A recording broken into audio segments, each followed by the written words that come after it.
The Golden Fool, Book 2 of the Tawny Man trilogy, written by Robin Hobb, read by Nicholas Taylor. Prologue. Losses sustained. The loss of a bond beast is a difficult event to explain to the non-witted. Those who can speak of the death of an animal as, "It was only a dog," will never grasp it. Others, more sympathetic, perceive it as the death of a beloved pet. Even those who say, "It must be like losing a child or a wife," are still seeing only one facet of the toll. To lose the living creature that one has been linked with is more than the loss of a companion or loved one. It was the sudden amputation of half my physical body. My vision was dimmed, my appetite diminished by the insipid flavour of food. My hearing was dulled, and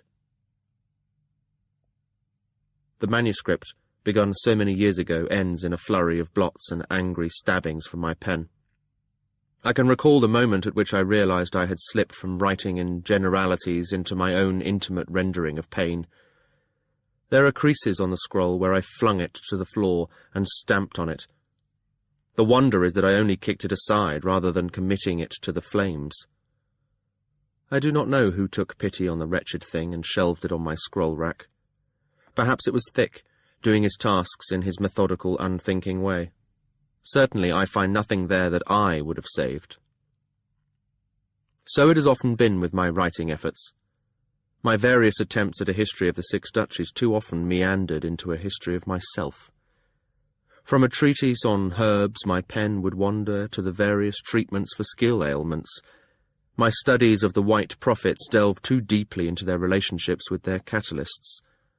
I do not know if it is conceit that always turns my thoughts to my own life, or if my writing is my pathetic effort to explain my life to myself. The years have come and gone in their scores of turnings, and night after night I still take pen in hand and write. Still I strive to understand who I am. Still, I promise myself, next time I will do better, in the all-too-human conceit that I will always be offered a next time. Yet I did not do that when I lost Night Eyes. I never promised myself that I would bond again, and do better by my next partner. Such a thought would have been traitorous. The death of Night Eyes gutted me. I walked wounded through my life in the days that followed, unaware of just how mutilated I was. I was like the man who complains of the itching of his severed leg. The itching distracts from the immense knowledge that one will ever after hobble through life. So the immediate grief at his death concealed the full damage done to me.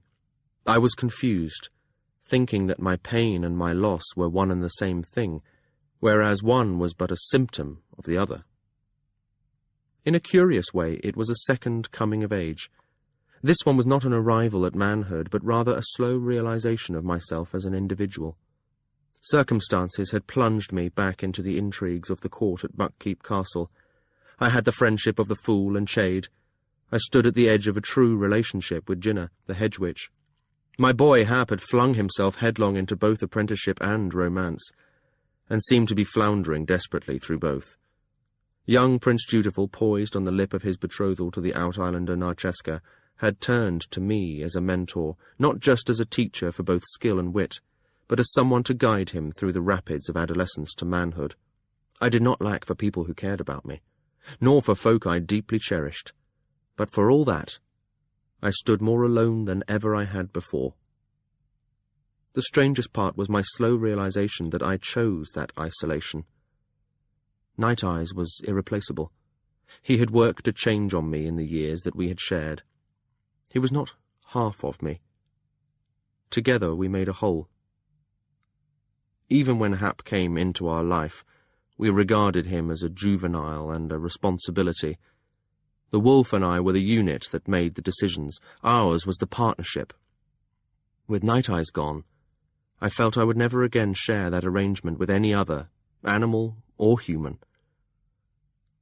When I was a lad spending time in the company of Lady Patience and her companion Lacy, I often overheard their blunt appraisals of the men at court. One assumption Patience and Lacy had shared was that a man or woman who had passed their 30th year unwed was likely to remain so. "Set in his ways," Patience would declare at the gossip that some greying lord had suddenly begun to court a young girl.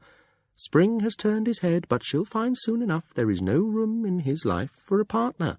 He's had it all his own way too long." And so I began, very slowly, to see myself. I was often lonely.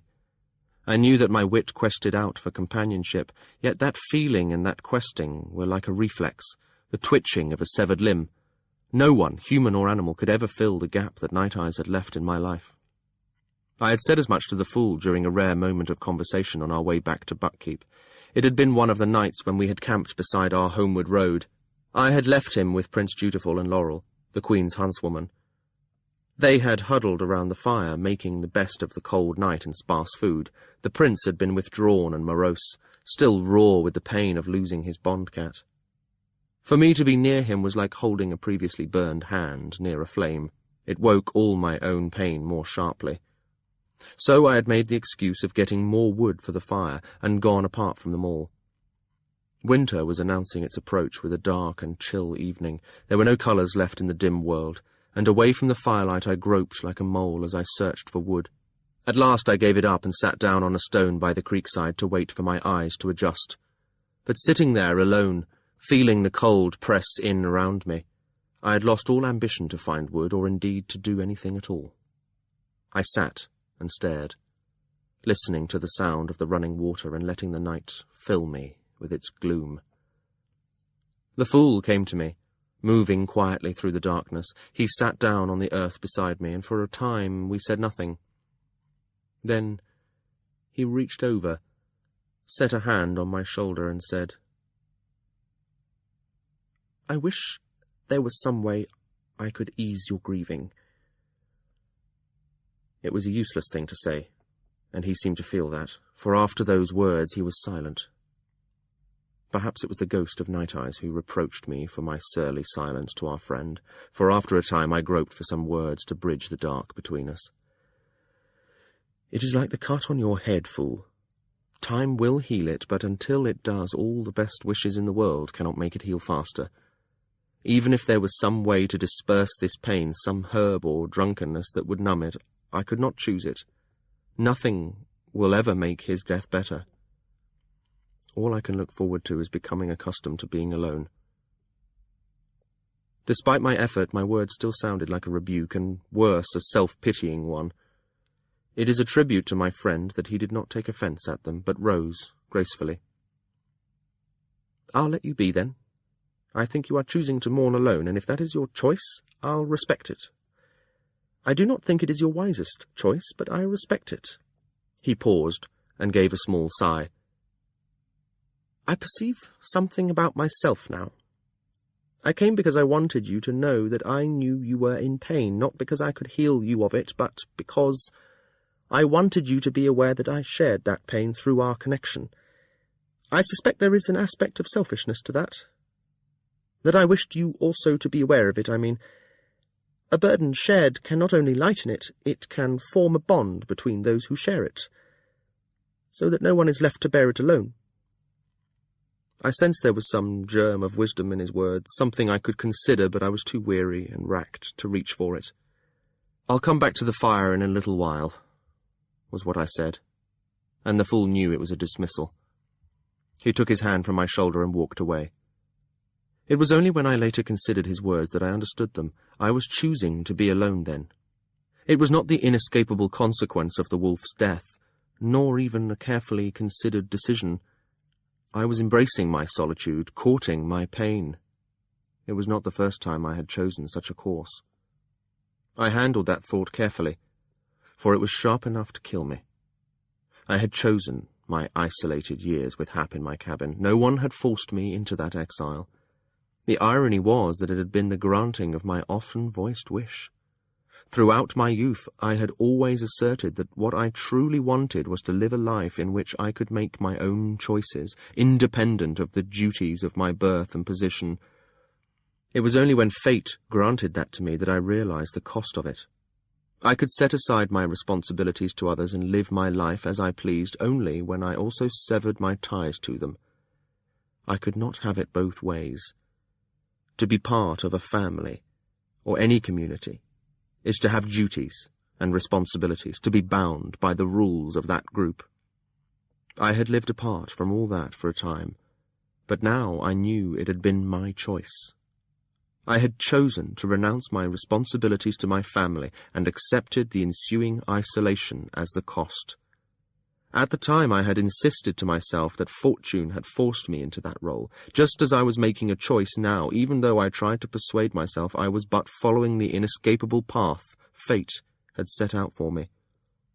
To recognize you are the source of your own loneliness is not a cure for it, but it is a step towards seeing that it is not inevitable, and that such a choice is not irrevocable. Chapter 1. Piebalds. The piebalds always claimed only to want freedom from the persecution that has been the lot of the witted folk of the Six Duchies for generations. This claim can be dismissed as both a lie and a clever deceit. The piebalds wanted power. Their intent was to mould all of the witted folk of the Six Duchies into a united force that would rise up to seize control of the monarchy and put their own people into power. One facet of their ploy was to claim that all kings, since the abdication of chivalry, were pretenders, that the bastardy of Fitz chivalry Farseer was wrongly construed as an obstacle to his inheriting the throne. Legends of the true-hearted bastard, rising from the grave to serve King Verity in his quest, proliferated beyond all common sense, ascribing powers to Fitz-chivalry that raised the bastard to the status of a near deity. For this reason, the piebalds have also been known as the cult of the bastard. These ridiculous claims were intended to give some sort of legitimacy to the piebald quest to overthrow the Farseer monarchy and put one of their own on the throne. To this end, the piebalds began a clever campaign of forcing the witted either to unite with them or risk exposure. Perhaps this tactic was inspired by Keble Rawbread, leader of the Outislanders during the Red Ship War, for it is said that he drew men to follow him not by his charisma, but by fear of what he would do to their homes and families if they refused to fall in with his plans. The piebald technique was simple. Either families tainted with the wit magic joined their alliance, or they were exposed by public accusations that led to their execution. It is said that the piebalds often began an insidious attack on the fringes of a powerful family, exposing first a servant or a less affluent cousin, all the while making it clear that if the head of the stalwart house did not comply with their wishes, he, too, would eventually meet such an end. This is not the action of folk who wish to bring an end to persecution of their kin. This is the act of a ruthless faction determined to gain power for themselves, first by subjugating their own kind. Rolls the piebald conspiracy. The watch had changed. The town watchman's bell and cry came thin through the storm, but I heard it. Night had officially ended, and we were venturing towards morning. And still I sat in Jinna's cottage waiting for Hap to return. Jinna and I shared the comfort of her cosy hearth. Jinna's niece had come in some time ago and chatted with us briefly before she sought her bed. Jinna and I passed the time, feeding log after log to the fire and chatting about inconsequential things. The hedge witch's little house was warm and pleasant, her company congenial, and waiting for my boy became an excuse that allowed me to do what I wished, which was simply to sit quietly where I was. Conversation had been sporadic. Jinna had asked how my errand had gone. I had replied that it had been my master's business and that I had but accompanied him. To keep that from sounding too brusque, I added that Lord Golden had acquired some feathers for his collection, and then chatted to her about my black. I knew Jinnah had no real interest in hearing about my horse, but she listened amiably.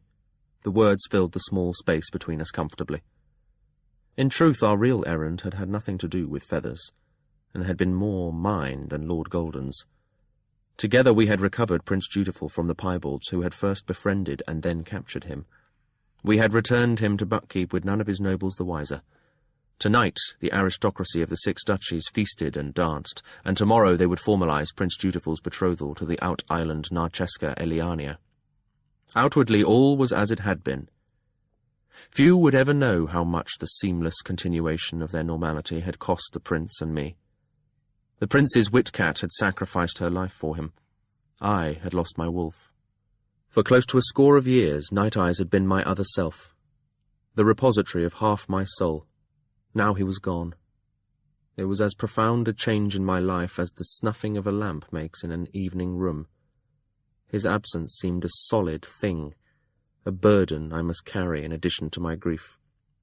Nights were darker. No one guarded my back for me. Yet I knew I would continue to live. Sometimes that knowledge seemed the worst part of my loss. I reined back before I plunged completely into self-pity. I was not the only one who was bereaved. Despite the prince's briefer bond with his cat, I knew he suffered deeply. The magic link that the wit forms between a human and an animal is a complex one. Severing it is never trivial. Yet the boy had mastered his grief and was stalwartly going through the motions of fulfilling his duties. At least I did not have to face my betrothal tomorrow night. The prince had been plunged immediately back into his routine since we returned to Buckkeep yesterday afternoon. Last night he had attended the ceremonies that welcomed his bride-to-be. Tonight he must smile and eat, make conversation, accept good wishes, dance, and appear well pleased with what fate and his mother had decreed for him. I thought of bright lights and skirling music and laughter and loud conversations. I shook my head in sympathy for him. "And what makes you shake your head like that, Tom Badgerlock?" Jinnah's voice broke in on my introspection, and I realized that the silence had grown long. I drew a long breath and found an easy lie. "The storm shows no sign of dying, does it? I was pitying those who must be out in it this night. I am grateful that I am not one of them." "Well, to that I'll add that I'm thankful for the company," she said, and smiled. "And I the same," I added awkwardly. To pass the night in the placid companionship of a pleasant woman was a novel experience for me. Jinnah's cat sat purring on my lap, while Jinnah's hands were occupied with knitting. The cosy warmth of the firelight reflected in the auburn shades of Jinnah's curly hair and the scattering of freckles on her face and forearms. She had a good face, not beautiful, but calm and kind. Our conversation had wandered wide this evening, from the herbs she had used to make the tea to how driftwood fires sometimes burned with coloured flames and beyond, to discussing ourselves. I had discovered she was about 6 years younger than I truly was, and she had expressed surprise when I claimed to be 42. That was 7 years past my true age. The extra years were part of my role as Tom Badgerlock. It pleased me when she said that she had thought I was closer to her age, yet neither of us really gave mind to our words. There was an interesting little tension between us as we sat before the fire and conversed quietly. The curiosity suspended between us was like a string, plucked and humming. Before I had left on my errand with Lord Golden, I had spent an afternoon with Jinnah. She had kissed me. No words had accompanied that gesture, no avowals of love or romantic compliments. There had been just the one kiss, interrupted when her niece had returned from the market. Right now, neither of us quite knew how to return to the place where that moment of intimacy had been possible. For my part, I was not sure that I wished to venture there. I was not ready even for a second kiss, let alone what it might bring. My heart was too raw. Yet I wanted to be here, sitting before her fireside. It sounds a contradiction, and perhaps it was. I did not want the inevitable complications that caresses would lead to. Yet in my wit bereavement I took comfort in this woman's company. Yet Jinnah was not why I had come here tonight. I needed to see Hap, my foster son. He had just arrived at Buckkeep Town and had been staying here with Jinnah. I wished to be sure his apprenticeship with Gindus, the woodworker, was going well. I must also, much as I dreaded it, give him the news of Night Eye's death. The wolf had raised the lad as much as I had, yet even as I winced at the thought of telling him, I hoped it would, as the fool had said, somehow ease the burden of my sorrow. With Hap, I could share my grief, however selfish a thing that might be. Hap had been mine for the last 7 years. We had shared a life, and the wolf's companionship. If I still belonged to anyone or anything, I belonged to my boy. I needed to feel the reality of that. "More tea?" Ginna offered me. I did not want more tea. We had already drunk 3 pots of it, and I had visited her back house twice.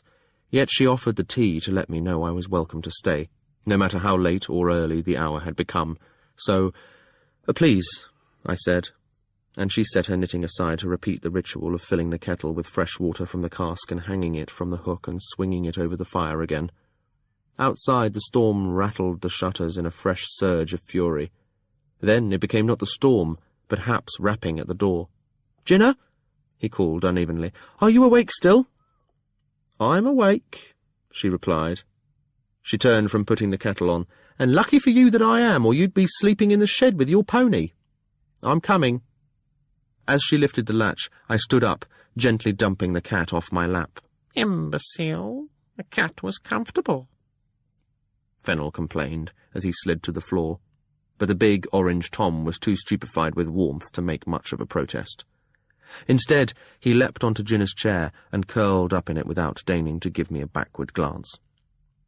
The storm pushed in with Hap as he shoved the door open. A gust of wind carried rain into the room. "Phew!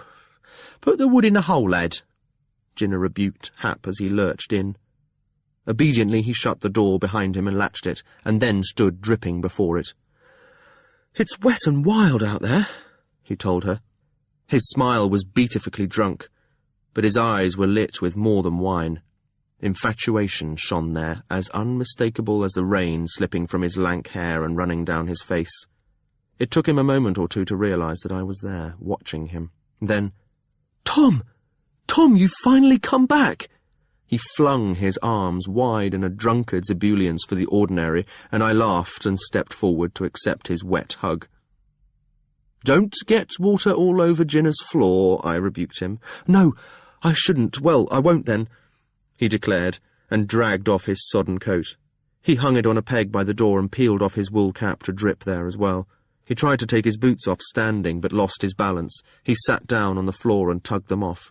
He leaned far to set them by the door under his wet coat and then sat up with a blissful smile. "Tom, I've met a girl." "Have you? I thought you'd met a bottle from the smell of you."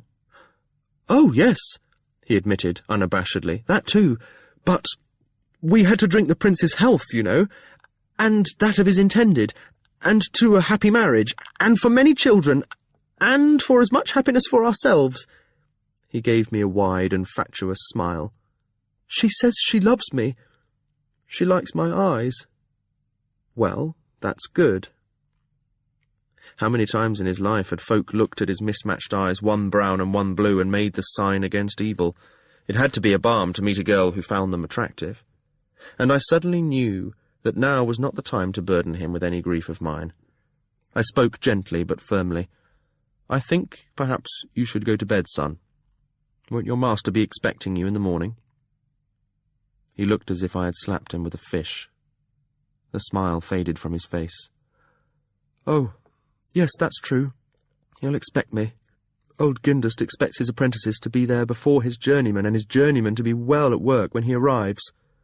He gathered himself and slowly stood up. "Tom, this apprenticeship hasn't been what I expected at all. I sweep and carry boards and turn wood that is drying. I sharpen tools and clean tools and oil tools. Then I sweep again.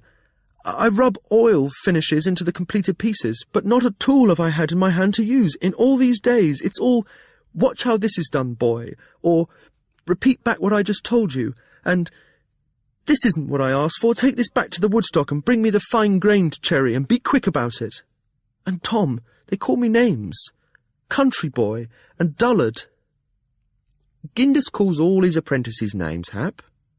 Ginna's placid voice was both calming and comforting, but it was still strange to have a third person include herself in our conversation. "It's common knowledge. One even took the taunt with him when he went into business for himself. Now you can pay a fine price for a simpleton table." Ginna had moved back to her chair. She had taken up her knitting but not resumed her seat. The cat still had it. I tried not to show how much Hap's words distressed me. I had expected to hear that he loved his position and how grateful he was that I had been able to get it for him. I had believed that his apprenticeship would be the one thing that had gone right. "Well, I warned you that you would have to work hard," I attempted. "And I was ready for that, Tom, truly I was. I'm ready to cut wood and fit it and shape it all day, but I didn't expect to be bored to death, sweeping and rubbing and fetching. I might as well have stayed at home for all I'm learning here." Few things have such sharp edges as the careless words of a boy. His disdain for our old life, spoken so plainly, left me speechless.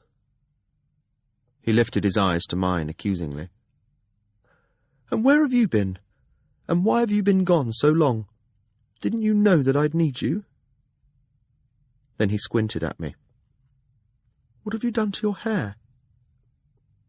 "I cut it," I said. I ran a self-conscious hand over my morning-shortened locks. I suddenly did not trust myself to say more than that. He was just a lad, I knew, and prone to see all things first in how they affected himself, but the very brevity of my reply alerted him that there was much I had not said. His eyes wandered over my face. "What's happened?" he demanded. I took a breath. No help for it now. "Night Eyes is dead," I said quietly. "But is it my fault? He ran away from me, Tom, but I did look for him, I swear I did. Ginna will tell you." "It wasn't your fault. He followed and found me. I was with him when he died. It was nothing you did, Hap. He was just old. It was his time, and he went from me." Despite my best efforts, my throat clenched down on the words. The relief on the boy's face that he was not at fault was another arrow in my heart. Was being blameless more important to him than the wolf's death? But when he said, "I can't believe he's gone," I suddenly understood. He spoke the exact truth.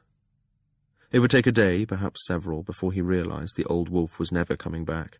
Night Eyes would never again sprawl beside him on the hearthstones, never nudge his hand to have his ears scratched, never walk at his side to hunt rabbits again. Tears rose in my eyes. "You'll be all right. It will just take time," I assured him thickly. "Let's hope so," he responded heavily. "Go to bed. You can still get an hour or so of sleep before you must rise." "Yes," he agreed. "I suppose I'd better." Then he took a step towards me. "Tom, I'm so sorry," he said, and his awkward hug took away much of the earlier hurt he had dealt me. Then he lifted his eyes to mine to ask earnestly, "You'll come by tomorrow night, won't you? I need to talk to you. It's very important." "I'll come by tonight, if Ginna does not mind." I looked past Hap's shoulder at her as I released him from my embrace. "Ginna won't mind at all," she assured me, and I hoped only I could hear the extra note of warmth in her voice. "So I'll see you tonight when you're sober. Now to bed with you, boy." I rumpled his wet hair as he muttered a good night. He left the room to seek his bedchamber, and I was suddenly alone with Ginna. A log collapsed in the fire, and then the small crackling of its settling was the only sound in the room. "Well, I must go. Thank you for letting me wait for Hap here." Ginna set down her knitting again. "You are welcome, Tom Badgerlock." My cloak was on a peg by her door. I took it down and swirled it around my shoulders. She reached up suddenly to fasten it for me. She pulled the hood of it up over my shorn head, and then smiled as she tugged at the sides of the hood to pull my face down to hers. "Good night," she said breathlessly. She lifted her chin. I put my hands on her shoulders and kissed her. I wanted to, and yet I wondered that I allowed myself to do it. Where could it lead, this exchange of kisses, but to complications and trouble? Did she sense my reservations? As I lifted my mouth from hers, she gave her head a small shake. She caught my hand in hers. "You worry too much, Tom Badgerlock." She lifted my hand to her mouth and put a warm kiss on the palm of it. Some things are far less complex than you think they are. I felt awkward, but I managed to say, if that were true, it would be a sweet thing. Such a courtier's tongue. Her words warmed me until she added, but gentle words won't keep Hap from running aground. You need to take a firm hand with that young man soon. Hap needs some lines drawn, or you may lose him to Buckkeep Town. He wouldn't be the first good country lad to go bad in a town. I think I know my own son, I said, a bit testily. Perhaps you know the boy. It's the young man I fear for. Then she dared to laugh at my scowl and add, save that look for Hap. Good night, Tom. I'll see you tomorrow. Good night, Jenna. She let me out, then stood in her doorway watching me walk away. I glanced back at her, a woman watching me from a rectangle of warm yellow light. The wind stirred her curly hair, blowing it about her round face. She waved to me, and I waved back before she shut the door. Then I sighed and pulled my cloak more tightly around me. The worst of the rain had fallen, the storm decayed to swirling gusts that seemed to lurk in wait at the street corners. It had made merry with the festival trim of the town. The blustering gusts sent fallen garlands snaking down the street and whipped banners to tatters. Usually the taverns had torches set in sconces to guide customers to their doors, but at this hour they were either burned out or taken down. Most of the taverns and inns had closed their doors for the night. All the decent folk were long abed, and most of the indecent ones too. I hurried through the cold, dark streets, guided more by my sense of direction than my eyes. It would be even darker once I left the cliffside town behind and began the winding climb through the forest towards Buckkeep Castle, but that was a road I had known since my childhood. My feet would lead me home. I became aware of the men following me as I left the last scattered houses of Buckkeep Town behind. I knew that they were stalking me, not merely men on the same path as myself. For when I slowed my steps, they slowed theirs. Obviously, they had no wish to catch up with me until I had left the houses of the town behind me. That did not bode well for their intentions. I had left the keep unarmed, my country habits telling against me. I had the belt knife that any man carries for the small tasks of the day, but nothing larger. My ugly workaday sword in its battered sheath was hanging on the wall in my little chamber. I told myself it was likely that they were no more than common footpads looking for easy prey. Doubtless they believed me drunk and unaware of them, and as soon as I fought back they would flee. It was thin solace. I had no wish to fight at all. I was sick of strife and weary of being wary. I doubted they would care. So I halted where I was and turned in the dark road to face those who came after me. I drew my belt knife and balanced my weight and waited for them. Behind me, all was silence, save for the wind soughing through the whispering trees that arched over the road. Presently I became aware of the waves crashing against the cliffs in the distance. I listened for the sounds of men moving through the brush, or the scuff of footsteps on the road, but heard nothing. I grew impatient. "Come on, then!" I roared to the night. "I've little enough for you to take, save my knife, and you won't get that hilt first. Let's get this done with." Silence flowed in after my words, and my shouting to the night suddenly seemed foolish.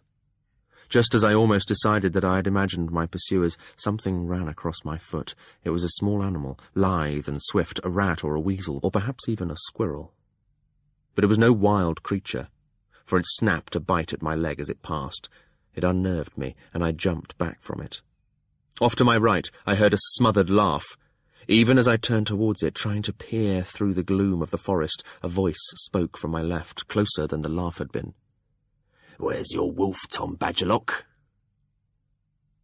Both mockery and challenge were in the words. Behind me I heard claws on gravel, a larger animal, a dog perhaps, but when I spun around the creature had melted back into the darkness. I turned again to the sound of muffled laughter. At least 3 men, I told myself, and 2 whip beasts. I tried to think only of the logistics of this immediate fight, and nothing beyond it. I would consider the full implications of this encounter later. I drew deep, slow breaths, waiting for them. I opened my senses fully to the night, pushing away a sudden longing, not just for Night Eye's keener perception, but for the comforting sensation of my wolf watching my back. This time I heard the scuttle as the smaller beast approached. I kicked at it more wildly than I had intended, but caught it only a glancing blow. It was gone again. "I'll kill it," I warned the crouching knight, but only mocking laughter met my threat. Then I shamed myself, shouting furiously, "What do you want of me? Leave me alone!" They let the echoes of that childish question and plea be carried off by the wind. The terrible silence that followed was the shadow of my aloneness. "Where is your wolf, Tom Badgerlock?" A voice called, and this time it was a woman's, melodic with suppressed laughter. "Do you miss him, renegade?"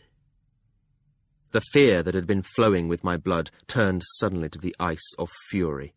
I would stand here, and I would kill them all, and leave their entrails smoking on the road.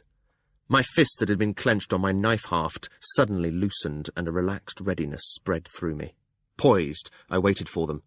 It would come as a sudden rush from all directions, the animals coming in low, and the people attacking high, with weapons. I had only the knife. I'd have to wait until they were close. If I ran, I knew they'd take me from behind. Better to wait and force them to come to me, then I would kill them all. I truly don't know how long I stood there. That sort of readiness can make time stand still, or run swift as the wind. I heard a dawn-bird call, and then another answered it, and still I waited. When light began to stain the night sky, I drew a deeper breath. I took a long look around myself, peering into the trees, but saw nothing. The only movement was the high flight of small birds as they flitted through the branches and the silver fall of the raindrops they shook loose. My stalkers were gone. The little creature that had snapped at me had left no trace of his passage on the wet stone of the road. The larger animal that had crossed behind me had left a single print in the mud at the road's edge. A small dog. And that was all. I turned and resumed my walk up to Buckkeep Castle. As I strode along, I began to tremble, not with fear, but with the tension that was now leaving me, and the fury that replaced it. What had they wanted? To scare me? To make me aware of them? To let me know that they knew what I was and where I denned? Well, they had done that, and more. I forced my thoughts into order and tried to coldly assess the full threat they presented. I extended it beyond myself. Did they know about Jinnah? Had they followed me from her door, and if so, did they know about Hap as well? I cursed my own stupidity and carelessness. How could I have ever imagined the Piebalds would leave me alone? The Piebalds knew that Lord Golden came from Buckkeep, and that his servant Tom Badgerlock was witted. They knew Tom Badgerlock had lopped off Loudwine's arm and stolen their prince hostage from them. The Piebalds would want revenge. They could have it as easily as posting one of their cowardly scrolls, denouncing me as practising the wit, the despised beast magic. I would be hanged, quartered, and burned for it, had I supposed that Buckkeep town or castle would keep me safe from them. I should have known that this would happen. Once I plunged back into Buckkeep's court and politics and intrigue, I had become vulnerable to all the plotting and schemes that power attracted. I had known this would happen, I admitted bitterly. And for some 15 years that knowledge had kept me away from Buckkeep. Only Chade and his plea for help in recovering Prince Dutiful had lured me back. Cold reality seeped through me now. There were only two courses open to me. I either had to sever all ties and flee, as I had once before, or I had to plunge fully into the swirling intrigue that had always been the Farseer court at Buckkeep. If I stayed, I would have to start thinking like an assassin again, always aware of the risks and threats to myself and how they affected those around me. Then I wrenched my thoughts into a more truthful path. I'd have to be an assassin again, not just think like one. I'd have to be ready to kill when I encountered people that threatened my prince or me. For there was no avoiding the connection. Those who came to taunt Tom Badgerlock about his wit and the death of his wolf were folk who also knew that Prince Dutiful shared their despised beast magic. It was their handle on the prince, the lever they would use not just to end the persecution of those with the wit, but to gain power for themselves.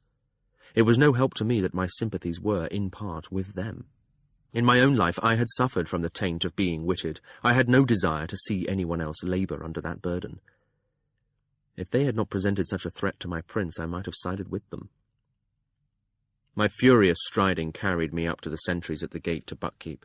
There was a guard-house there, and from within came the sound of men's voices and the clatter of soldiers at food.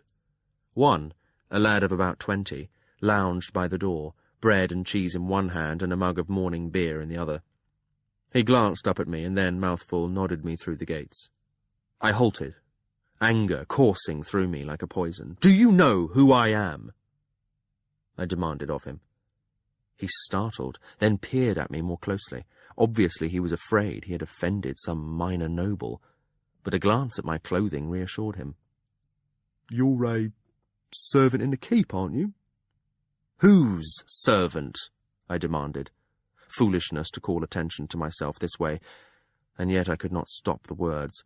Had others come this way before me last night? Were they inside the keep even now? Had a careless sentry admitted folk bent on killing the prince? It all seemed too possible. "Well, I don't know," the boy sputtered. He drew himself up straight, but still had to look up to glare at me. "How am I supposed to know that? Why should I care?"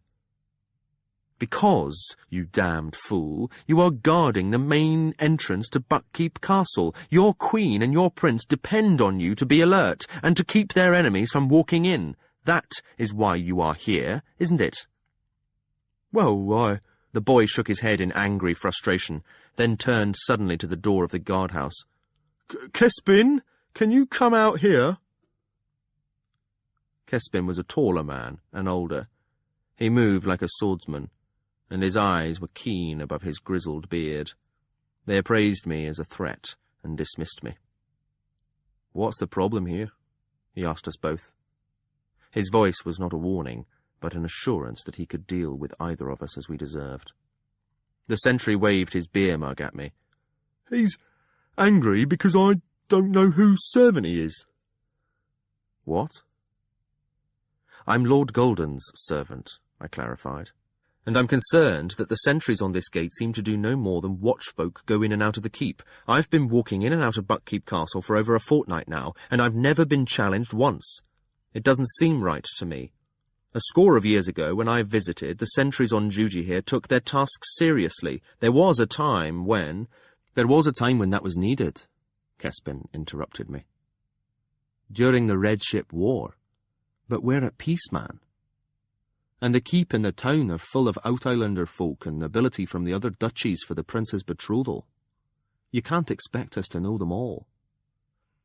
I swallowed, wishing I hadn't started this, yet determined to follow it to the end. It only takes one mistake for our prince's life to be threatened, or one mistake to insult some Outislander noble. My orders come down from Queen Catrican, and she said we were to be welcoming and hospitable, not suspicious and nasty. Though I'd be willing to make an exception for you. The grin he gave me somewhat modified his words. Yet it was still clear he did not enjoy my questioning of his judgment. I inclined my head to him. I was going about this all wrong. I should bother Chade about it and see if he could not put the guards more on edge. "I see," I said conciliatingly. "Well, I but wondered. Well, next time you ride that tall black mare out of here, remember that a man does not have to say much to know a lot. And as long as you've made me wonder, what is your name?" "Tom Badgerlock, servant to Lord Golden." "Ah, his servants." He smiled knowingly. "And his bodyguard, right? Yeah, I'd heard some tale about that. And that isn't all that I heard about him. You're not what I expected he'd choose to keep by him." He gave me an odd look as if I should make some reply to that, but I held my tongue, not knowing what he was implying. After a moment he shrugged. "Trust some foreigner to think he needs his own guard even while he lives in Buckkeep Castle." "Well, go on with you, Tom Badgerlock.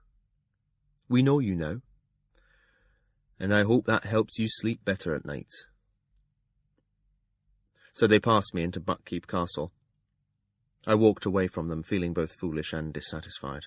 I must speak with Catrichan, I decided, and convince her that the piebalds were still a very real danger to Dutiful. Yet I doubted my queen would have even a moment to spare for me in the days to come. The betrothal ceremony was tonight. Her thoughts would be full of her out-island negotiations. The kitchens were well astir. Maids and pages were preparing ranks of teapots and rows of porridge tureens. The smells awoke my hunger. I paused to load a breakfast tray for Lord Golden. I stacked a platter with smoked ham and fresh morning rolls and a pot of butter and strawberry preserves. There was a basket of pears from the keep orchard, and I chose firm ones. As I left the kitchen, a garden maid with a tray of flowers on her arm greeted me. "You're Lord Golden's man," she asked. And at my nod she motioned to me to halt so that she could add a bouquet of fresh-cut flowers and a tiny nosegay of sweet white buds to the tray I carried. "For his lordship," she told me needlessly, and then hastened on her way. I climbed the stairs to Lord Golden's chambers, knocked, and then entered. The door to his bedchamber was closed, but before I had finished setting out his breakfast things, he emerged, fully dressed. His gleaming hair had been smoothed back from his brow and was secured at the nape of his neck with a blue silk ribbon. A blue jacket was slung over his arm. He wore a shirt of white silk, the chest puffed with lace, and blue leggings a shade darker than the jacket. With the gold of his hair and his amber eyes, the effect was like a summer sky. He smiled warmly at me. "Good to see that you've realized your duties require you to arise early, Tom Badgerlock. Now, if only your taste in clothing would likewise awaken." I bowed gravely to him and drew out his chair. I spoke softly, casually, as his friend rather than my role as a servant. "The truth is that I have not been to bed. Haupt did not come home until the dim hours of the morning. And on my walk home, I encountered some piebalds who delayed me a bit longer." The smile melted from his face. He did not take his chair, but seized my wrist in a cool grip. "Are you hurt?" he asked earnestly. "No," I assured him, and gestured him to the table. He sat down reluctantly. I moved to the side of the table and uncovered the dishes before him. That was not their intent. They just wanted to let me know that they knew my name, where I lived, and that I am witted, and that my wolf is dead. I had to force out the last words. It was as if I could live with that truth so long as I did not utter it aloud. I coughed and hastily took up the cut flowers. I handed the nosegay to him and muttered, "I'll put these ones by your bedside." "Thank you," he returned in a voice as muted as mine. I found a vase in his room. Evidently even the garden maid was more familiar with Lord Golden's niceties than I was. I filled it with water from his wash-pitcher and set the flowers on a small table adjacent to his bed. When I returned, he had donned his blue jacket and the white nosegay was pinned to the front of it. "I need to speak to Chade as soon as I can," I said as I poured his tea, "but I can't very well go and hammer on his door." He lifted the cup and sipped. "Don't the secret passages offer you access to his rooms?" I gave Lord Golden a look. "You know that old fox. His secrets belong to him alone, and he will not risk anyone spying on him in an unguarded moment. He must have access to the corridors, but I don't know how. Was he up very late last night?" Lord Golden winced. "He was still dancing when I decided to seek my bed. For an old man, he finds an amazing wealth of energy when he wishes to enjoy himself. But I'll send a page round with a message to him. I'll invite him to ride with me this afternoon. Is that soon enough?" He had caught the anxiety in my voice, but was not asking questions. I was grateful for that. "It will do," I assured him. "It will probably be the soonest that his mind is clear." I rattled my own head as if it would settle my thoughts. There is suddenly so much to think of, so many things I must worry about. If these piebalds know about me, then they know about the prince. Did you recognize any of them? Were they from Loudwine's band? It was dark, and they stayed well back from me. I heard a woman's voice and a man's, but I'm sure there were at least 3 of them. One was bonded with a dog, and another with a small, swift mammal, a rat or a weasel or a squirrel, perhaps. I took a breath. I want the guards at Buckkeep's gate to be put on alert, and the prince should have someone accompanying him at all times. A tutor of the well-muscled sort, as Chade himself once suggested. And I need to make arrangements with Chade. for ways to contact him if I need his help or advice immediately, and the keep should be patrolled daily for rats, especially the prince's chambers. He took a breath to speak, then bit down on his questions. Instead, he said, "I fear I must give you one more thing to worry about. Prince Dutiful passed a note to me last night, demanding to know when you will begin his skill lessons." He wrote down those words? At Lord Golden's reluctant nod, I was horrified. I had been aware that the prince missed me. Linked by the skill as we were, I must be aware of such things. I had put up my own skill walls to keep my thoughts private from the young man, but he was not so adept. Several times I had felt his feeble efforts to reach towards me, but I had ignored them, promising myself that a better time would soon present itself. Evidently, my prince was not so patient. Oh, the boy must be taught caution. Some things should never be committed to paper, and those— My tongue suddenly faltered. I must have gone pale, for Lord Golden stood up abruptly and became my friend the fool as he offered me his chair. "Are you all right, Fitz? Is it a seizure coming on?" I dropped into the chair. My head was spinning as I pondered the depth of my folly. I could scarcely get the breath to admit my idiocy. Fool! All my scrolls! All my writings! I came so swiftly to Chade's summons, I left them there, in my cottage. I told Hobb to close up the house before he came to Buckkeep, but he would not have hidden them, only shut the door to my study. If the piebalds are clever enough to connect me with Hap— I let the thought trail away. I needed to say no more to him. His eyes were huge. The fool had read all that I had so recklessly committed to paper. Not only my identity was bared there, but also many far-seer matters better left forgotten, and personal vulnerabilities also were exposed in those cursed scrolls. Molly, my lost love, Nettle, my bastard daughter, how could I have been so stupid as to set such thoughts to paper? How could I have let the false comfort of writing about such things lull me into exposing them? No secret was safe unless it was locked solely in a man's own mind. It should all have been burned long ago. Please, fool, see Chade for me. I have to go there. Now, today. The fool set a cautious hand to my shoulder. Fitz, if they are gone, it is already too late. If Tom Badgerlock goes racing off today, you will only stir curiosity and invite pursuit. You may lead the piebald straight to them. They will be expecting you to bolt after they threatened you. They'll be watching the gates out of Buckkeep. So, think coolly. It could be that your fears are groundless. How would they connect Tom Badgerlock to Hap, let alone know where the boy came from? Take no reckless action. See Chade first and tell him what you fear, and speak to Prince Dutiful.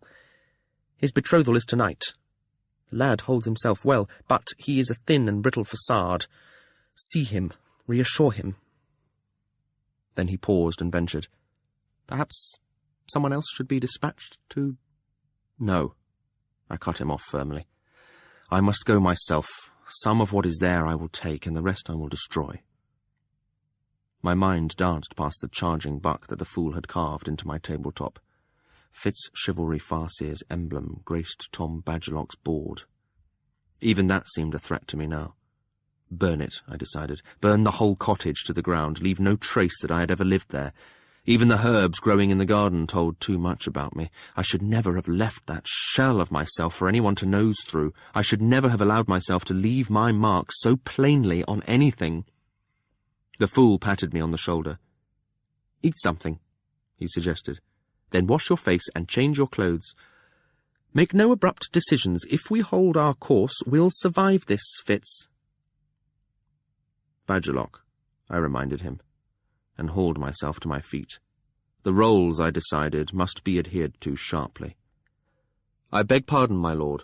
I felt a moment's faintness, but I am recovered now. I apologize for interrupting your breakfast. For an instant the fool's sympathy for me shone naked in his eyes. Then, without a word, he resumed his seat at the table. I refilled his teacup, and he ate in pondering silence. I moved about the room, seeking tasks to busy myself, but his innate tidiness had left me little to do in my role as servant. I suddenly perceived that his neatness was a part of his privacy. He had schooled himself to leave no sign of himself save those that he wished to be seen. It was a discipline I would do well to adopt. "Would my lord excuse me for a few moments?" I asked. He set down his cup and thought for a moment. Then, "Certainly. I expect to go out shortly, Badgerlock. See that you clear away the breakfast things. Bring fresh water for the pitchers, tidy the hearth, and bring wood for the fire. Then I suggest you continue to sharpen your fighting skills with the guardsmen. I shall expect you to accompany me when I ride this afternoon. Please see that you are dressed appropriately." "Yes, my lord," I agreed quietly. I left him eating and went into my own dim chamber. I considered it quickly. Nothing would I keep here, I decided, save the items appropriate to Tom Badgerlock. I washed my face and flattened my butchered hair. I donned my blue servant's garb. Then I gathered all my old clothing and saddle-pack, the roll of lockpicks and tools that Chade had given me, and the few other items that I had brought from my cottage. In the course of my hasty sorting, I came across a salt-water shriveled purse with a lump in it. The leather strings had dried shut and stiff so that I had to cut them to get it open. When I shook out the contents, the lump was the odd figurine the prince had picked up on the beach during our ill-fated skill adventure. I slid it back into the ruined purse to return to him later and put it on top of my bundle. Then I shut the door to my bedchamber and walked across the pitch-dark room to press on a different section of wall. It gave way noiselessly to my push. Tentative fingers of daylight overhead betrayed the slits that admitted light to the secret passages of the keep. I closed the door firmly behind myself and began the steep climb to Chade's tower. Chapter 2. Chade's Servant. Hokin the White had a rabbit, of which he was extremely fond. It lived in his garden, came at his beck, and would rest motionless on his lap for hours. Hokin's catalyst was a very young woman, little more than a child. Her name was Redder, but Hokin called her Wild Eye, for she had one eye that always peered off to one side.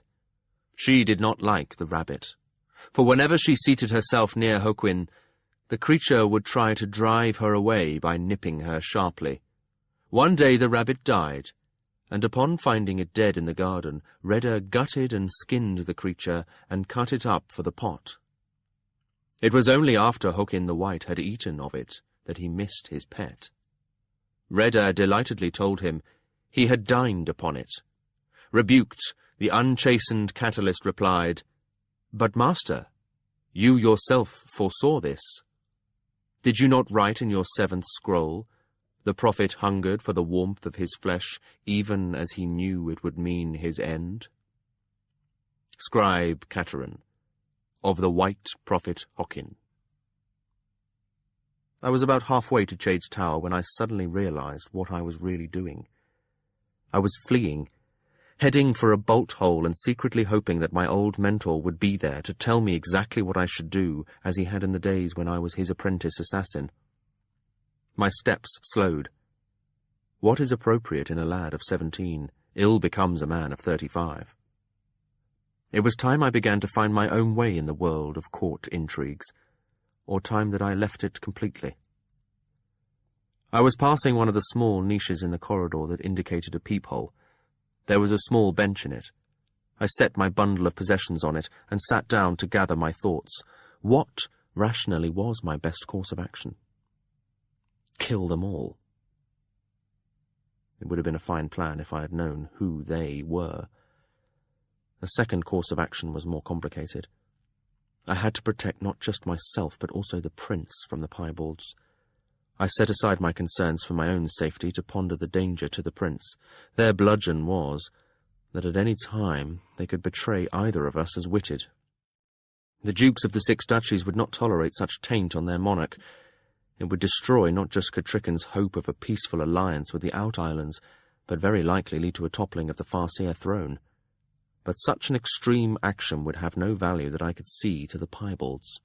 Once Dutiful was flung down, their knowledge was no longer useful. Worse, they would have brought down a queen who was urging her people to have tolerance for the witted. No. The threat to expose Dutiful was useful only so long as he remained in line for the throne. They would not seek to kill him, only to bend him to their will. And what could that entail? What would they ask? Would they demand that the Queen strictly enforce the laws that prohibited witted ones from being put to death simply for carrying the bloodlines for that magic? Would they want more? They'd be fools if they did not try to secure some power for themselves. If there were dukes or nobles who also were old blood, perhaps the piebalds would endeavour to bring them into royal favour. I wondered if the Brisingers had come to court for the betrothal ceremony. That would be worth investigating. The mother and son were definitely old blood, and had cooperated with the piebalds in luring the prince away. Would they take a more active role now, and would the piebalds persuade Catricon that their threats were in earnest? Who or what could they destroy in order to demonstrate their power? Simple answer. Tom Badgerlock. I was but a playing piece on the board as far as they were concerned, a minor servant, but an unpleasant fellow who had already upset their plans and maimed one of their leaders. They'd showed themselves to me last night, confident that I would pass the message to those actually in power in Buckkeep. And then, to prove to the Farseers that they were vulnerable, the piebalds would pull me down, as hounds pull down a stag. I would be the object lesson to Catricon and Dutiful. I lowered my face into my hands. My best course of action was to flee. Yet having returned to Buckkeep even so briefly, I hated to leave again.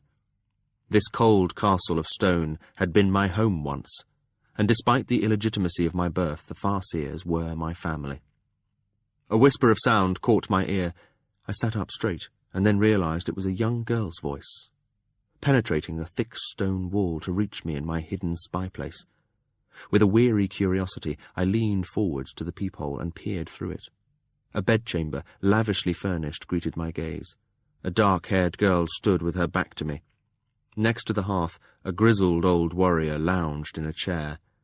Some of the scarring on his face was deliberate, fine lacerations rubbed with ash considered decorative by the Out-Islanders, but some of it was the track of an earnest blade. Grey streaked his hair and peppered his short beard. He was cleaning and cutting his nails with his belt-knife, while the girl practised a dance step before him. "And 2 to the side, 1 back, and turn," she chanted breathlessly as her small feet followed her own instructions. As she spun lightly about in a whirl of embroidered skirts, I glimpsed her face for an instant. It was the Narcheska, Elliania. Dutiful's intended. No doubt she was practising for their first dance together tonight. "And again, 2 steps to the side, and 2 steps back, and—" "1 step back, Ellie," the man corrected her. "And then the turn. Try it again." She halted where she stood and said something quickly in her own language. "Elliania, practice the farmer's tongue. It goes with their dance," he replied implacably. "I don't care to," the girl announced petulantly. "Their flat language is as insipid as this dance." She dropped her hold on her skirts, clasped her elbows, and folded her arms on her chest. "It's stupid. All this stepping and twirling. It's like pigeons bobbing their heads up and down and pecking each other before they mate." "Yes, it is," he agreed affably. "And for exactly the same reason. Now do it, and do it perfectly. If you can remember the steps of a sword exercise, you can master this. Or would you have these haughty farmers think that the god runes have sent them a clumsy little boat slave to wed their pretty prince?" She showed her very white teeth to him in a grimace. Then she snatched up her skirts, held them scandalously high to reveal that she was barefoot and bare-legged, and went through the steps in a frenzy. 2 steps to the side, and 1 step back, and spin, and 2 steps to the side, and 1 step back, and spin, and 2 steps to the side. Her furious chant changed the graceful dance to a frantic cavorting. The man grinned at her prancing, but did not intervene. The god runes, I thought to myself, and unearthed the familiar ring of the words. It was what the Out-Islanders called the scattered isles that made up their domain. And the single Out-Islander chart I had ever seen did impart a runic rendering to each of the small pieces of land that broke their icy waters. "Enough!" the warrior snorted suddenly. The girl's face was flushed with her efforts, her breath coming swift. But she did not stop until the man came suddenly to his feet and caught her up in an embrace. "Enough, Elliania! Enough! You have shown me that you can do it, and do it perfectly. Let it go for now. But tonight you must be all grace and beauty and charm. Show yourself as the little spitfire that you are, and your pretty prince may decide to take a tamer bride, and you wouldn't want that. He set her down on her feet and resumed his chair. Yes, I would. Her response was instantaneous. His reply was more measured. No, you wouldn't. Unless you'd like my belt across your backside as well. No. Her reply was so stiff that I immediately perceived his threat was not an idle one. No. He made the word of an agreement. And I would not relish doing it. But you are my sister's daughter, and I will not see the line of our mothers disgraced. Would you? I don't want to disgrace my mother's line. The child held herself warrior straight as she declared this, but then her shoulders began to shake as she went on. But I don't want to marry that prince. His mother looks like a snow harpy. He'll make me fat with babies, and they'll all be pale and cold as ice wraiths. Please, Pyotr, take me home. I don't want to have to live in this great cold cave. I don't want that boy to do the thing to me that makes babies. I just want our mother's low house and to ride my pony out in the wind. And I want my own boat to scull across Senderford, and my own skates of gear to set for fish. And when I am grown, my own bench in the mother's house.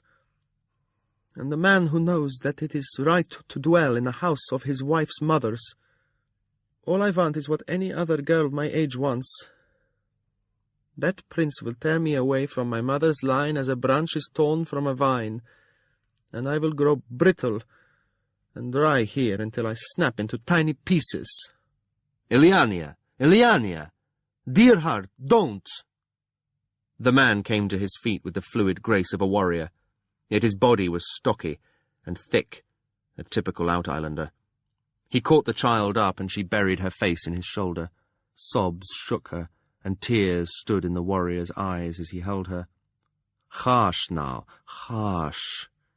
If we are clever, if you are strong and swift, and dance like the swallows above the water, it will never come to that. Never. Tonight is but a betrothal. Little shining one, not a wedding. Do you think Pyotr would abandon you here? Foolish little fish. No one is going to make a baby with you tonight, or any other night, not for years yet.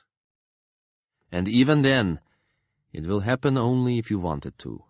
That I promise you.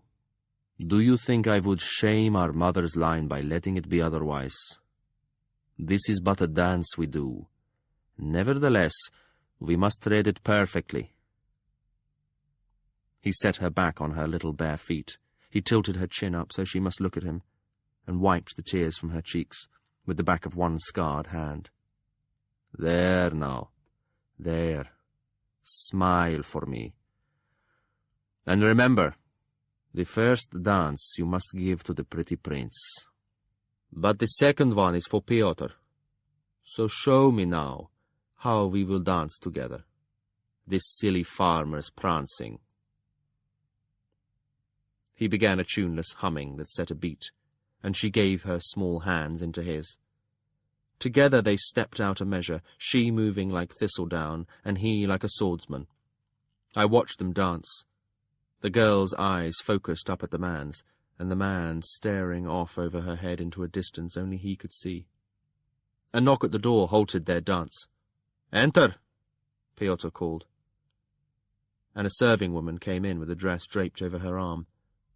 Abruptly, Pyotr and Elliania stepped apart and became still. They could not have been more wary if a serpent had slithered into the room, yet the woman was garbed as an Outislander, one of their own. Her manner was odd. She made no curtsy. She held the dress up for their inspection, giving it a shake to loosen the folds of the fabric. "The Natcheska will wear this tonight." Pyotr ran his eyes over it. I had never seen anything like it. It was a woman's dress cut for a child. The fabric was a pale blue, swooping low at the neckline. A gush of lace on the front, along with some clever gathers, drew up the fabric. It would help the Narceska pretend a bosom she did not yet possess. Elliania reddened as she stared at it. Pyotr was more direct. He stepped between Elliania and the dress, as if he would protect her from it. "No, she will not." "Yes, she will. The lady prefers it. The young prince will find it most attractive." She offered not an opinion, but a directive. "No, she will not. It is a mockery of who she is. That is not the garb of a god's rune Narceska. For her to wear that is an insult in our mother's house." With a sudden step and a slash of his hand, Pyotr knocked the dress from her hands to the floor. I expected the woman to cower back from him or beg his pardon. Instead, she just gave him a flat-eyed stare, and after a brief pause said, "The lady says it has nothing to do with the god runes. This is a dress that Six Duchies men will understand. She will wear it." She paused again, as if thinking, then added, "For her not to wear it would present a danger to your mother's house." As if Pyotr's action had been no more than a child's wilful display, she stooped and lifted the dress again. Behind Pyotr, Elliania gave a low cry. It sounded like pain. As he turned to her, I caught a quick glimpse of her face. It was set into a determined stillness, but sweat suddenly misted her brow, and she had gone as pale as she had been flushed before. "Stop it," he said in a low voice, and I first thought that he spoke to the girl. Then he glanced over his shoulder. Yet when he spoke again, he did not appear to be addressing the servant at all. "Stop it," he repeated. "Dressing her like a whore was not part of our arrangement. We will not be driven into it. Stop it, or I will kill her, and you will lose your eyes and your ears here." And he drew his belt knife, and advancing upon the serving woman, he laid the edge of it along her throat. The woman did not blanch or shrink away. She stood still, her eyes glittering, almost smirking at his threat. She made no response to his words. Then suddenly Elliania drew a deeper, ragged breath, and her shoulders sagged. A moment later she squared them and stood upright. No tears escaped her. In a fluid motion, Pyotr snatched the dress from the woman's arm. His knife must have been honed to a razor's edge, for it slashed effortlessly down the front of the gown. He threw the fluttering ruins to the floor and trod upon them. "Get out," he told the woman. "As you will, my lord, I am sure," she muttered. But the words were a mockery as she turned and retired. "As you will, my lord, I am sure," she muttered. But the words were a mockery as she turned and retired. She did not hurry, and he watched her leave until the door closed behind her. Then he turned back to Elliania. "Are you much hurt, little fish?" She shook her head. A quick gesture, chin up. A brave lie, for she looked as if she would faint. I stood up silently. My forehead was gritty with dust from leaning against the wall as I spied on them. I wondered if he knew that Pyotr did not consider the betrothal to be a binding gesture. I wondered what illness ailed the Narceska, and wondered, too, who the lady was, and why the servant was so disrespectful. I tucked my bits of information away alongside my questions, gathered up my clothing, and resumed my trek up to Chade's tower. At least my spying had made me forget my own concerns for a short time. I climbed the last steep stair to the tiny room at the top, and pushed on the small door there. From some distant part of the castle I caught a strain of music, probably minstrels limbering their fingers and instruments for tonight's festivities. I stepped out from behind a rack of wine bottles into Chade's tower room. I caught my breath, then shouldered the rack silently back into place and set my bundle down beside it. The man bent over Chade's work table was muttering to himself, a guttural sing-song of complaints. The music came louder and clearer with his words. 5 noiseless steps carried me in towards the corner of the hearth, and Verity's sword. My hand just touched the hilt as he turned to me. He was the half-wit I had glimpsed in the stable-yard a fortnight ago. He held a tray stacked with bowls, a pestle, and a teacup, and in his surprise he tipped it and all the crockery slid to one end. Hastily he set it down on the table, The music had stopped. For a time, we stared at one another in mutual consternation. The set of his eyelids made him appear permanently sleepy. The end of his tongue was pushed out of his mouth against his upper lip. He had small ears that were snug to his head. Below his raggedly cropped hair,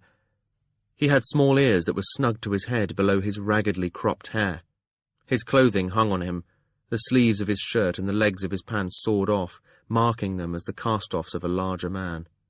He was short and pudgy, and somehow all his differences alarmed me. A shiver of premonition ran over me. I knew he was not a threat, but I did not wish him near me. From the way he scowled, the feeling was mutual. "Go away," he spoke in a guttural, soft-mouthed way. I took a breath and spoke evenly. "I am permitted to be here. Are you?" I had already deduced that this must be Chade's servant, the boy who hauled his wood and water and tied it up behind the old man. But I did not know how deeply he was in Chade's confidence, and so I did not say Chade's name. Surely the old assassin could not be so careless as to entrust his secret ways to a half-wit. "You! Go away! Don't see me!" The solid thrust of skill magic that he launched at me sent me staggering. If I had not already had my walls up, I am certain that I would have done as he told me, gone away and not seen him. As I slammed my skill walls tighter and thicker around me, I wondered fleetingly if he had done this to me before. Would I even recall it if he had? "Leave me alone! Don't hurt me! Go away, stink dog!" I was aware of his second blast, but less cowed by it. Even so, I did not lower my walls to skill back at him. I spoke my words in a voice that shook despite my best efforts to hold it steady. "I won't hurt you. I've never had any intention of hurting you. I'll leave you alone, if that is what you wish, but I won't go away, and I won't allow you to push me like that." I tried for the firm tones of someone reprimanding a child for bad manners. He probably had no idea what he was doing. Doubtless he was only using a weapon that had previously worked for him. But instead of chagrin, his face flared with anger. And fear? His eyes, already small, nearly disappeared in his fat cheeks when he narrowed them. For a moment his mouth hung ajar and his tongue stuck out even further. Then he picked up his tray and slammed it back to the table so that the dishes on it jumped. "Go away!" His skill echoed the angry commands of his mouth. "You don't see me!" I groped my way into Chade's chair and sat down in it firmly. "I do see you," I said evenly, "and I'm not going away." I crossed my arms on my chest. I hoped he could not see how rattled I was. "You should just do your work and pretend that you don't see me. And when you are done, you should go away." I was not going to retreat from him. I could not. For me to leave would reveal to him how I had come, and if he did not already know that, I wasn't going to show him. I leaned back in my chair and tried to look as if I were relaxing there. He glared at me, and the beat of his skill fury against my walls was daunting. He was strong. If he were this strong, untrained, what would his talent be if he could learn to master it? It was a frightening thought. I stared at the cold hearth, but watched him from the corner of my eye. Either he had finished his work, or decided not to do it. In any case, he picked up his tray, stalked across the room, and tugged at a scroll rack. This was the entry I had seen Chade once use. He vanished inside it. But as the rack swung into place behind him, both his voice and his skill reached me again. "You stink like dog poop. Chop you up and burn you." His anger was like an ebbing tide that slowly left me stranded. After a time I lifted my hands and pressed them to my temples. The stress of holding my walls so tight and solid was beginning to tell on me, but I dared not let them down just yet. If he could sense my lowering them, if he chose then to blast me with a skill command, I would be prey to it, just as Dutiful had been prey to my impulsive skill command not to fight me. I feared that his mind still bore the stamp of that decree. That was yet another worry that I must tend to. Did that order still restrain him? I made the resolution then that I must discover how to reverse my skill command. If I did not, I knew it would soon become a barrier to any true friendship between us. Then I wondered if the prince were cognizant at all of what I had done to him. It had been an accident, I told myself, and then despised my lie. A burst of my temper had imprinted that command on my prince's mind. It shamed me that I had done so, and the sooner it was removed, the better for both of us. Dimly I became aware of music again. I made a tentative connection. As I gradually lowered my walls, it became louder in my mind. Putting my hands over my ears did not affect it at all. Skilling music. I had never even imagined such a thing, yet the half-wit was doing it. When I drew my attention away from it, it faded into the shushing curtain of thoughts that stood always at the edges of my skill. Most of it was formless whispering, the overheard thoughts of the folk who possessed just enough talent to let their most urgent thoughts float out onto the skill.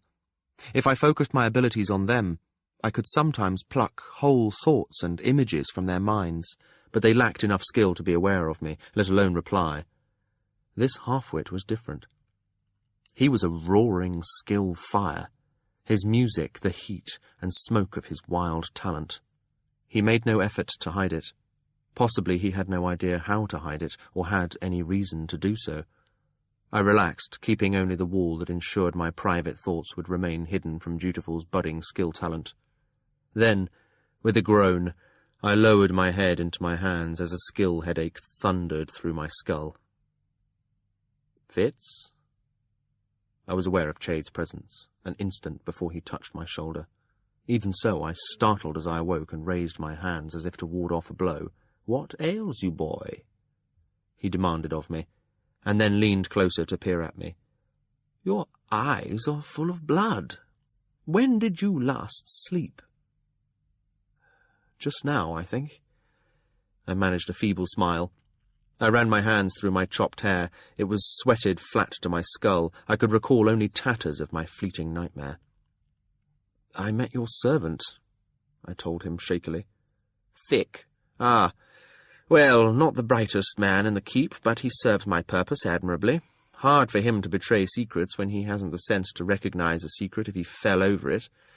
But enough of him. As soon as Lord Golden's message reached me, I came up here hoping to catch you. What is this about piebalds in Buckkeep Town?" He wrote that down in a message. I was incensed. Not in so many words. Only I would have picked out the sense of it. Now tell me. "They followed me last night, this morning, to scare me and to let me know they knew me, that they could find me any time." "Chade, set that aside for a moment. Did you know that your servant, what is his name? Thick. Did you know Thick is skilled?" "At what? Breaking teacups?" The old man snorted as if I had made a bad jest. He heaved a sigh and gestured at the cold fireplace in disgust. "He's supposed to set a small fire in the hearth each day. Half the time he forgets to do that. What are you talking about?" "Thick is skilled. Strongly skilled. He nearly dropped me in my tracks when I accidentally startled him here. If I had not been keeping up my walls to ward my mind from Dutiful, I think he would have blasted away every thought in my head. 'Go away,' he told me, 'and don't see me, and don't hurt me.' And Chade, you know, I think he's done that before. To me, even. Once, in the stable yard, I saw some of the boys teasing him, and I heard, almost as if someone said it aloud, 'Don't see me.' And then the stable boys were all going about their business, and after that I don't recall that I did see him there. Any more, I mean." Chade slowly sank down into my chair. He reached out to take one of my hands in his as if that would make my words more comprehensible. Or perhaps he sought to feel if fever had taken me. "Thick has the skill magic," he said carefully. "That's what you're telling me?" "Yes.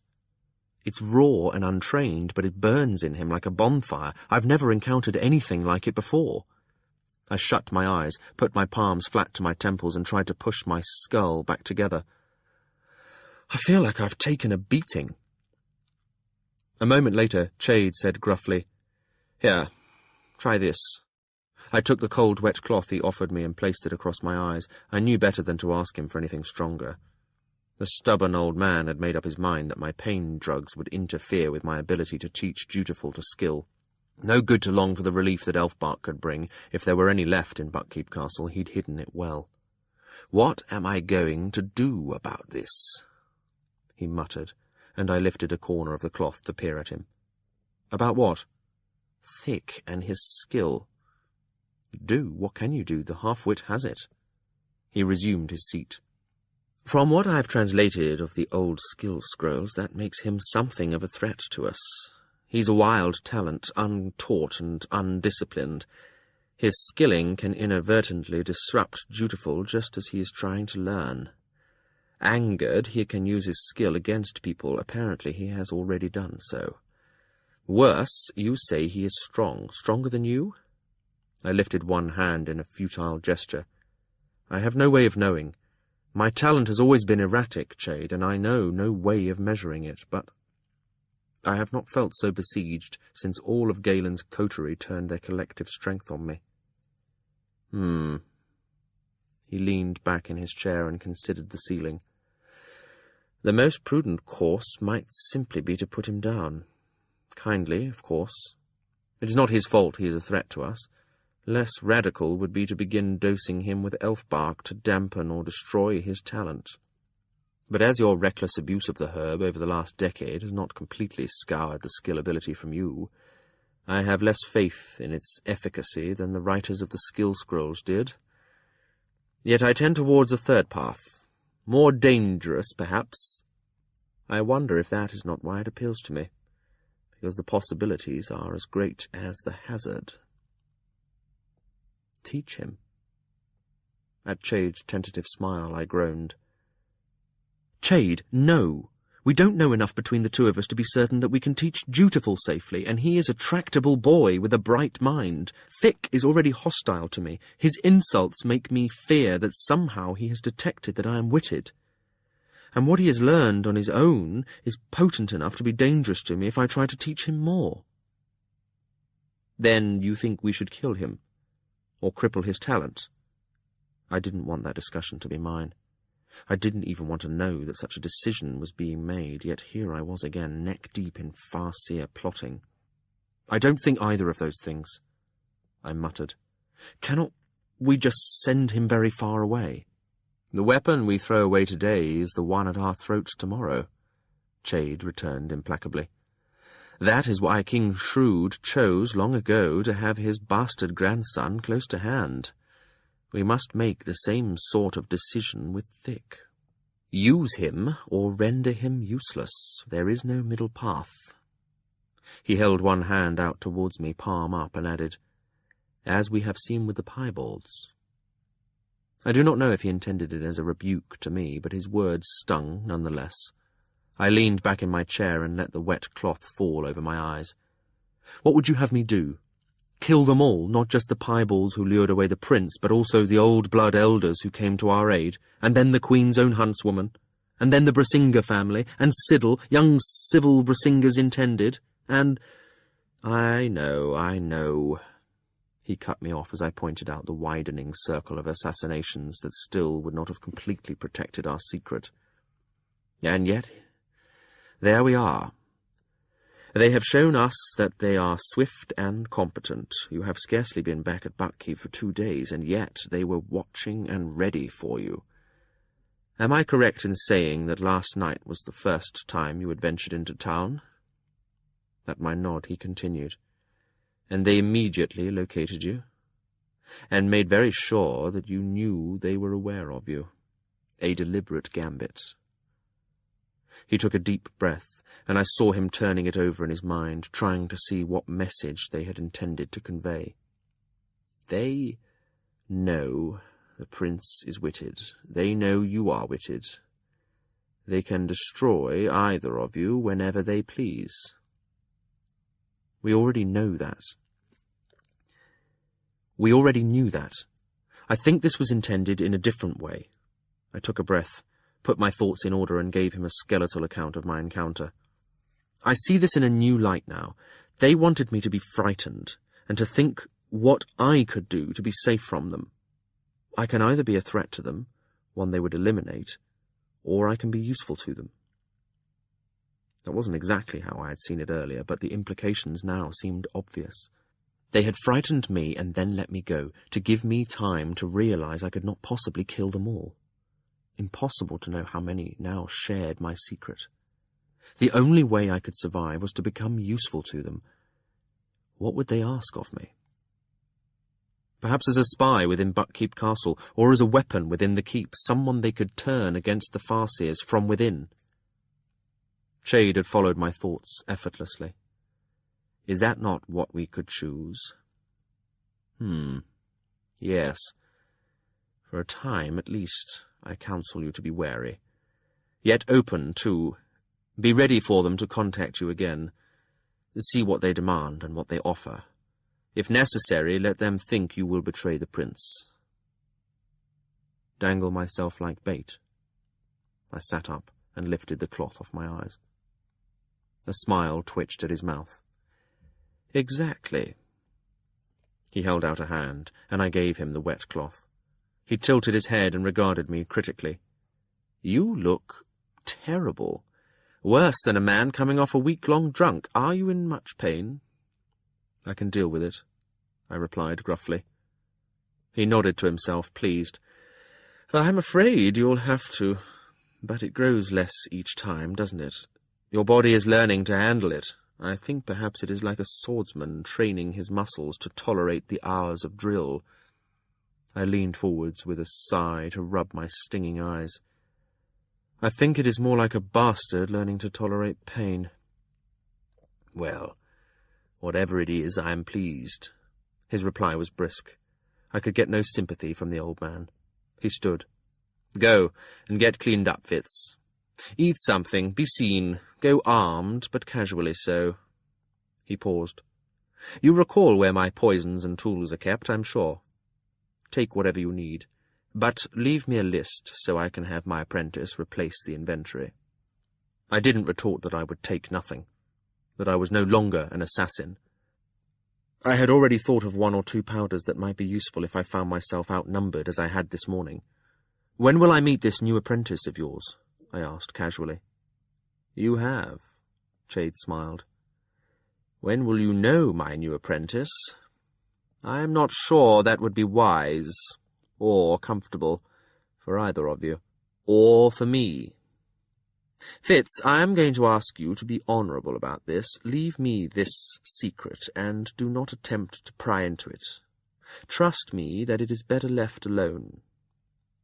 Speaking of prying, there is something else I should tell you about.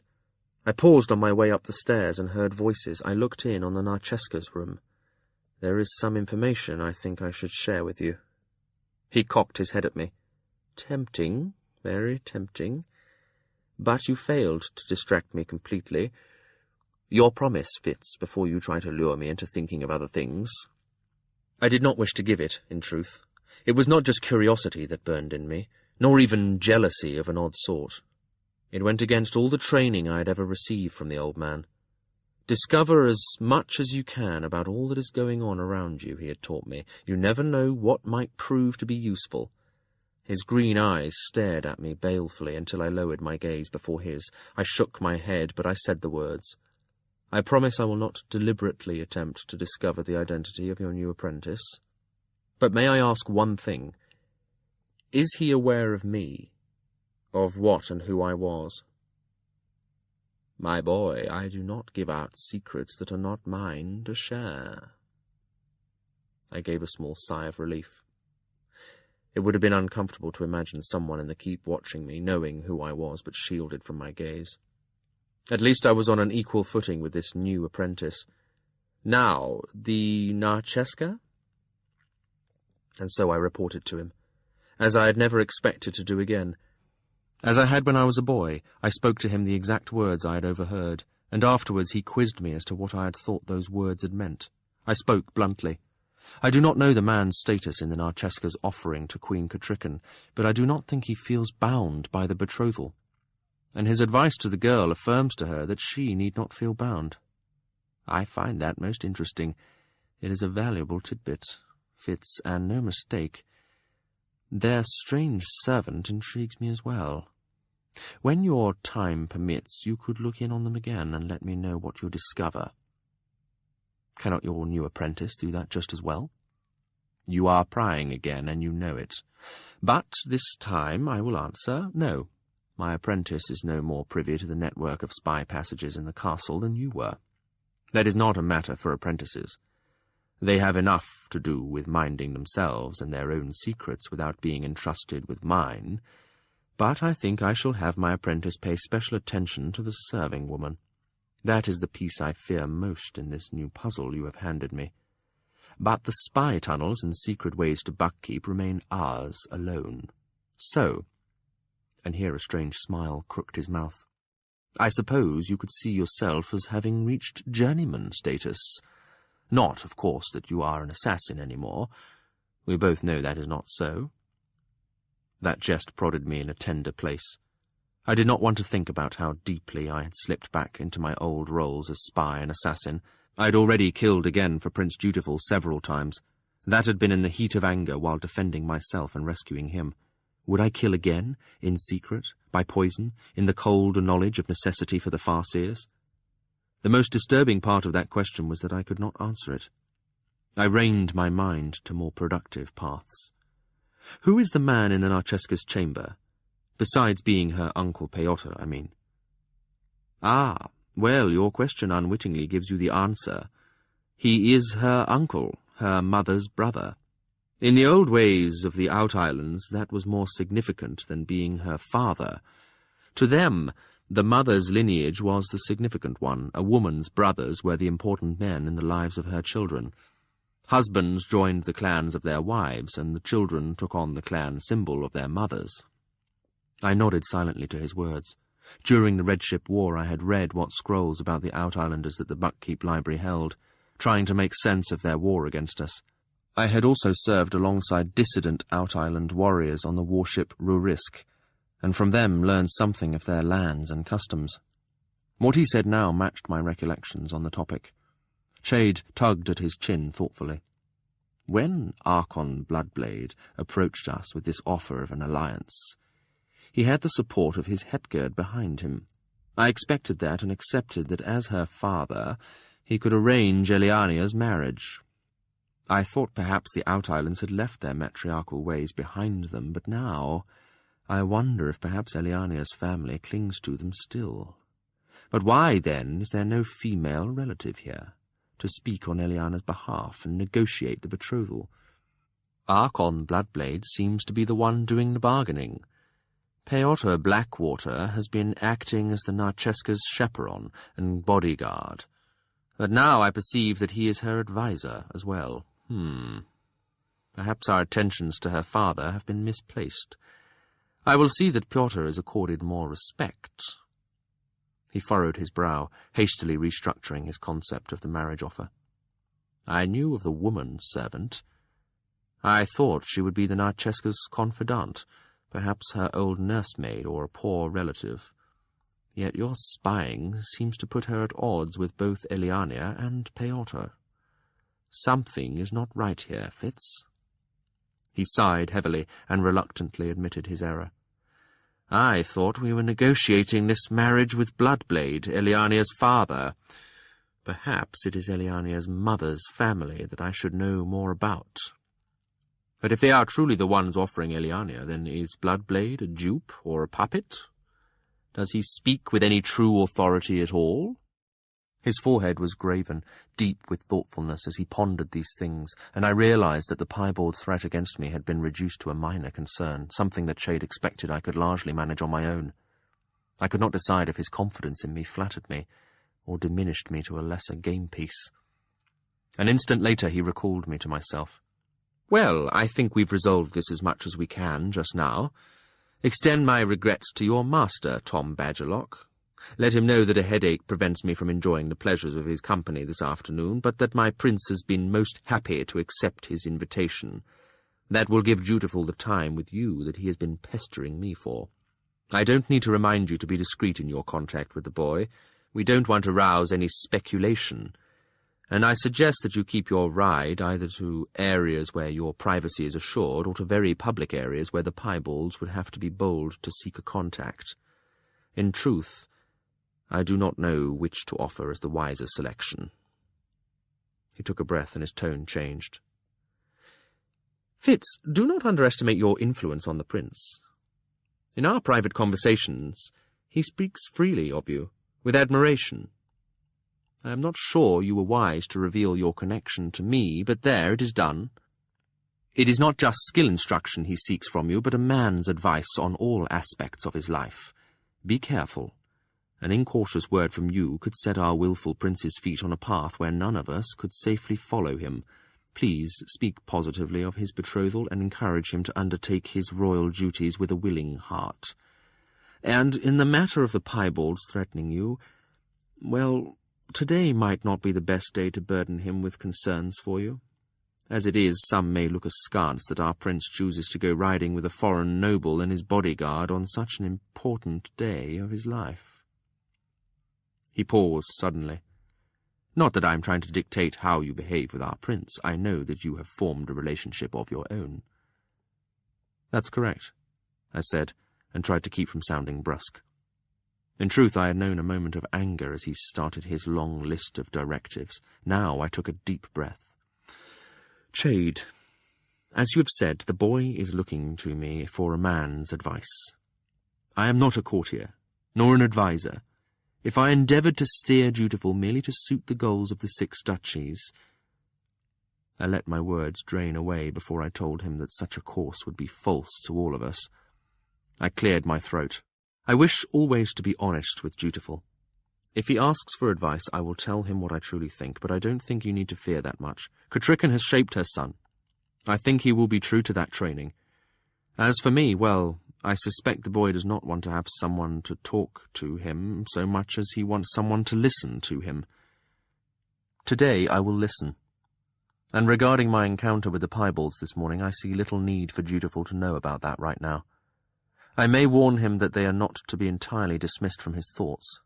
They are definitely a force to be reckoned with. Which brings me to a question of my own. Will the Brasingers be present for the prince's betrothal ceremony?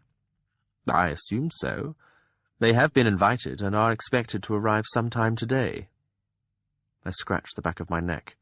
My headache was not fading, but it seemed to be changing to an ordinary one rather than one of the skill variety. If you would share such information with me, I would like to know who accompanies them, as well as what horses they rode, the coursing beasts that journeyed with them, hawks, even pets. All in as much detail as can be discovered. Oh, and one other thing. I think we should acquire a ferret or rat dog for these chambers, something small and light-footed to patrol for rats and other vermin. One of the wit beasts I encountered this morning was a rat, or perhaps a weasel or squirrel. Such a creature could be a versatile spy in the castle. Chade looked dismayed. I'll request a ferret, I think. They are more quiet than a rat dog and could accompany you through the corridors. He cocked his head. Are you thinking of taking it as a bond beast? I winced at the question. Chade, it doesn't work that way. I tried to remind myself that he had asked the question out of ignorance, not callously.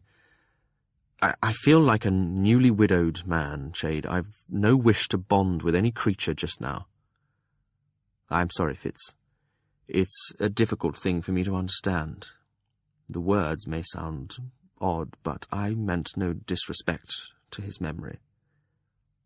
I changed the subject. Well, I'd best tidy myself if I'm to ride with the prince this afternoon, and we should both ponder what to do about this servant of yours. I think I shall arrange a meeting for all three of us, but not today, nor tonight, nor even tomorrow, perhaps. The betrothal is what must be managed right now. Nothing must go wrong with that. Do you think that the situation with Thick can wait? I shrugged. It will have to, I suppose. Good luck with the rest of it. I rose to go, picking up the basin and wet cloth to tidy up in passage.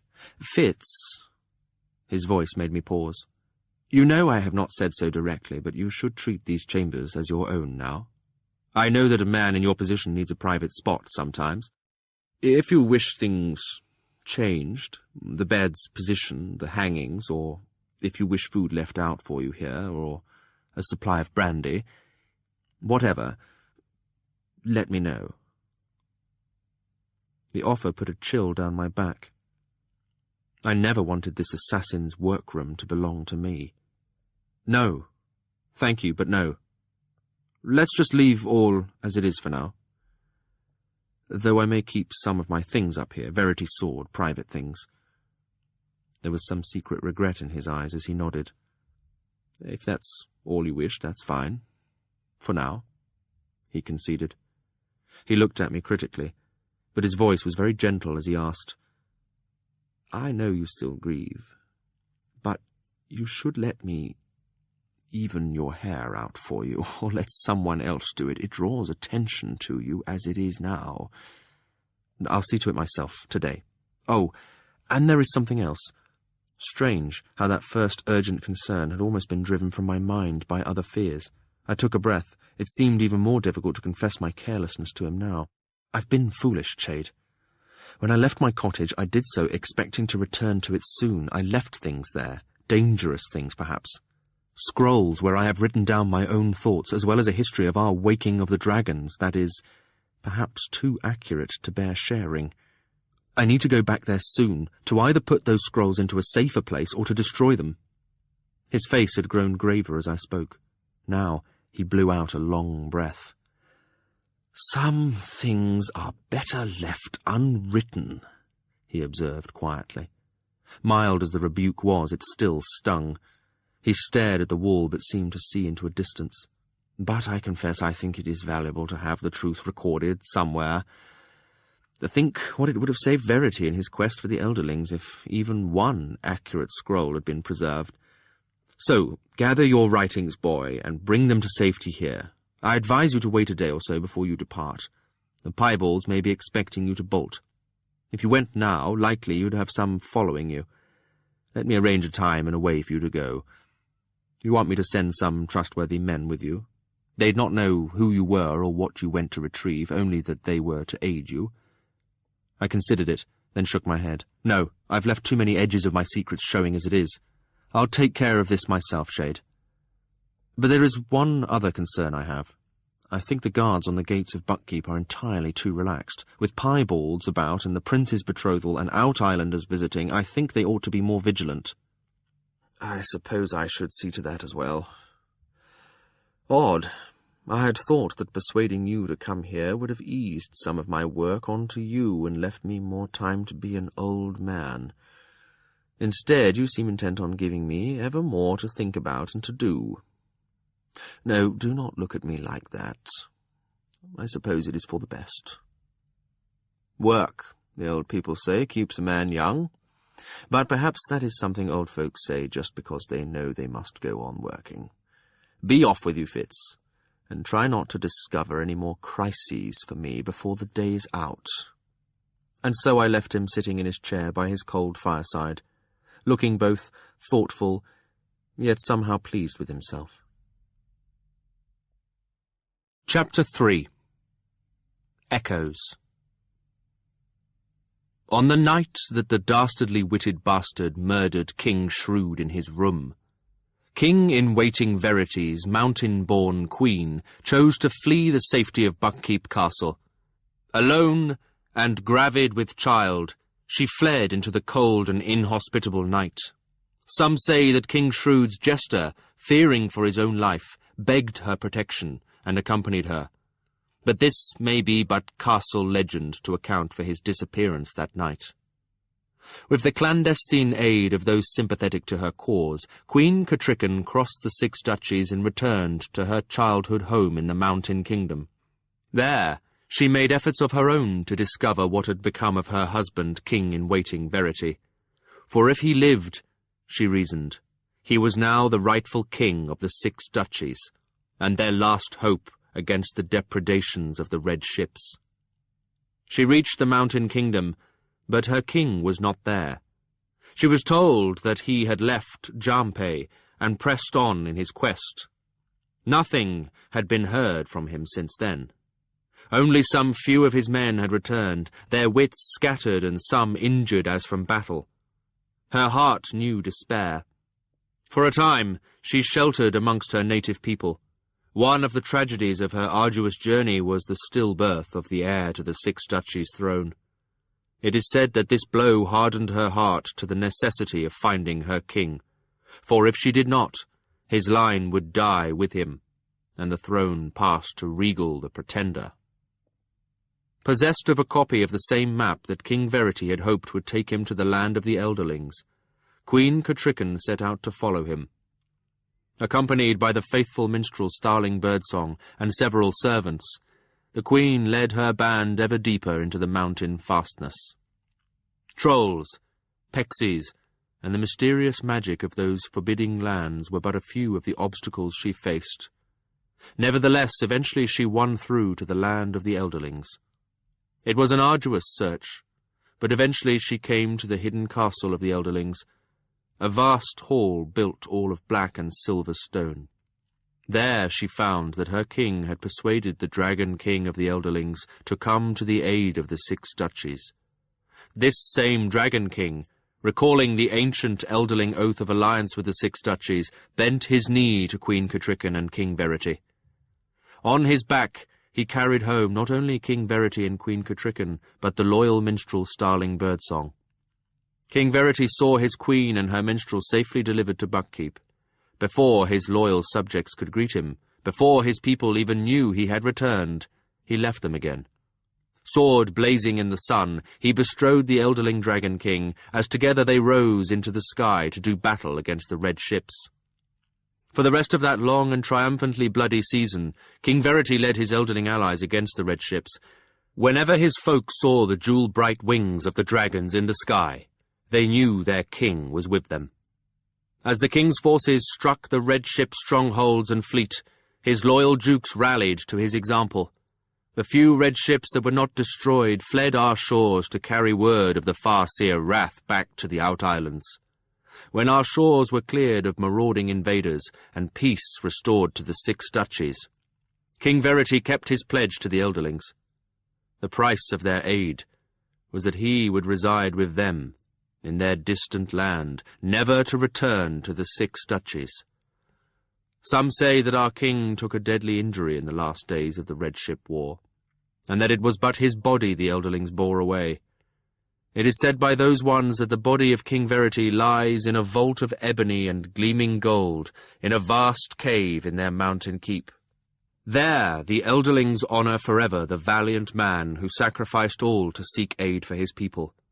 But others say that King Verity lives still, well feasted and highly acclaimed, in the Elderling kingdom, and that if ever again the Six Duchies is in need, he will return with his heroic allies to aid his people. The brief reign of Verity Farseer. Nolus the Scribe. I returned to the stuffy darkness of my little cell. Once I had closed the access to the secret passage, I opened the door to the Fool's Chambers, in the hopes of gaining at least some natural light. It didn't help much, but there was little I needed to do. I tidied my bedding and looked around my austere room. Safely anonymous. Anyone might live here. Or no one, I thought sarcastically. I buckled on my ugly sword and made sure of the knife at my belt before I left the room. The fool had left a generous share of the food for me. Cold, it was not especially appetizing, but my hunger made up for it. I finished his breakfast and then, recalling his instructions to Tom Badgerlock, took the dishes down to the kitchen. On my return trip I hauled wood for the hearth and water for the pitchers. I dumped and wiped the washing basins and did the other small and necessary chores of the room. I opened the window shutters wide to air the chamber. The view from his window showed me that we would have a fine if chill day. I closed them again before I left. I had the hours until our afternoon ride to myself, I decided. I thought of going down to Buckkeep Town, but swiftly decided against it. I needed to put my thoughts about Ginna in order before I saw her again, and I wished to ponder her worries about young Hap. Nor would I risk that piebalds might be spying on me. The less interest I took in Ginna or my son, the safer they were. So I took myself down to the practice courts. Weapons Master Cresswell greeted me by name and asked if Delary had been sufficient challenge to my skills. Even as I groaned appreciatively, I was somewhat surprised to be so well recalled. It was both welcoming and disconcerting. I had to remind myself that perhaps the best way to ensure I was never recognized as the Fitz chivalry that had lived in Buckkeep Castle 16 years ago was to make solid my recognition as Badgerlock. So I deliberately paused to talk with the man, and humbly admitted that Delary had indeed been more than a match for me. I asked him to recommend a partner for this day's challenge, and he yelled across the court to a man who moved with the centred ease of a veteran fighter. Wim's beard was shot with streaks of grey, and his waist thickened with his years. I guessed his age at 45, a good 10 years older than my true age, yet he proved a good match for me. Both his wind and endurance were better than mine, but I knew a few tricks with a blade that made up for some of that. Even so, he was kind enough, after he had beaten me 3 times, to assure me that my proficiency in stamina would return with repeated practice. It was small solace.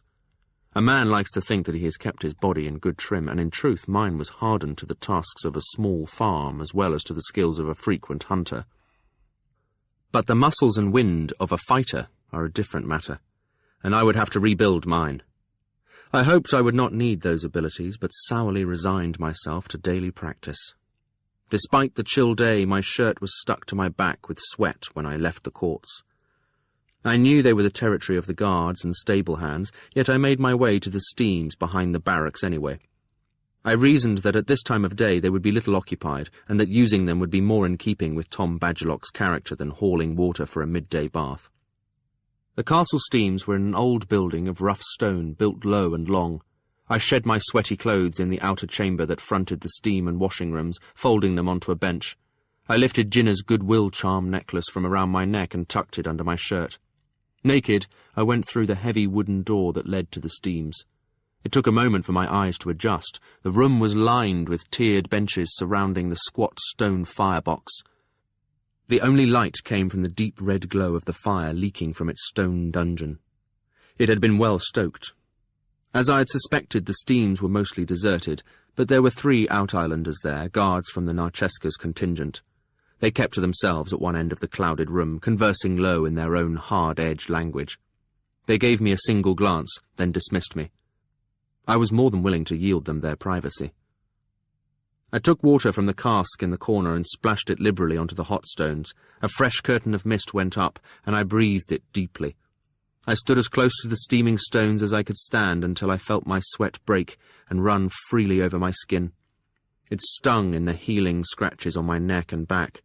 There was a box of coarse salt and some sea sponges, just as there had been when I was a boy. I scrubbed my body with the salt, wincing at the necessary pain, and then dashed it clean with the sponges. I had nearly finished when the door opened and a dozen guardsmen crowded in. The veterans in the group looked weary, while the younger men-at-arms were shouting and elbowing one another in good-natured horseplay, energized by returning home from the long patrol they had just finished. 2 young men proceeded to stuff more wood into the firebox, while another slopped more water on the stones. Steam rose in a wall, and the roar of competing conversations suddenly filled the room. 2 old men followed them into the room, moving more slowly, obviously not a part of the first group. Their scarred and gnarled bodies were testimony to their long years of service. They were deep in talk, some complaint about the beer in the guard-room. They greeted me, and I grunted a reply before turning aside. I kept my head down and my face turned away from them. One of the older men had known me when I was just a lad. Blade was his name, and the old guardsman had been a true friend to me. I listened to his familiar oaths as he roundly cursed his stiff back. I would have given much to greet him honestly and share talk with him. Instead, I smiled to myself to hear his abuse of the beer and wished him well with all my heart. I watched surreptitiously to see how our Buckkeep guards would mingle with the Out-Islanders. Oddly, it was the young men who avoided them and gave them suspicious glances. The guards old enough to have fought in the Red Ship War seemed more at ease.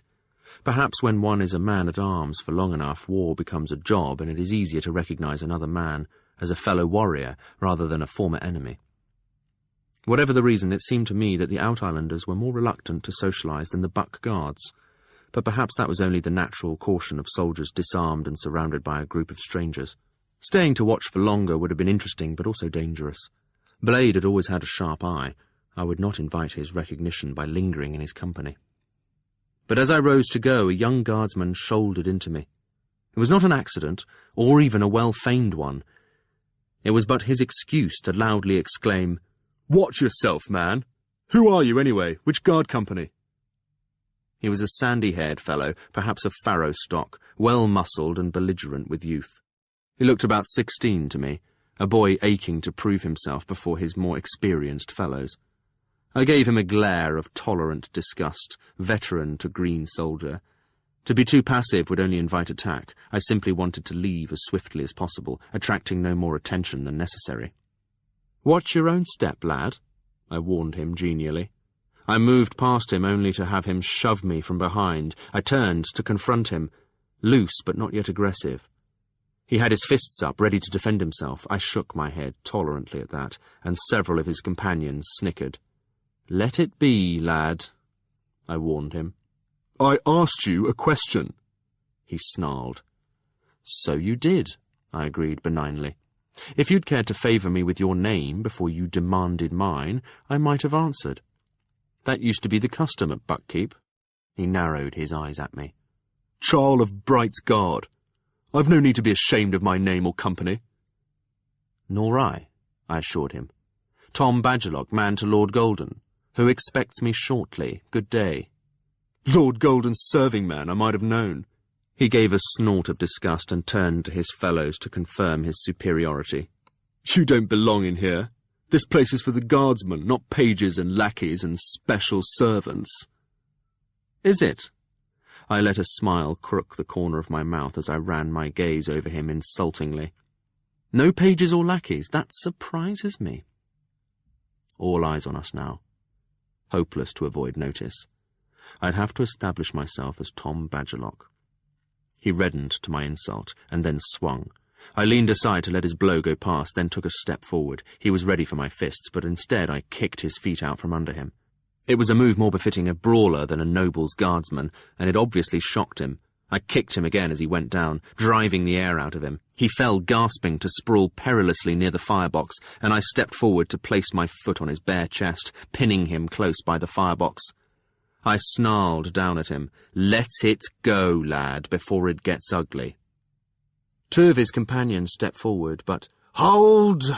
shouted Blade, and they halted. The old guardsman stepped forward, one hand pressed to the small of his back. "Enough! I won't have it in here." He glared at the man that was likely the guard's commander.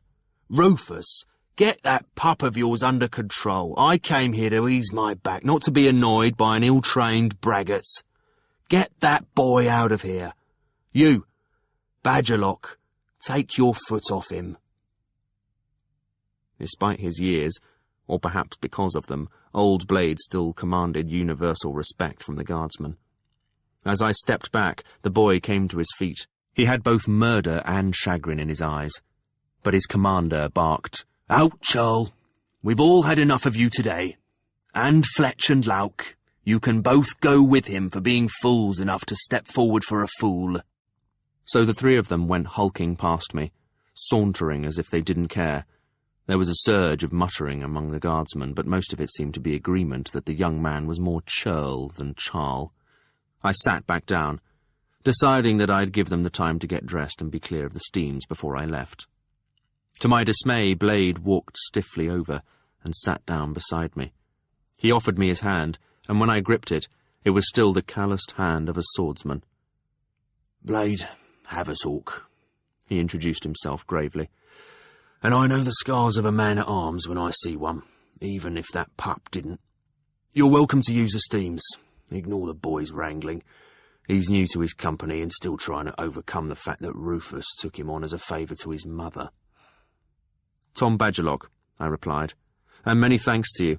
I could see he was trying to curry favour with his fellows by it, but I've no idea why he chose me. I'd no wish to fight the boy." "That much was plain. As plain as that it was lucky for him you did not. As for why, well, he's young and listens too much to gossip. It's no basis for judging a man. Do you hail from about here, Badgerlock?" I gave a short laugh. "Buck in general is where I hail from, I suppose." He gestured at the scratches on my throat and asked, "And how did you come by those marks?" "A she-cat," I heard myself say, and he took it for a bawdy jest and laughed. And so for a time we chatted, the old guardsman and myself. I looked into his seamed face, nodded and smiled at his old man's gossip, and saw no spark of recognition at all.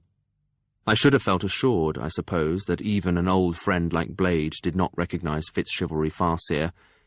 Instead, it unleashed a welling of gloom in me. Had I been that forgettable, that unremarkable to him? I found it hard to keep my mind on his words, and when I finally excused myself from his company, it was almost a relief to leave him.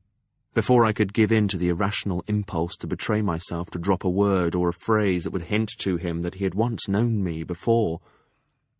It was a boy's impulse, a hunger to be recognized as significant, close kin to the impulse that had made young Charles attempt to spark a fight with me. I left the steam room and walked through to the washing chamber, where I sluiced the last of the salt from my skin and towelled myself dry. Then I went back into the first room, dressed, and headed out, feeling clean but not renewed. A glance at the sun told me it was nearly time for Lord Golden's afternoon ride. I headed for the stables, but as I started to go in, I met a stable hand leading my black Malta and an unfamiliar grey gelding. All the mounts were groomed to gleaming and already saddled. I explained to him that I was Lord Golden's man, but he regarded me with suspicion, until a woman's voice greeted me with, "Ho, Badgerlock! Do you ride with Lord Golden and our prince today?" "Such is my good fortune, Mistress Laurel," I greeted the Queen's huntswoman. She was dressed in forest green in the tunic and leggings of a hunter, but her figure gave them an entirely different air. Her hair was bundled out of the way in a most unfeminine way that somehow only made her more womanly. The stableman abruptly offered me a short bow and let me take the horses from him. When he was out of earshot, Laurel smiled at me and asked quietly, "And how is our prince?" "In good health, I am sure, Mistress Laurel." I apologized with my eyes, and she did not seem to take my careful words amiss. Her glance flickered over the goodwill charm at my throat. Jinnah had used her hedge-witch magic to make it for me. It was supposed to make folk regard me kindly. Laurel's smile grew warmer. I casually turned up my collar to conceal more of the charm. She glanced aside from me and then spoke with more formality, huntswoman to serving man. "Well, I hope you enjoy your ride today. Please pass on my greetings to Lord Golden." "That I shall, mistress. A good day to you as well." As she walked away, I grumbled to myself over the role I must wear as a shirt to my back. I would have liked more talk with her, but in the middle of the stable-yard was not the place for private conversation. I led the horses around to the great front door of the hall and waited there.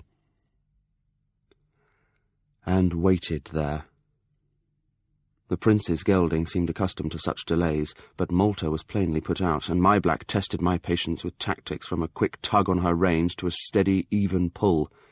I'd need to put in more hours with her if I expected to make a good mount of her. I wondered where I could find those hours, cursed the time that was being wasted now, and then dismissed the thought. A servant's time belonged to his master. I had to behave as if I believed that. I was beginning to feel chilled as well as annoyed before a commotion alerted me to stand straight and put an obliging expression on my face. A moment later, both the prince and Lord Golden emerged, surrounded by well-wishers and hangers-on. I did not see Dutiful's intended or any Outislanders among this party. I wondered if that was odd. There were several young women, including one pouting with disappointment. Doubtless she had hoped the prince would invite her along for the ride. Several of his male companions also looked a bit disgruntled. Dutiful wore a pleasant expression, but the pinch at the corners of his mouth and eyes let me know that he held it in place with an effort. Sybil Brasinga was there, on the outskirts of the circle of admirers. Chade had said he was expected to arrive today. He gave me one dark glance, and I perceived that he manoeuvred to stand closer to the prince, but on the side away from Lord Golden. His presence sent a prickle of both irritation and fear up my spine. Would he leave this farewell and hasten to let others know that I had ridden out with the prince? Did he spy for the piebalds, or was he as innocent as had been claimed? It was obvious to me that the prince wished to make a swift departure, but even so we lingered some time longer, as he made individual farewells and promised his later time and attention to many of them. All of this he managed graciously and well. It came to me that it was the thread of skill between us that made me aware of his impatience and irritation with all the finely dressed nobility that surrounded him. As if he were a restive horse, I found myself sending thoughts of calm and patience to him. He glanced at me, but I could not be sure he was aware of my reaching towards him. One of his companions took his horse's head from me and held the animal while the prince mounted. I held Malta for Lord Golden, and then at a nod from him mounted my own horse. There was yet another round of farewells and good wishes, as if we were setting off on a long journey rather than merely an afternoon ride.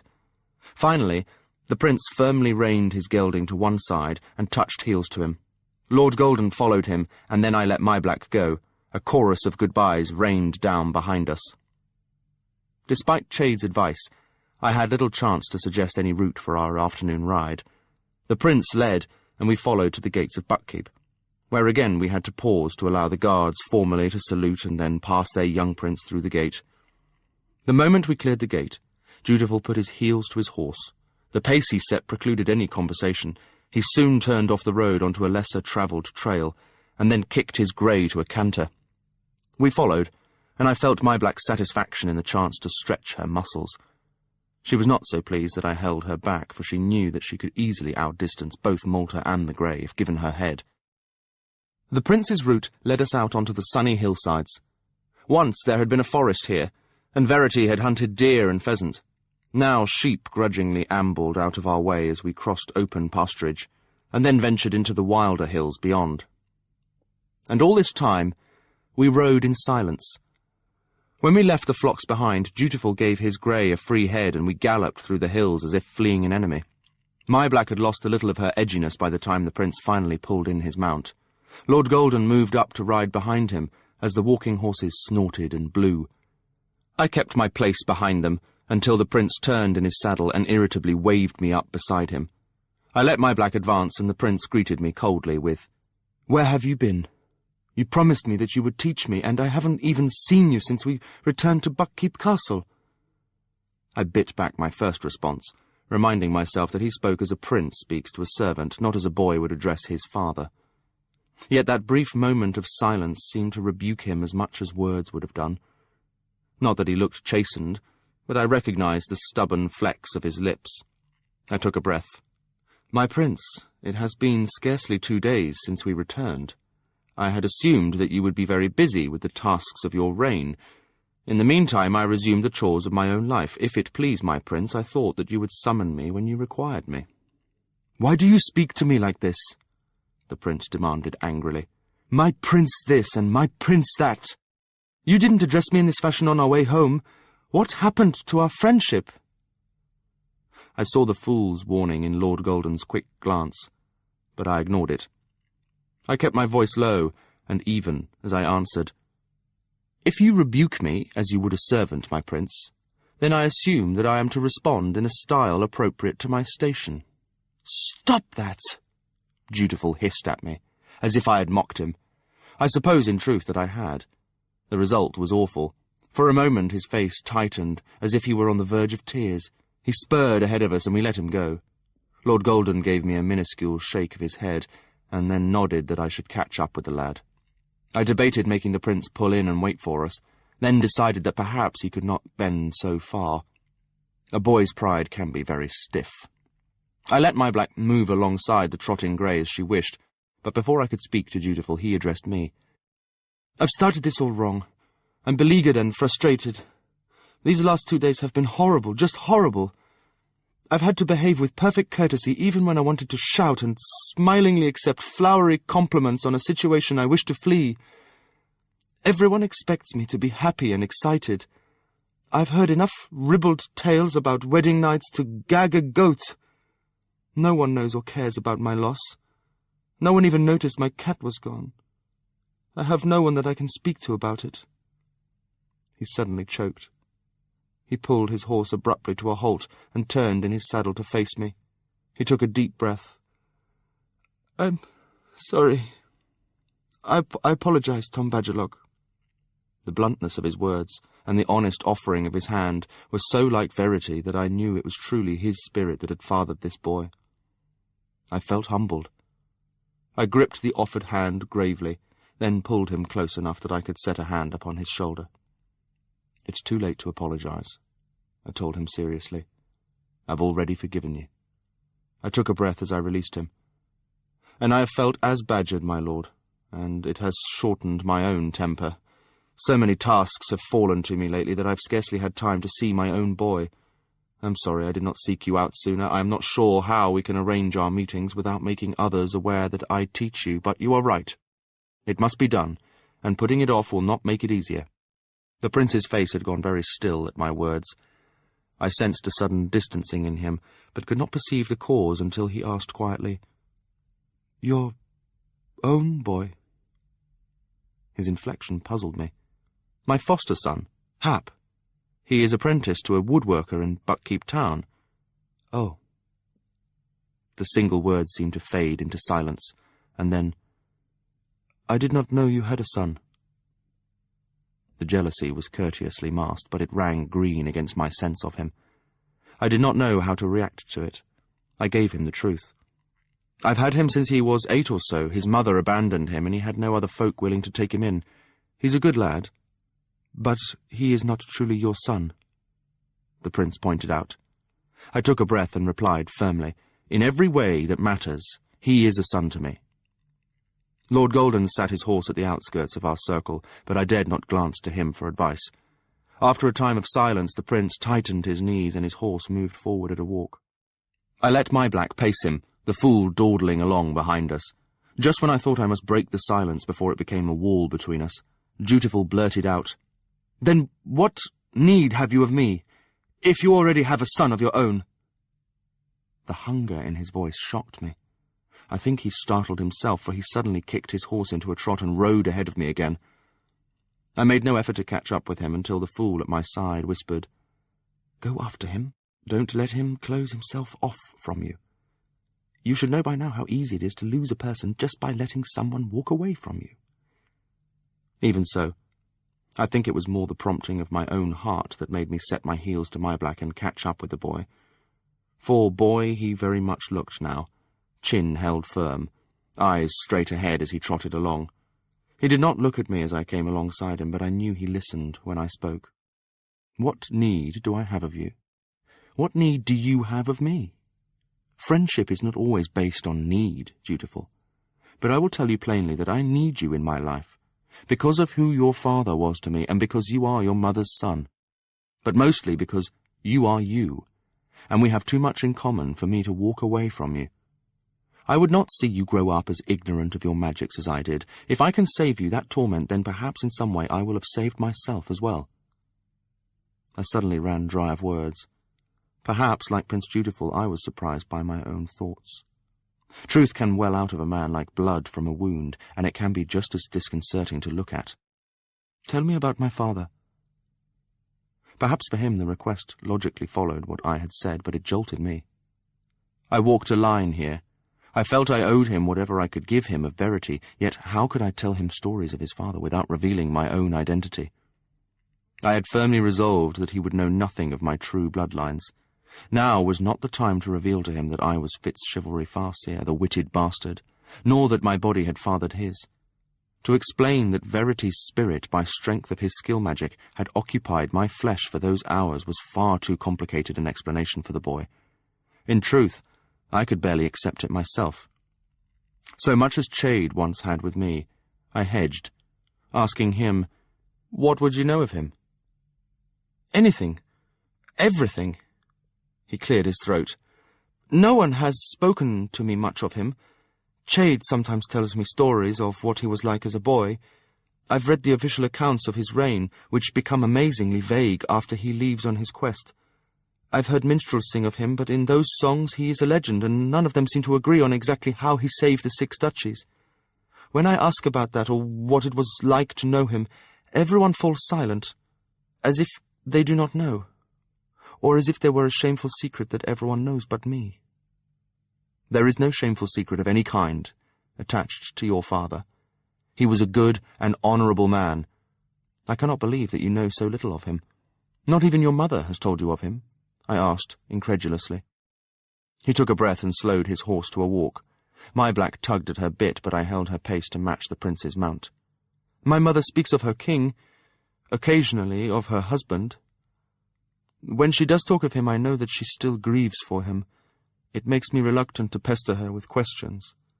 But I want to know about my father, who he was as a person, as a man among men." Ah! Again, it rang in me. the similarities we shared. I had hungered for the same truths about my own father. All I had ever heard of was Chivalry the Abdicator, the king-in-waiting who had been tumbled from his throne before he ever truly occupied it. He had been a brilliant tactician, a skilled negotiator. He had given it up to quiet the scandal of my existence. Not only had the noble prince sired a bastard, he had got me on a nameless mountain woman. It only made his childless marriage the more stinging to an heirless kingdom. That was what I knew of my father. Not what foods he liked, or whether he laughed easily. I knew none of the things a son would know if he had grown up seeing his father daily. "Tom?" Dutiful prodded me. "I was thinking," I replied honestly. I tried to think what I would like to know about my own father. Even as I pondered this, I scanned the hillside around us. We were following a game path through a brushy meadow. I examined the trees that marked the beginning of the foothills, but saw and felt no sign of humans there. Verity. Well, he was a big man, near as tall as I am, but bull-chested with wide shoulders. In battle harness he looked as much soldier as prince, and sometimes I think he would have preferred that more active life. Not that he loved battle, but because he was a man who liked to be outdoors, moving and doing things. He loved to hunt. He had a wolfhound named Leon that shadowed him from room to room, and— Was he witted, then?" the prince asked eagerly. "No." The question shocked me. He simply had a great fondness for his dog, and— "Then why am I witted? They say it runs in families." I gave a half-hearted shrug. To me it seemed the lad's mind leapt from topic to topic as a flea hops from dog to dog. I tried to follow it. "I suppose the wit is like the skill. That is supposed to be the far-seer magic, yet a child born in a fisherman's cot may suddenly show the potential for it. No one knows why a child is born with or without the magic." Civil Brasinga says the wit winds through the far-seer line. He says that perhaps the piebald prince got his wit as much from his royal mother as his base-born father. He says that sometimes it runs weak in two family lines, but when they cross, the magic shows itself, like one kitten with a crooked tail when the rest of the litter is sound. "When did Civil say these things to you?" I demanded sharply. The prince gave me an odd look, but answered, "Early this morning, when he arrived from Galekeep." "In public?" I was horrified. I noticed that Lord Golden had edged his horse closer to us. "No, of course not. It was very early this morning, before I had breakfasted. He came to the door of my bedchamber himself, urgently begging audience with me." "And you just let him in?" Dutiful stared at me in silence for a moment. Then he said stiffly, "He has been a friend to me. He gave me my cat, Tom. You know what she meant to me." "I know how that gift was intended, as do you. Civil Brasinga may be a dangerous traitor, my prince, one who has already conspired with the piebald to snatch you away from your throne, and eventually from your own flesh. You must learn more caution." The prince had gone pink around the ears at my rebuke, yet he still managed to keep his voice level. "He says he is not, and that they didn't. Conspire, that is. Do you think he would have come to me to explain if he had? He and his mother did not know about the cat. They were not even aware I was witted when they gave her to me. Oh, my little cat." His voice suddenly faltered on his last words, and I knew how all his thoughts had diverted to the loss of his wit partner. The chill grief of his loss blew through his words. It stirred my own loss of Night Eyes to a sharper ache. I felt as if I were probing a wound, as I asked relentlessly, "Then why did they do it? It must have seemed a strange request. Someone comes to them and gives them a hunting cat and says, 'Here, give this to the prince.' And they've never said who gave it." The prince took a breath, then stopped. "Civil spoke to me in confidence. I don't know if I should break that trust." "Did you promise not to tell?" I demanded, dreading the answer. I needed to know what Civil had told him, but I would not ask him to break his promise. An incredulous look came over Dutiful's face. "Tom Badgerlock, A noble does not ask his prince to promise not to tell. It would not be appropriate to our station." "And this conversation is?" the fool observed wryly. His comment made the prince laugh, easily dispersing a building tension between us that I had not been aware of, until the fool disarmed it. Strange suddenly to recognize his gift for doing that, after all the years I had known him. "I see your point," the prince conceded easily, and now the conversation included all of us as we rode 3 abreast. For a short time the steady clopping of the horses' hooves and the whispering of the cool wind were the only sounds. Dutiful took a breath. He did not ask me to promise, but Civil humbled himself to me.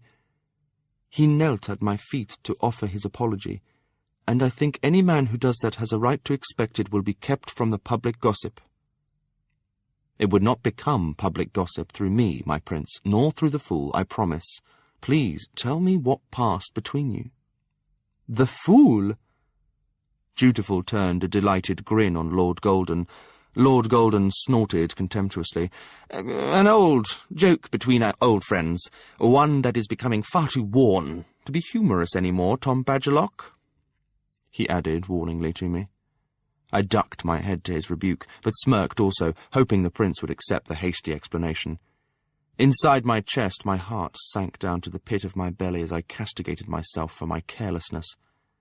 Did some part of me long to reveal myself to the prince? I felt an old, familiar twist in my gut. Guilt. Secrets withheld from ones who trusted me. Had not I once promised myself never to do that again? But what choice did I have? I guarded my own secret, even as Lord Golden worked at prying the prince's secret loose from him. "But if you would tell us, I promise that my tongue will wag it no further. Like Tom, I am dubious of Sybil Brisinga's loyalty to you, as friend or subject. I fear you may be in danger, my prince." "Sybil is my friend," the prince announced, in a voice that brooked no argument. His boyish confidence in his own judgment cut me. "I know that in my heart.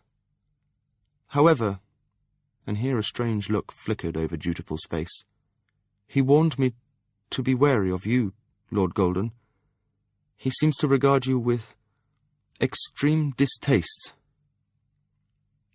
"A small misunderstanding between us when I guessed it at his home," Lord Golden demurred casually. "I am sure we will soon resolve it."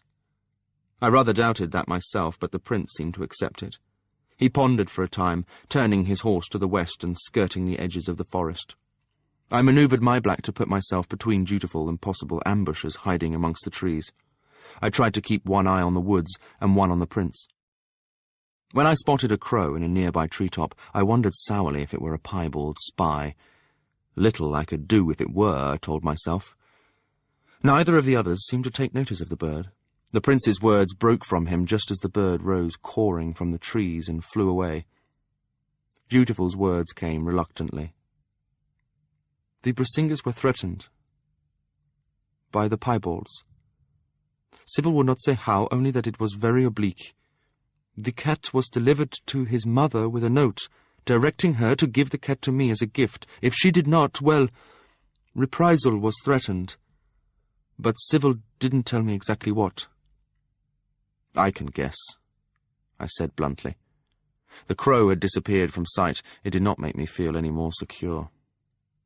If they didn't give the cat to you, one of them would be betrayed as witted, probably Sybil. "I think that is likely," Dutiful conceded. "That doesn't excuse it. She had a duty to her prince." Privately, I resolved to find a way to spy on Brisinga's room. A quiet visit to it and a search through his possessions might also be a good idea. I wondered if he had brought his cat with him. Dutiful gave me a very direct look, and he seemed to speak with Verity's bluntness as he asked me, "Could you put your duty to your monarch ahead of protecting a member of your own family?" That is what I asked myself. If my mother were threatened, what could I be forced to do? Would I betray the Six Duchies for the sake of her life? Lord Golden shot me a fool's glance, one that was well pleased with this boy. I nodded to it, but felt distracted. Dutiful's words itched at me. I suddenly felt as if there was something important I needed to remember, but could not trace the thought any further. I could not think of an answer to Dutiful's question either, so the silence lengthened. At last I said, "Be careful, my prince. I caution you against taking Civil Brisinga into your confidence or making his friends your own." "There is little to fear there, Bajulok. I've no time for friends right now. All is duty. It was hard for me to wrench this hour out of my schedule and say that I would go riding with only the two of you. I have been warned that it will look odd to the dukes, whose support I must court.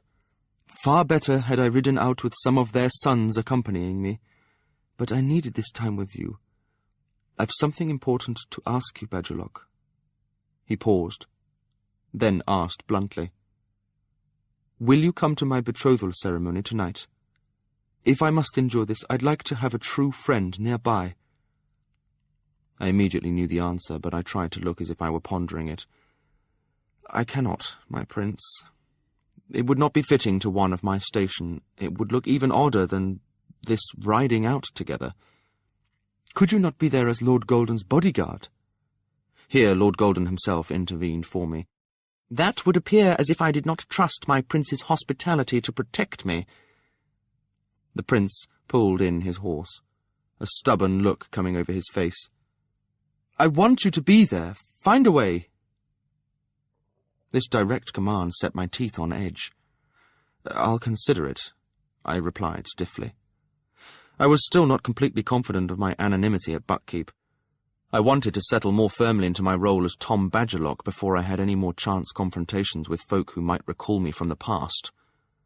There would be many of them at the betrothal ceremony tonight. But I wish to point out to my prince that even if I am present, conversing with you will be out of the question.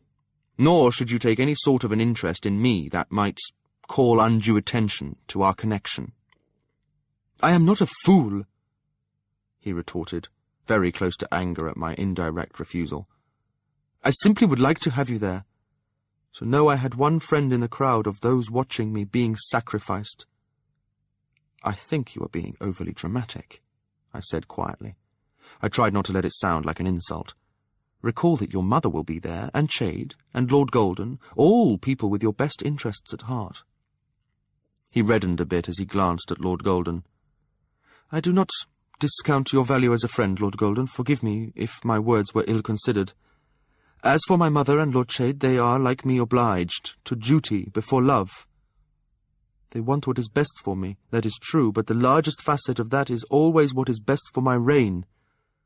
They see the well-being of the Six Duchies as intrinsic to my own well-being." He looked suddenly weary. "And when I disagree, they say that when I have been king for a time, I will understand that what they obliged me to do was actually in my own best interests as well. That ruling a country that is prosperous and at peace will bring me far more satisfaction over the years than the choosing of my own bride." We rode for a time in silence.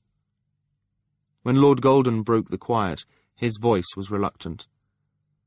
"My prince, I fear the sun does not wait for us. It is time to turn back towards Buckkeep Castle." "I know," Dutiful replied dully. "I know." I knew they were the wrong words to offer as comfort even as I said them, but the customs of society dictate strongly to all of us. I tried to make him content with what he must face. Elliania does not seem such a terrible choice for a bride. Young as she is still lovely, with the potential for true beauty as she matures. Chade speaks of her as a queen in the bud, and seems well pleased with the match the Outislanders have offered us. "Oh, she is that," Dutiful agreed, as he turned his grey. My black snorted as the other horse cut her path and seemed reluctant to turn and follow him. The hills and a longer gallop enticed her.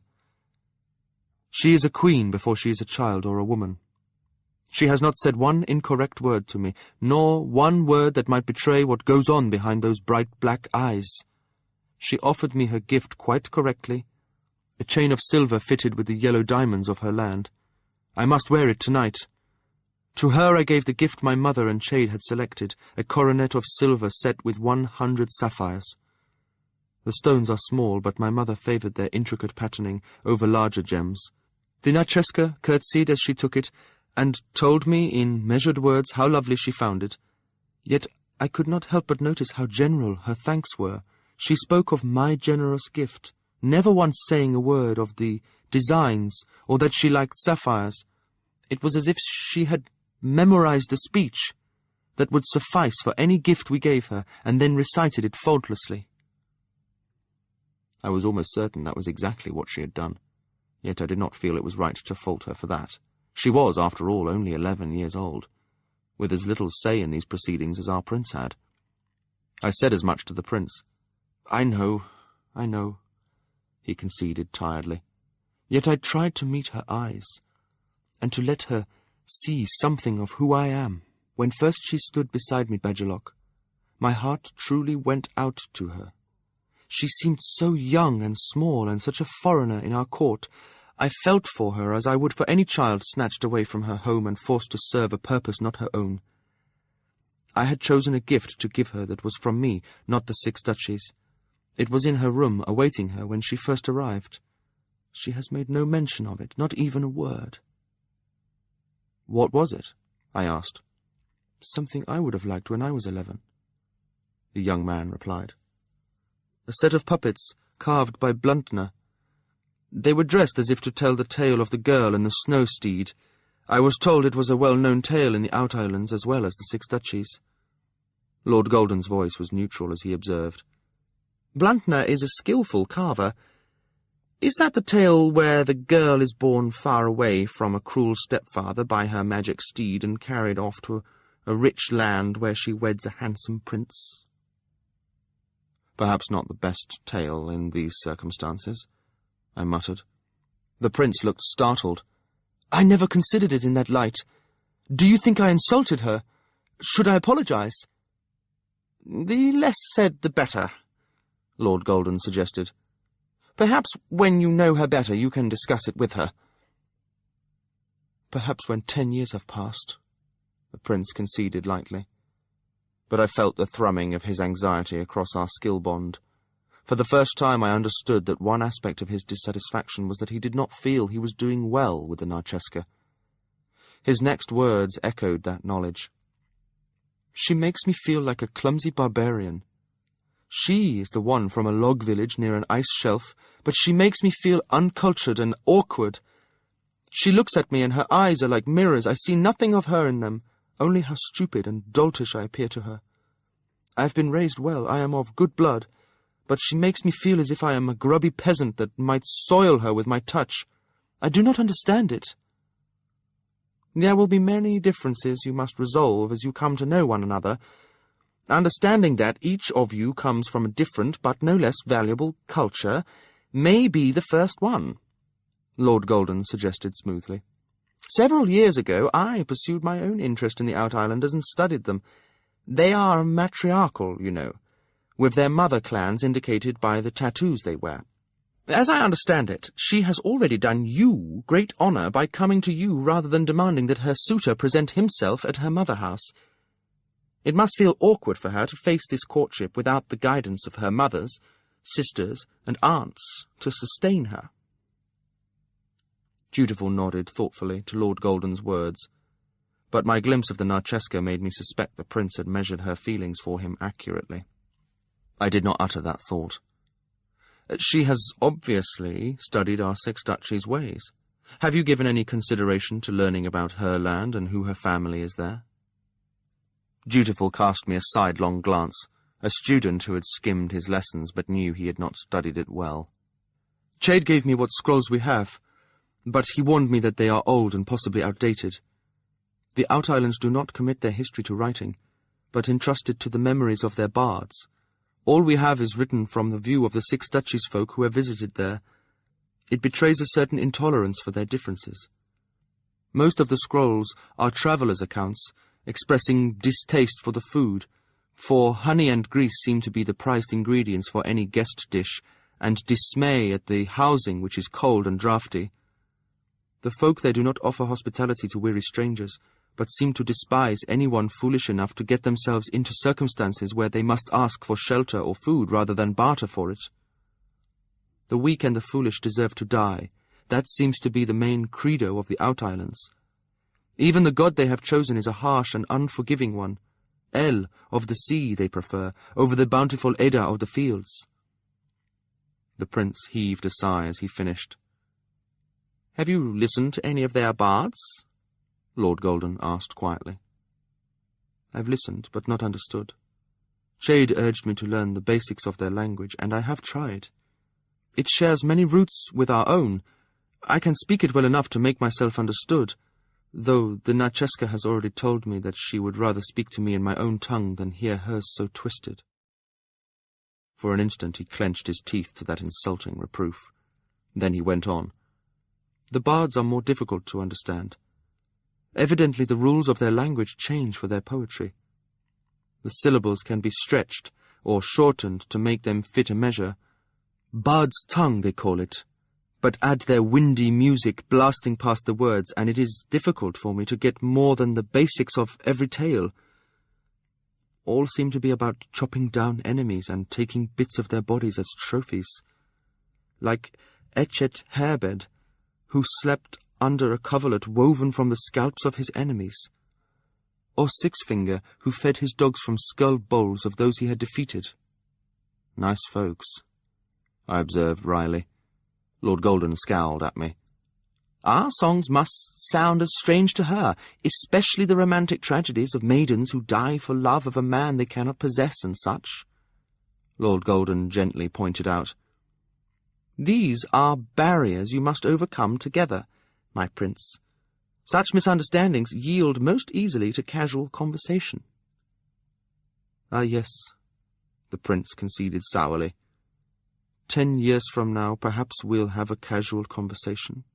For now we are so ringed by her hangers-on and my well-wishers that we speak to one another through a throng, in raised voices to reach one another. Every word we exchange is overheard and discussed, not to mention dear Uncle Pyotr, standing over her like a dog over a bone. Yesterday afternoon, when I attempted to stroll through the gardens with her, I felt more as if we were leading a horde to war. There were over a dozen people, chattering and trampling along behind us, and when I did pluck a late flower to offer to her, her uncle stepped between us to take it from my hand and examine it before he passed it on to her, as if perhaps I were offering him something poisonous. I grinned in spite of myself, recalling the noxious herbs that Katrikin herself had once offered to me when she considered me a threat to her brother. Such treachery is not unknown, my prince, even in the best of families. Her uncle is doing no more than his duty. It has not been long since our lands warred against one another. Give time for old wounds to close and heal. It will happen. But for now, my prince, I fear we must put our heels to our horses. Did not I hear you say that you had an afternoon appointment with your mother? I think we had best put a little haste into our pace. I suppose, the prince replied listlessly to Lord Golden's words. Then he turned a commanding stare on me. So then, Tom Badgerlock, when will we next meet? I am most anxious to begin my lessons with you. I nodded, wishing I shared his enthusiasm. I felt obliged to add, the skill is not always a kindly magic to deal with, my prince. You may find these lessons less than pleasant after we begin them. I expect that to be so. My experiences of it, to date, have been both unsettling and confusing. His gaze became clouded and distant as he said, When you took me, I know it had something to do with a pillar. We went to somewhere, a beach. But now when I try to recall that passage or the events that occurred there or immediately afterwards, it is like trying to recall a dream from childhood. The ends of it don't meet somehow, if you know what I mean. I thought I understood all that had happened to me. Then when I tried to discuss it with Chade and my mother, it all fell to tatters. I felt like an idiot. He lifted one hand to rub his wrinkled brow. I cannot make the pieces go in order to make a complete memory. Then he fixed me with a direct stare and said, I cannot live with that, Tom Badgerlock. I have to resolve it. If this magic must be a part of me, then I must control it. His words were far more sensible than my reluctance to deal with it. I sighed. Tomorrow, dawn, in Verity's tower room, I offered, expecting him to refuse me. Very well, he replied easily. An odd smile curved his mouth. "I thought only Chade called the Sea-Watch Tower Verity's Tower. Interesting. You might have at least referred to my father as King Verity." "Your pardon, my prince," was the best reply I could think of, and he merely snorted at it. Then he fixed me with a truly royal look, and added, "And you will make every attempt to be at my ceremony tonight, Tom Badgerlock." Before I could reply, he set his heels to his grey and rode back to Buckkeep like a man pursued by demons. We had little choice but to follow. He did not slow until we reached the gate, where we paused to be formally recognised and admitted. From there we walked our horses, but Dutiful was silent, and I could think of nothing to say. When we arrived at the tall doors of the main hall, courtiers were already gathered to meet him. A groom hurried up to take his horse's head, and a stable-boy took Malta's reins. I was left to fend for myself, for which I was grateful. Lord Golden thanked the prince formally for the extreme pleasure of his exclusive company, and the prince courteously replied. We sat our mounts, watching Dutiful as he was engulfed by his nobles and carried off. I swung off my black and stood awaiting my master. "Well, a pleasant ride," Lord Golden observed, and dismounted. As his boot lightly touched the ground, his foot seemed to fly out from under him, and he fell badly. I had never seen the fool so ungraceful. He sat up, lips pinched tight, then with a groan leaned forward to clutch at his booted ankle. "Such a wrench!"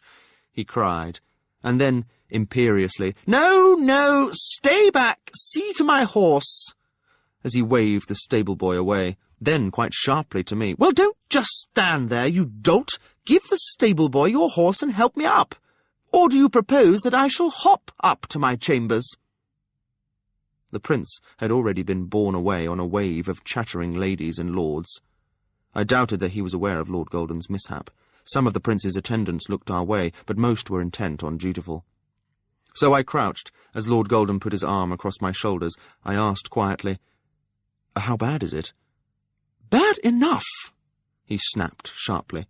"I shall not be dancing tonight, and my new dancing slippers were just delivered yesterday. Oh, this is intolerable. Help me to my rooms, man." At his irritated scolding, several lesser nobles hastened towards us. His manner changed instantly as he replied to their anxious queries with assurances that he was sure he would be fine and that nothing could keep him from the betrothal festivities tonight. He leaned most of his weight on me, but one sympathetic young man took his arm, and a lady sent her maid scuttling off to order hot water and soaking herbs immediately taken to Lord Golden's chamber, and to fetch a healer as well. No less than 2 young men and 3 very lovely young ladies trailed us as we made our way into Buckkeep. By the time we had lurched and hobbled our way up the stairs and corridors to Golden's chambers, he had sharply rebuked me for clumsiness 12 times. We found the healer and the hot water awaiting us outside the door. The healer took Lord Golden out of my hands, and I was almost immediately sent off to fetch brandy to steady his shaken nerves and something from the kitchens to settle his stomach. As I left, I cringed in sympathy for his sharp cries of pain as the healer carefully freed his foot from his boot. By the time I returned with a tray of pastries and fruit from the kitchen, the healer had departed, and Lord Golden was ensconced in his chair with his well-propped foot stretched out before him while his sympathizers filled the other chairs. I set out the food upon the table and carried brandy to him.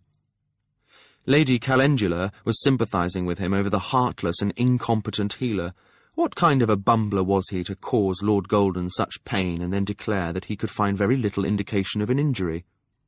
Young Lord Oakes told a long, detailed and plaintive story of how the healer at his father's house had nearly let him die of a stomach ailment under similar circumstances.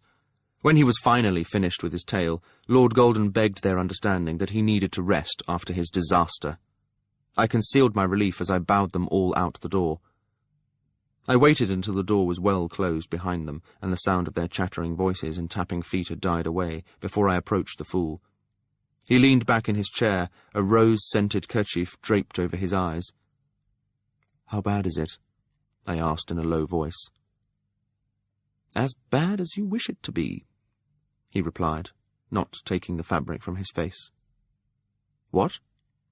He lifted the cloth and smiled up at me beatifically. "Such a display, and all for your benefit. You might at least show your gratitude." "What are you talking about?" He lowered his bound foot to the floor, stood up, and strolled casually to the table where he picked through the leftover food there. He didn't even limp. "Now Lord Golden has an excuse to have his man Tom Badgerlock at his side tonight.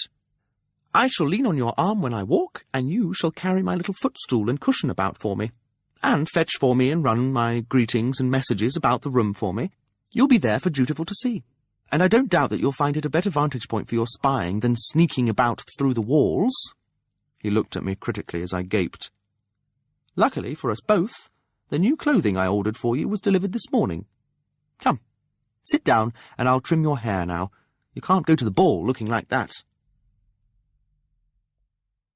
Chapter 4. The Betrothal. The use of intoxicants can be of benefit in testing an aspirant's aptitude for the skill, but the master must use caution. Whereas a small amount of a suitable herb such as Heben's leaf, cinksove, terebinth bark, or corvaria may relax a candidate for skill testing and enable rudimentary skilling, too much may render the student incapable of sufficient focus to display the talent. Although some few skill masters have reported success using a herb during the actual training of skill students, it is the consensus of the four masters that more often such drugs become crutches. Students never properly learn how to place their minds into a receptive skill state without these herbs. There is also some indication that students trained with herbs never develop the capability for the deep skill states and the more complicated magic that can be worked there. 4 Master's Scroll. Translation, Chade Falstar. "I never imagined I would wear stripes," I muttered again. "Stop complaining," the fool managed, around the pins in his mouth. He removed them a pin at a time as he fastened the tiny pocket in place, then swiftly began to make it permanent with his needle and thread.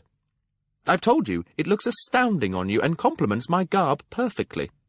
"I don't want to look astounding. I want to be nondescript." I thrust a needle through the waistband of the trousers and into the meat of my thumb. That the fool refrained from laughing as I cursed only made me more irritable. He was already impeccably and extravagantly attired. He sat cross-legged in his chair, helping me hastily add assassin's pockets to my new garb. He didn't even look up at me as he assured me, "You will be nondescript. Folk will remember your clothing, not your face, if they remark you at all. You will be in close attendance upon me for most of the evening, and your clothing will obviously mark you as my serving man. It will conceal you just as a servant's livery can make a lovely miss simply another lady's maid. Here, try this now." I set down the trousers and put on the shirt. 3 tiny vials from Chade's supply, fashioned from bird's bones, fitted neatly into the new pocket. Fastened, the cuff betrayed nothing. The other cuff already held several pellets of a powerful soporific. If afforded the chance, I would see that young Lord Brisinga slept well tonight, while I had the opportunity to look through his chamber. I had already ascertained that he had not brought his hunting cat with him, or rather, I told myself, I had ascertained that it was not in his rooms, or stabled with the other coursing beasts. It could very well be prowling the wooded lands that bordered Buckkeep. Lady Brisinga, Lord Golden had learned through court gossip, was not in attendance at Buckkeep Castle for the betrothal ceremony. She pleaded a painful spine following a bad fall from her horse during a hunting accident. If it was a sham, I wondered why she had chosen to stay home at Galekeep, while she sent her son to represent her name. Did she think she had sent him out of danger? Or into it? To save herself? I sighed. Speculation was useless without facts. While I had been tucking the vials of poison into my cuff pocket, the fool had finished the stitching in the waistband of my trousers. That was a sturdier pocket, to hold a slender blade. No one would openly wear arms to the betrothal ceremony tonight. It would be a discourtesy to the hospitality of the Farseers. Such niceties did not bind assassins, however. As if following my thoughts, the fool asked as he handed me my striped trousers, "Does Chade still bother with all this? Little pockets and hidden weapons and such?" "I don't know," I replied truthfully. Yet somehow I could not imagine him going without it. Intrigue came as naturally to him as breathing. I pulled up the trousers and sucked in a breath to fasten them. They fitted more snugly than I liked. I reached behind my back and with the end of a fingernail managed to snag the concealed blade's brief hilt. I slipped it out and inspected it. It had come from Chade's tower stores. The entire weapon was no longer than my finger, with only enough of a hilt to grasp between my finger and thumb, but it could cut a man's throat, or slip between the knobs of his spine in a trice. I slid it back into its hiding place. "Does anything show?" I asked him, turning for his inspection. He surveyed me with a smile, and then assured me salaciously, "Everything shows, but nothing that you're worried about showing. Here, put on the doublet and let me see the entire effect." I took the garment from him reluctantly. Time was when a jerkin and leggings was good enough to wear anywhere in Buckkeep, I observed resentfully. "You deceive yourself," the fool replied implacably. "You got away with such dress because you were little more than a boy, and Shrewd did not wish attention called to you. I seem to recall that once or twice Mistress Hasty had her way with your garments and dressed you stylishly." "Once or twice," I conceded, cringing at the memory. "But you know what I mean, fool. When I was growing up, folk at Buckkeep dressed, well, like folk from Buck. There was none of this Germalian style, or pharaoh cloaks with tailed hoods that reached to the floor." He nodded. "Buckkeep was a more provincial place when you were growing up. We had a war, and when a war demands your resources, there is less to spend on dress. Shrewd was a good king, but it suited him to keep the Six Duchies a backwater. Queen Catrichan has done all she can to open the duchies to trade, not just with her own mountain kingdom, but with the Germalians and Bingtowners and folk even further away. It's bound to change Buckkeep. Change isn't a bad thing. Buckkeep as it was wasn't a bad thing either," I replied, grumpily. "But change proves that you are still alive.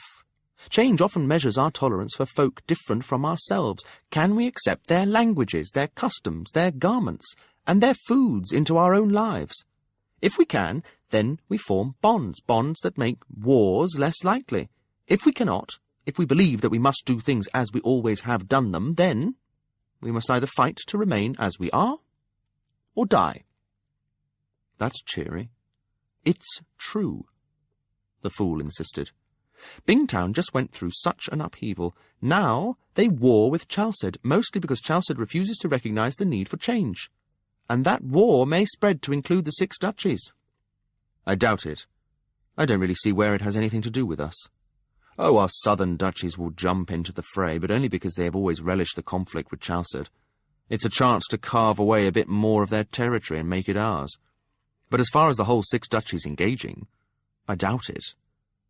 I shrugged into the Germalian doublet and buttoned it. I had far more buttons than it needed. It fitted tightly to my waist, with skirt-like panels that reached nearly to my knees.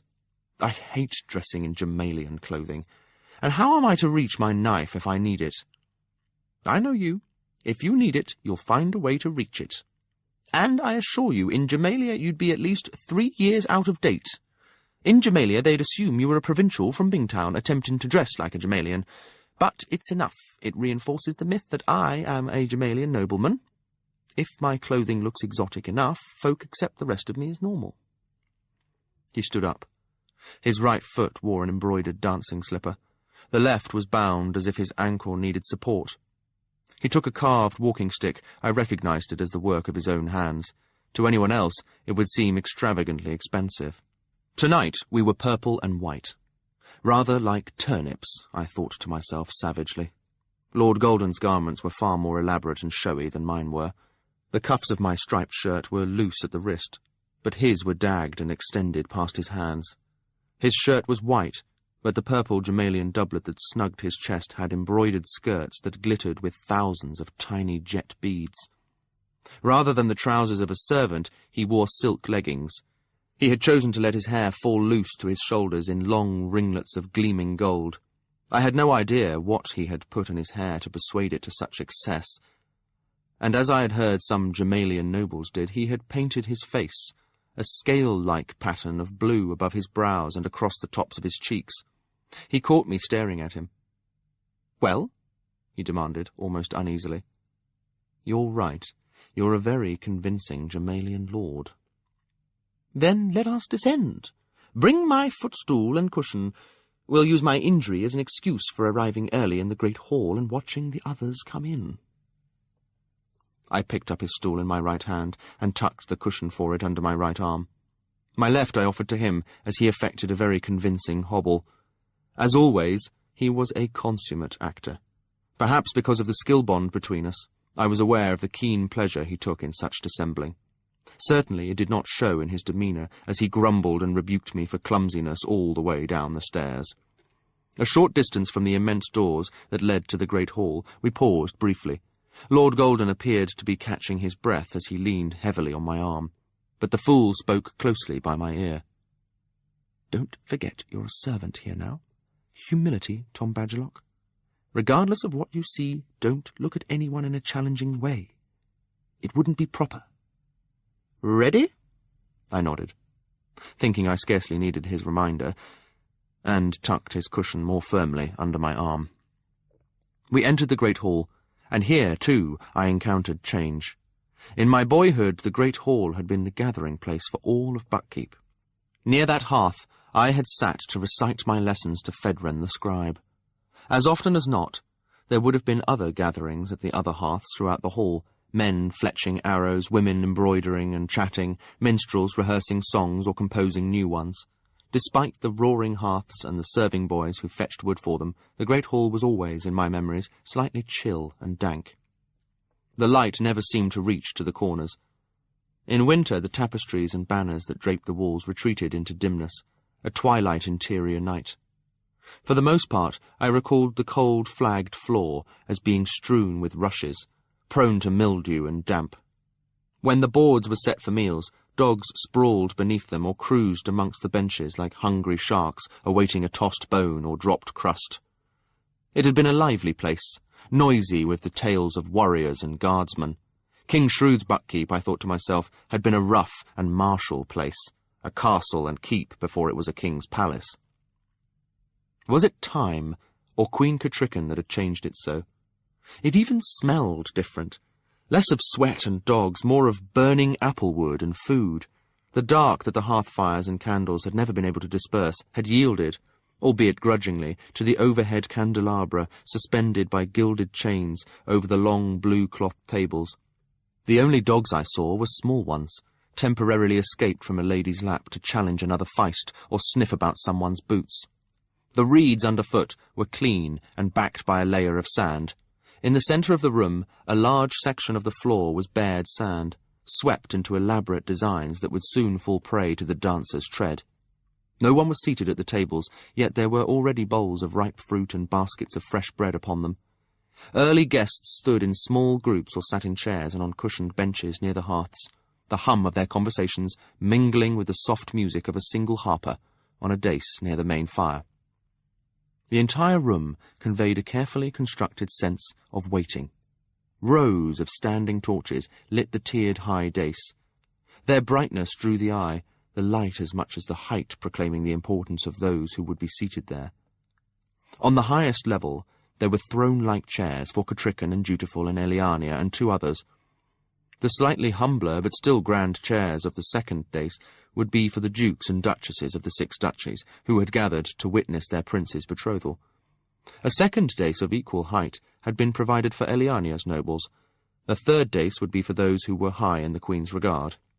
Almost as soon as we entered the great hall, several lovely women broke away from the young nobleman they had been talking to and converged on Lord Golden. It was rather like being mobbed by butterflies. Gauzy wraps seemed to be the fashion, an imported foolishness from Jamalia that offered no sort of warmth in the permanent chill of the great hall. I studied the goosebumps on the arms of Lady Heliotrope, but she sympathised with Lord Golden. I wondered when Buckkeep had become so avid for these foreign styles of dress, and grudgingly admitted that I resented the changes I saw around me. Not only because they eclipsed more and more of the Buckkeep I remembered from my childhood, but also because they made me feel stodgy and old. Cooing and clucking over his injured foot, the women escorted Lord Golden to a comfortable chair. I assisted him obediently there, set his footstool in place, the cushion upon it. Young Lord Oakes reappeared, and with a firm, "Let me do that, man," insisted on helping Lord Golden position his foot upon it. I stepped aside, lifted my eyes, and seemed to glance past a group of Outislanders who had just entered. They moved almost as a phalanx of warriors might, entering the hall as a compact group.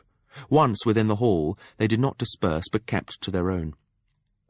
They reminded me of the Out-Island warriors I had fought on Antler Island so long ago.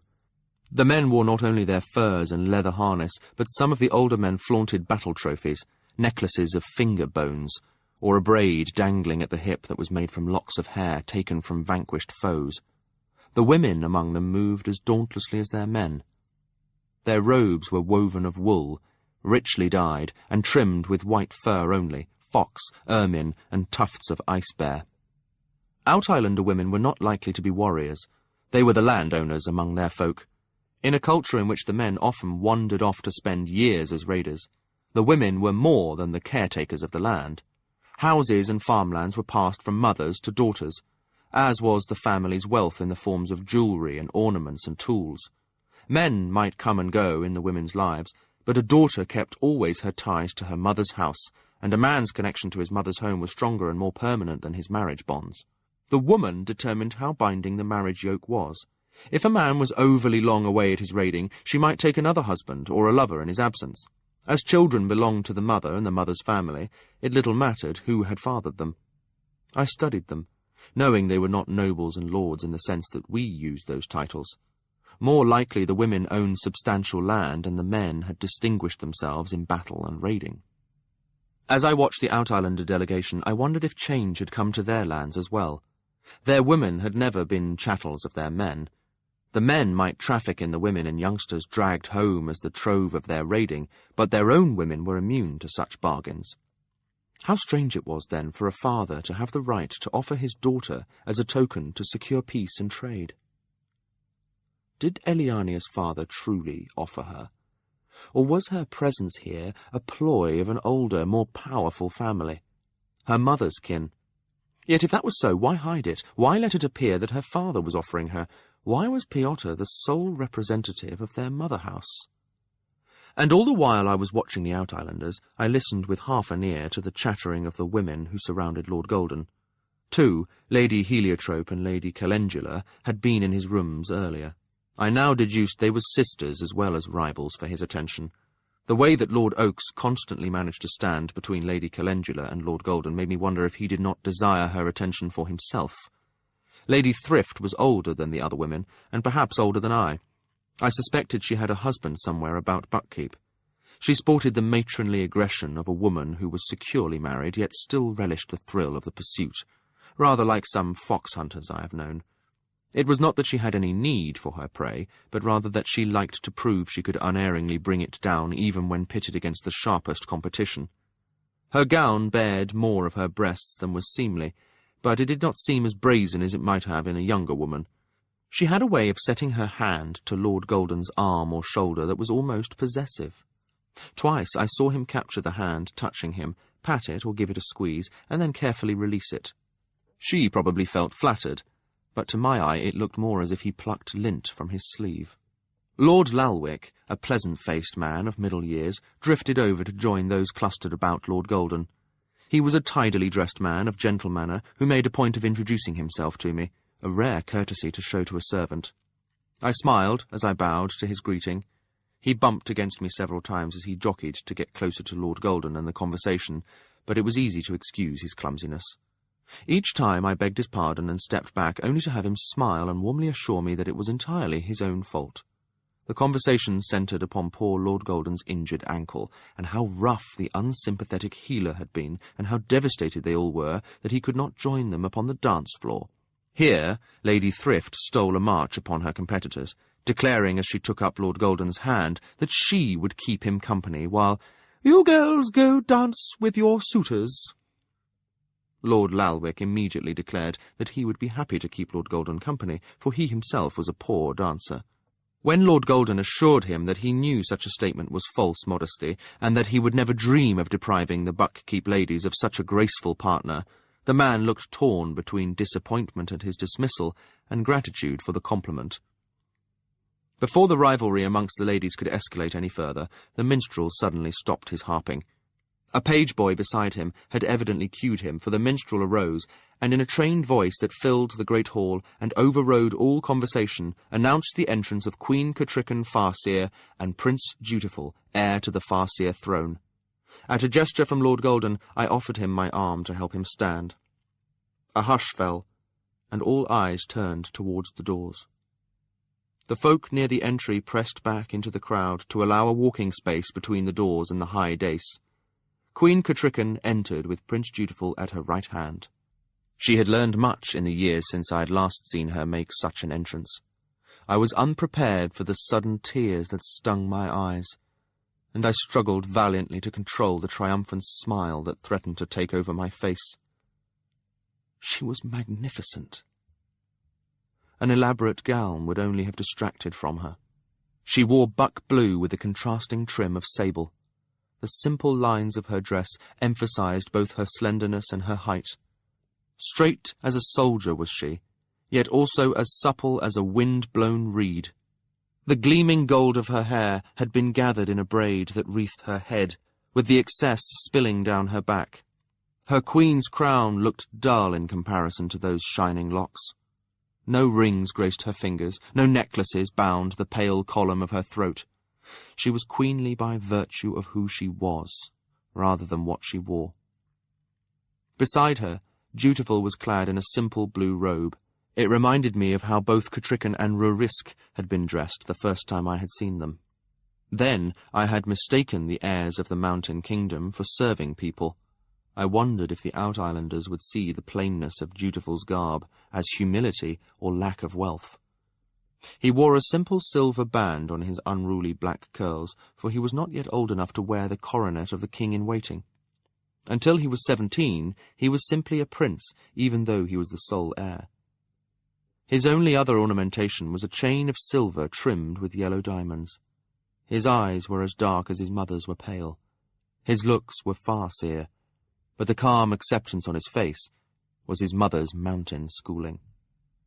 Queen Catrichan's silent passage through her folk was both dignified and intimate, for the smile that lit her face as her eyes lingered on her assembled people was genuinely warm. Dutiful's expression was grave. Perhaps he knew he could not smile without looking stricken. He offered his mother his arm as she ascended the stairs to the dais, and they took their places at the table, but were not seated. In a gracious yet carrying voice, Catrichan spoke.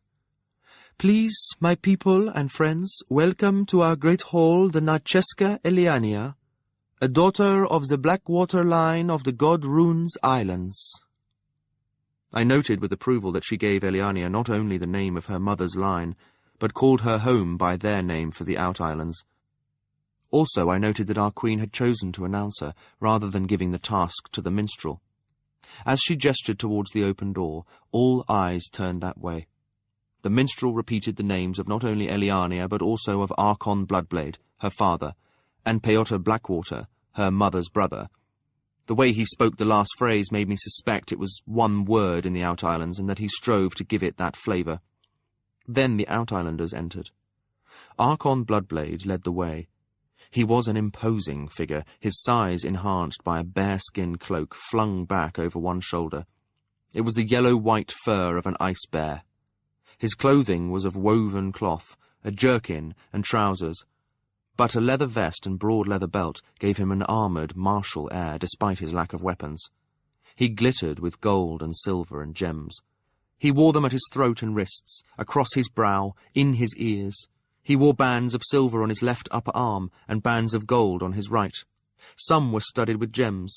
His brash posture transformed his display of wealth into bragging gaudiness. His gait combined a sailor's rolling stride with a warrior's arrogant strut. I suspected I would dislike him.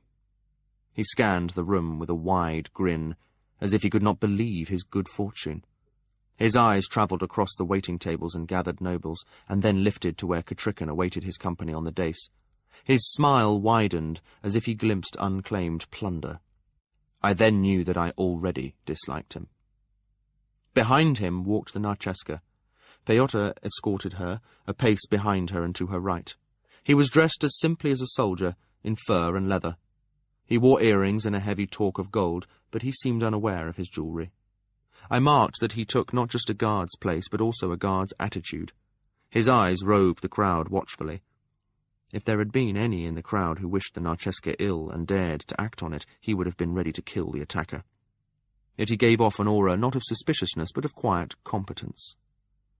And the girl walked before him, serene in the safety of the hulking man behind her. I wondered who had selected her garments. Her short tunic was of snowy white wool. An enamelled pin, a leaping narwhal, secured her cloak at one shoulder. A panelled skirt of blue fell neatly to the floor. Glimpses of her feet as she walked revealed little white fur slippers. Her sleek black hair was caught in a silver clasp at the back of her head. From there it flowed down her back, an inky river. At intervals tiny silver bells glittered in its current. Upon her brow she wore the coronet of silver set with 100 sapphires. Elliania set her own pace, a step, then a pause, and another step.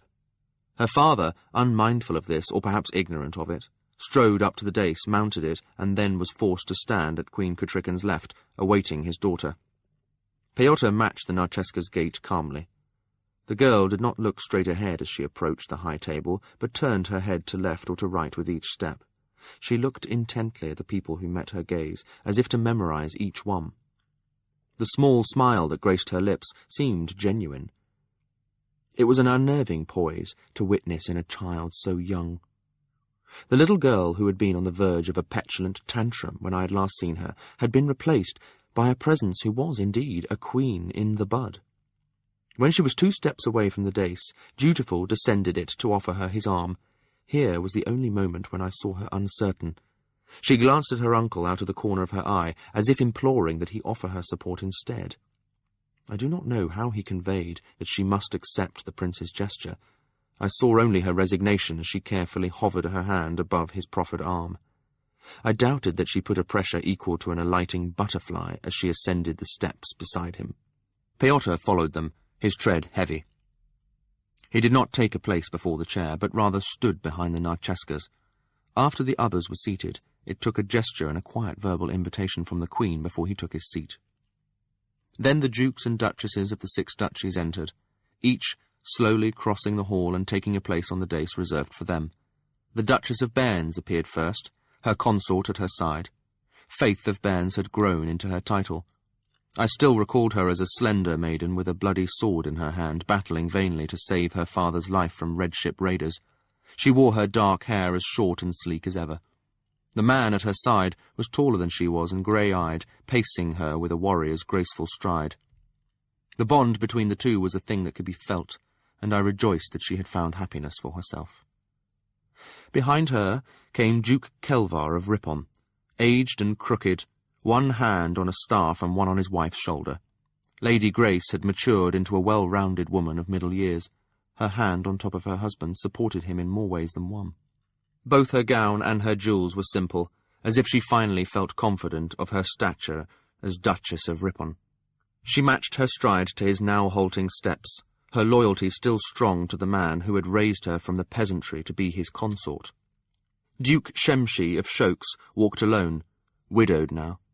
The last time I had seen him had been when he stood with Duke Braundy of Burns, outside my cell in Regal's dungeons. He had not condemned me, but neither had he thrown me a cloak for warmth as Burns had. He still had hawk's eyes, and a slight stoop in his shoulders was his only concession to his years. He had entrusted his current war-making with Chalced to his daughter and heir, while he took time to attend his prince's betrothal. Behind him walked Duke Bright of Farrow. He had matured since the days when Regal had foisted the defence of Buckkeep Castle onto his callow shoulders. He looked a man now. I had never seen his Duchess. She looked half of his 40 years, a fair and slender young woman who smiled warmly as she met the gazes of the lesser nobles who watched her ascend the dais. Finally came the Duke and Duchess of Tilth. Both were unfamiliar to me. The blood cough had passed through Tilth 3 years before and carried off not only the old Duke, but also both his elder sons. I rummaged my memory for the name of the daughter who had inherited.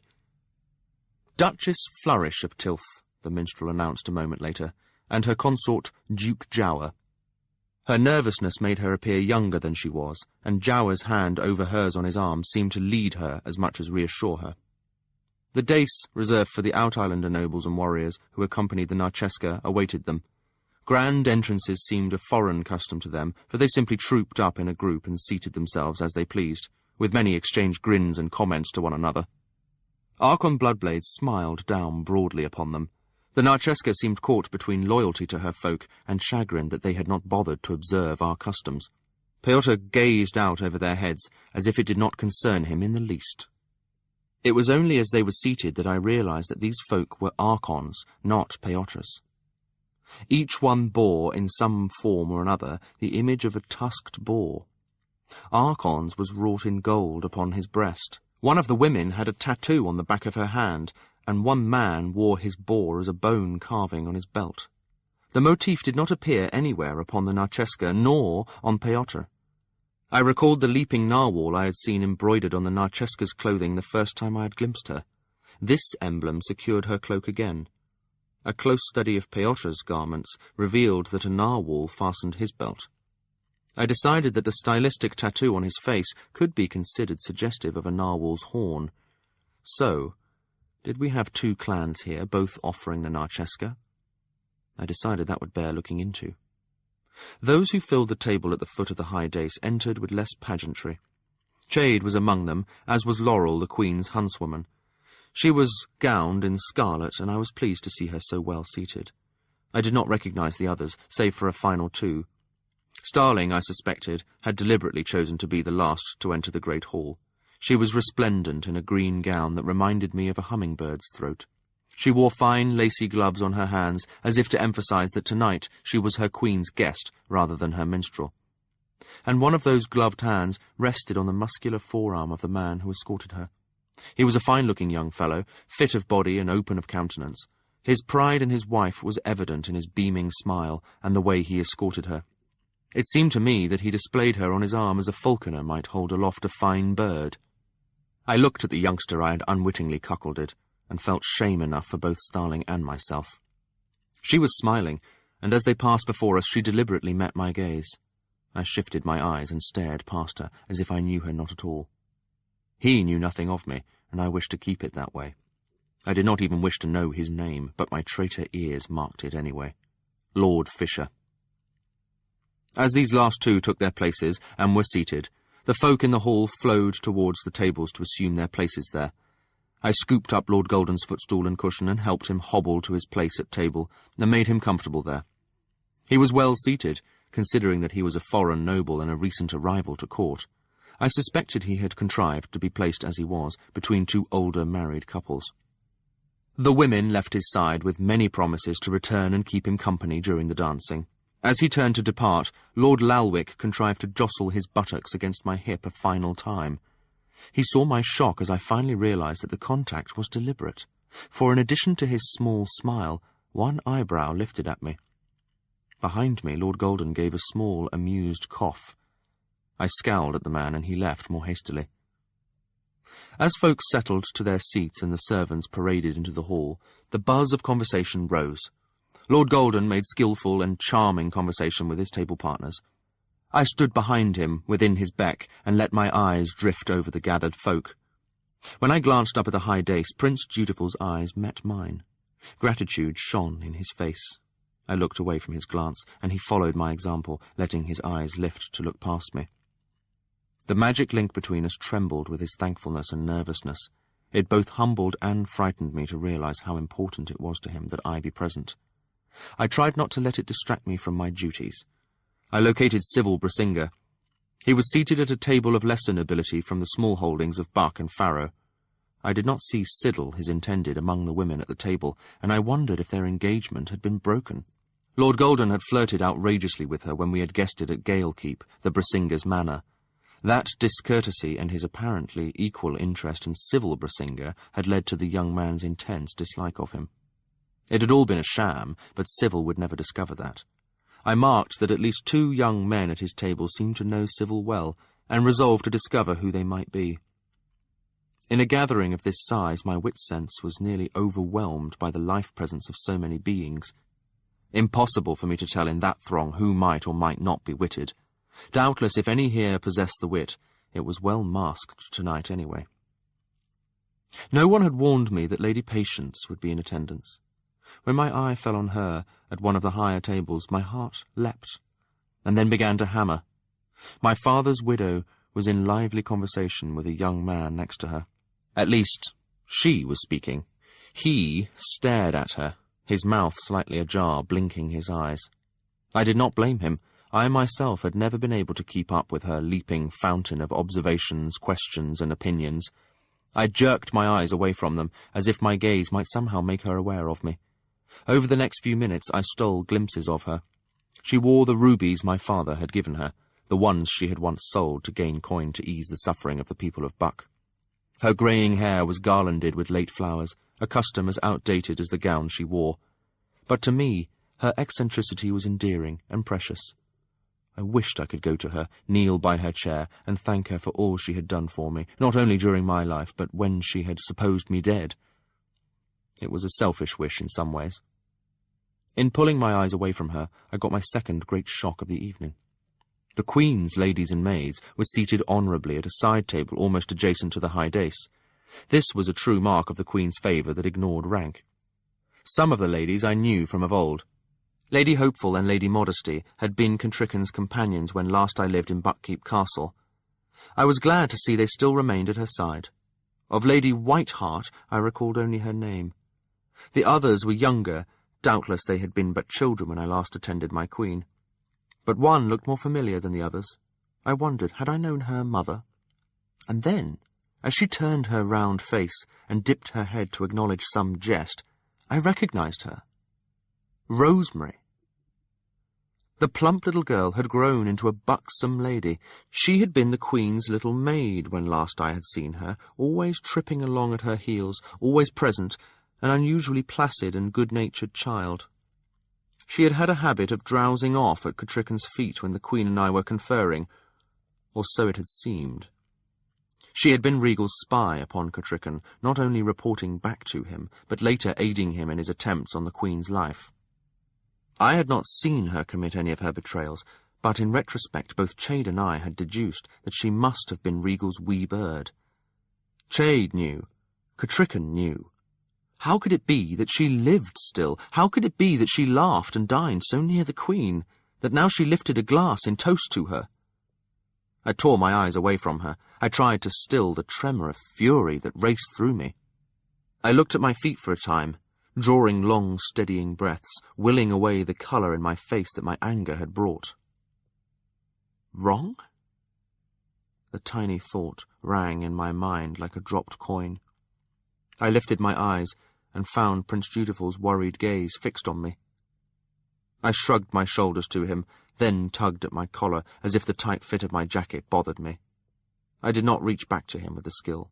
It disturbed me that he had been able to reach me past my habitual walls. It disturbed me more that, as before, he used his wit sense of me to push the thought that he formed with his skill. I did not wish him to use the wit. I especially didn't want to encourage him to use those magics together. He might form habits he could never break. I waited a short time, then again met his anxious gaze and smiled briefly. I looked away from him again. I could sense his reluctance, but he followed my example. It would not suit me at all for anyone to notice us and wonder why Prince Dutiful was exchanging significant glances with a serving man. The meal was magnificent and lengthy. Yet I noted that neither Dutiful nor Elliania ate much, but Archon Bloodblade ate and drank enough to make up for the both of them. Watching him, I decided he was a hearty man, sharp of wit, but not the diplomat or tactician who had arranged this marriage. His personal interest in Contrican was obvious, and perhaps by Outislander standards it was complimentary. My stolen glimpses of the high table showed me that Contrican responded courteously to his conversation, yet seemed to attempt to address more of her words to the Narcheska. The girl's replies to her were brief, but pleasantly delivered. She was reserved rather than sulky, and midway through the meal I noticed that Uncle Piotr seemed to be thawing towards Contrican, perhaps despite himself. Doubtless Chade had advised the Queen that we would be wise to bestow more attention about the Narcheska's mother's brother. Certainly Piotr seemed to respond to it. He began by adding some comments of his own to whatever Elliania replied, but soon he and Contrican were conversing over her head.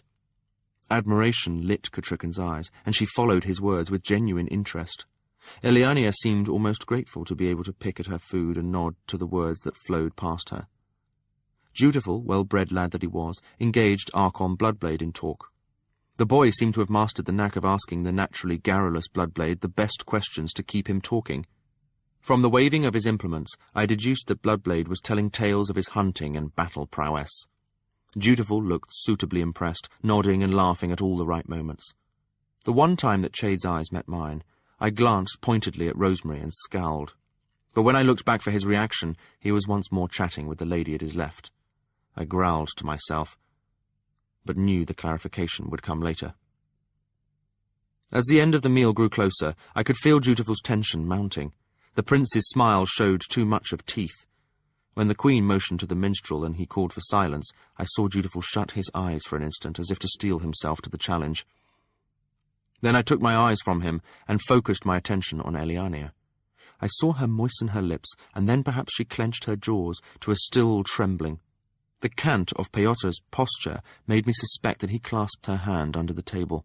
In any case, she drew a deep breath and then sat up straighter. It was a simple ceremony. I paid more attention to the faces of those witnessing it. All the participants moved to the front of the high dais. Catricon stood next to Dutiful and Archon Bloodblade by his daughter. Unbidden, Peyotra came to stand beside her. When Archon set his daughter's hand in the Queen's, I noticed that Duchess Faith of Bairns narrowed her eyes and clamped her lips. Perhaps Bairns remembered too well how they had suffered in the Red Ship War. There was quite a different reaction from the Duke and Duchess of Tilth. They looked warmly into one another's eyes, as if recalling the moment of their own pledge. Patience sat, still and solemn, her gaze distant. Young Sybil Brasinga looked envious, and then turned his eyes away from the sight as if he could not bear to witness it. I saw no one who looked at the couple with malice, though some, like Faith, plainly had their own opinions about this alliance. The couple's hands were not joined at this time. Rather, Elliania's hand was put in Catricon's, and Dutiful and Archon grasped wrists in the ancient greeting of warriors well met. All seemed a bit surprised when Archon tugged a gold band from his wrist and clasped it onto Dutiful's.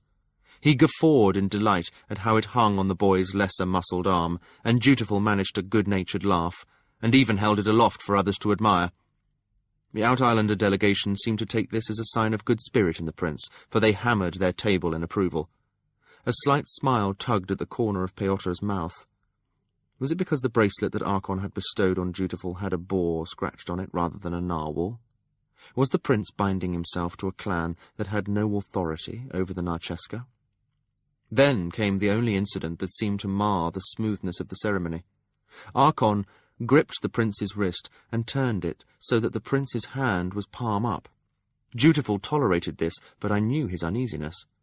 Archon seemed unaware of it as he asked the assemblage loudly, "Shall we mingle their blood now, for sign of the children to come that share it?" I saw the Narcheska's intake of breath.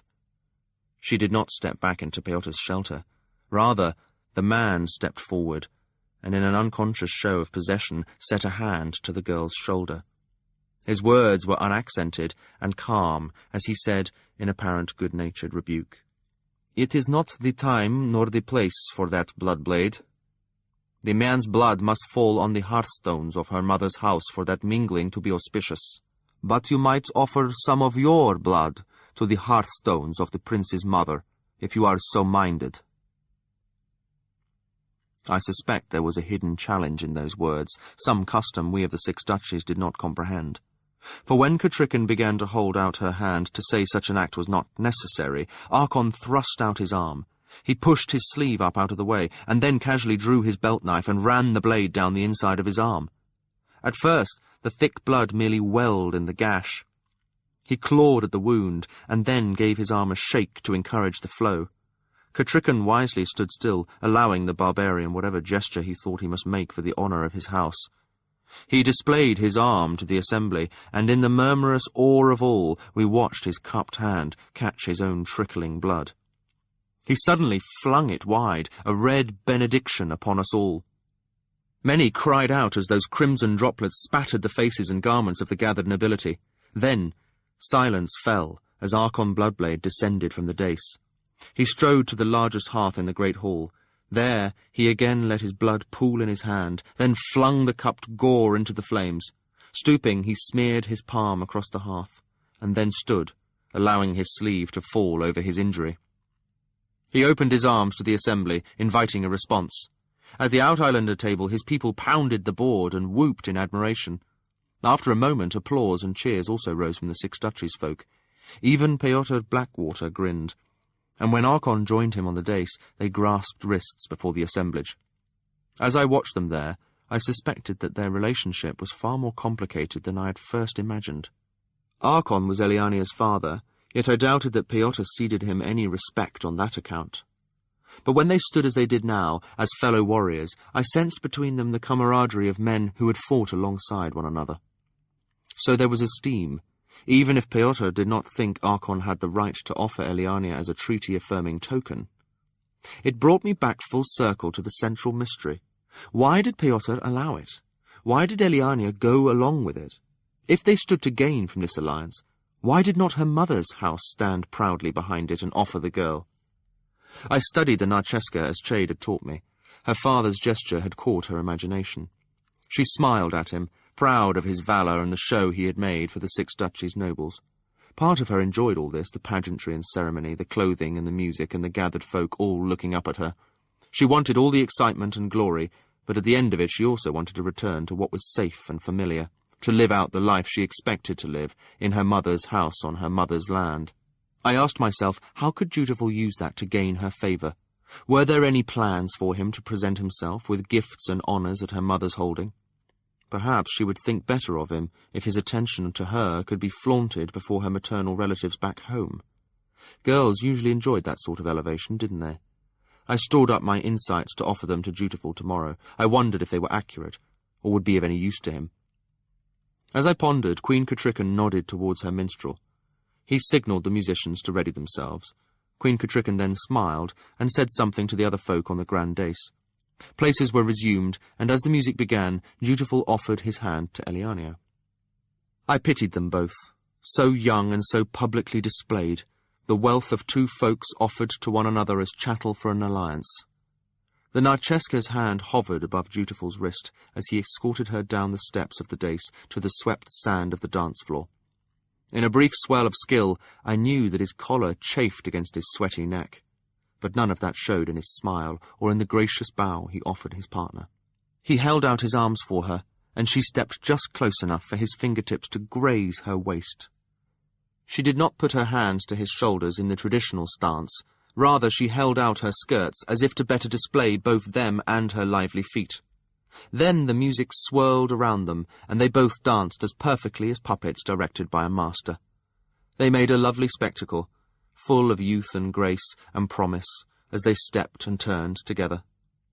I watched those who gazed upon them, and was surprised by the spectrum of emotions I saw in those mirroring faces.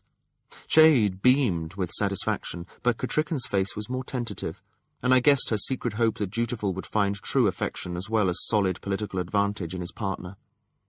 Archon Bloodblade crossed his arms on his chest and looked down on the two as if they were a personal testimonial to his power.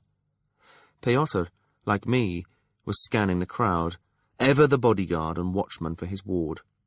He did not scowl, but neither did he smile. For a chance instant, his eyes met mine as I studied him. I dared not look aside, but stared through him with a dull expression, as if I did not truly see him at all. His eyes left me to travel back to Elliania, and the faintest shadow of a smile crossed his lips. Drawn by his scrutiny, my gaze followed his.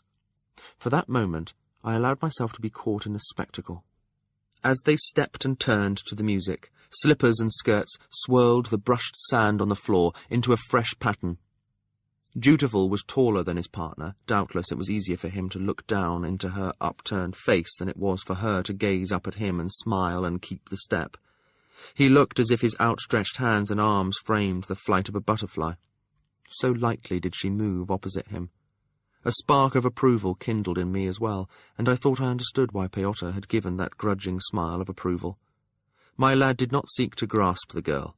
His touch sketched the window of her freedom as she danced. He did not claim nor attempt to restrain, rather he exhibited her grace and her liberty to those who watched. I wondered where Dutiful had learned such wisdom, Had Chade coached him in this, or was this the diplomatic instinct some farseers seemed to possess? Then I decided it did not matter. He had pleased Pyotr, and I suspected that that would eventually be to his advantage. The prince and the Narcheska performed alone for the first dance. After that, others moved to join them on the dance floor, the dukes and duchesses of the Six Duchies and our Outislander guests. I noticed that Pyotr was true to his word, claiming the Narcheska away from Dutiful for the second dance. That left the prince standing alone, but he managed to appear graceful and at ease. Chade drifted over to speak with him until the queen's adviser was claimed by a maiden of no more than 20. Archon Bloodblade had the effrontery to offer his hand to Queen Catricon. I saw the look that flickered over her face. She would have refused him, but decided it was not in the best interest of the Six Duchies to do so. So she descended with him to the dance floor. Bloodblade had none of Dutiful's nicety in the matter of a partner's preference. He seized the queen boldly at her waist, so that she had to set her hands on his shoulders to balance the man's lively stepping, or else find herself spinning out of control. Catricon trod the measure gracefully and smiled upon her partner, but I do not think she truly enjoyed it. The third measure was a slower dance. I was pleased to see Chade forsake his young partner, who sulked prettily. Instead, he invited my Lady Patience out to the floor. She shook her fan at him, and would have refused, but the old man insisted, and I knew that she was secretly pleased. She was as graceful as she had ever been, though never quite in step with the music, but Chade smiled down on her as he steered her safely around the floor, and I found her dance both lovely and charming. Pyotr rescued Queen Catricon from Bloodblade's attention, and he went off to dance with his daughter. Catricon seemed more at ease with the old man-at-arms than she had been with his brother-in-law. They spoke as they danced, and the lively interest in her eyes was genuine. Dutiful's eyes met mine for an instant. I knew how awkward he felt standing there, a lone stag, while his intended was whirled around the dance floor by her father. But at the end of the dance, I almost suspected that Bloodblade had known of it, and felt a sympathy for the young prince, for he firmly delivered his daughter's hand to Dutiful's for the fourth dance. And so it went. For the most part, the Outislander nobles chose partners from among themselves, though one young woman dared to approach Lord Shemshi. To my surprise, the old man seemed flattered by the invitation, and danced not once with her, but thrice. When the partner dances were over, the patterns began, and the high nobles resumed their seats, ceding the floor to the lesser nobility. I stood silently and watched for the most part. Several times my master sent me on errands to different parts of the room, usually to deliver his greetings to women and his heartfelt regrets that he could not ask them to dance due to the severity of his injury. Several came to cluster near him and commiserate with him. In all that long evening, I never once saw Sybil Brisinga take to the dance floor. Lady Rosemary did, even dancing once with Chade. I watched them speak to one another, she looking up at him and smiling mischievously, while his features remained neutral yet courteous. Lady Patience retired early from the festivities, as I had suspected she might. She had never truly felt at home in the pomp and society of court. I thought that Dutiful should feel honoured that she had troubled to come at all. The music, the dancing, the eating and the drinking, all of it went on and on, past the depths of night and into the shallows of morning. I tried to contrive some way to get close to either Sybil Brisinga's wine-glass or his plate, but to no avail. The evening began to drag. My legs ached from standing, and I thought regretfully of my dawn appointment with Prince Dutiful. I doubted that he would keep it, and yet I must still be there, in case he appeared. What had I been thinking? I would have been far wiser to put the boy off for a few more days, and use that time to visit my home. Lord Golden, however, seemed indefatigable. As the evening progressed and the tables were pushed to one side to enlarge the dancing space, he found a comfortable place near a fireside and held his court there. Many and varied were the folk who came to greet him and lingered to talk. Yet again it was driven home to me that Lord Golden and the fool were two very distinct people. Golden was witty and charming, but he never displayed the fool's edged humour. He was also very Gemalian, urbane and occasionally intolerant of what he bluntly referred to as the Six Duchies' attitude towards his morality and habits. He discussed the dress and jewellery with his cohorts in a way that mercilessly shredded any outside the circle of his favour. He flirted outrageously with women, married or not, drank extravagantly, and when offered smoke, grandly declined on the grounds that "any but the finest quality leaves me nauseous in the morning. I was spoiled at the satrap's court, I suppose." He chattered of doings in far-off Jamalia in an intimate way that convinced me that he had not only resided there, but been privy to the doings of their high court. And as the evening deepened, censers of smoke, made popular in Regal's time, began to appear. Smaller styles were in vogue now, little metal cages suspended from chains that held tiny pots of the burning drug. Younger lords and a few of the ladies carried their own little censers, fastened to their wrists. In a few places, diligent servants stood beside their masters, swinging the censers to reef their betters with the fumes. I had never had any head for this intoxicant, and somehow my mental association of smoke with Regal made it all the more distasteful to me. Yet even the Queen was indulging, moderately, for smoke was known in the mountains as well as the Six Duchies, though the herb they burned there was a different one. Different herb, same name, same effects, I thought woozily. The Queen had returned to the high dais, her eyes bright through the haze. She sat talking to Piotr. He smiled and spoke to her, but his eyes never left Elliania as Dutiful led her through a pattern dance. Archon Bloodblade had also joined them on the floor and was working his way through a succession of dance partners. He had shed his cloak and opened his shirt. He was a lively dancer, not always in step with the music as the smoke curled and the wine flowed. I think it was out of mercy for me that Lord Golden announced that the pain in his ankle had wearied him and he must, he feared, retire. He was urged to stay on, and he appeared to consider it, but then decided he was in too much discomfort. Even so, it took an interminable amount of time for him to make his farewells, and when I did take up his footstool and cushion to escort him from the merry-making, we were halted at least 4 times by yet more folk wishing to bid him good night. By the time we had clambered slowly up the stairs and entered our apartments, I had a much clearer view of his popularity at court. When the door was safely closed and latched behind us, I built up our dying fire. Then I poured myself a glass of his wine, and dropped into a chair by the hearth, while he sat down on the floor to unwind the wrappings from his foot. "I did this too tight. Look at my poor foot, gone almost blue and cold." "Serves you right," I observed without sympathy. My clothing reeked of smoke. I blew a breath out through my nostrils, trying to clear the scent away. I looked down on him where he sat rubbing his bared toes, and realized what a relief it was to have the fool back. "How did you ever come up with Lord Golden? I don't think I've ever encountered a more backbiting, conniving noble. If I had met you for the first time tonight, I would have despised you. You put me in mind of Regal." "Did I? Well, perhaps that reflects my belief that there is something to be learned from everyone that we meet." He yawned immensely, and then rolled his body forward until his brow touched his knees, and then back until his loosened hair swept the floor. With no apparent effort, he came back to a sitting position. He held out his hand to me where I sat, and I offered him mine to pull him to his feet. He plopped down in the chair next to mine. "There is a lot to be said for being nasty. If you want others to feel encouraged to parade their smallest and most vicious opinions of you." "I suppose. But why would anyone want that?" He leaned over to pluck the wine-glass from my fingers. "Insolent churl, stealing your master's wine. Get your own glass." And as I did so, he replied, "By mining such nastiness, I discover the ugliest rumours of the keep. Who is with child by someone else's lord? Who has run themselves into debt? Who has been indiscreet, and with whom? And who is rumoured to be witted, or to have ties to someone who is?" I nearly spilled my wine. "And what did you hear?" "Only what we expected," he said comfortingly. "Of the prince and his mother, not a word. Nor any gossip about you. An interesting rumour that Sybil Brassinger broke off his engagement to Siddle Grayling because there was supposed to be wit in her family. A witted silversmith and his 6 children and wife were driven out of Buckkeep Town last week.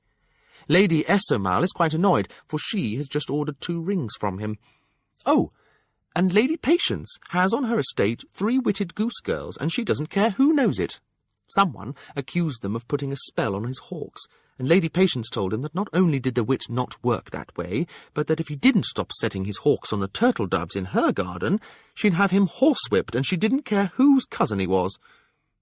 "Ah, Patience is as discreet and rational as ever," I said, smiling, and the fool nodded. I shook my head more soberly as I added, "If the tide of feelings rises much higher against the witted ones, Patience may find she has put herself in danger by taking their part. Sometimes I wish her caution was as great as her courage. "You miss her, don't you?" he asked softly. I took a breath. "Yes, I do." Even admitting it squeezed my heart. It was more than missing her. I'd abandoned her. Tonight I'd seen her, a fading old woman, alone save for her loyal aging servants. "But you've never considered letting her know that you survived? That you live still?" I shook my head. "For the reasons I just mentioned. She has no caution. Not only would she proclaim it from the rooftops, but also she would probably threaten to horsewhip anyone who refused to rejoice with her. That would be after she got over being furious with me, of course. Of course." We were both smiling in that bittersweet way one does when imagining something that the heart longs for and the head would dread. The fire burned before us, tongues of flame lapping up the side of the fresh log. Outside the shuttered windows, a wind was blowing. Winter's herald. A twitch of old reflexes made me think of all the things I had not done to prepare for it. I'd left crops in my garden and harvested no marsh grass for the ponies' winter comfort. They were the cares of another man, in another life. Here at Buckkeep, I need worry about none of that. I should have felt smug, but instead I felt divested. "Do you think the prince will meet me at dawn in Verity's tower?" The fool's eyes were closed, but he rolled his head towards me. "I don't know. He was still dancing when we left." "I suppose I should be there in case he does. I wish I hadn't said I would. I need to get back to my cabin and tidy myself out of there." He made a small sound between assent and a sigh. He drew his feet up and curled up in the chair like a child. His knees were practically under his chin. "I'm going to bed," I announced. "You should, too." He made another sound. I groaned. I went to his bed, dragged off a coverlet, and brought it back to the fireside. I draped it over him. "Good night, fool." He sighed heavily in reply, and pulled the blanket closer. I blew out all the candles save one that I carried to my chamber with me. I set it down on my small clothing chest, and sat down on the hard bed with a groan. My back ached all round my scar. Standing still had always irritated it far more than riding or working. The little room was both chill and close, the air too still and full of the same smells it had gathered for the last 100 years. I didn't want to sleep there. I thought of climbing all the steps to Chade's workroom and stretching out on the larger, softer bed there. That would have been good, if there had not been so many stairs between it and me. I dragged off my fine clothes and made an effort at putting them away properly. As I burrowed beneath my single blanket, I resolved to get some money out of Chade and purchase at least one more blanket for myself, one that was not so aggressively itchy, and to check on Hap, and apologise to Jinnah for not coming to see her this evening as I said I would, and get rid of the scrolls in my cabin, and teach my horse some manners, and instruct the prince in the skill and the wit. I drew a very deep breath, sighed it and all my cares away, and sank into sleep. "Shadow Wolf!" It was not a strong call. It was drifting smoke on the wind. It was not my name. It was someone's name for me, but that did not mean I had to answer to it. I turned away from the summoning. "Shadow Wolf? Shadow Wolf? Shadow Wolf?" It reminded me of Hap, tugging at my shirt-tail when he was small, incessant and insistent, nagging as a mosquito buzzing near your ear in the night. "Shadow Wolf? Shadow Wolf?" It wasn't going to go away.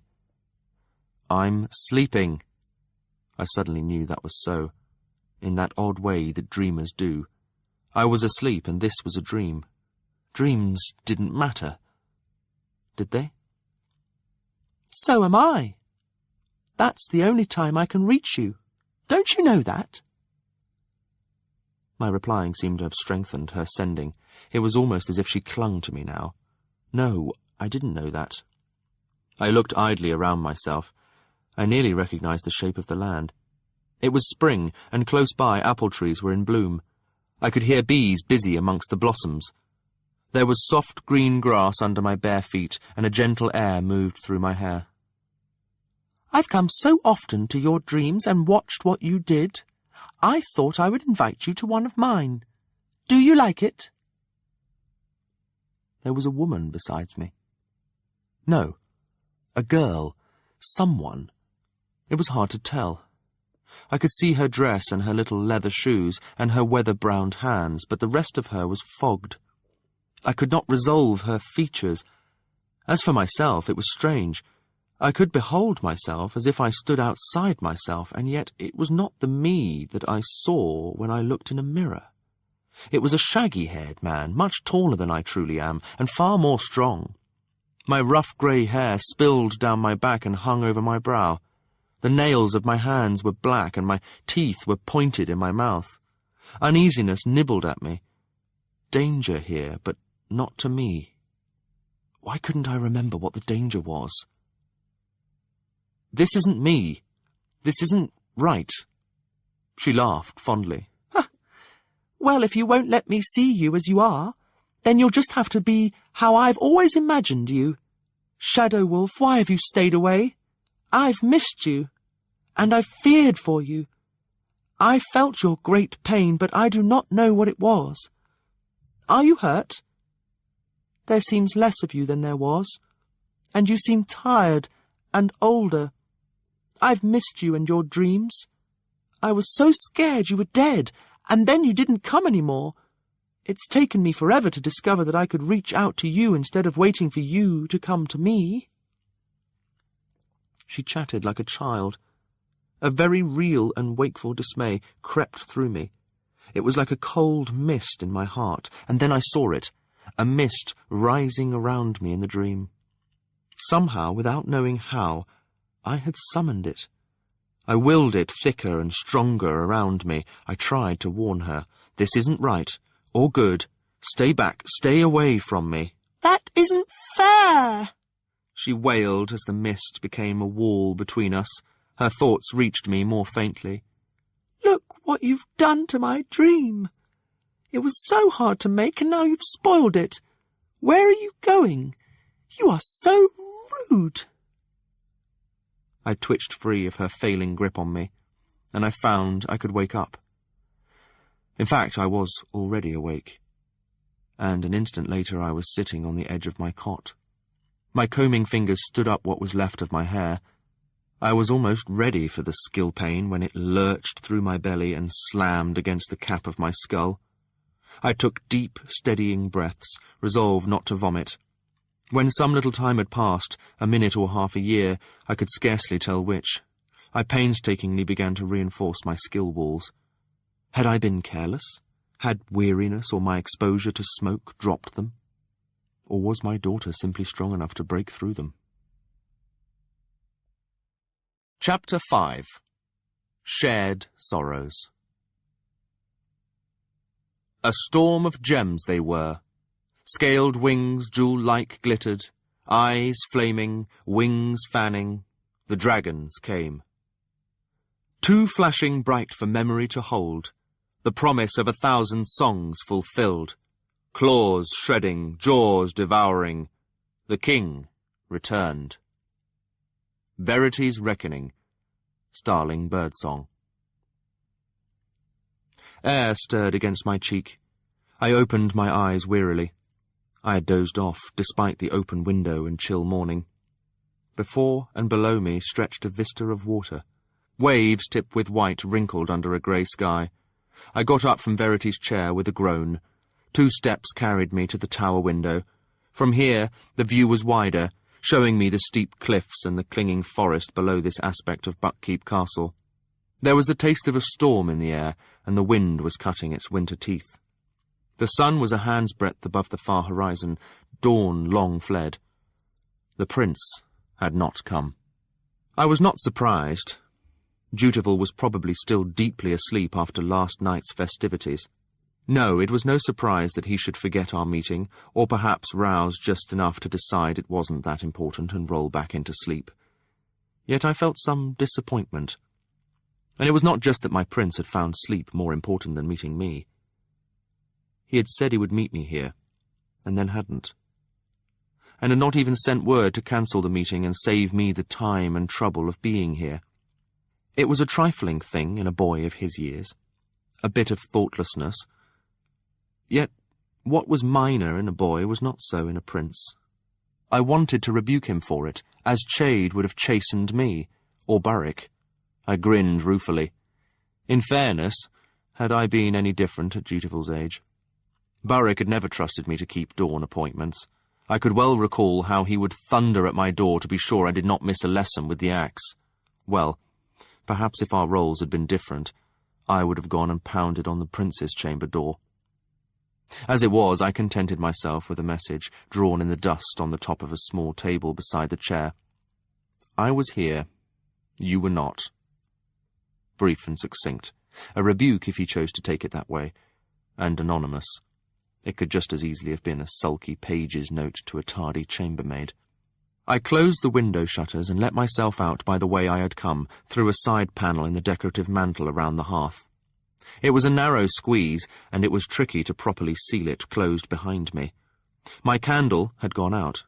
I descended a long and gloomy stair, sparsely lit by tiny chinks in the outer wall that let in thin fingers of light and wind. There was a level section that I negotiated through pitch dark. It seemed far longer than I recalled, and I was glad when my groping foot found the next stair. I made a wrong turn at the bottom of it. The third time I walked into a face full of cobwebs. I knew I was lost. I turned around and groped my way back.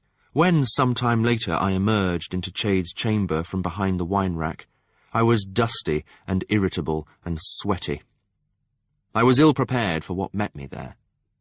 Chade started up from his seat before the hearth, setting down a teacup as he did so. "There you are, Fitz chivalry," he exclaimed, even as a wave of skill slammed into me. "Don't see me, stink-dog man!" I staggered, and then caught at the table to remain standing. I ignored Chade, who was scowling at me, to focus on Thick. The idiot serving man, his face smudged with soot, stood by the work hearth. His figure wavered before my eyes, and I felt giddy. If I had not reset my walls the night before to guard against Nettle's skill tinkering, I think he would have been able to wipe all image of himself from my mind. As it was, I spoke through gritted teeth. "I do see you. I will always see you. But that does not mean I will hurt you. Unless you try to hurt me, or unless you are rude to me again." I was sorely tempted to try the wit on him, to repel him with a burst of sheer animal energy. But I did not. I would not use the skill. I would have had to open my walls to do so, and it would have revealed to him what my strength was. I was not yet ready for that. Remain calm, I told myself. You have to master yourself before you can master him. "No, no, Thick, stop that! He's good. He can be here. I say so." Chade spoke to him as if he were 3 years old, and while I recognized that the small eyes in the round face that glowered at me were not the eyes of a man my intellectual equal, I also saw a flash of resentment there at being thus addressed. I seized on it, keeping my gaze on Thick's face, but speaking to Chade. "You don't need to talk to him like that. He isn't stupid. He's—" I groped for a word to express what I suddenly was certain of. Thick's intelligence might be limited in some ways, but it was there. "Different," I ended lamely. Different, I reflected, as a horse was different from a cat, and they both were different from a man, but not lesser. Almost I could sense how his mind reached in another direction from mine, attaching significance to items I dismissed even as he dismissed whole areas that anchored my reality.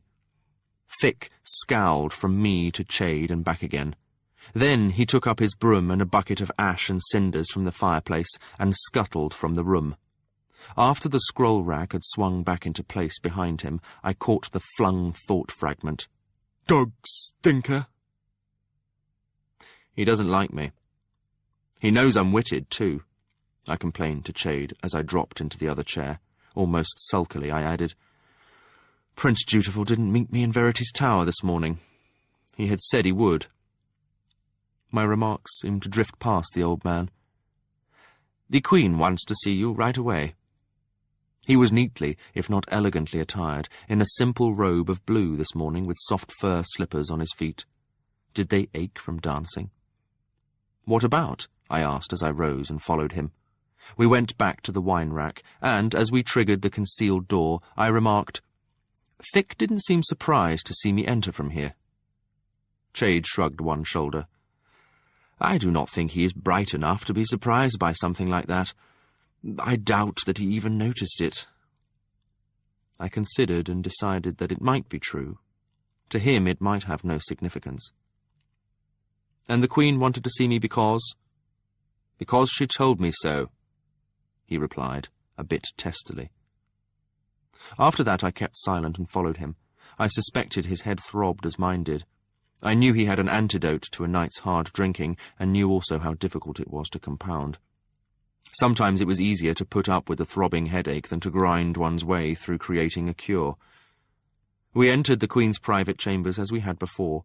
Chade paused to peer and listen to be sure there were no witnesses, then admitted us to a privy chamber, and from there to the Queen's sitting room, where Catrichan awaited us. She looked up with a weary smile as we entered. She was alone. We both bowed formally. "Good morning, my Queen." Chade greeted her for us, and she held out her hands in welcome, gesturing us in. The last time I had been here, an anxious Catrichan had awaited us in an austere chamber, her thoughts centred solely on her missing son. This time the room displayed her handiwork. In the middle of a small table, 6 golden leaves had been arranged on a tray of gleaming river pebbles. 3 tall candles burning there gave off the scent of violets. Several rugs of wool eased the floor against winter's oncoming chill, and the chairs were softened with sheepskins. A day fire burned in the hearth, and a kettle puffed steam above it. It reminded me of her home in the mountains. She had also arranged a small table of food. Hot tea exhaled from a fat pot. I noticed there were only 2 cups, as Catrichan said. "Thank you for bringing Fitz chivalry here, Lord Chade." It was a dismissal. Smoothly done. Chade bowed again, perhaps a bit more stiffly than he had the first time, and retreated by way of the privy chamber. I was left standing alone before the Queen, wondering what all this was about. When the door closed behind Chade, she gave a sudden great sigh, sat down at the table and gestured at the other chair. "Please, Fitz." And her words were an invitation to drop all formality, as well as to be seated. As I took my place opposite her, I studied her. We were nearly of an age, but her years rode her far more graciously than mine did me. Where the passage of time had scarred me, it had brushed her, leaving a tracery of lines at the corners of her eyes and mouth. She wore a green gown today, and it set off the gold of her hair, as well as carrying her eyes to the jade end of their spectrum. Her dress was simple, as was the plaiting of her hair. She wore no jewellery or cosmetics. And she did not indulge in any kind of ceremony as she poured tea for me and set my cup before me. "There are cakes, too, if you wish," she said, and I did, for I had not yet broken my fast that day. Yet something in her voice, an edge of hoarseness, made me set down the cup I had started to lift. She was looking aside from me, avoiding my eyes. I saw the frantic fluttering of her eyelashes, and then a tear brimmed over and splashed down her cheek. "Catrichan?" I asked in alarm. What had gone awry that I did not know about? Had she discovered the Narcheska's reluctance to wed her son? Had there been another wit threat? She caught her breath raggedly and suddenly looked me full in the face. "Oh, Fitz, I did not call you here for this. I meant to keep this to myself, but I'm so sorry. For all of us. When first I heard, I already knew. I woke that dawn feeling as if something had broken, something important." She tried to clear her throat and could not. She croaked out her words, tears coursing down her face. "I could not put my finger on the loss, but when Chade brought your tidings to me, I knew instantly. I felt him go, Fitz. I felt Night Eyes leave us." And then a sob racked her, and she dropped her face into her hands and wept like a devastated child. I wanted to flee. I had almost succeeded in mastering my grief, and now she tore the wound afresh. For a time I sat woodenly, numbed by pain. Why couldn't she just leave it alone? But she seemed not to notice my coldness. The years pass, but you never forget a friend like him. She was speaking to herself, her head bowed into her hands. Her words came muffled and thick with tears.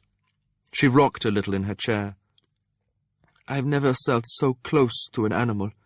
Before we travelled together, but in the long hours of walking he was always there, ranging ahead and coming back and then checking behind us. He was like a shield for me.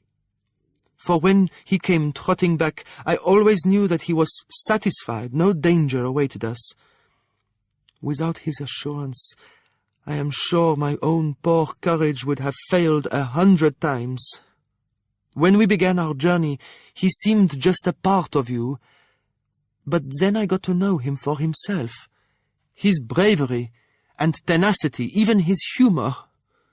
There were times, especially at the quarry, when we went off to hunt and he alone seemed to understand my feelings. It was not just that I could hold tight to him and cry into his fur, and know he would never betray my weakness. It was that he rejoiced in my strengths too. When we hunted together, and I made a kill, I could feel his approval like a fierceness that said I deserved to survive, that I had earned my place in this world. She drew breath raggedly. I think I will always miss him. And I didn't even get to see him again before. My mind reeled. Truly I had not known how close they had been.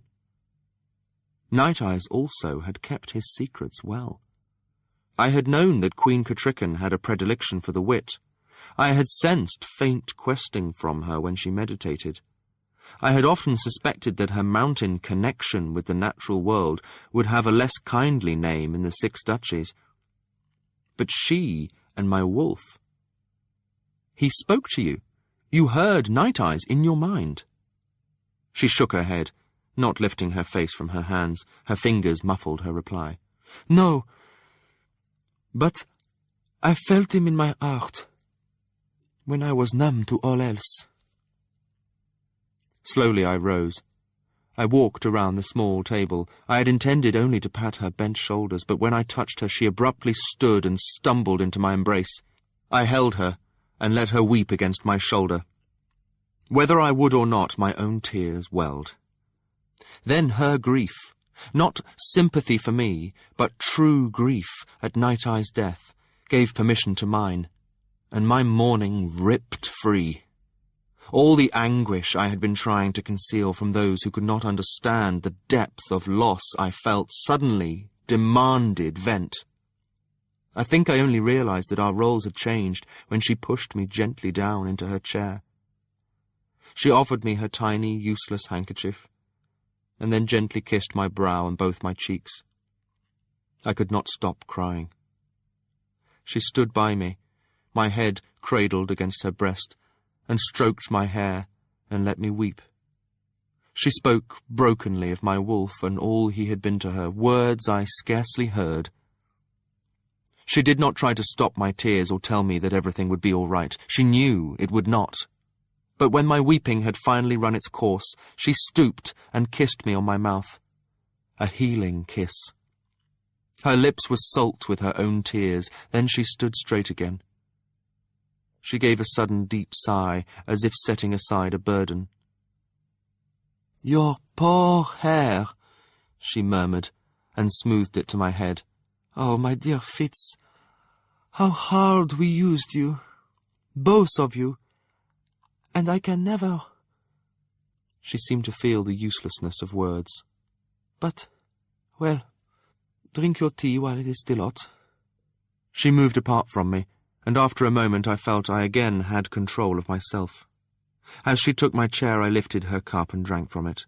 The tea was still steaming hot. Only a short time had elapsed, yet I felt as if I had passed some important turning point. When I took a breath, it seemed to fill my lungs more deeply than it had in days. She took up my cup. When I looked up at my queen, she gave me a small smile. Her tears had left her pale eyes outlined in red, and her nose was pink. She had never looked lovelier to me. So we shared some time. The tea was a spiced tea, friendly and enlivening. There were flaky rolls stuffed with sausage, and little cakes with tart fruit filling, and plain oatcakes, simple and hearty. I don't think either of us trusted our voices to speak, and we didn't have to. We ate in silence. I got up once to replenish the hot water in the teapot. When the herbs had steeped, I poured more tea for both of us. After a time of silence, she leaned back in her chair and said quietly, "So, you see, this supposed taint in my son comes from me." She spoke it as if it were continuing a conversation. I had wondered if she would make the connection. Now that she did, I grieved for the guilt and chagrin I heard in her voice. "There have been witted farseers before Dutiful," I pointed out, myself amongst them. "And you had a mountain mother. It's possible that she was the source of your wit. Perhaps mountain blood carries it." I walked perilously close to the edge of truth as I said, "I consider it just as likely that Dutiful could have gotten the wit from his father as his mother. But it matters little where it came from," I interrupted the Queen ruthlessly. I wanted to divert this conversation. "The boy has it, and that is what we must deal with. When he first asked me to teach him about it, I was horrified. Now I think his instincts were true. Better he know as much as I can teach him about both his magics." Her face lit up. "Then you have agreed to teach him?" Truly, I was out of practice at intrigue. Or perhaps, I reflected wryly, over the years my lady had learned that subtlety and gentleness could win her secrets that even Chade's deviousness had not pried from me. The accuracy with which she read my face seemed to support the second theory. "I will say nothing of it to the prince. If he wishes it to remain private between you, then so it shall be. When will you start?" "At the prince's earliest convenience," I replied evasively. I would not tattle that he had already missed his first lesson. She nodded at that, and seemed content to leave it to me. She cleared her throat. "Fitz, chivalry, the reason I summoned you here was my intent to make things right for you, as much as we can. In so many ways I cannot treat you as you deserve, but whatever we can do for your comfort or pleasure, I desire that we do. Your masquerade as Lord Golden's servant, and I understand all the reasons for this, but still it chagrins me that a prince of your bloodlines should go unacknowledged amongst his own folk. So, what can we do? Would you like other chambers prepared for you, ones that you could reach privately, and where you could have things arranged for your comfort?" "No," I replied quickly, and hearing the brusqueness of my reply, I added, "I think things are best as they are now. I am as comfortable as I need to be. I would live here, but I could not make it a home. It was useless to try. That private thought jolted me. Home, I reflected, was a place shared. The loft over the stable with Burrick, or the cottage with Night Eyes and Hap. And the chambers that I now shared with the fool? No, for there was too much caution in both of us. Too much privacy preserved, too many constraints of roles. "Arranged for monthly allowance. After this, Chade will see you receive it, but I wanted you to have this today." And my queen was setting a purse before me, a little bag of cloth embroidered with stylized flowers. It clinked sturdily as she placed it on the table. I flushed, in spite of myself, and could not hide it. I looked up to find her cheeks equally pink. "It does feel awkward, doesn't it? Make no mistake in this, Fitzchivalry. This is not pay for what you have done for me and mine. No coin could ever pay for that. But a man has expenses, and it is not fitting that you should have to ask for what you need." I understood her, but I could not forbear from saying, "You and yours are also mine, my queen. And you are right. No amount of coin could buy what I do for them. Another woman might have taken it as a rebuke, but my words brought a gleam of fierce pride to Catricken's eyes, and she smiled at me. I rejoice in the kinship we share, Fitz chivalry. Rurisk was my only brother. No one can ever replace him. But you have come as close to that as it is possible for anyone to do.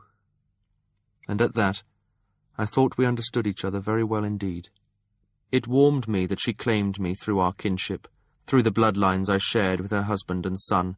Long ago, King Shrewd had first made me his with a bargain and a silver pin to seal it. Both pin and king were long gone now. Did our bargain still remain?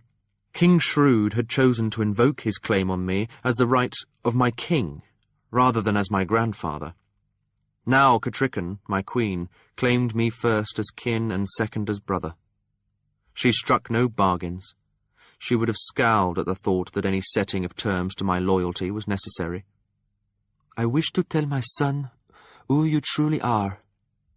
That jolted me from my brief complacency. Please, no, my queen. That knowledge is a danger and a burden. Why put it upon him? Why deny that knowledge to the farseer heir? A long moment of silence held between us. Then I said, perhaps in time. I was relieved when she nodded. Then she took that from me when she said, I will know when the time is right. She reached across the table to take my hand. When I let her have it, she turned it palm up and set something in it.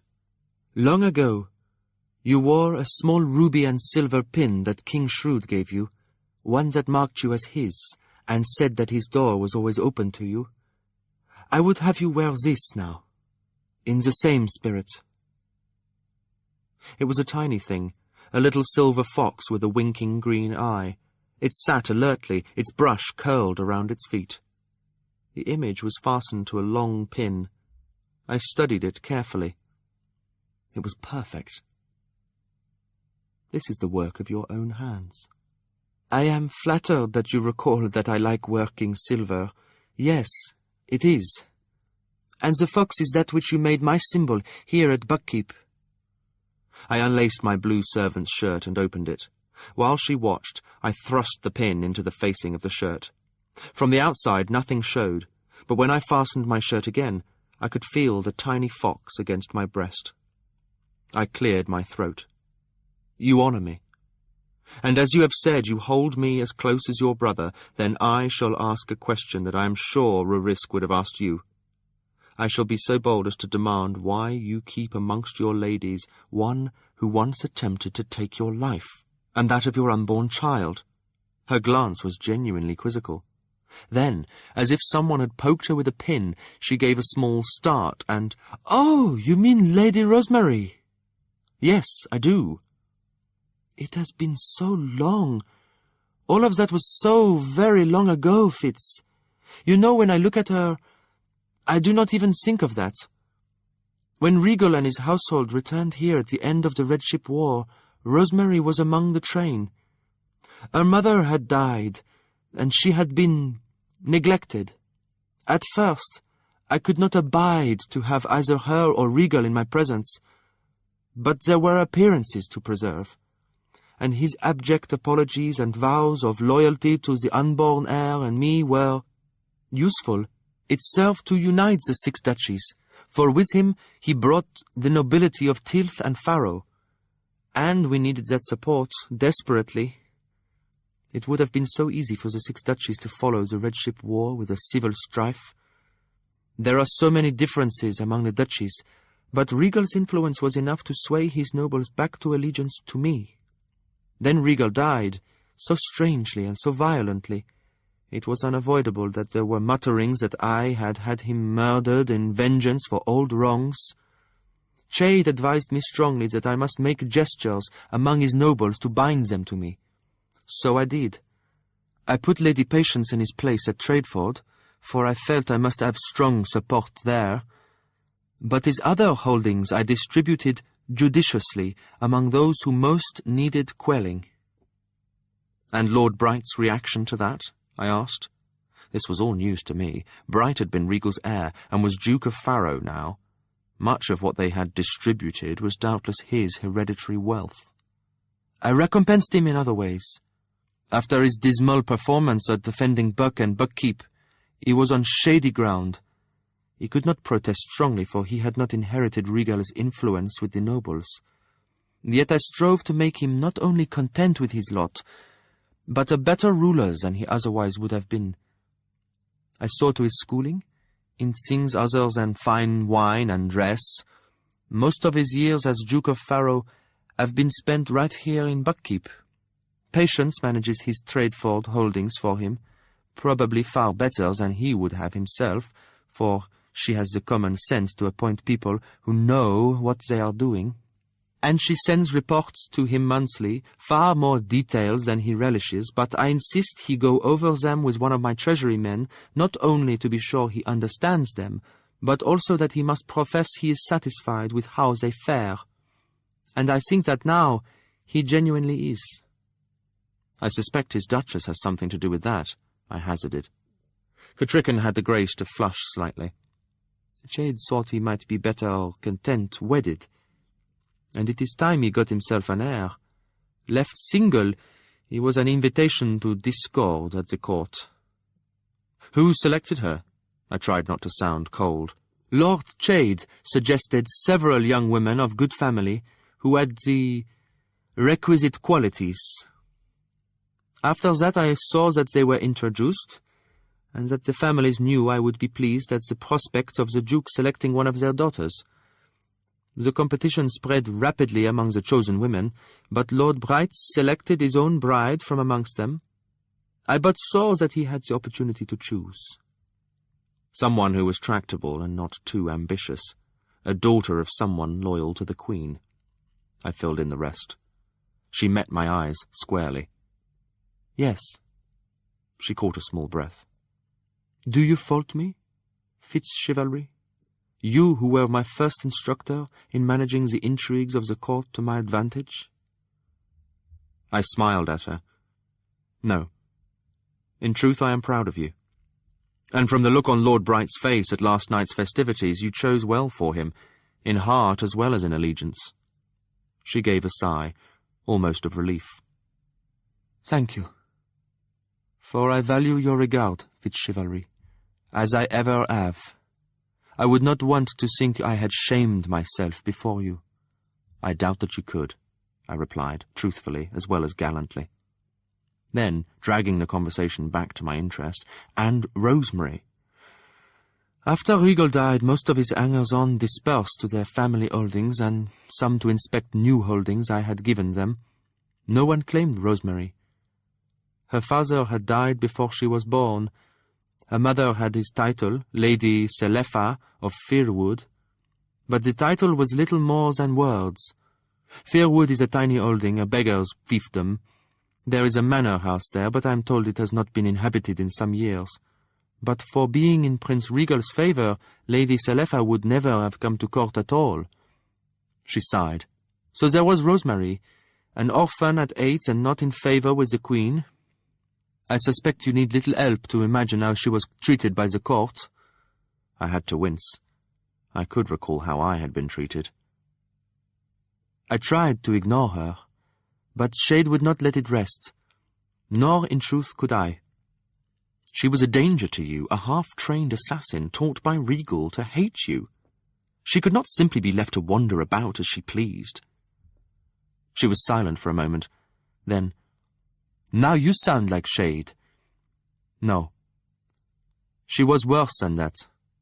She was a neglected child in my home, a little girl blamed by me for becoming what she was taught to be. A daily rebuke to me for my own neglect of her and my hardness of heart. If I had been all to her that a lady should be to her page, Regal could not have taken her heart from me. Unless he had it before she ever came to you. And even then I should have known it, if I had not been so focused on my own life and problems. She was your page, not your daughter. She was silent for a time. You forget. I was raised in the mountains, to be sacrificed to my people, Fitz. Not a queen, such as you expect. I demand more of myself." I stepped to the side of that argument. "So it was your decision to keep her?" "Shade said I must either keep her or be rid of her entirely. I was filled with horror at his words, kill a child for doing what she had been taught. And then his words made me see all of it clearly. It would have been kinder to kill her outright than to torture and neglect her as I had been doing.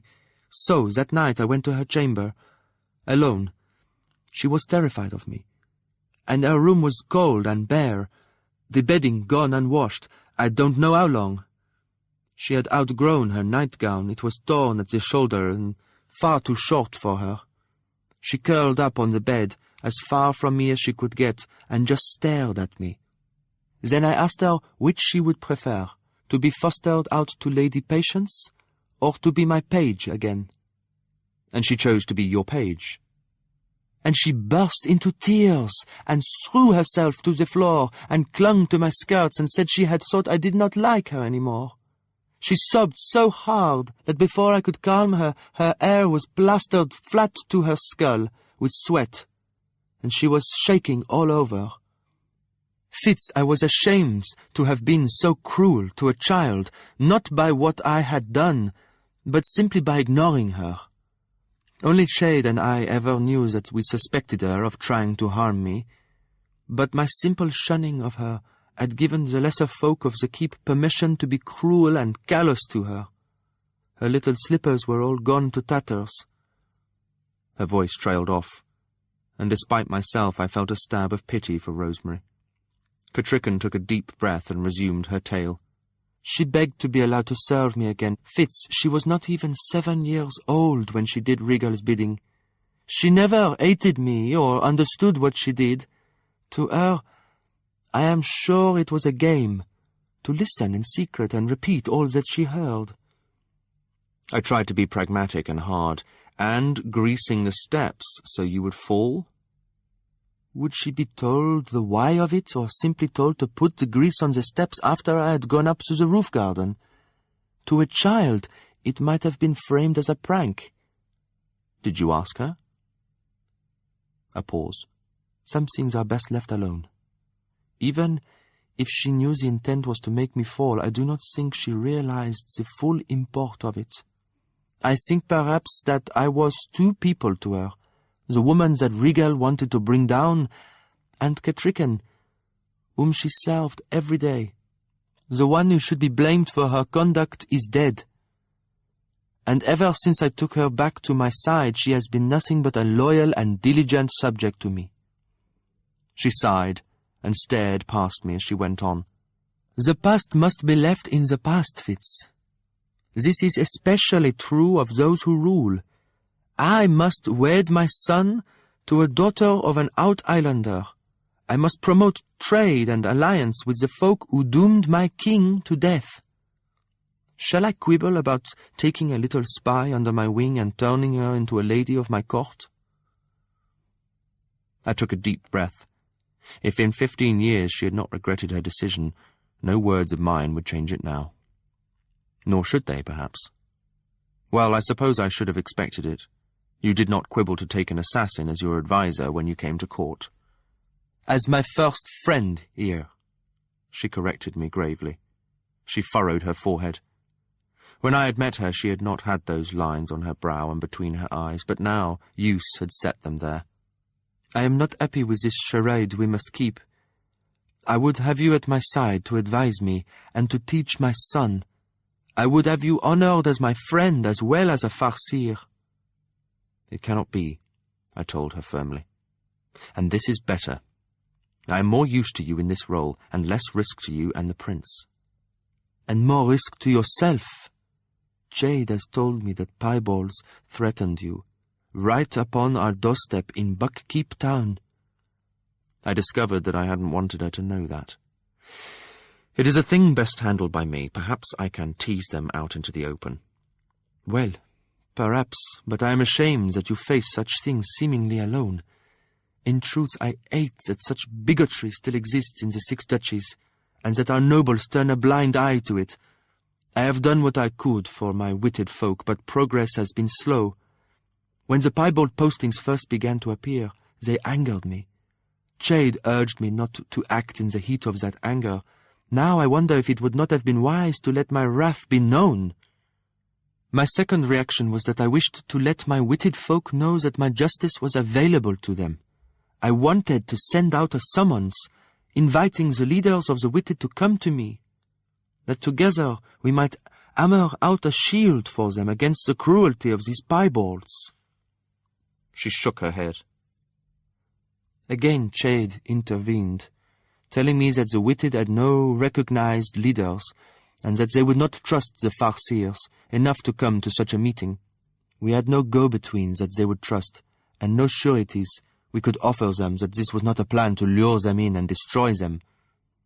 He persuaded me to abandon the idea. Her words seemed to come more reluctantly as she added, "Chade is a good counselor, wise in politics and the ways of power.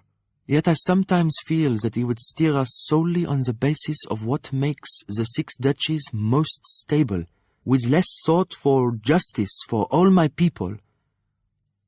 Her fair brow wrinkled as she added, "He says that the greater the stability of the country, the more chance there is for justice to prosper. Perhaps he is right. But often and often I have longed for the way you and I used to discuss these things. There, too, I have missed you, Fitz chivalry. I dislike that I cannot have you at my side when I wish it, but must send for you in secret. I wish that I could invite you to join Piotr and I for our game today, for I would value your opinion of him. He is a most intriguing man." "Your game with Piotr today?" "I shared some talk with him last evening, in the course of discussing the chance that Dutiful and Elliania would be truly happy. Other talk of chance came up, and from there we moved to games of chance. Do you recall a mountain game played with cards and rune chips?" I dredged through my memory. "I think you spoke of it to me once, and yes, I recall reading a scroll about it when I was recovering from Regal's first attempt on me. There are cards, or tablets, either painted on heavy paper or carved on thin slabs of wood.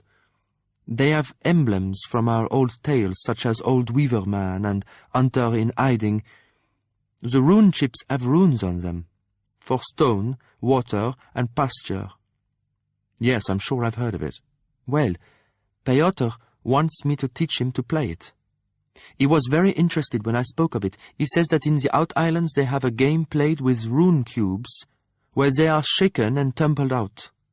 Then the players set out their markers onto a cloth or board that is painted with minor godlings, such as wind and smoke and tree. It sounds as if it might be a similar game, does it not?" "Perhaps," I conceded, but her face had brightened at the prospect of teaching Piotr this new game in a way that was out of proportion to the pleasure I expected her to take in it. Did my queen find this bluff Out-Islander warrior attractive? "You must tell me more of this game later. I would like to hear if the runes on the dice are similar to the runes on your rune chips." "That would be intriguing, wouldn't it? If the runes resembled one another, especially as some of the runes from my game were similar to the runes on the skill pillars." Ah. Cotrican was still capable of putting me off balance. She had always seemed able to think along several lines at once, bringing oddly disparate facts together to make a pattern others missed. This had been how she had rediscovered the lost map to the kingdom of the Elderlings. I felt suddenly as if she had given me too much to think over. I stood to excuse myself, bowed, and then wished I had words to thank her. An instant later it seemed a strange impulse to thank someone for mourning someone you had loved. I made a fumbling effort, but she stopped me, coming to take both my hands in hers. "And perhaps only you understand what I felt at Verity's loss. To see him transformed, to know he would triumph, and yet still to mourn selfishly that I would never again see him as the man he had been. This is not the first tragedy we have shared, Fitz chivalry. We both have walked alone, through much of our lives. It was unmannerly, but I did it anyway. I enfolded her in my arms and held her tightly for a moment. He loved you so, I said, and my voice choked on the words I spoke for my lost king. She rested her forehead on my shoulder. I know that, she said quietly. That love sustains me even now. Sometimes I think I can almost feel him still at my shoulder, offering counsel when times are difficult. May Night Eyes be with you, as Verity is with me. I held Verity's woman for a long moment. Things could have been so different. Yet her wish was a good wish, and healing. I released her with a sigh, and the Queen and the serving man parted to their daily tasks. Chapter 6. Obliteration. And it is almost certain that the Chalcedians could have defeated the Bingtown traders and claimed their territory for their own, if only they could have maintained a solid blockade of Bingtown Bay. 2 magics hampered them in this regard, and magic it most certainly was, despite any who would dispute it, for the Bingtown traders are merchants and not fighters, as all know. The first magic was that the Bingtown traders possess live ships, trading vessels that by some arcane practice involve the sacrifice of 3 children or elderly family members, are brought to sentient life. Not only can the figureheads of these vessels move and speak, but they are also possessed of prodigious strength, enabling them to crush lesser vessels if once they grip them. Some of them are able to spit fire for a distance equal to 3 of their vessels' lengths. The second magic is as likely to be disputed by the ignorant as the first. But as this traveller witnessed it, I defy those who call this a lie. A dragon, cunningly crafted of blue and silver gemstones and activated by a marvellous combination of magic and passage obscured by damage to parchment, was hastily created by the Bingtown artisans for the defence of their harbour. This creature, named Tinit Gliat by her creators, rose from the smoking wreckage that the Chalcedians had made of the Bingtown warehouse district and drove the enemy vessels from the harbour. Win Froda's My Adventures as a World Traveller. I threaded my way back through the maze of corridors and emerged once more into my cell. I paused to peer into the darkness before entering it. Once within, I secured the secret door behind me. Then I paused, standing perfectly still in the darkness. Through the closed door that led to the fool's apartment, voices reached me. Well, as I've no idea when he rose and left, nor why, I've no idea when he will return. It seemed such a charming concept at first to have a strong and able man at arms, capable not only of defending me from street ruffians, but also serving as my valet and seeing to my other needs as well. But he has proven most unreliable at daily tasks. Look at this. I've had to snatch a passing page from the corridor and have him tell a kitchen boy to bring up my breakfast. And it isn't what I would have chosen at all. I'm tempted to let Badgerlock go entirely, except that with my ankle as it is no time for me to be without a sturdy servant. Well, perhaps I shall have to accept his limitations and acquire a page or 2 to see to my daily tasks. Look at the layer of dust on that mantel. Shameful! I can scarcely invite visitors to my chambers with them looking like this. It is almost fortunate that the pain in my ankle makes me tend towards solitary occupations just now. I froze where I was. I longed to know to whom he was speaking and why that person sought me, but I could scarcely make an entrance if Lord Golden had already insisted I was not here. Very well. May I leave a message for your man then, Lord Golden? The voice was Laurel's, and the irritation level in it was unmasked. She had seen too much of us when she had accompanied us on our journey to be deceived by our charade. She would never again believe us to be merely master and man. We had bungled our roles too often. Yet I also understood why Lord Golden insisted on resuming the masquerade. To do otherwise would eventually have unravelled our deception of the court. Certainly. Or you would be welcome to return this evening, if you wish to take the chance that he may have recalled his duties and wandered home. If he had intended that to mollify her, it failed. A message will suffice, I'm sure. In passing through the stable, I noticed something about his horse that made me concerned for her. If he will meet me there at noon today, I will point it out to him. And if he does not return by noon, by sa, how I detest this, that I should have to act as a secretary to my own serving man. Lord Golden, her quiet voice cut through his dramatics, my concern is a grave one. See that he meets me then, or arranges to speak to me about my concern. Good day. She shut the door very firmly behind her. I heard the thump, but even so I waited some minutes, to be completely certain that the fool was alone. I eased the door open silently, but the fool's preternatural awareness served him well. "There you are," he exclaimed with a sigh of relief. "I was beginning to worry about you." Then he looked more closely at me, and a smile lit up his face. "The prince's first lesson must have gone very well." "The prince chose not to attend his first lesson, and I am sorry to have put you out. I didn't think to arrange for Lord Golden's breakfast." He made a disparaging noise. "I assure you, the last thing I would expect is that you would be a competent servant. I'm perfectly capable of arranging my own breakfast. It is required, however, that I raise a suitable fuss when I am forced to waylay a page for it. I've muttered and complained enough now that I can add a boy to my staff without exciting any comment." He poured himself another cup of tea, sipped it, and made a face. "Cold." He gestured at the remains of the repast. "Hungry?" "No, I ate with Kutrikan." He nodded, unsurprised. "The prince sent me a message this morning. It now makes sense to me. He wrote, 'I was saddened to see that your injury prevented you from joining in the dancing at my betrothal festivities. Well do I know how frustrating it is when an unexpected inconvenience denies you a pleasure long anticipated. I heartily hope that you are soon able to resume your favourite activities.'" I nodded, somewhat pleased. Subtle, yet it conveys it. Our prince is becoming more sophisticated.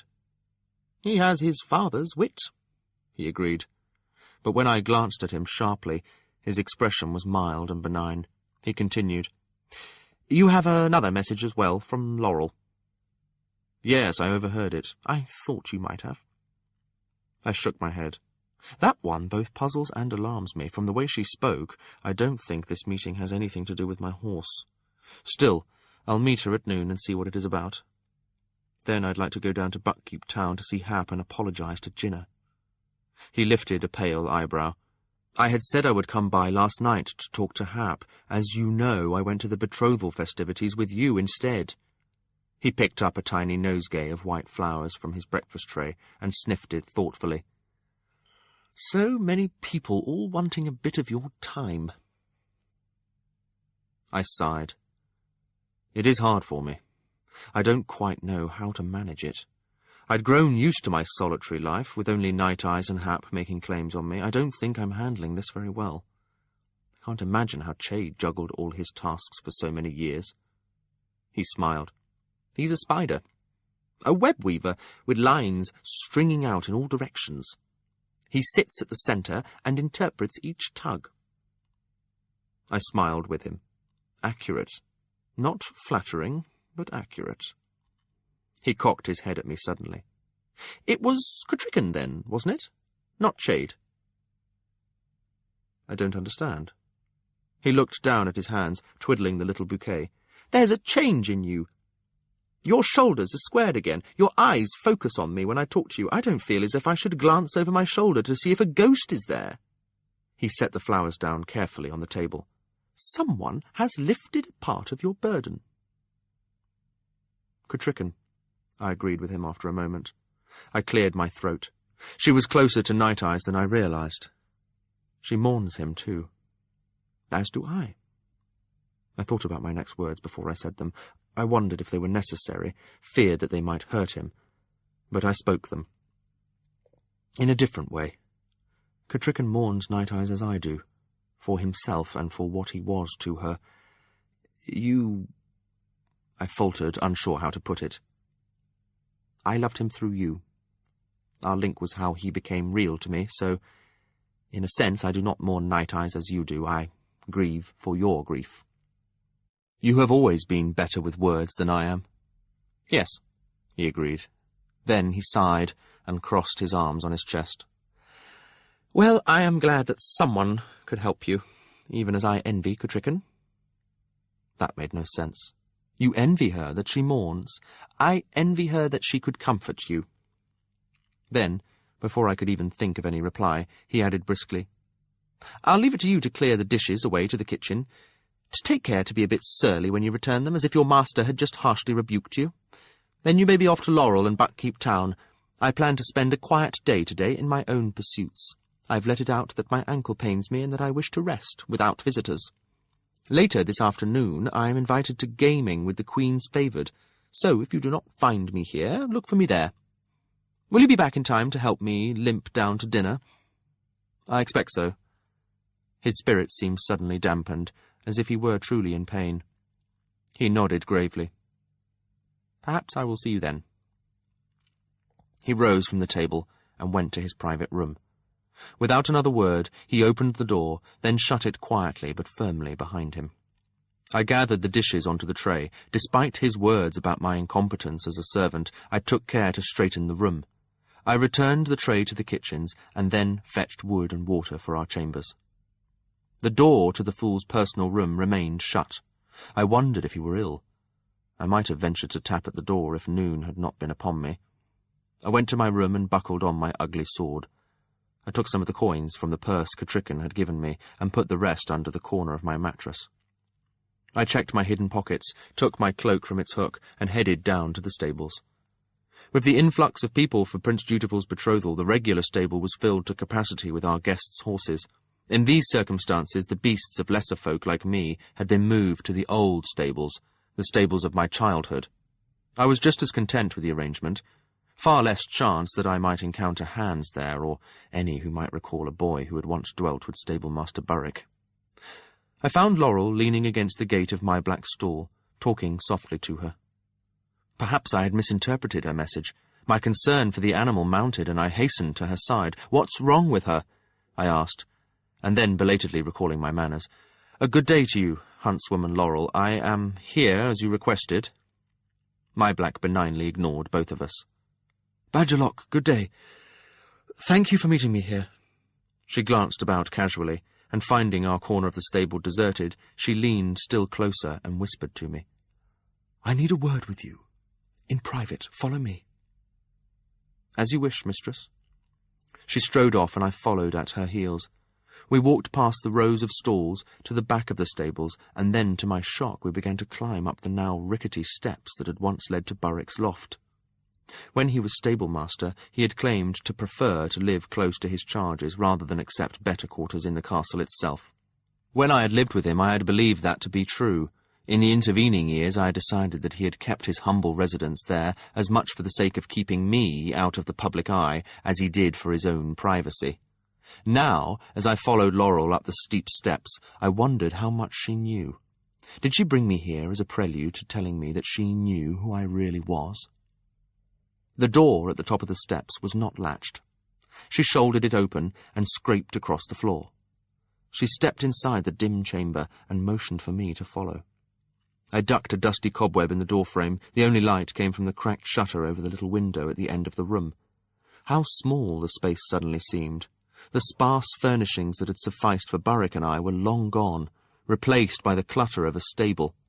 Twisted bits of old harness, broken tools, moth-eaten blankets, all the horsey litter that folk set aside, thinking that perhaps one day they will mend it or that it might come in useful in a pinch, filled the chamber where I had spent my childhood.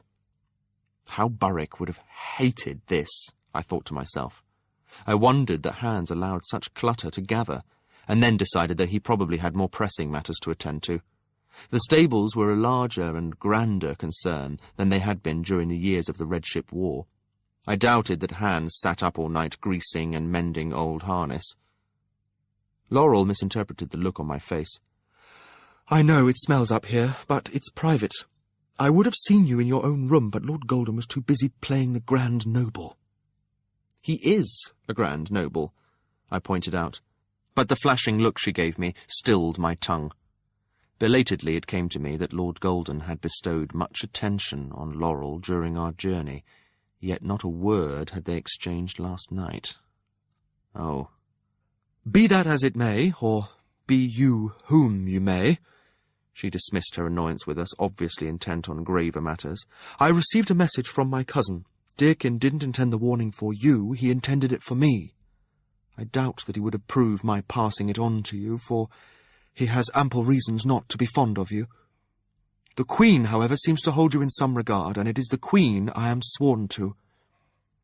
"As we both are," I assured her.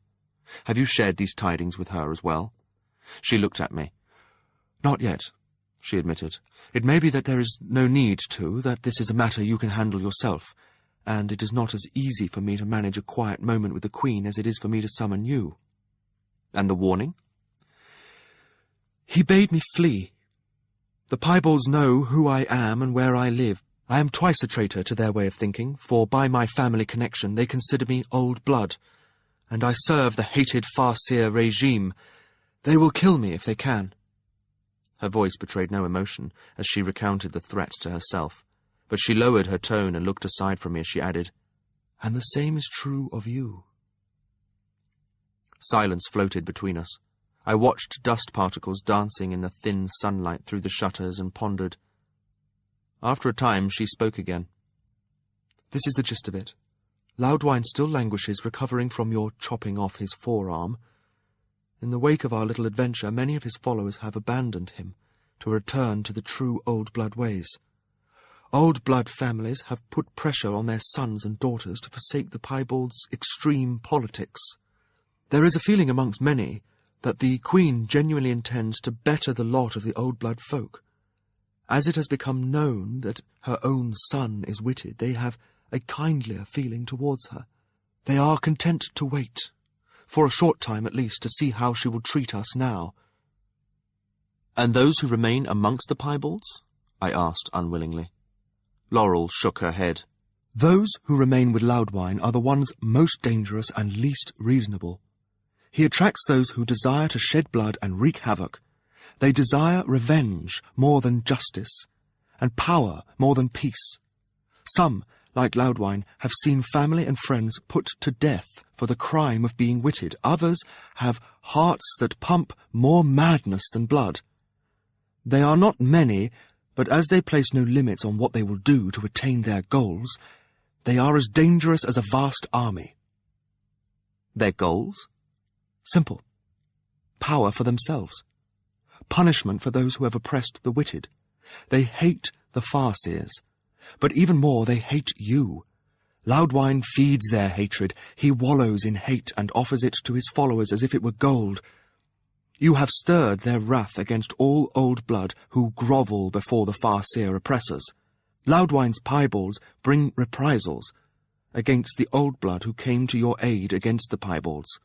Some homes have been burned. Flocks have been scattered or stolen. Those sorts of attacks are already happening, but worse is threatened. The piebalds say they will expose any that will not side with them against the Farseers. It thrills them that we should be killed by the folk we will not rise against.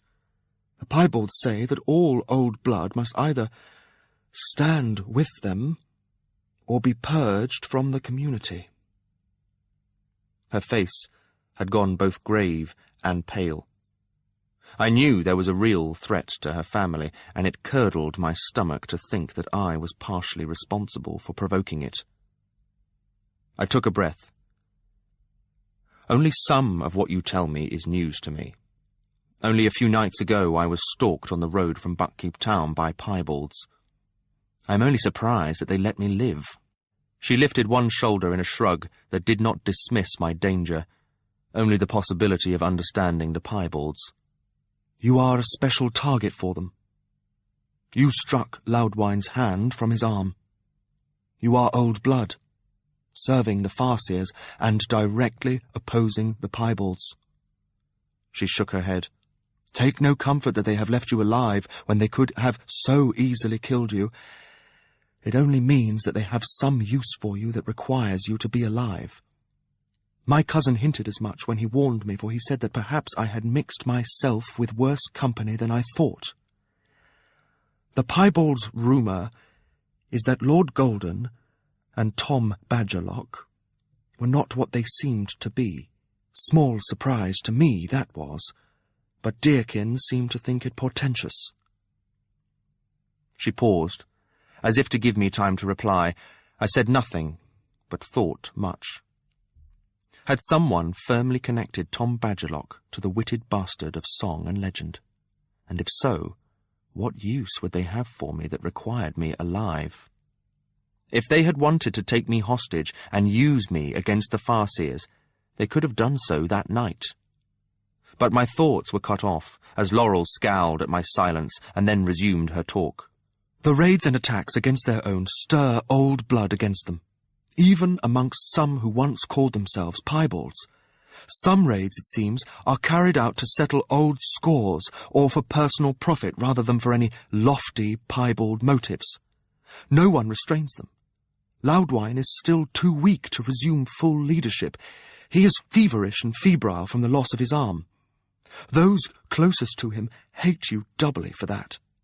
They will be swift as wildfire to set their vengeance against you.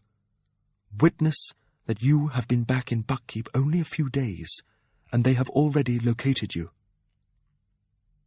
We stood silent in the dusty room for a time, both of us following thoughts too dark to share. At last, Laurel spoke reluctantly. You understand that Dearkin still has ties to those in the piebalds. They try to lure him back. He must pretend to side with them, to protect our family. He walks a thin and dangerous line. He hears things that are very dangerous for him to repeat, and yet he has sent word. Her words trickled away. She stared at the obscured window as if she could truly see what was beyond it. I knew what she was trying to express. You should speak to the Queen. Tell her that Dearkin must appear a traitor to the crown for the sake of keeping your family safe. Will you flee as he bids you? She shook her head slowly. Flee where? To my family? Then I plunge them into more danger. Here at least the piebalds must reach into danger's mouth to extract me. I will stay here and serve my queen. I wondered if Chade would be able to protect her, let alone her cousin. Her voice was flat when she spoke again. Dearkin hears hints that the piebalds are forming an alliance with outsiders, powerful folk who would be happy to destroy the Farseers and leave Loudwine's folk in power. She gave me a worried glance. That sounds like a silly boast, doesn't it? It couldn't be real, could it? Best tell the Queen, I said, and hoped she could not hear that I did think it possible. I knew I would take the tale to Chade. And you? She asked me. Will you flee? I think you should, for you would make a fine example of the piebald's power. Exposed, you would illustrate that there are witted even within the walls of Buckkeep. Quartered and burned, you would be a fine example to other traitors, to the old blood. That those who deny and betray their own kind are in turn betrayed by them. She was not herself witted, her cousin was. Even though the magic ran in her family blood, she had no love for the wit, or those who used their magic. Like most Six Duchies folk, she regarded my ability to sense animals and bond with a beast as a despicable magic. Perhaps her use of the word traitor should have carried less sting because of that, yet the contempt of the message burned me. I am not a traitor to my old blood. I but keep my oath where it was sworn, to the Farseers. If old blood had not tried to harm the prince, it would not have been necessary for me to wrest him back from them. Laurel spoke flatly. Those are the words of my cousin's message to me, not mine. He sent me those words so that I might warn the Queen, partly because he feels a debt to me, but also because she is the most tolerant of old blood of any recent Farseer reign we have known. You would not see her shamed, and her influence lessened. I suspect he thinks she would rid herself of you if she knew you could be used against her. I know her better. She will not heed my warning and send you away from Buckkeep before you can be used against her. So, that was her real message for me. Then you think that would be best for all, if I simply removed myself without her having to ask me to leave. She gazed past me, spoke past me. You suddenly appeared from nowhere. Perhaps it were best if you returned there. For an instant I actually toyed with the notion. I could go downstairs, saddle my black, and ride off. Hap was safely apprenticed, and Shade would see that he remained so. I had been reluctant to teach Dutiful the skill, let alone what I knew of the wit. Perhaps this was the simplest solution for all of us. I could disappear. But I did not come to Buckkeep at my own desire. I came at my queen's behest, and so do I stay.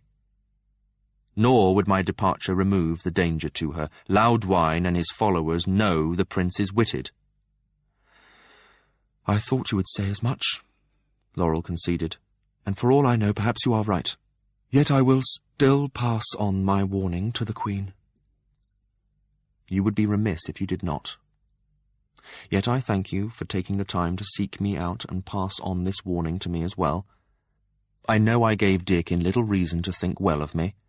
I am willing to let all that occurred between us fade into the past. If you have the chance, I ask you to pass that message on to him, that I bear no ill will to him, or to any that follow the true old blood ways. But I must always put my service to the Farseers first. As do I, she responded grimly. You say nothing of Loudwine's intentions towards Prince Dutiful. Because Deakin's message said nothing of that.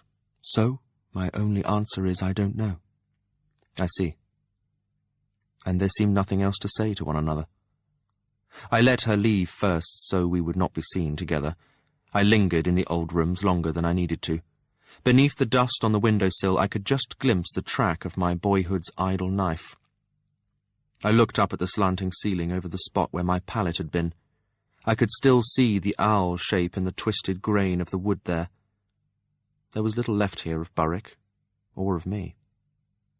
Time and other occupants had obliterated us from the room. I left it, dragging the door closed behind me. I could have saddled my black and ridden down to Buckkeep town, but I chose to walk despite the edge chill of the day. I have always believed it is harder to shadow a man on foot. I passed out of the gates without incident or comment. I strode off briskly, but once I was out of sight of the guards and any other travellers, I stepped aside from the road to stand in the scrub brush that banked it and look back to see if anyone were following me. I stood still and silent until the scar on my back began to ache. There was damp in the wind, rain or snow to come tonight. My ears and nose were cold. I decided that no one was shadowing me today. Nonetheless, I performed the same manoeuvre twice more on my walk into town. I took a roundabout path through Buckkeep town to Jinna's house. Part of this was caution, but part of it was dithering. I wanted to take her a gift, both as an apology for not visiting last night, as I had said I would, and as thanks for helping me with Hap. Yet I could not think what it should be. Earrings seemed somehow too personal and too permanent. So did the brightly woven scarf that caught my eye in the weaver's stall. Fresh smoked redfish teased my appetite, yet seemed inappropriate. I was a man grown, yet I felt caught in a boy's dilemma. How did I express thanks, apology, and interest in her without appearing too grateful, apologetic, or interested? I wanted, I decided, a friendly gift, and resolved that I would choose something that I could as easily present to the fool or Hap without feeling any awkwardness. I settled on a sack of sweet hev-nuts, this year's plump and shining harvest, and a loaf of fresh spice bread. With these in hand, I felt almost confident as I tapped at the door, with the palm reader's sign on it. "A moment," came Ginna's voice, and then she opened the top half of the door, squinting in the sunlight. Behind her the room was dim, shutters closed, candles burning fragrantly on the table. Tom, I'm in the midst of a reading for a customer. Can you wait?" "Of course. Good." And then she shut the door firmly and left me standing outside. It wasn't what I had expected, and yet I reflected it was no more than I deserved. So I waited humbly, watching the street and the folk passing by, and trying to look at ease in the biting wind. The hedge witch's house was on a quiet street in Buckkeep Town, and yet there was a steady trickle of folk along it. Next door to her lived a potter. His door was closed to the wind, his wares stacked beside it, and I heard the thump of his wheel as he worked. Across the street lived a woman who seemed to have an impossible number of small children, several of whom seemed intent on wandering out into the muddy street despite the chill day. A little girl not much older than the toddlers patiently hauled them back onto the porch. From where I stood I could just glimpse the doors of a tavern down the street.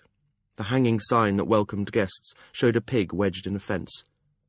The trade seemed to be mostly the sort who took their beer home in small buckets. I was just beginning to think of either leaving or tapping on the door again when it opened. A lavishly garbed matron and her 2 daughters emerged.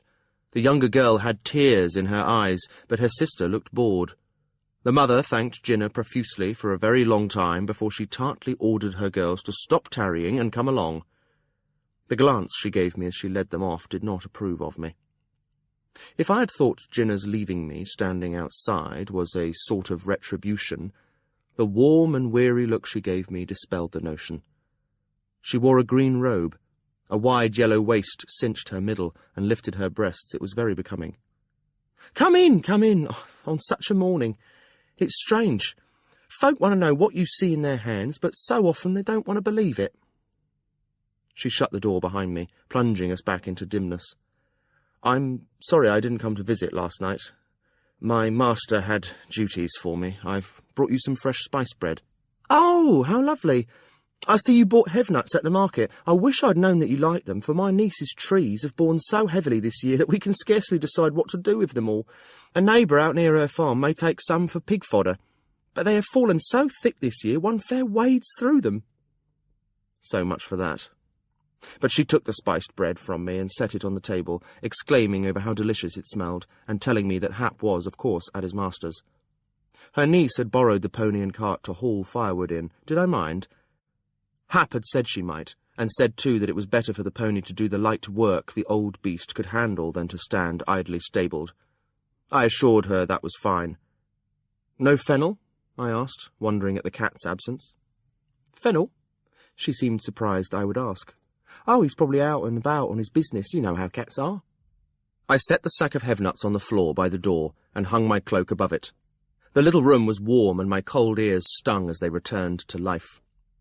As I turned to the table, she was setting down 2 steaming cups of tea. The rising warmth beckoned me. A dish of butter and some honey waited beside the bread. "Are you hungry?" she asked me, smiling up at me. "A bit," I admitted. Her smile was contagious. Her eyes moved over my face. "I am too," she said. Then she stepped forward, and I found my arms around her, and her mouth rising up to mine. I had to stoop to kiss her. Her lips opened to mine, inviting, and she tasted of tea and spices. I felt suddenly dizzy. She broke the kiss and pressed her cheek to my chest.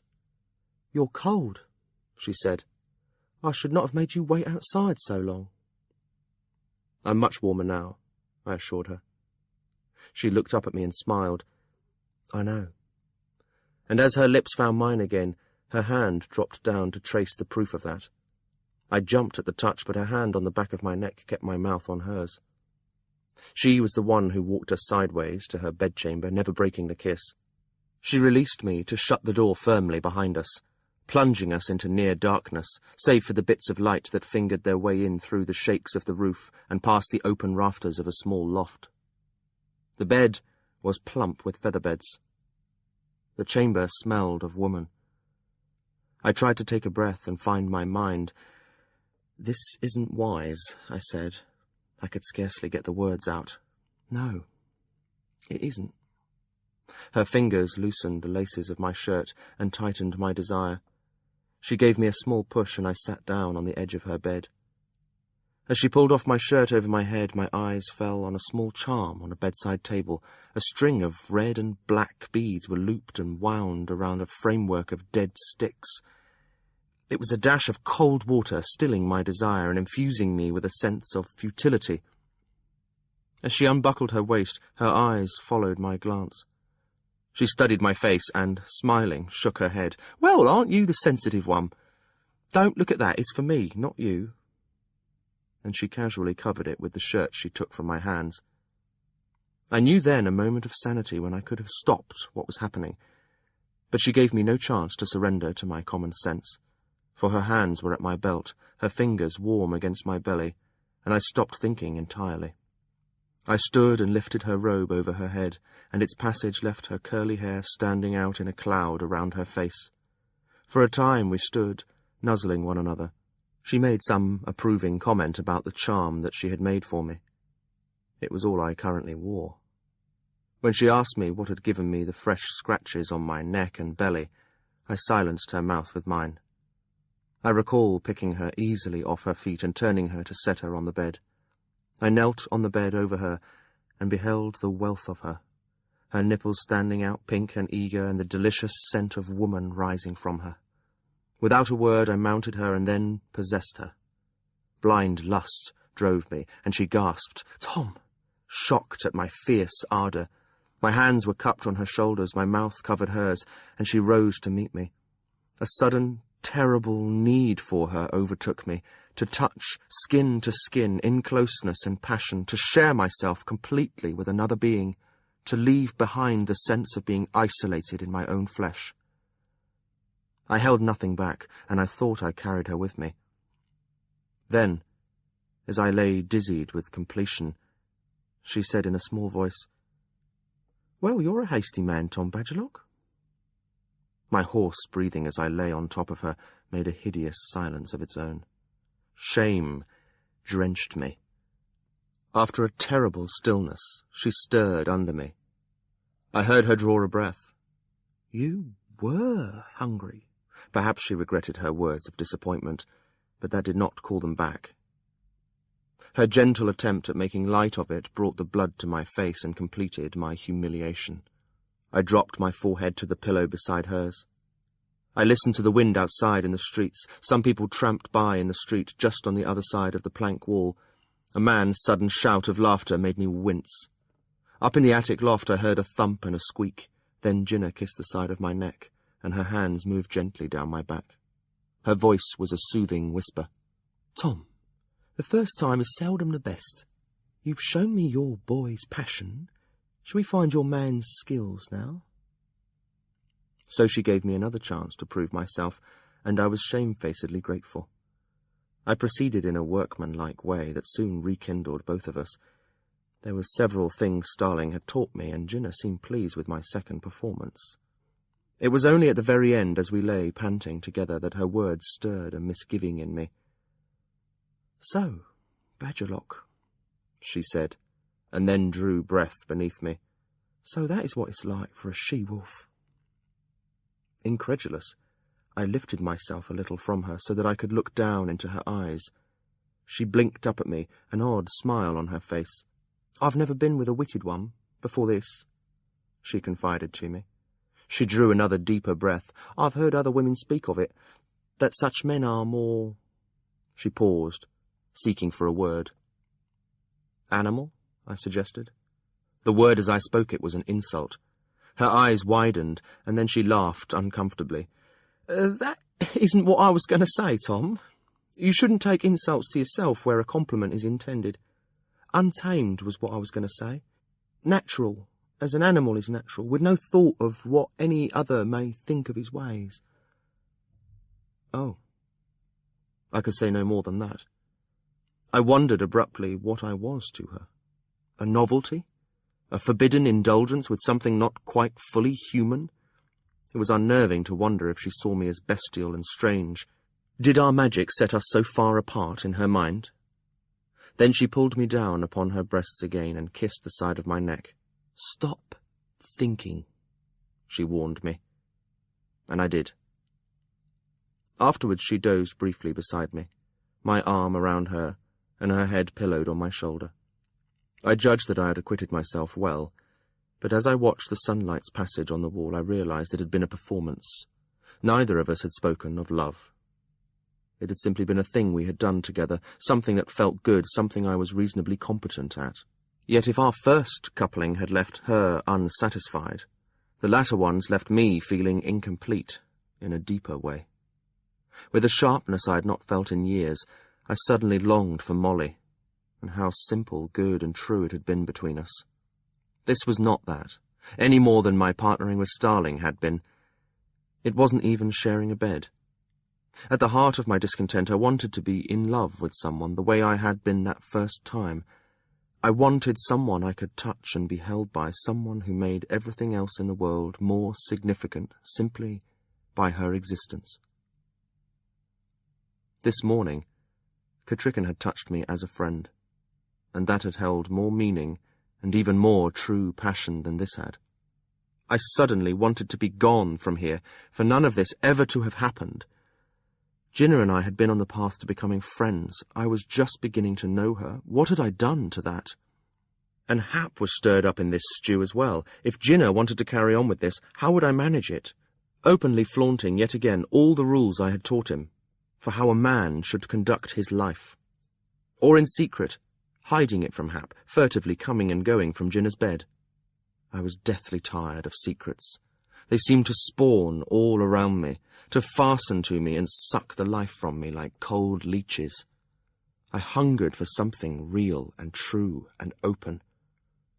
Could I change my relationship with Ginna to that? I doubted it. Not only was there no foundation of deep and honest love between us, but once again I was enmeshed in the secret business of the Farseer intrigues. There would be secrets I must keep from her, secrets that would eventually endanger her. I had not realized she was awake, or perhaps my deep sigh stirred her past the edge of drowsing. She set her hand to my chest and patted me lightly. "Don't be troubled, Tom. It wasn't all your failure. I'd guessed there might be a problem when the charm by the bed near unmanned you, and now your spirits grow bleak and grim, do they not?" I shrugged one shoulder. She sat up beside me in the bed. She reached across me, her flesh warm against mine, and lifted my shirt off the bedside charm. The sad little thing hunched there, forlorn and alone. "It's a woman's charm. It's difficult to make, as it must be very finely tuned to the individual woman. To construct this sort of charm, you have to know the woman from the skin in. So a hedge witch can make one for herself, but not for anyone else. At least, not one that is certain. This one is mine, tuned to me. It's a charm against conception. I should have guessed that it might affect you. Any man who wants children so desperately that he takes in a foundling to raise on his own has that longing down to his bones. You may deny it, but that little hope burns in you each time you lie with a woman. I suspect it is what must drive your passion, Tom. And this little charm took that idle dream away from you before you could even wish it. I told you our joining would be futile and barren. That's what you feel now, isn't it?" Having something explained to you does not always solve it. I looked away from her. "Isn't it?" I asked, and then winced at the bitterness in my voice. "Poor boy," she said sympathetically.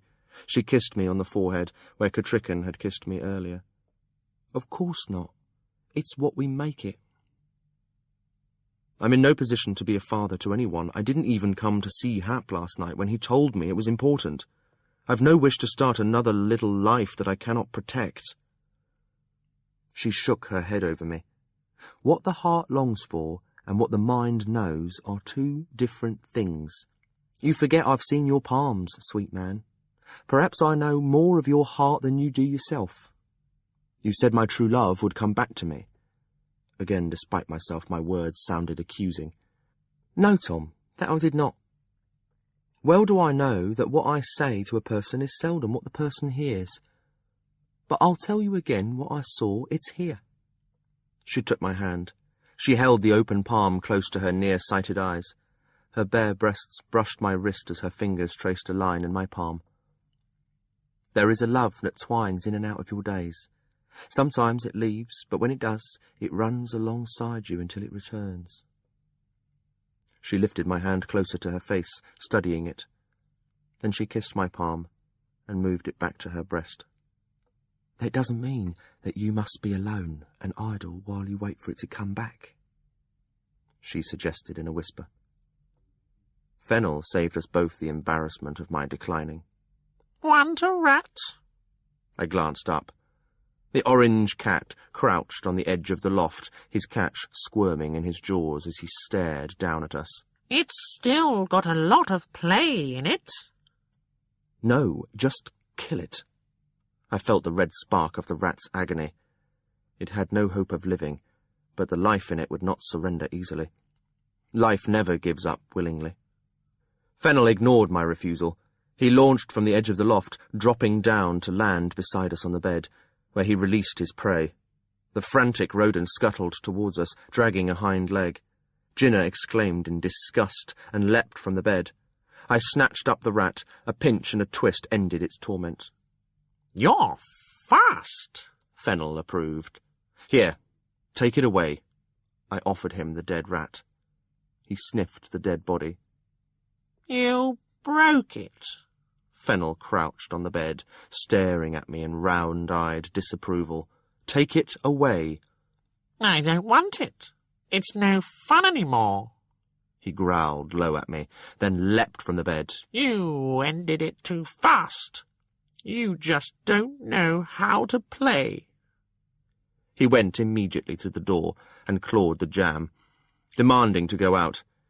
Jinna, clutching her robe against her nakedness, opened the door, and he sidled out. I was left sitting naked in her bed, a dead rat in my hands. Blood leaked from the battered rat's nose and mouth over my hands. My trousers and drawers were still tangled together when Jinna tossed them to me.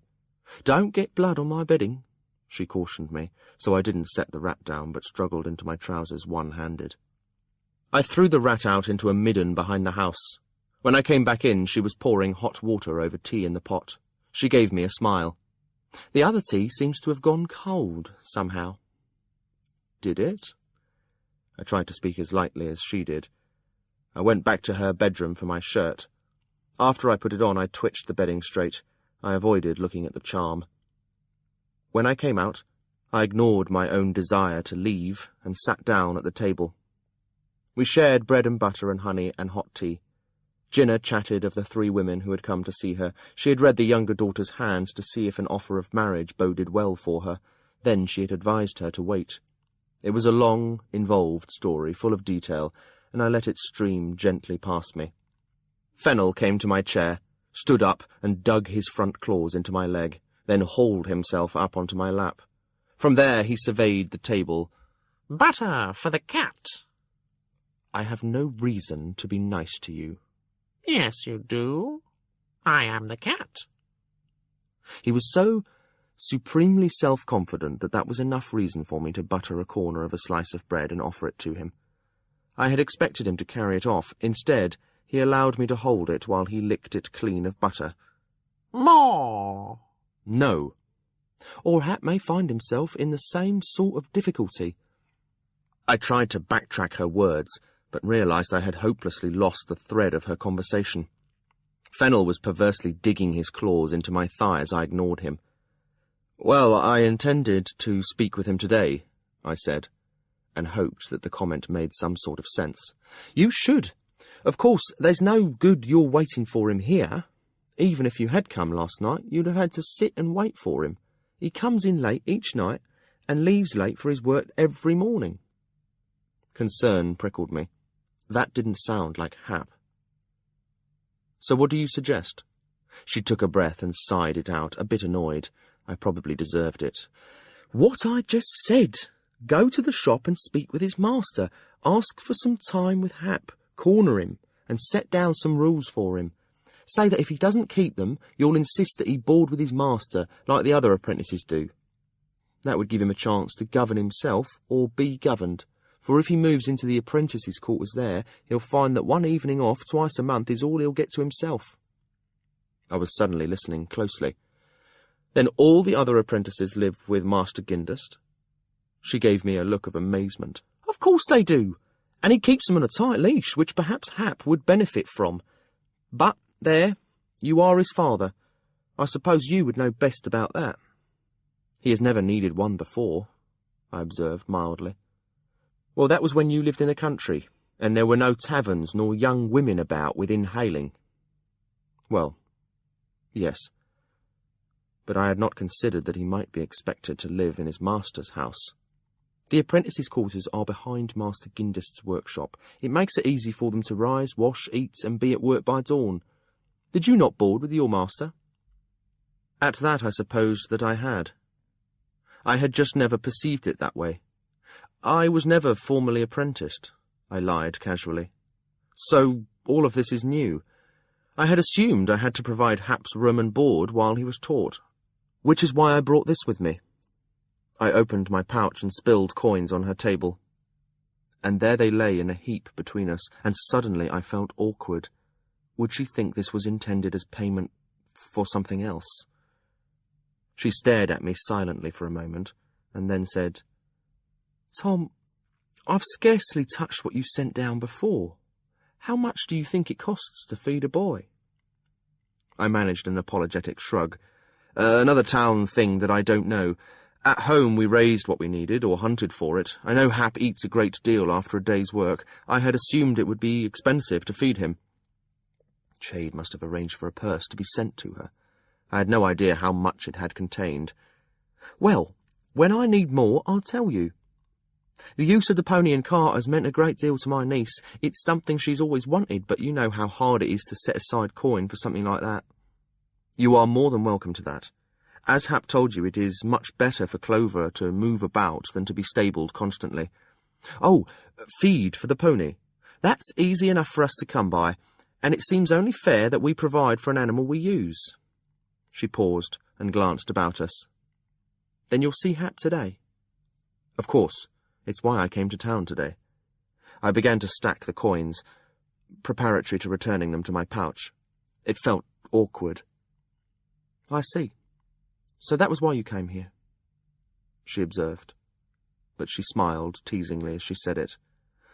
Well then, I'll let you be on your way. And it suddenly dawned on me that she was letting me know it was time for me to leave. I chinked the coins into my purse again and stood. Well, thank you for the tea, I said, and then halted. She laughed aloud at me, and my cheeks burned, but I managed to smile. She made me feel young and foolish, at a disadvantage. I did not see why that should be so, but I knew I did not care for it. Well, I had best go see Hap. You do that, she agreed, and handed me my cloak. Then I had to stop and get my boots on. I had just finished that when there was a rap at her door. "A moment," Ginna called, and then I was exiting, nodding to her customer in passing. It was a young man with an anxious expression on his face. He sketched a bow to me, and then hastened inside. The door shut on the sound of Ginna greeting him, and I was alone once more in the windy street. I trudged off to Gindust's shop. The day grew colder as I walked, and I began to smell snow in the air. Summer had lingered late, but now winter would have her way. Looking up at the sky, I decided it would be a heavy fall. It woke mixed feelings in me. A few months ago, such a sight would have made me check my wood stack and do a final critical consideration of what I had gathered for the winter. Now the Farseer throne provided for me. I no longer had to consider my own well-being, only that of the rain. The harness still sat uncomfortably on my shoulders. Gindust was well known in Buckkeep Town, and I had no difficulty finding his shop. His signboard was elaborately carved and framed, as if to be sure his skill were properly displayed. The front of his building held a cosy sitting room, with comfortable chairs and a large table. A fire fueled with scraps of well-dried wood burned hotly in the hearth. Several pieces of his finest work were displayed in the room for the perusal of potential customers. The fellow in charge of this room listened to my request, then waved me on through to the shop. This was a barn of a structure, with a number of projects in various stages of completion. An immense bedstead squatted next to a series of fragrant cedar chests emblazoned with someone's owl sigil. A journeyman knelt, putting stain on the owls. Gindest was not in his shop. He had ridden out with 3 of his journeymen to Lord Scyther's manor, to take measurements and consult over the construction of an elaborate mantel with chairs and tables to match. One of his senior journeymen, a man not much younger than myself, allowed that I could speak with Hap for a time. He also suggested gravely that I might wish to call again to make an appointment with Master Gindest to discuss my boy's progress. The journeyman made such a meeting sound ominous. I found Hap behind the shop with 4 other apprentices. All appeared younger and smaller than he was. They were engaged in moving a stack of drying wood, turning and shifting each timber in the process. The trampled earth told me this was the 3rd such stack to be turned. The other 2 were draped with roped-down canvas. There was a scowl on Hap's face, as if this mindless yet necessary task affronted him. I watched him for a time before he was aware of me, and what I saw troubled me. Hap had always been a willing worker when he toiled alongside me. Now I saw suppressed anger in the way he handled himself, and his impatience at working with lads younger and weaker than he was. I stood silently, watching him until he noticed me. He straightened from the plank he had just set down, said something to the other apprentices, then stalked over to me. I watched him come, wondering how much of his manner was expression of what he truly felt, and how much was show for the younger boys. I didn't care much for the disdain he expressed towards his current task. "Hap," I greeted him gravely, and "Tom," he responded. He clasped wrists with me, and then said in a low voice, "You see now what I was talking about?" "I see you turning wood so it dries well," I responded. "That seems a necessary task for a woodworker's shop." He sighed. "I would not mind it so much if it were an occasional thing, but every task they put me to demands a lot of my back and little of my brain."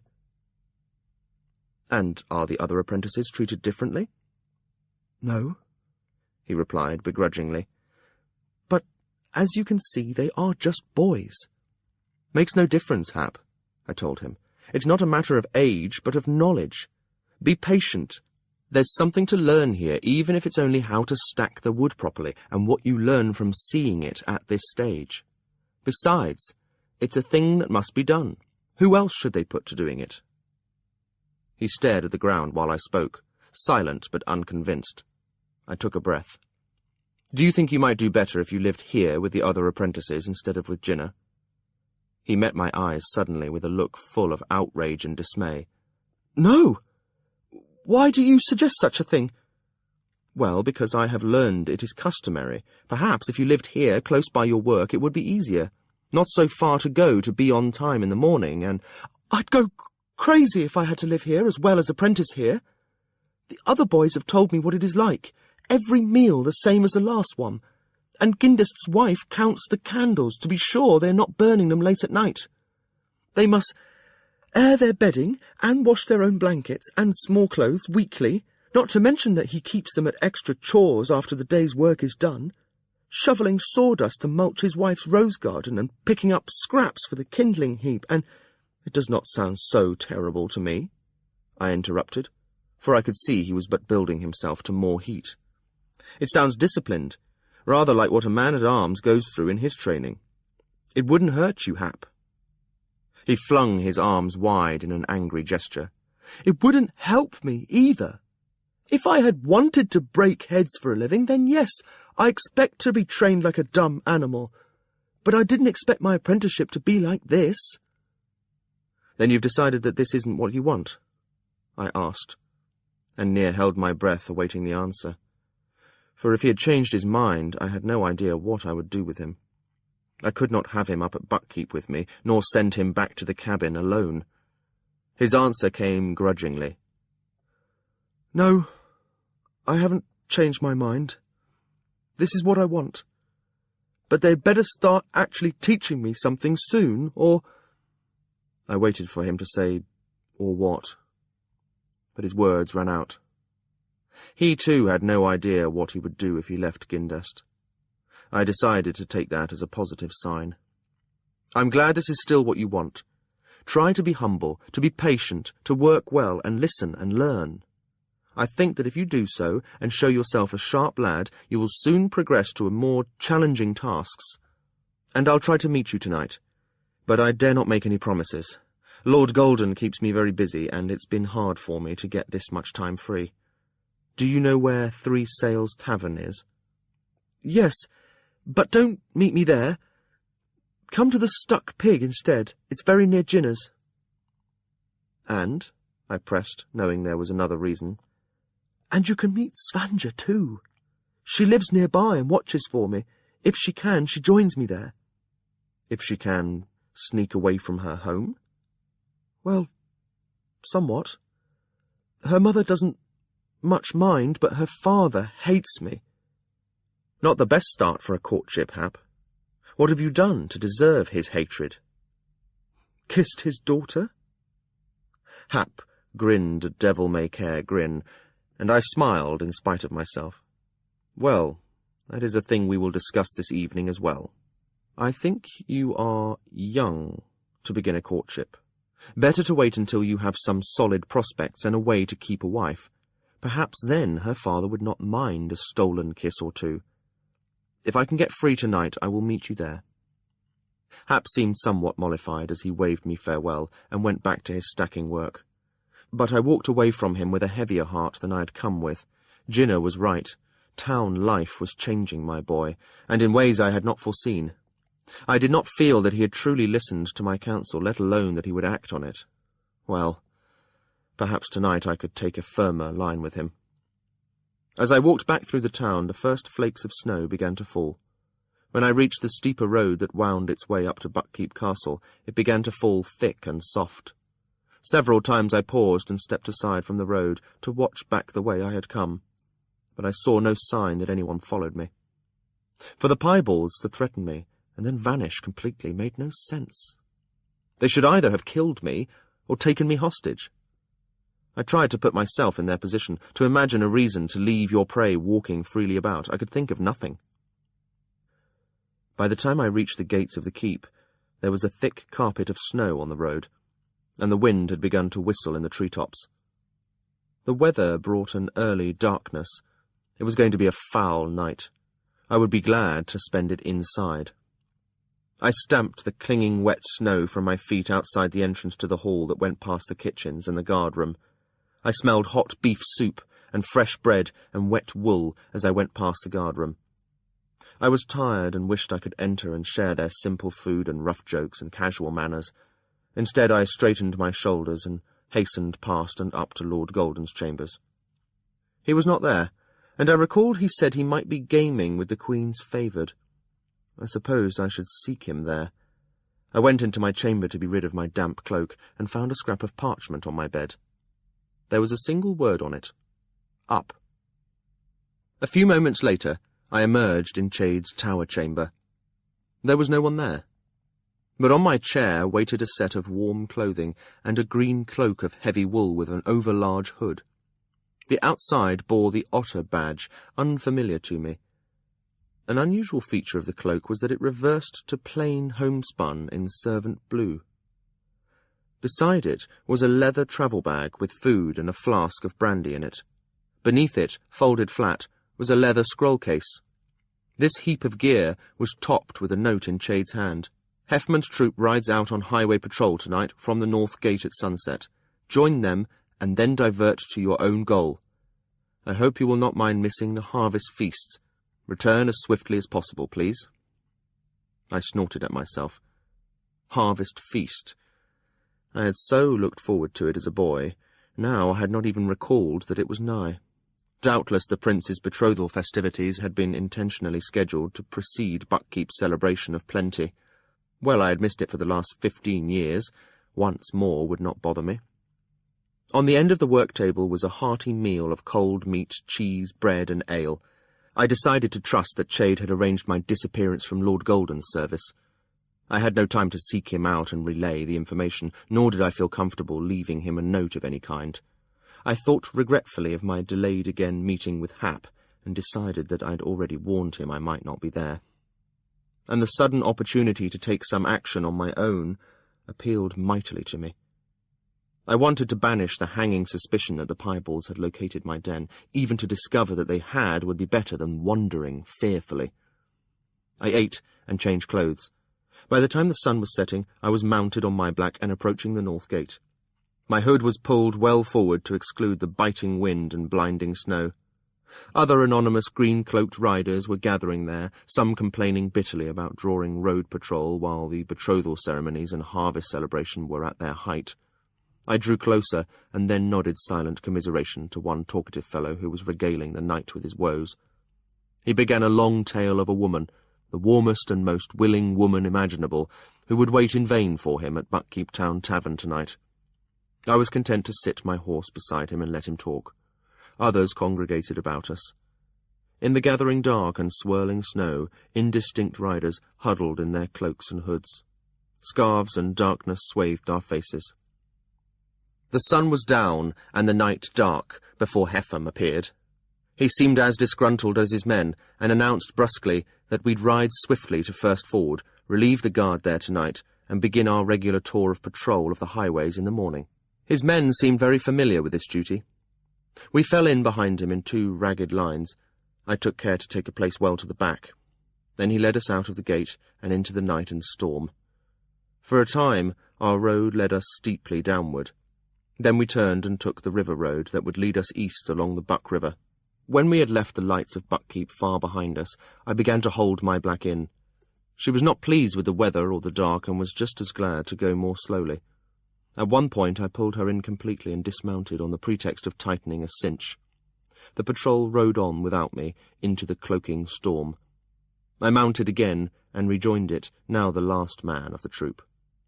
As we travelled, I held my horse back, letting the distance between us and the rest of the troop gradually lengthen. When at last a bend in the road took them out of sight, I pulled my black to a halt. I dismounted and again began to fuss with saddle straps. I waited, hoping that my absence would go unnoticed in the foul weather. When no one returned to see why I tarried, I turned my cloak, remounted my black, and headed her back the way we had come. As Shade had bid me, I hastened. Yet there were inevitable delays. I had to wait for the dawn ferry across the Buck River, and then the winds of the storm and the ice that coated the lines and the decks slowed our loading and passage.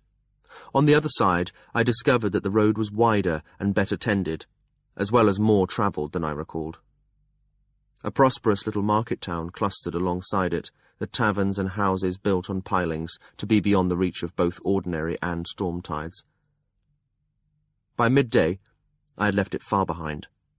My journey back to my home was uneventful in the ordinary sense. I rested several times in smaller, nondescript inns along the way.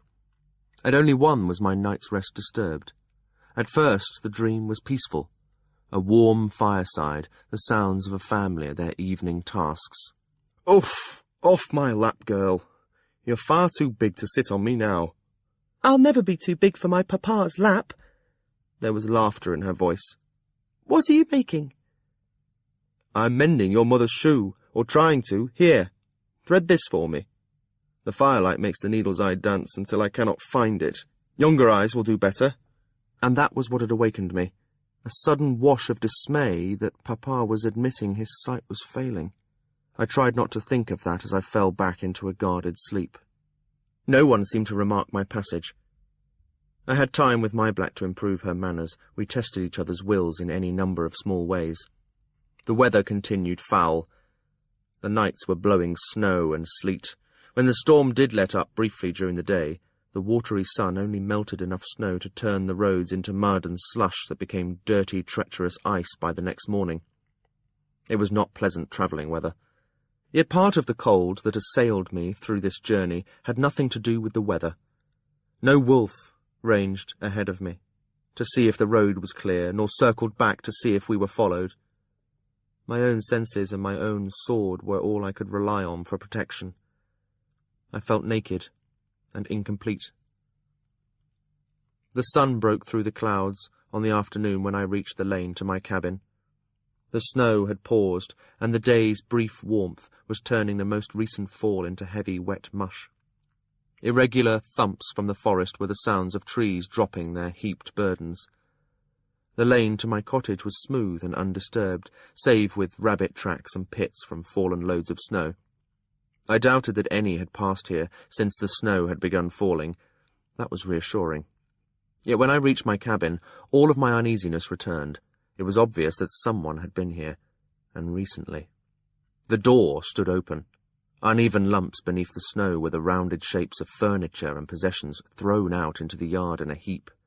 Fragments of vellum thrust up from the snow that here was trampled and uneven beneath the smoothness of the most recent fall.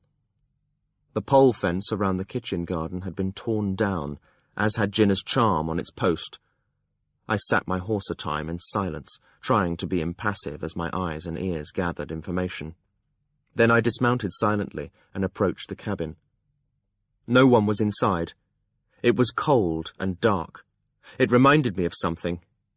And then a prickling of foreboding helped me seize the memory. It reminded me of when I had returned to a cabin that had been raided by forged ones.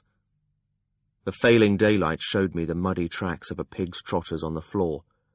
Several curious animals had investigated the cabin. There were muddy boot tracks as well, a criss-crossing passage that indicated someone had made many trips in and out. Everything portable and useful had been taken. The blankets from the beds, the smoked and preserved foods from the rafters, the pots from the cooking hearth, all were gone. Some scrolls had been used to kindle a fire in the hearth. Someone had eaten here, probably enjoying the supplies Hap and I had laid in for the winter. There was a scatter of fish bones still on the hearth. I felt I knew who had come here. The pig tracks were my best clue. My desk still remained. My unlettered neighbour would have little use for a writing desk. In my little study, ink pots had been overset. Scrolls opened and then tossed aside. This gave me concern. In the current disorder, it was impossible for me to tell if any scrolls had been carried off. I could not tell if piebalds had scavenged here as well as my pig-keeper neighbour. Verity's map still hung crookedly on the wall. I was shocked at how my heart leapt with relief to find it intact. I had not realised I valued it so. I took it down and rolled it up, carrying it about with me as I explored the plundering of my home. I forced myself to make a careful survey of each room, and the stable and chicken house as well, before I allowed myself to gather what I would take away with me.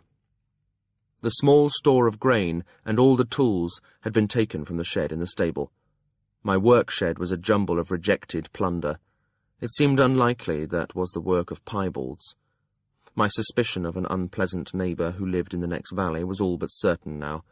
He kept pigs, and had once accused me of stealing piglets from him. When I had so hastily left here, I had directed Hap to take our chickens to the man, not out of kindness to the neighbour, but knowing that he would feed and keep them for the sake of the eggs. That had seemed a better course than letting predators slaughter them. But, of course, it would have let him know that we expected to be gone for an extended period. I stood with my fists clenched, looking about the small stable. I doubted that I would ever return here. Even if the tools had been here still, I would have left without them. What use had I now for a mattock or a hoe? But the theft was a violation that was hard to ignore. I ached for revenge, even as I told myself that I had no time for it, that the thief had perhaps done me a favour in ransacking my home before piebalds could. I put my black in the stable and gave her what poor hay had been left.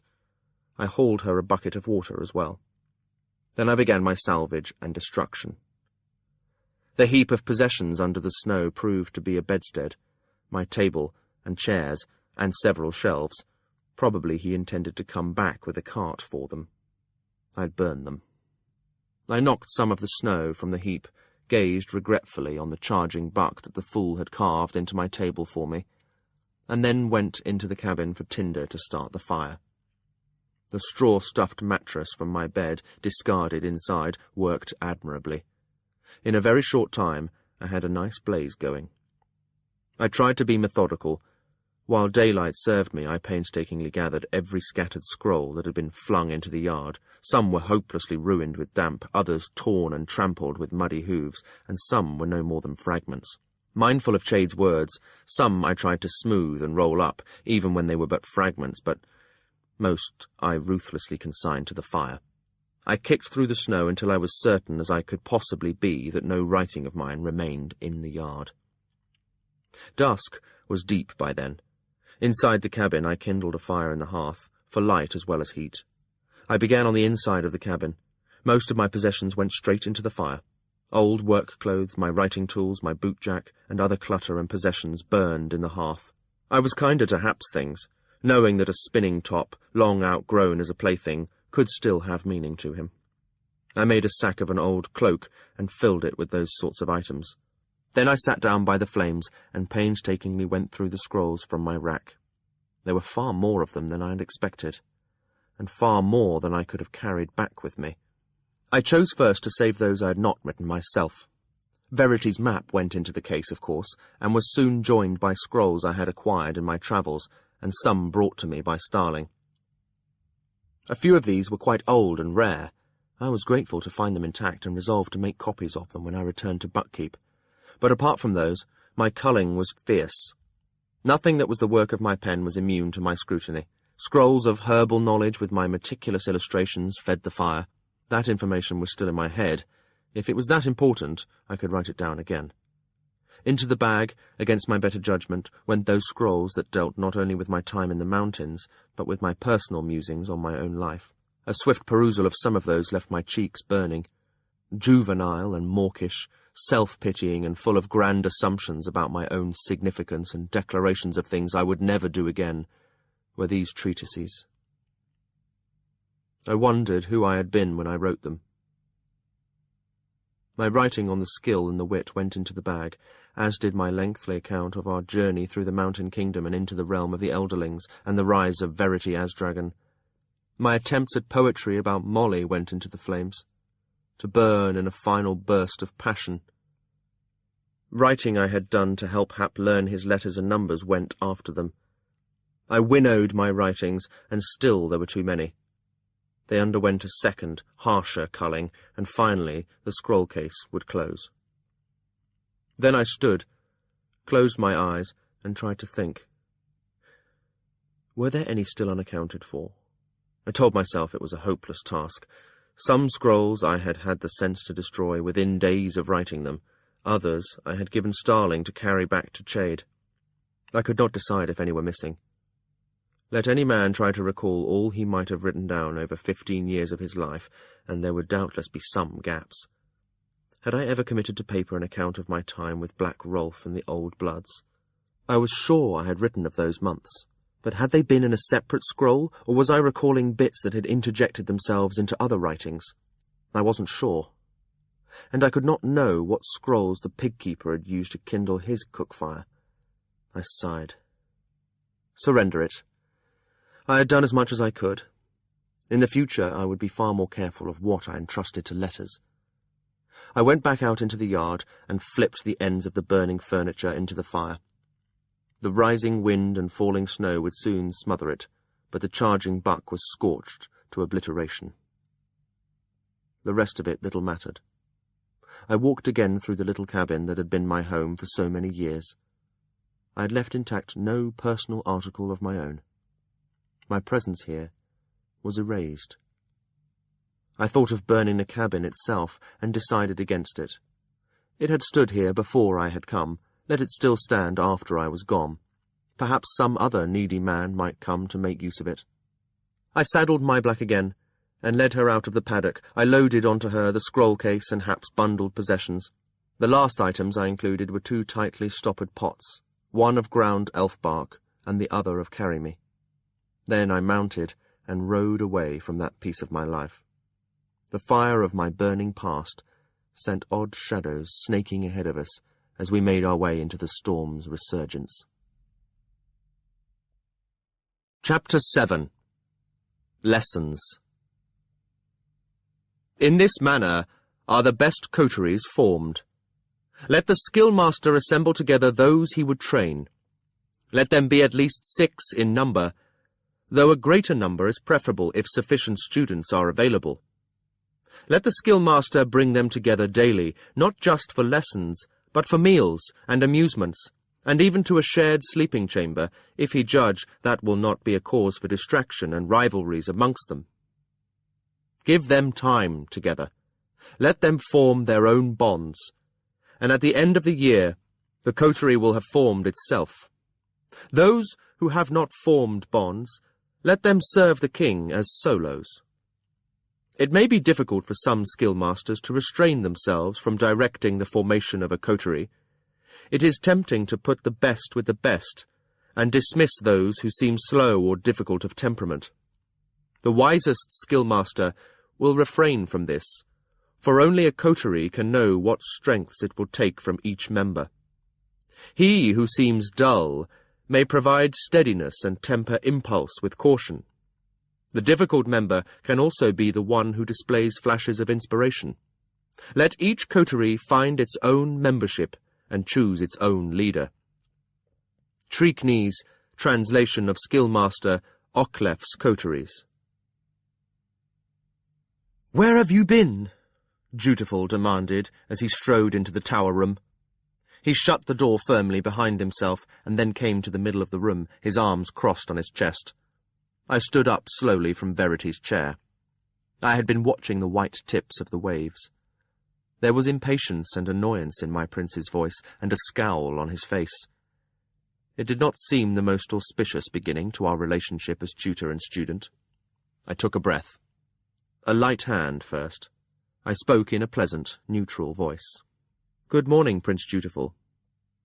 Just as a young colt might, he bridled. Then I watched him gather himself. He took a breath, and visibly began anew. "Good morning, Tom Badgerlock. It has been some time since I last saw you." Important business of my own took me away from Buckkeep for a time. It is settled now, and I fully expect that the rest of this winter most of my time will be at your disposal. "Thank you." Then, as if the last of his annoyance had to find vent somewhere, "I do not suppose I can ask more than that of you?" I suppressed a smile and told him, "You could, but you would not get it." And then Verity's smile broke onto the boy's face, and he exclaimed, "Where did you come from? No one else in this keep would dare speak to me so." I purposely misunderstood his question. I had to spend a bit of time at my old home, packing up or disposing of my possessions. I hate to leave loose ends. It's settled now. I'm here at Buckkeep, and I'm to teach you. So, where shall we begin? The question seemed to unnerve him. He glanced around the room. Chade had added furnishings and clutter to the Sea Watch Tower since Verity had manned it as his skill outpost against the Red Ship raiders. This morning I had made my own contribution, in the form of Verity's map of the Six Duchies newly hung on the wall. In the centre of the room there was a large table of dark, heavy wood. 4 massive chairs crouched around it. I pitied whatever men had had to haul them up the narrow, winding steps. Against one of the curved tower walls there was a scroll rack stuffed with scrolls. I knew that Chade would claim they were in perfect order, but I had never been able to understand the logic behind how he grouped his scrolls. There were also several trunks, securely locked, that held a selection of Skill Mistress Solicity's scrolls on the skill. Both Chade and I had judged them too dangerous to be left where the curious might pore through them. Even now, a man stood watch at the bottom of the tower steps. Access to this room was limited to Councillor Chade, the Prince, and Queen. We would not chance losing control of this library again. Long years ago, when Skill Mistress Solicity had died, all these scrolls had passed into the control of Galen, her apprentice. He had claimed her post as skillmaster, even though his training had been incomplete. He had supposedly completed the training of both Prince Chivalry and Prince Verity, but Chade and I suspected that he had deliberately truncated their education in the skill. Thereafter he had trained no others, until the time when King Shrewd had demanded that he create a coterie. And during all Galen's time as skillmaster, access to those scrolls had been denied to all. Eventually, he disputed that such a library had ever even existed. When he died, no trace of them had been found. Somehow, they had passed to Regal, the Pretender. Eventually, with Regal's death, they were recovered and had been returned to the Queen and thence into Chade's safekeeping. Both Chade and I suspected that once the library had been substantially larger. Chade had advanced the theory that many of the choicest scrolls that had to do with skill, dragons, and elderlings had been sold off to out-island traders in the early days of the Red Ship raids. Certainly neither Regal nor Galen had felt any great loyalty to the coastal duchies that suffered from the raiders. Perhaps they would not have scrupled to traffic with our tormentors or their go-betweens. The scrolls would undoubtedly have brought a good sum of coin into Regal's hands. At a time when the Six Duchies' treasury had come close to being depleted, Regal had never seemed to lack money with which to entertain himself and court the loyalty of the inland dukes. And the Red Ship raiders had gained their knowledge of the skill and the possible uses of the black skill stone from somewhere. It was even possible that somewhere, in one of those straying scrolls, they had found the knowledge of how to forge folk. But it was not likely that Chade or I would ever be able to prove it. The prince's voice pulled my straying attention back to the present. "I thought you would have planned it all out, where to begin and all." The uncertainty in the boy's voice was wrenching. I longed to reassure him, but decided to be honest with him instead. "Pull up a chair and join me here," I suggested to him. I resumed Verity's old seat. For a moment he stared at me as if puzzled. Then he crossed the room, seized one of the heavy chairs, and lugged it over to place it beside mine. I said nothing as he sat in it. I had not forgotten our relative ranks, but I had already decided that within this room I would treat him as my student rather than my prince. For an instant I hesitated, wondering if my candid words might not undermine my authority over him. Then I took a breath and spoke to them. "My prince, roughly a score of years ago I sat in this room on the floor by your father's feet. He sat here, in this chair, and he looked out over the water and skilled. He used his talents mercilessly against both the enemy and the health of his own body. From here he used the strength of his mind to reach out, to find red ships and their crews before they could touch our shores and confound them. He made the sea and the weather our ally against them, confusing navigators to send the enemy ships into rocks, or persuading captains to a false confidence that bid them steer straight into storms. I am sure that you have heard of Skillmaster Galen. He was supposed to create and train a skill coterie, a unified group of skill users who would provide their strength and talent to aid King-in-Waiting Verity against the red ships. Well, he did create a coterie, but they were false, their loyalty bound to Regal, Verity's ambitious younger brother. Instead of aiding your father's efforts, they hindered him. They delayed messages or failed to deliver them at all. They made your father look incompetent. For the sake of breaking the loyalty of his dukes to him, they delivered our people into the hands of the raiders to be killed or forged." The prince's eyes were locked onto my face. I could not meet his earnest gaze.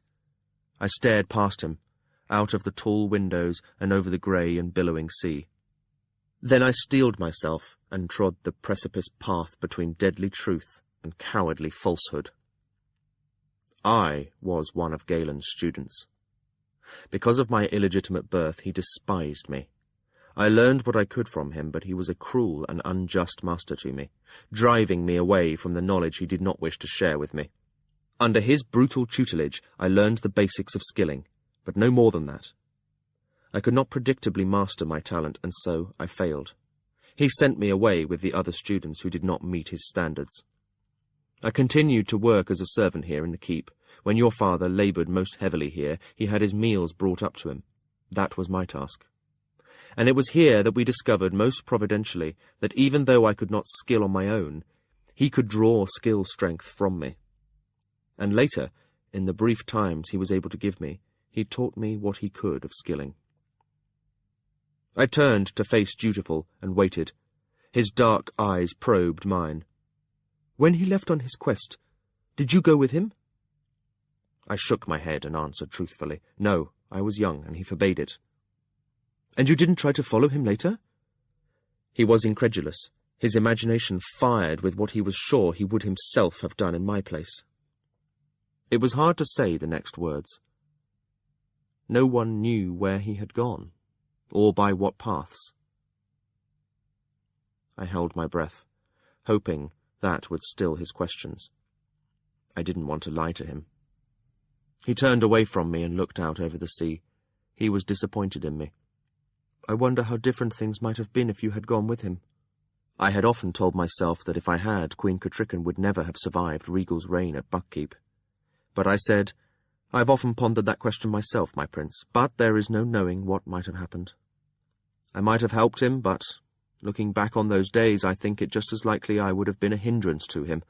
I was very young, quick-tempered, and impetuous. I took a breath and steered the conversation as I wished it to go. I tell you these things to be sure you understand well that I am no skill master. I have not studied all those scrolls. I have read only a few of them. So, in a sense, we are both students here. I will do my best to educate myself from the scrolls, even as I teach you the basics of what I know. It is a hazardous path that we will tread together. Do you understand this? I understand. And of the wit? I had not wanted to discuss that today. Well, I came to my wit magic much as you did yours, stumbling into it by chance when I bonded with a puppy. I was a man grown before I met anyone who tried to put my random knowledge of my magic into a coherent framework. Again, time was my enemy. I learned much from him, but not all there was to know. Far short of that, to be truthful. So again, I will teach you what I know, but you will be learning from a flawed instructor. Your confidence is so inspiring, Dutiful muttered darkly. Then a moment later he laughed. A fine pair we shall make, stumbling along together. Where do we begin? I am afraid that we shall have to begin by first moving backwards. You must be untaught some of what you have learned by yourself. Are you aware that when you attempt a skill, you are mingling the wit with that magic? He stared at me blankly. After a moment of discouragement, I said briskly, Well, our first step will be to untangle your magics from one another. As if I knew how. I was not even certain that my own magics operated independently of one another. I shoved the thought aside. I'd like to proceed with teaching you the basics of skilling. We'll set aside the wit for now, to avoid confusion. Have you ever known any others like us? He had lost me again. Like us in what way? With both the wit and the skill. I took a deep breath and let it out. Truth or lie? Truth. I think I once met one, but I did not recognize him as such at the time. I don't think he even knew what he was doing. At the time, I thought he was just very strong in the wit. Since then, I've sometimes wondered at how well he seemed to know what passed between my wolf and me. I suspect that he had both magics, but thought them the same thing, and thus used them together. Who was he? I should never have begun to answer his questions. I told you it was a long time ago. He was a man who tried to help me learn the wit. Now, let's focus on why we are here today. Civil. What? The lad's mind hopped like a flea. He'd have to learn focus. Civil has been well instructed in the wit. Since he was a small child, perhaps he would be willing to teach me. As he already knows I am witted, it is not spreading my secret about, and I think the look on my face made him falter into silence. I waited until I trusted myself to speak. Then I pretended to be a wiser man than I was. I tried to listen before I spoke to him. Tell me about Civil, I suggested. Then, because I could not quite control my tongue, I added, Tell me why you think it is safe to trust him. I liked that he did not answer immediately. His brow furrowed, and then he spoke as if he were recounting events from a lifetime ago. I first met Civil when he presented me with my cat. As you know, she was a gift from the Brisingers. I think Lady Brisinger had come to Buckkeep Castle before, but I don't recall ever seeing Civil. There was something about the way he gave me the cat. I think it was that he obviously cared for her welfare. He did not present her to me as if she were a thing, but as if she were a friend. Perhaps that is because he is witted also. He told me that he would teach me how to hunt with her, and the very next morning we went out together. We went alone, Tom, so there would be no distractions for her, and he truly taught me how to hunt with her, paying more attention to that than to the fact that he had time alone with Prince Dutiful. Dutiful halted, and a slight flush rose on his face. That may sound conceited to you, but it is a thing I must always deal with.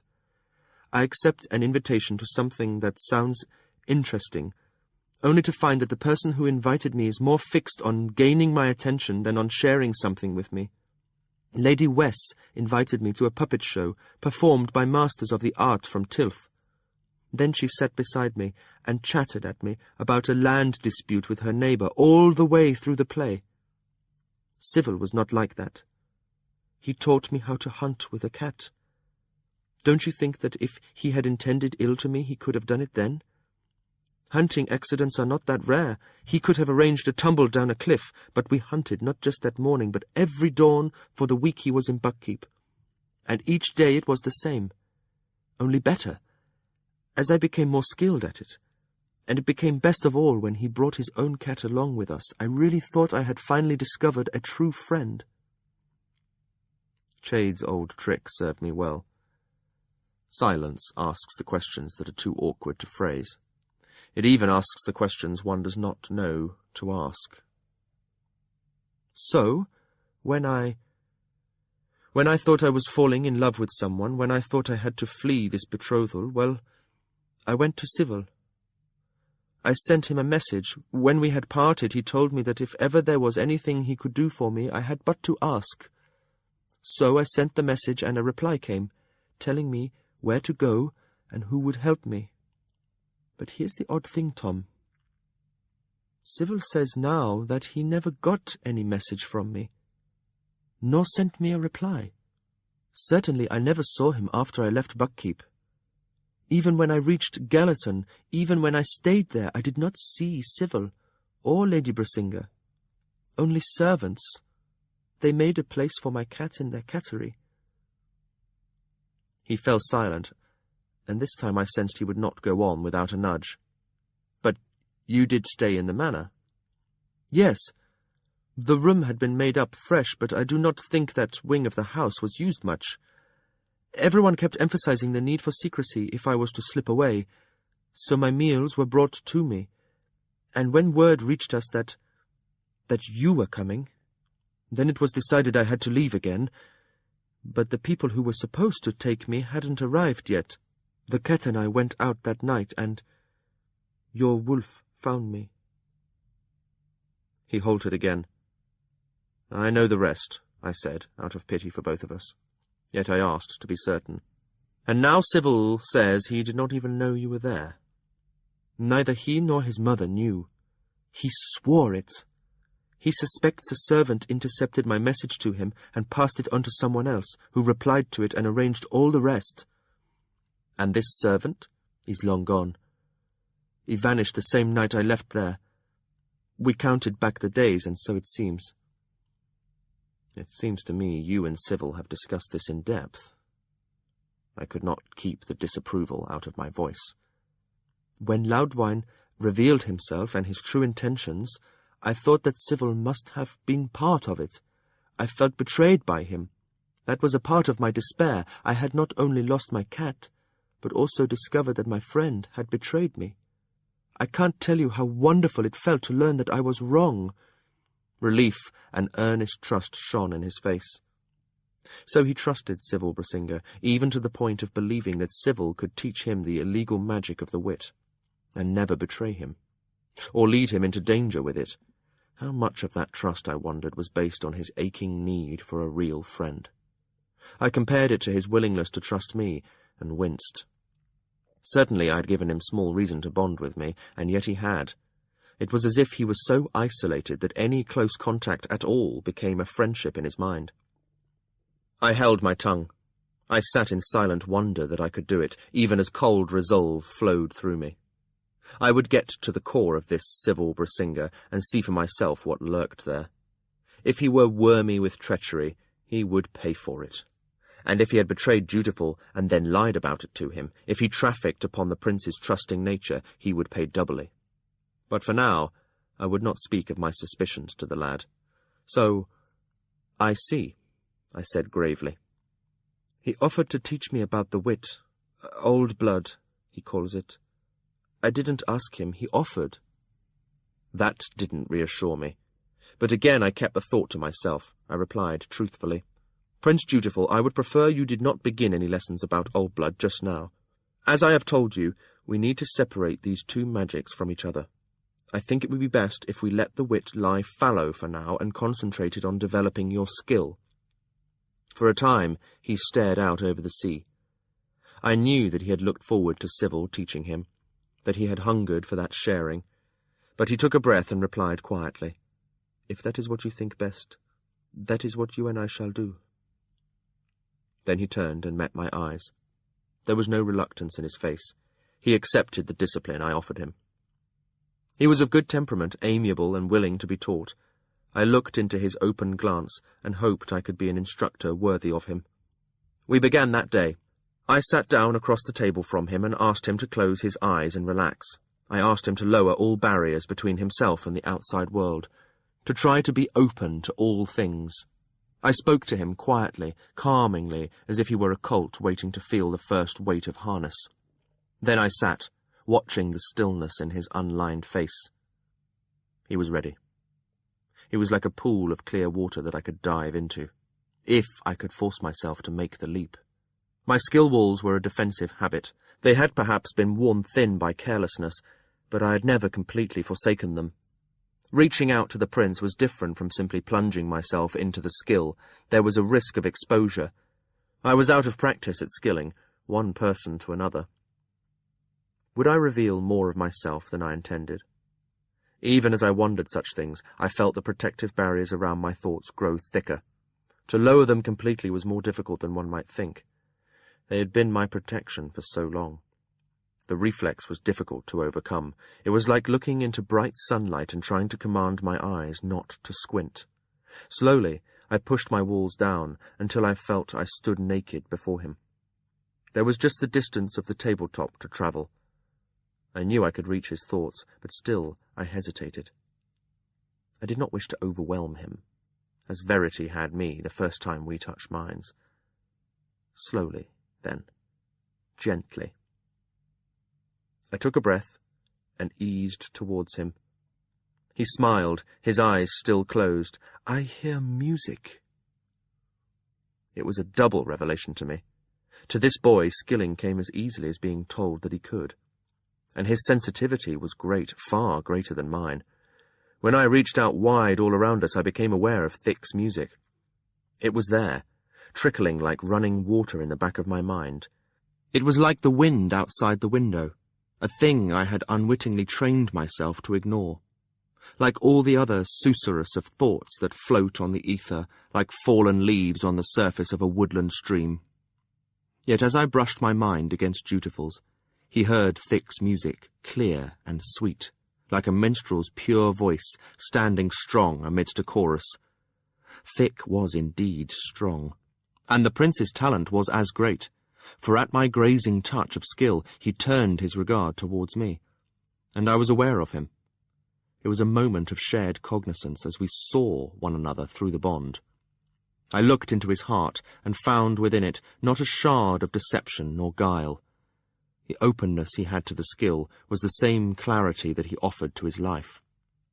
I felt both small and dark in his presence, for I myself stood masked and let him behold only that which I could share with him, the single facet of myself that was his teacher. Before I even bade him reach to me, his thoughts mingled with mine. "Is the music how you test me? I hear it. It's lovely." His thoughts came clear and strong to me, but I sensed a wit edge to them. It was how he chose me to receive his skill. He used his wit awareness of me to single my thoughts out from all the tangled mutterings of thoughts in Buckkeep and beyond. I wondered how I was going to break him of that.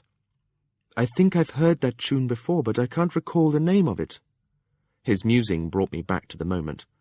Drawn towards the music, it was as if he took one step away from himself. That settled it. Chade had been right. Thick would either have to be taught or done away with. I shielded the prince from that dark thought. "Careful now, lad. Let's go slowly.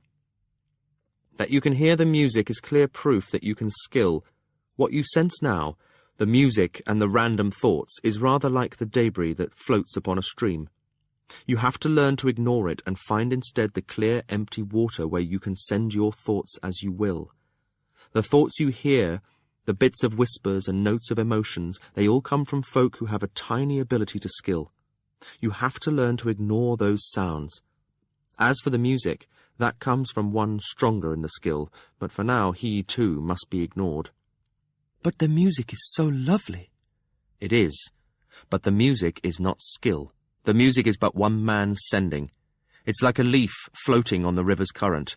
It's lovely and graceful, but beneath it flows the cold force of the river. If you let the leaf distract you, you may forget the strength of the river and be swept away by it." Fool that I was, I had called his attention to it. I should have known that his talent outran his control of it. He turned his regard to it, and before I could intervene, he focused on it, and as quickly as that, he was swept away from me. It was like watching a child wading in the shallows, suddenly caught and borne away on a current. I was at first transfixed with horror. Then I plunged into it after him, well aware of how difficult it would be to catch up with him. Later I tried to describe it to Chade. Imagine one of those large gatherings where many conversations are being held at once. You start out listening to one, but then a comment from someone behind you catches your interest. Then a phrase from someone else. Suddenly you are lost and tumbling in everyone else's words, and you cannot recall who you first began listening to, nor can you find your own thought. Each phrase you hear captures your attention, and you cannot distinguish one as more important than another. They all exist at once, equally attractive, and each one tears a piece of you free and carries it off. The skill is not a place where sight exists, or sounds, or touch, only thought. One moment, the prince had been beside me, strong and intact, and only himself. The next, he had given too much of his attention to a strong thought not his own, as one may swiftly unravel a large piece of knitting simply by drawing one loose thread out of it. So the prince began to come undone. Catching up the thread and rolling it up does not restore the garment. Yet as I plunged through the maelstrom of random thoughts, I reached for him, snatching at the threads of him, gathering and grasping them even as I sought frantically for their ever-diminishing heart and source. I had been in far stronger skill currents than the ones I navigated now, and I held myself intact. But the prince's experience was far more limited. He was being torn apart, shredding rapidly in the clawing flow of sentience. To call him back, I would have to risk myself. But as the fault was mine, it seemed only fair. "Dutiful!" I flung the thought out, and opened my mind wide, inviting any response. What I received back was a hailstorm of confusion, as folk that were mildly skilled sensed the intrusion of my thought into their minds, and in turn wondered what I was. The weight of their sudden regard fell upon me, and then tugged at me, 1,000 hooks tearing at me at once. It was a strange sensation, at once alarming and exhilarating. Perhaps strangest of all was how much clearer my perception of it was. Perhaps Chade had been right to deprive me of elf bark. But that thought passed fleetly as I focused on what I must do. I shook them off wildly as a wolf would shake water from his coat. I felt their brief amazement and confusion as they fell away, and then I was centered again. "Dutiful!" My thought bellowed not his name, but his concept of himself. The shape I had so clearly seen when I had first brushed my thoughts against his. What I felt in return from him was like a questioning echo, as if he could barely recall who he had been but moments before. I netted him out of the tangled flux, sieving the threads of him and keeping them, whilst letting the others flow through my perception of him. Dutiful, dutiful, dutiful! The tapping of my thought was a heartbeat for him, and a confirmation. Then for a time I held him, steadying him, and finally felt him come back to himself. Swiftly he gathered to his centre threads that I had not perceived as being part of him. I was a stillness around him, helping to hold the thoughts of the world at bay while he reformed himself. "Tom?" he queried me at last. The template he offered me was a fractured portion of myself, the single facet I had presented to him. "Yes," I confirmed for him. "Yes, Dutiful. And that is enough, and more than enough for today. Come away from this now. Come back to yourself." Together we separated ourselves from the tantalizing flow, and then peeled apart and went to our own bodies. Yet as we departed from the skill river, it seemed to me that someone else almost spoke to me, in a distant echo of thought. "That was well done. But next time, be more careful with yourself as well as with him." The message was arrowed at me, a thought with me as its target. I do not think Dutiful was aware of it at all. As I opened my eyes at the table and saw how pale he was, I pushed all consideration of that foreign skilling aside. He slumped in his chair, head canted to one side, eyes nearly closed. Drops of sweat had tracked down his face from his hair, and his lips puffed as the breath moved in and out of them. My first lesson had nearly been his last. I rounded the table and crouched down beside him. "Dutiful, can you hear me?" He gasped in a small breath. "Yes." A terrible smile flowed onto his slack face. "It was so beautiful. I want to go back, Tom." "No. Don't do that. Don't even think about it right now. Stay here and now. Focus on staying in your own body." I glanced around the room. There was nothing here to offer him, no water and no wine. "You'll recover in a few moments," I told him, not at all sure that was true. Why hadn't I planned for this possibility? Why hadn't I warned him first of the dangers of the skill? Because I'd never expected that he could skill so well on his very first lesson. I had not thought he would be adept enough to get himself into trouble. Well, now I knew better. Teaching the prince was going to be more dangerous than I had thought. I set a hand to his shoulder, intending to help him sit up straighter. Instead, it was as if we leapt into one another's minds. I had lowered my walls to teach him, and Dutiful had no walls. The elation of the skill flooded me as our minds met and matched. With him, I could hear the muted roar of skill thoughts like the carousing of a flood river in the distance. "Come away from that," I counselled him, and somehow drew him back from that brink. It was unnerving to feel his fascination with it. Once, I too had felt that drawn to the great skill current. It still exerted a tremendous attraction on me, but I also knew its dangers, and that made a balance. The prince was like a baby reaching towards a candle flame. I drew him back from it, put myself between it and him, and at last sensed him curtaining his mind against the skill murmur. "Dutiful." I spoke his name aloud at the same time I skilled it. "It's time to stop now. This is enough for one day, and far too much for the first lesson." "But I want—" His spoken words were little more than a whisper, but I was pleased he said them aloud. "Enough," I said, and took my hand from his shoulder. He leaned back in his chair with a sigh, rolling his head back. I fought temptations of my own. Could I share strength with him to help him recover? Could I set walls for him to protect him until he was better able to navigate the skill currents? Could I remove the skill-induced command I had given him not to fight me? When I had first been offered the chance to learn to skill, I had seen it as a double-edged blade. There was great opportunity to learn the magic, but matched against it was always the danger that Galen, the skillmaster, might learn I was witted and destroy me. I had never approached the skill as openly and eagerly as Dutiful did. Very quickly, danger and pain had blunted my curiosity about the royal magic. I had used it with reluctance, drawn to it by its addictive lure, yet frightened at how it threatened to consume me. When I had discovered that drinking elfbark tea could deaden me to the skill's call, I had not hesitated to use it, despite the drug's evil reputation. Now, with that drug cleared from my body, the prince's excitement and the access to the skill scrolls and enthusiasm that I had thought long dead was rekindled in me. As much as Dutiful did, I longed to plunge back into that intoxicating current. I steeled my will. I must not let him feel that from me. A glance at the climbing sun told me that our time together was nearing an end. Dutiful had recovered much of his colour, but his hair was flat with sweat. "Come, lad, pull yourself together." "I'm tired. I feel as if I could sleep the rest of the day." I did not mention my burgeoning pain. "That's to be expected, but it's probably not a good idea. I want you to stay awake. Go do something active, ride or practice with your blade. Above all, rein your thoughts away from this first lesson. Don't let the skill tempt you to come near it again today.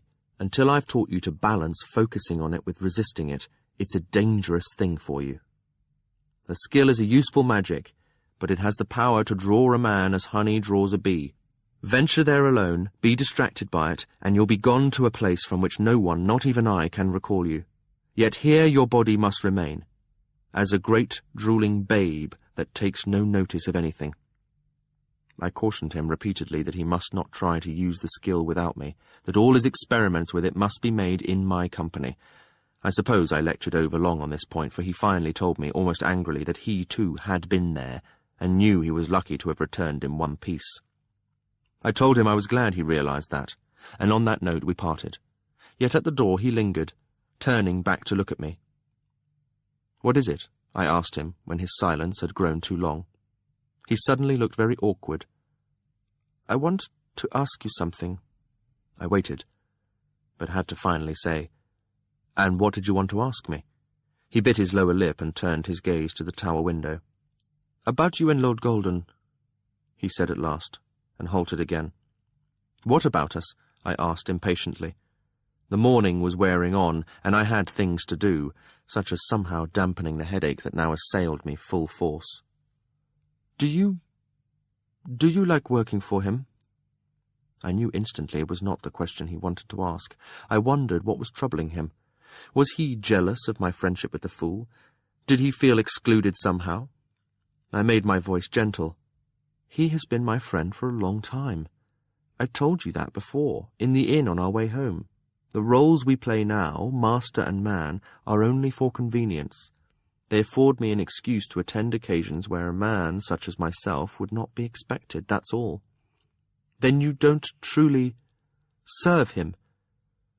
I shrugged a shoulder. "Only when it fits my role, or when it pleases me to do a favour for him. We've been friends a long time, Dutiful. There is very little I wouldn't do for him, or him for me." The look on his face told me I had not laid to rest whatever was troubling him, but I was willing at that point to let it go. I could wait until he found words for whatever it was. He also seemed willing to let it rest, for he turned away from me to the door. But with his hand on the handle he spoke again, his voice harsh, the words wrung from him against his will. "Civil says that Lord Golden likes boys." When I said nothing, he added painfully, "For bedding." He kept staring at the door. The back of his neck grew scarlet. I suddenly felt very tired. "Dutiful, look at me, please." "I'm sorry," he said as he turned, but he couldn't quite meet my eyes. "I shouldn't have asked."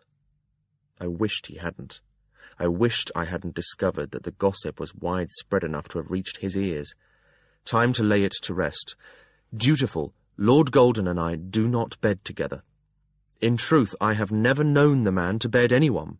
His actions towards Civil were a ploy to provoke Lady Brisinga into asking us to leave her hospitality. That was all. But you cannot, of course, let Civil know that. It remains between you and me." He drew a deep breath and sighed it out. "I did not want to think it of you, but you seem so close, and Lord Golden is, of course, a Germalian, and all know that they care little about such things." I debated for an instant about telling him the truth of that. I decided there was such a thing as burdening him with too much knowledge. "It would probably be for the best if you didn't discuss Lord Golden with Civil. If the topic comes up, turn the conversation. Can you do that?" He gave me a crooked smile. "I, too, have been Chade's student," he pointed out. "I had noticed that you had become cooler towards Lord Golden of late. If that was the reason behind it, well, you create a loss for yourself in not getting to know him better. Once he is your friend, no man can ask for a truer one." He nodded but said nothing. I suspected I had not dispelled all his doubts, but I had done the best I could. He left the tower by the door, and I heard him turn the key in the lock before he descended the long, spiralling stair. If asked, he would tell folk that he had chosen the tower as his new place for dawn meditation. It seemed unlikely any would ask. He, Chade, and I were the only ones prone to come here. I glanced about the room again, and resolved to stock it against dangers such as we had had this morning. A bottle of brandy, in case Dutiful needed restoration, and we'd need a supply of wood for the hearth as winter gained more bite. I did not hold with Galen's austere teaching that students must be uncomfortable in order to learn well. I'd talked to Chade about it. I yawned hugely, wishing I could go back to bed. I had arrived back at Buckkeep only the previous evening. A hot bath and a long report to Chade had filled hours when I would rather have been sleeping. He had taken custody of the scrolls and writings I'd brought back. I was not enthusiastic about that, but there was little in any of them that he would not already have known or guessed. After my bath, to take the chill from my bones, I had sat before Chade's hearth and talked long with him. A young brown ferret had already taken up residence in the tower room. His name was Gilly, and he was obsessed with his own youth, his new territory, and rumours of rodents. His interest in me was limited to sniffing my boots thoroughly, and then rooting his way into my pack. His eagerly darting mind was a pleasant counterpoint to the gloom of the tower room. His opinion of me was that I was a creature too big to eat, that shared his territory. Chade's gossip had covered everything from the Duke of Tilth arming runaway Chalcedian slaves and teaching them military tactics, to Cotrican being called on to mediate between Lord Carolsin of Ashlake, who claimed that Lord Dignity of Timbury had seduced and stolen his daughter. Lord Dignity countered that the girl had come to him of her own will, and that as they were now married, any issue of seduction no longer mattered. Then there was the matter of the new docks that one Buckkeep merchant wanted to build.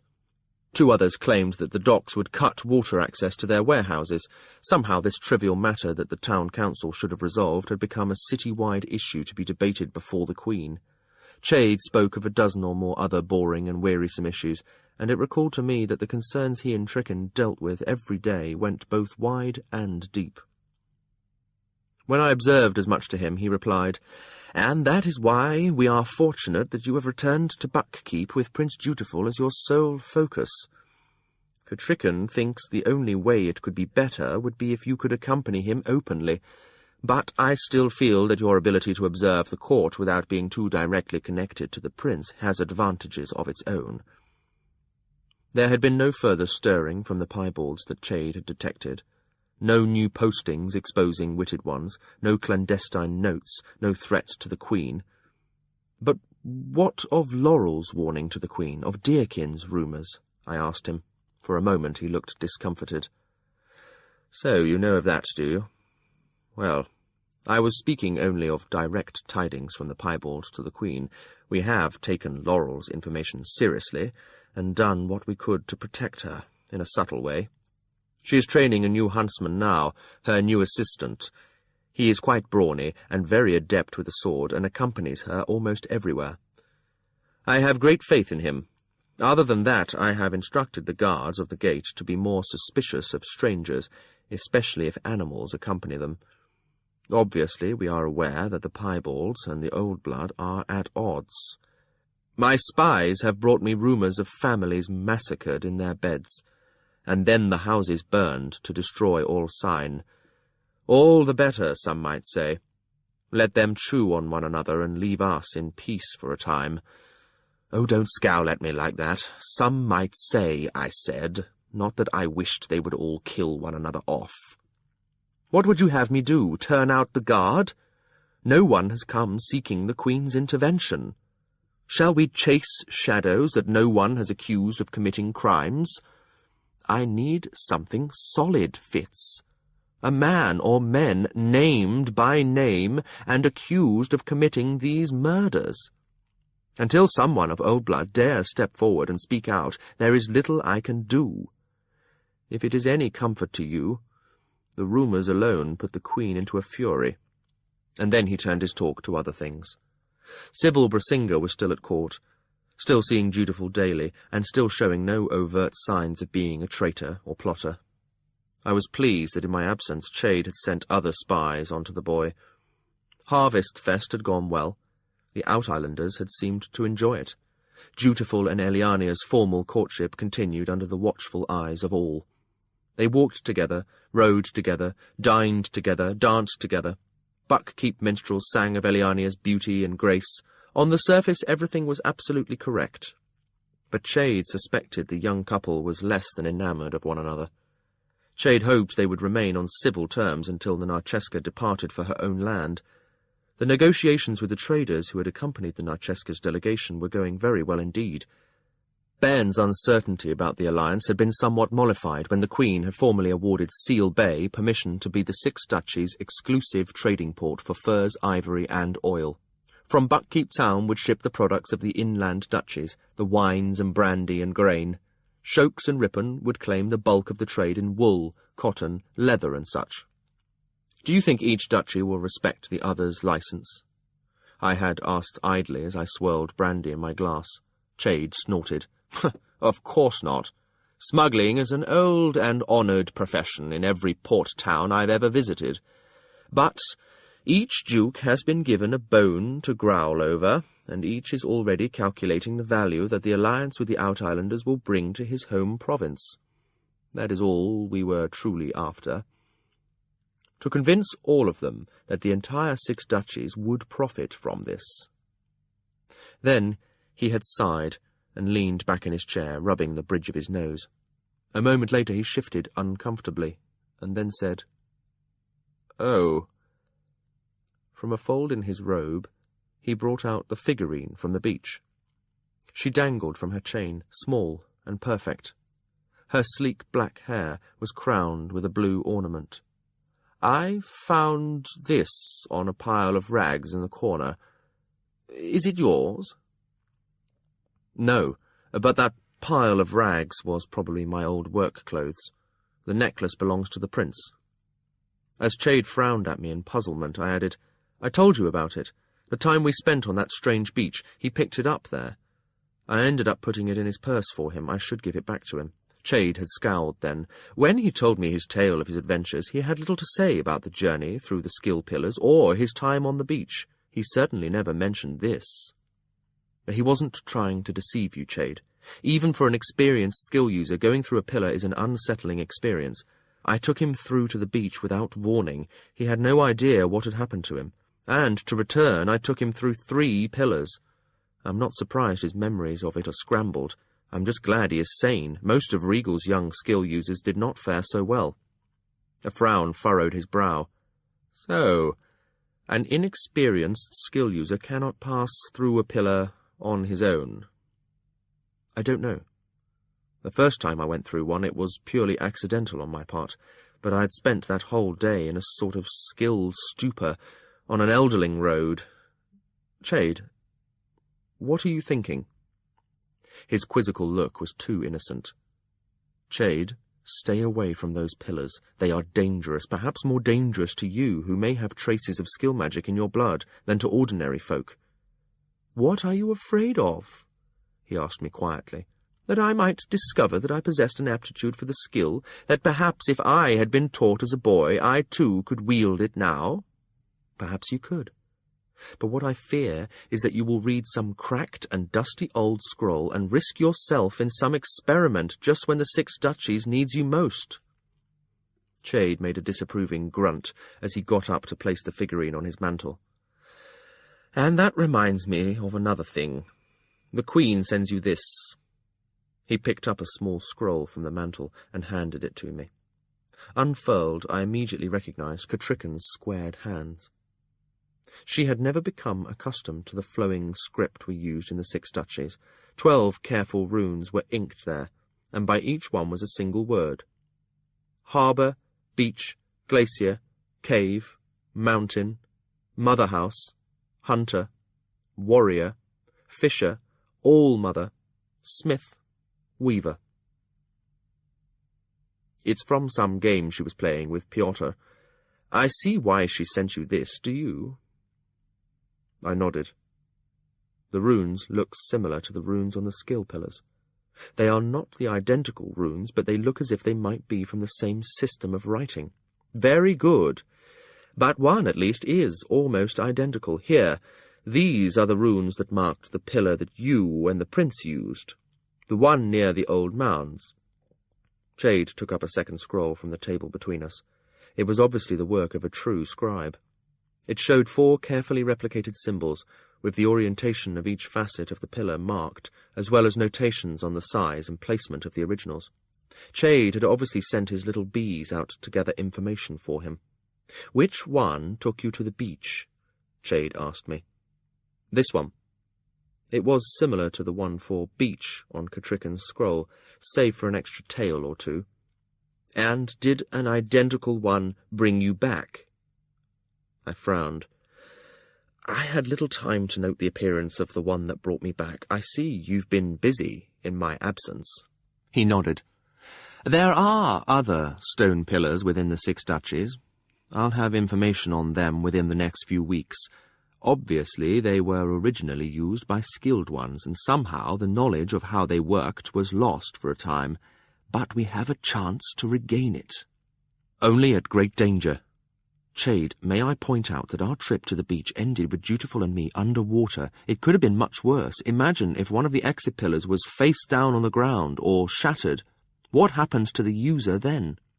Chade looked only mildly flustered as he said, "Well, then I assume you would see the way was blocked and come right back." My assumption is that I would be expelled from the pillar into solid stone. It isn't like a doorway where you can halt and look out. It dumps you out, as if you'd stepped through a trap door. Ah, I see. Well, then their use will have to be investigated much more carefully. But as we read the skill scrolls, we may be able to decipher what each rune means, and at least establish where each gate originally opened, and thus eventually determine which ones are safe to use, and perhaps right or repair the others. What other skill users did in the past, we can reclaim. Chade, I am not at all certain that those pillars were the work of skill users. Perhaps some have used them, but each time I've passed through one, the disorientation and the... I groped for words. Foreignness. I hazarded at last. The foreignness makes me wonder if skill users are the ones who built them, if they were built by humans at all. Elderlings, he had suggested after a moment. I don't know, I had replied. The conversation echoed through my mind as I gazed at the racked scrolls and the locked chests in the skill tower. The answers might be here, waiting for me.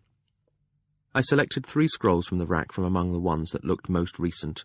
I'd start with the ones in letters and languages that I knew well. I found none by Solicity, which struck me as odd. Certainly our last skill mistress must have committed something of her wisdom to paper. It was generally assumed that one who achieved master status would have something unique to pass on to their followers. But if Solicity had ever written anything, it was not amongst these scrolls. The 3 I finally chose were by someone named Treekney, and were labelled on a translation of an older manuscript by Skillmaster Oclef. The translations had been done at the behest of Skillmaster Barley. I had never heard of any of them. I tucked the 3 scrolls under my arm and departed by way of the false panel in the hearth-mantel. I intended to leave the scrolls in Chade's tower room. They did not belong in Tom Badgerlock's chamber. But before I went there, I made a brief detour through the hidden corridors until I reached an irregular crack in the wall. I approached it silently and peeped through it. Civil Brasinga's chamber was empty. This confirmed what Chade had told me last night, that young Civil would ride out with a party accompanying the prince and his intended. Good. Perhaps I'd have the opportunity for a quick tour of his rooms, not that I expected it would yield much. Other than his clothes and the small daily possessions of a man, he kept nothing there. In the evenings his chamber was either empty or he was alone in it. When he was there, his most common diversion was playing a small pipe badly, or indulging in smoke and staring out of the window. In all the spying I'd ever done, Civil was the most boring subject I'd ever had. I headed up to Chade's tower room, but paused before triggering the hidden catch, to listen and then peep into the room. I heard a soft-mouthed muttering, the thud of firewood being unloaded. I nearly turned aside, thinking I could leave the scrolls in the corridor until later. Then I decided there were too many laters in my life, and that I was leaving too much up to Chade. Only I could do this, really.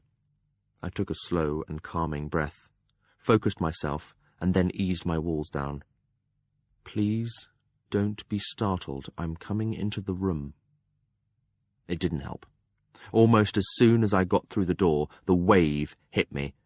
Don't see me, stink dog! Don't hurt me! Go away! But my walls were up and I was braced. Stop that, Thick!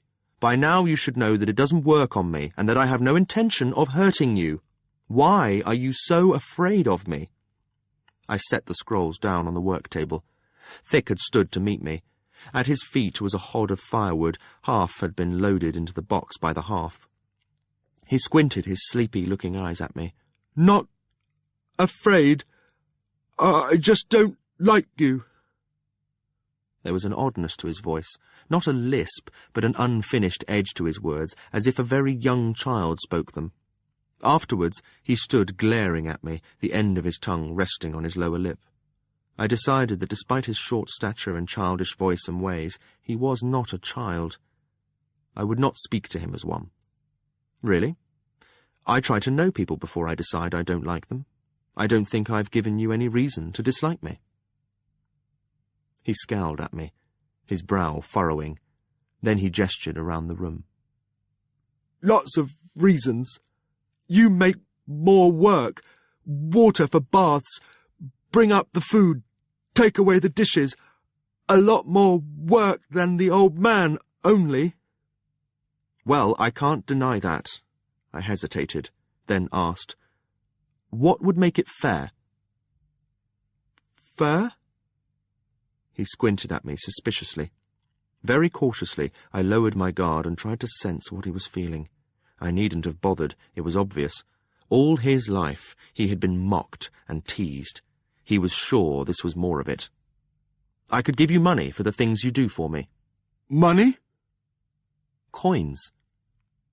I had a few loose in my pouch. I lifted it and jingled it at him. No. No coins. I don't want coins. He hit thick. Take the coins. Hit thick. Take the coins. As he repeated himself, he mimed the motion, swinging a meaty fist on his short arm. Who does? He narrowed his eyes at me, then shook his head stubbornly. Someone. You don't know. I didn't tell no one. Hit thick. Take the coins.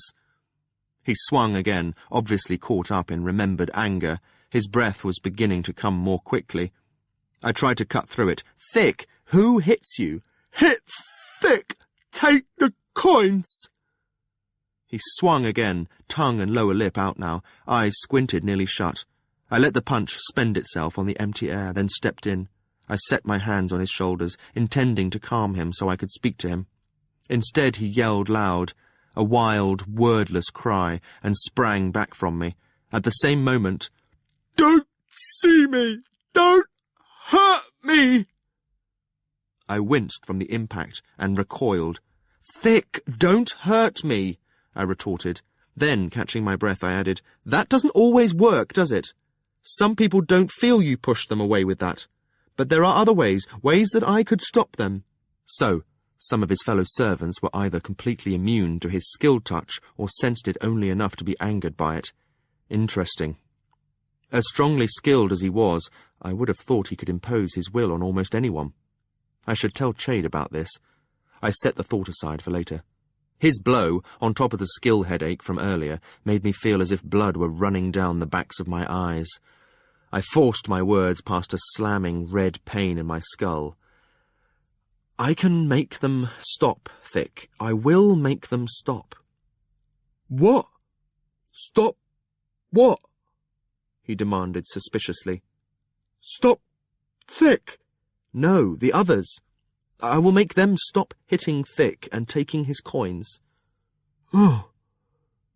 He blew out his breath in a disbelieving snort. He said, get a sweet. But then he took the coins. Hit Thick. Take the coin. Thick. It was hard to break in past his fixation. Listen to me. If I make them stop hitting you, if I make them not take your sweets, will you stop hating me? He stood, saying nothing but scowling. I decided that the two ideas were not connecting. I made it simpler. Thick, I can make them stop bothering you. He made his humph again. Then, You don't know. I didn't tell you. He dumped the rest of the firewood from his hod willy-nilly into the box and stumped off. When he was gone, I sank down for a time, clutching my head. It was all I could do to stagger over to the abandoned scrolls and put them on the bedside table. I sat down on the edge of the bed, then lay down just for a moment. My head sank into the cool pillow. I fell asleep. Chapter 8. Ambitions. Thus every magic has its space in the spectrum of magic, and together they make up the great circle of power. All magical lore is encompassed in the circle, from the skills of the humble hedge wizard with his charms, the scryer with his bowl or crystal, the bestial magic of the wit, and the celestial magic of the skill, and all the homely magics of hearth and heart. All can be placed as I have shown them, in a great spectrum, and it must be clear to any eye that a common thread runs through all of them. But that is not to say that any user can or should attempt to master the full circle of magic. Such a wide sweep of the art is not given to any mortal, and with good reason. No one is meant to be master of all powers. A skill user may expand his expertise to scrying, and there have been tales of beast magicers who have mastered some of the fire magic and water-finding skills of the hedge wizards. As illustrated by the chart, each of these lesser arcs of magic are adjacent to the greater magics, and thus a mage can expand his powers to include these minor skills as well. But to have larger ambitions than these is a great error. For one who augurs through a crystal to attempt to master the bringing of fire is a mistake. These magics are not neighbouring magics, and the strains of supporting their differences may bring discord to his mind. For a skill user to demean himself with the beast magic of the wit is to invite the decay and debasement of his higher magic. Such a vile ambition should be condemned. Trickney's translation of The Circle of Magic by Skillmaster Ockleff. Looking back, I suspect that I learned more at Dutiful's first skill lesson than he did. Fear and respect were what I learned. I had dared to set myself up as a teacher of something that I barely grasped myself, and so my days and nights became fuller than I had ever expected, for I must be both student and teacher, yet could not surrender my other roles as Lord Golden's servant or Hap's father or the Farseer's spy.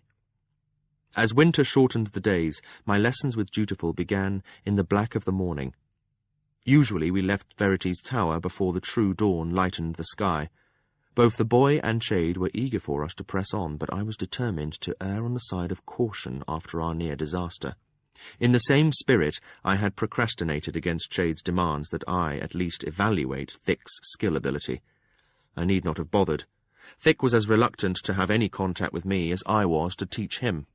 Thrice Chade had arranged for Thick to meet me in his chambers. Each time the half-wit had not been there at the appointed hour, nor had I lingered, hoping my wayward student was merely late. I arrived, noted his absence, and left. Each time Thick had told Chade that he had forgotten the appointment, but he could not hide his apprehension and distaste from Chade. "What did you do to him to create such aversion?" Chade had demanded of me, to which I had been able to honestly reply that I had done nothing. I knew of no reason that the half-wit would dread me. I was only glad that he did. The lesson times with Dutiful were the exact opposite of that. The boy greeted me warmly and eagerly every time he arrived, and anticipated his lessons with eagerness. It amazed me. Sometimes I wondered wistfully what it would have been like if Prince Verity had been my first skill instructor. Would I have responded as readily as his son did to me? My own memories of Skillmaster Galen's lessons were painful in the extreme. I had seen no wisdom in emulating his set routines and mental exercises designed to prepare a student to skill. In truth, Dutiful seemed not to need any of them. For the prince, skilling was an effortless spilling of his soul. I soon wondered if I had not benefited from my own early struggles to master the skill. I had had to force my way out past my own walls. Dutiful could not seem to find any boundaries. He was as prone to share his upset stomach with me as he was to convey his thoughts. When he opened himself, it was as if he opened the floodgate to all of the scattered and wafting thought in the world. Standing witness and guard in his mind, it near overwhelmed me. It frightened and fascinated him, and both emotions kept him from achieving full concentration on what he was attempting. Worse, when he skilled out to me, it was as if he tried to thread a needle with a rope. Verity had once told me that being skilled to by my father's chivalry was like being trampled by a horse. He barged in, dropped his information, and fled. So it was with Dutiful. If he can master his talent, he will swiftly exceed his teacher, I complained to Chade one very late night when he chanced to visit his old chambers. I sat at our old compounding table, surrounded by a welter of skill scrolls. I felt almost relief when I started teaching him Kettle's stone game. He found it difficult to grasp at first, though he seems to be catching on to it now. I hope it will slow him down and help him learn to look for deeper patterns in his magic. All else seems to come to him so easily. He skills as a hound pup instinctively puts his nose to a trail, as if he is remembering how to do it rather than being taught. And that is bad? The old assassin asked genially. He began to rummage amongst the tea herbs on the high shelves. Those shelves had always been reserved for his most dangerous and potent concoctions. I smiled briefly as he clambered up on a stool and wondered if he still supposed them safely out of my reach. It could be dangerous. Once he surpasses me and begins to experiment with the skill's other powers, he will be venturing where I have no experience. I will not even be able to warn him of the dangers, let alone protect him. In disgust, I slid a skill scroll aside and pushed my awkward translation after it. There, too, Dutiful excelled me. The lad had Chade's gift for alphabets and languages.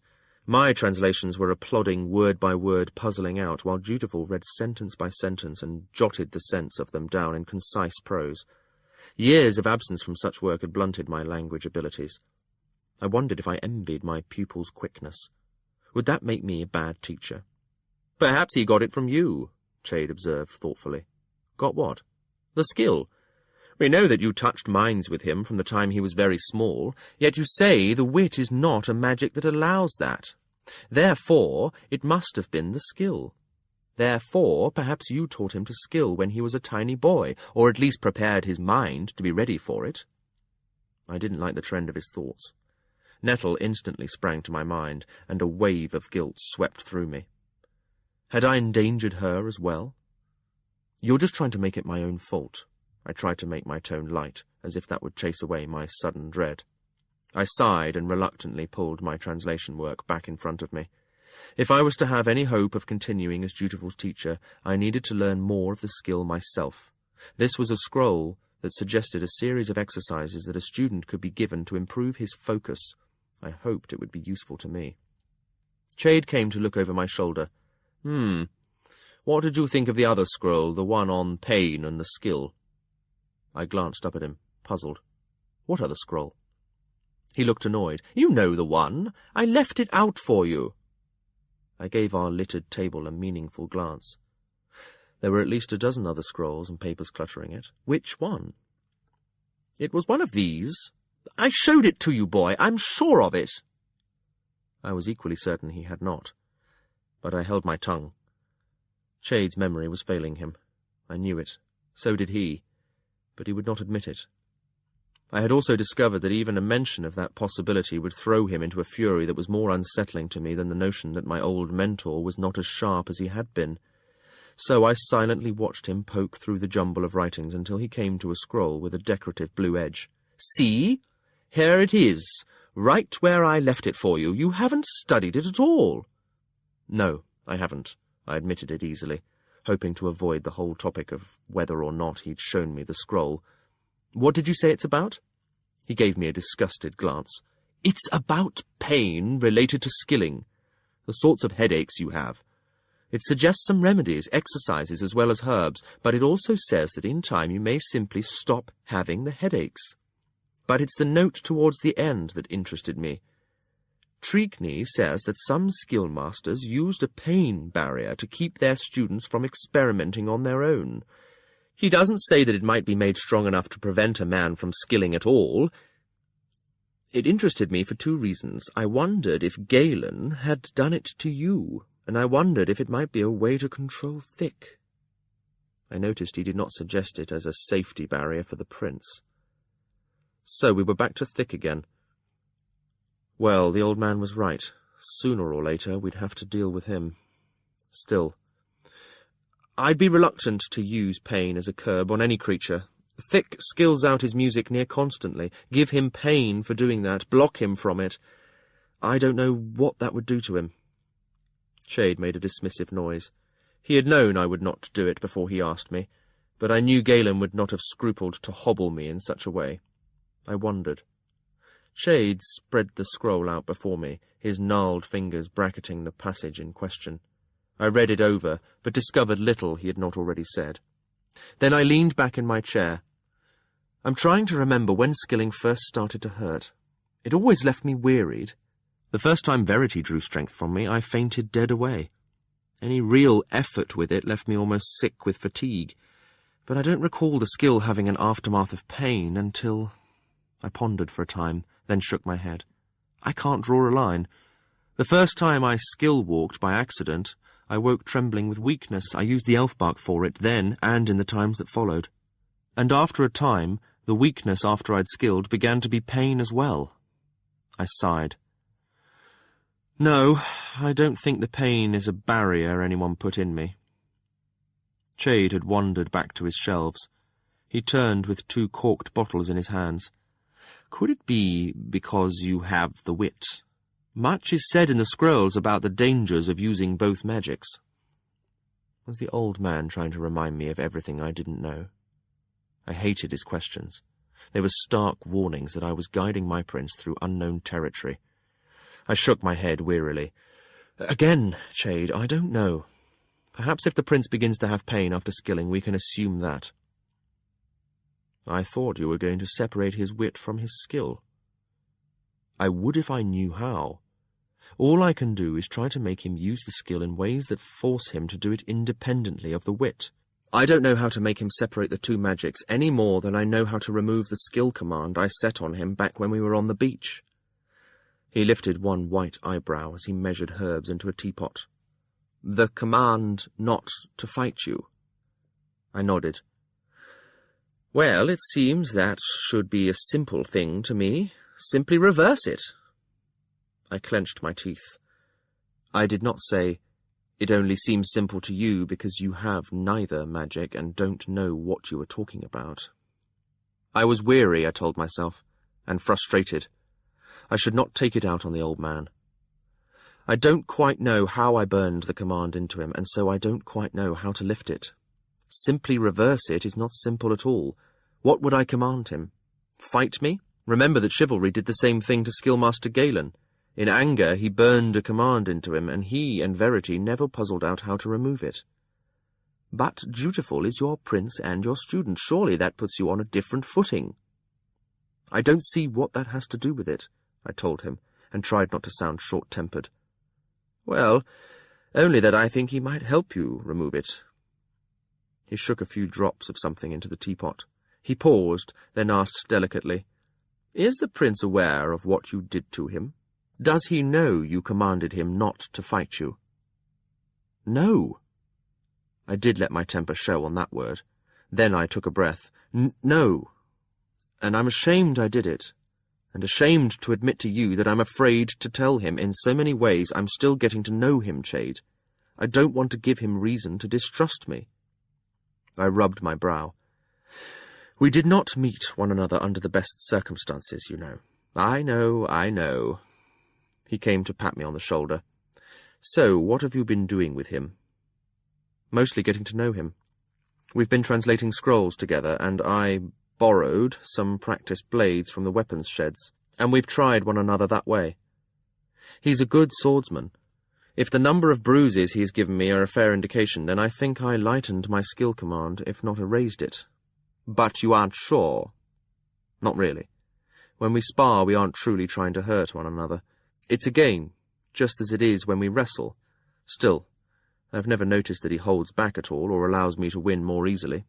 Well, you know, I think it's very good that he has you for these sorts of things, as well as the skill lessons. I think he was missing that sort of rough companionship in his life. Chade took the kettle from the hearth and poured hot water over his newest mixture of leaves. I suppose only time will tell. So, do you skill at all with him? I lifted a hand to my nose. The odour from the pot made my eyes water, but Chade didn't seem to notice. Yes, we've been doing some exercises to help him focus his magic. Focus? Chade swirled the pot, then put the lid on it. Right now, when he skills, he shouts from the top of the tower, and anyone listening could hear him. We strive to narrow that shout, to make it a whisper only to me. And we work to have him convey only what he wishes to tell me, not all the information in his mind at that time. So we do set exercises. I have him try to reach my mind while he is at table and carrying on a conversation. Then we refine it. Can he reach my mind, convey what he is eating, while keeping to himself who his companions are? After that we set other goals. Can he wall me out of his mind? Can he set walls that I could not breach, even in the dead of night while he sleeps? Chade frowned to himself as he found a cup and wiped it clean with one end of his trailing sleeve. I tried not to smile. Sometimes when we were alone like this, he reverted from the grand noble to the intent old man who had taught me my first trade. Do you think that's wise? Teaching him how to close you out of his mind?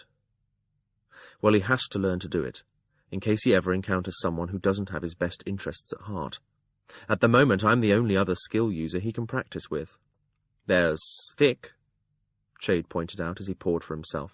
The hot liquid splashed greenish-black into his cup. He regarded it with distaste. I think one student is all I can deal with right now, I demurred. Did you take any action on Thick's problem? What problem? Chade took his cup over in front of the fire. I felt a moment's alarm and tried to conceal it by speaking casually.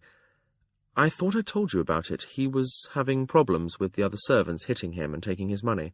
Oh, that! He leaned back in his chair as if it were of no consequence. I breathed a silent sigh of relief. He hadn't forgotten our conversation. I found a reason for the cook to give him separate quarters. Ostensibly, that's where he works, you know. The kitchens. So now he has his own room near the pantries. It's small, but I gather it's the first time he's ever had any place all to himself. I think he likes it. Well, that's good then. I paused for a moment. Did you ever consider sending him away from Buckkeep, just until the prince has a better grasp on the skill? There are times when his wild skilling is a bit distracting. It's like trying to work a complicated sum while near you someone else is counting out loud. Chade sipped from his revolting cup. He made a face, then swallowed determinedly. I winced sympathetically and said nothing as he reached a long arm to seize my wine-glass and wash away the taste. When he spoke, his voice was hoarse. As long as Thick remains the only other skill candidate we have, I will not send him away. I want him where we can watch over him, and where you can try to win his regard. Have you made any efforts with him? I haven't had the opportunity. I got up and brought another glass back to the table and poured more wine for both of us. Chade came back to the table. He set the teacup and the wine-glass side by side and eyed them dolorously. I don't know if he's avoiding me or if his other duties for you simply have kept him out of my way. He has had other tasks of late. Well, that explains his lack of care with his work here, I observed sourly. Some days he remembers to replace the candle stubs with fresh tapers, some days he doesn't. Some days the hearth is cleared of ashes and wood laid for the fire, and sometimes the old ashes and coals remain. I think it's because he dislikes me so. He does as little as he possibly can. He can't read, so I can't give him a list of tasks. Sometimes he remembers to do all I tell him, sometimes he doesn't. That only makes him a poor servant, not a lazy or spiteful one. Chade took another mouthful of his brew. This time, despite his efforts, he coughed, spraying the table. I snatched the scrolls out of harm's way. He wiped his mouth with his kerchief and then blotted the table. "Beg pardon," he said gravely, his eyes watering. He took a gulp of wine. "What's in the tea?" "Sylve-leaf, witch's butter, sea crepe, and a few other herbs." He took another mouthful of it and chased it down with more wine. "What's it for?" A memory tickled at the back of my mind. "Some problems I've been having," he demurred. But I rose and began to shuffle through the scrolls on the table. I came up with the one I wanted almost immediately. The illustrations were still bright despite the years. I unrolled it and pointed to the sylve-leaf drawing. "Those herbs are named here as being helpful to open a candidate to the skill." He gave me a flat look. "So?" "Chade, what are you doing? What are you trying?" For a moment he just looked at me. Then he asked coldly, "Are you jealous? Do you also think my birthright should be forbidden me?" "What?" An odd sort of anger broke from him in a tumble of words. I was never even given the chance to be tested for the skill. Bastards are not taught it. Not until you, when shrewd, made an exception. Yet I am as much farseer as you, and I've some of the lesser magics, as well you should know by now. He was upset, and I didn't know why. I nodded and said calmingly, "Such as your scrying in water. It was how you knew of the Red Ship attack on Neat Bay all those years ago." "Yes," he said with satisfaction. He sat back in his chair, but his hands scuttled along the table's edge like spiders. I wondered if the drugs in the tea were affecting him. "Yes, I have magics of my own, and perhaps, given the chance, I'd have the magic of my blood, the magic I've a right to. Don't try to deny it to me, Fitz. For all those years, my own brother forbade me even being tested. I was good enough to watch his back, good enough to teach his sons and his grandson, but I was never good enough to be given my rightful magic." I wondered how long the resentment had festered in him. Then I recalled his excitement when Shrewd allowed me to be taught, and his frustration when I seemed to fail and would not even discuss my lessons with him. This was a very old anger, unveiled to me for the first time. "Why now?" I asked him conversationally. "You've had the skill scrolls for 15 years. Why have you waited?" I thought I knew what the answer would be, that he had wanted me to be close by to help him with it. Again he surprised me. "What makes you think I waited? But, yes, I've applied more effort to it of late, because my need for this magic became so desperate. We've spoken of this before. I knew you would not wish to help me." It was true. Yet if he had asked me just then, I would not have been able to say why. I avoided the question. "What is your need now? The land is relatively peaceful. Why risk yourself?" "Fitz, look at me. Look at me. I'm getting old. Time has played me a treacherous trick. When I was young and able, I was locked up in these chambers, forced to remain hidden and powerless. Now, when I have a chance to set the Farseer throne on a firm foundation, when indeed my family needs me most, I am old and becoming feeble. My mind totters, my back aches, my memories cloud. Do you think I haven't seen the dread on your face whenever I tell you I must look through my journals to find you a titbit of information? Imagine then how I feel. Imagine how it is, Fitz, not to have your own memories at your beck and call any more. To grope for a name. Suddenly to lose the thread of a conversation in the midst of a jest. As a boy, when you thought your body had betrayed you with your fits, you plunged into despair. Yet you always had your mind. I think I'm losing mine." It was a terrible revelation, as if I had discovered that the foundations of Buckkeep Castle itself were weakening and crumbling. Only recently had I begun to appreciate fully all that Chade juggled for Catrichan. The enmeshing net of social relationships that formed the politics of Buckkeep had snared me, and from within its folds I struggled to comprehend it all. When I was a boy, Chade had interpreted for me all that went on in the castle, and I had been content to accept his word on it. Now I viewed things with a man's eyes, and found the level of complication astonishing and fascinating. It was like Kettle's stone game, played on a grand scale. Markers moved, alliances changed, and power shifted, sometimes all within a passage of hours. It made Chade's depth of knowledge all the more amazing, as he conducted Queen Catrichan's balancing act on the shifting loyalties of the nobility. I could not possibly keep up with it all, and yet it all was interconnected. Since I had returned to Buckkeep, I had marvelled that he could integrate it all, and dreaded the coming of a day when he could not. None of this was as easy for him as it once had been. The presence of his journals, massive volumes of pages bound flat in the Gemalian style, were an indication that he did not trust his own memory any more. There were 6 identical volumes, with covers of red, blue, green, yellow, purple, and goldenrod, one for each of the 6 duchies. How he determined what information belonged in each was beyond my understanding. A 7th volume, white, with the farseer buck on the front, was where he penned his day-to-day minutiae. This he referred to most often, leafing through it for scraps of gossip or the text of a conversation or the summary of a spy's report. Even within this secret volume hidden in the concealed chamber, he made his entries in his own cryptic words. He did not offer me access to his volumes, and I did not ask it. I am sure there was much in them that I would not have wished to know, and it was safer so for the spies who toiled for the Six Duchies, for I could not accidentally betray the secrets I did not know. Yet knowing Chade feared the failing of his memory still did not explain to me what he did. "I know things have been difficult for you lately. I've worried about you. But why, then, would you tax yourself further with trying to learn the skill?" His hands became knotty fists on the table edge. "Because of what I've read. Because of what you've told me you've done with it. The texts say a skill user can repair his own body, can extend his years. How old was that kettle you journeyed with? 200 years? 300? And she was still spry enough to take on a mount in winter. You yourself have told me that you reached into your wolf, and with it made him whole again, at least for a time.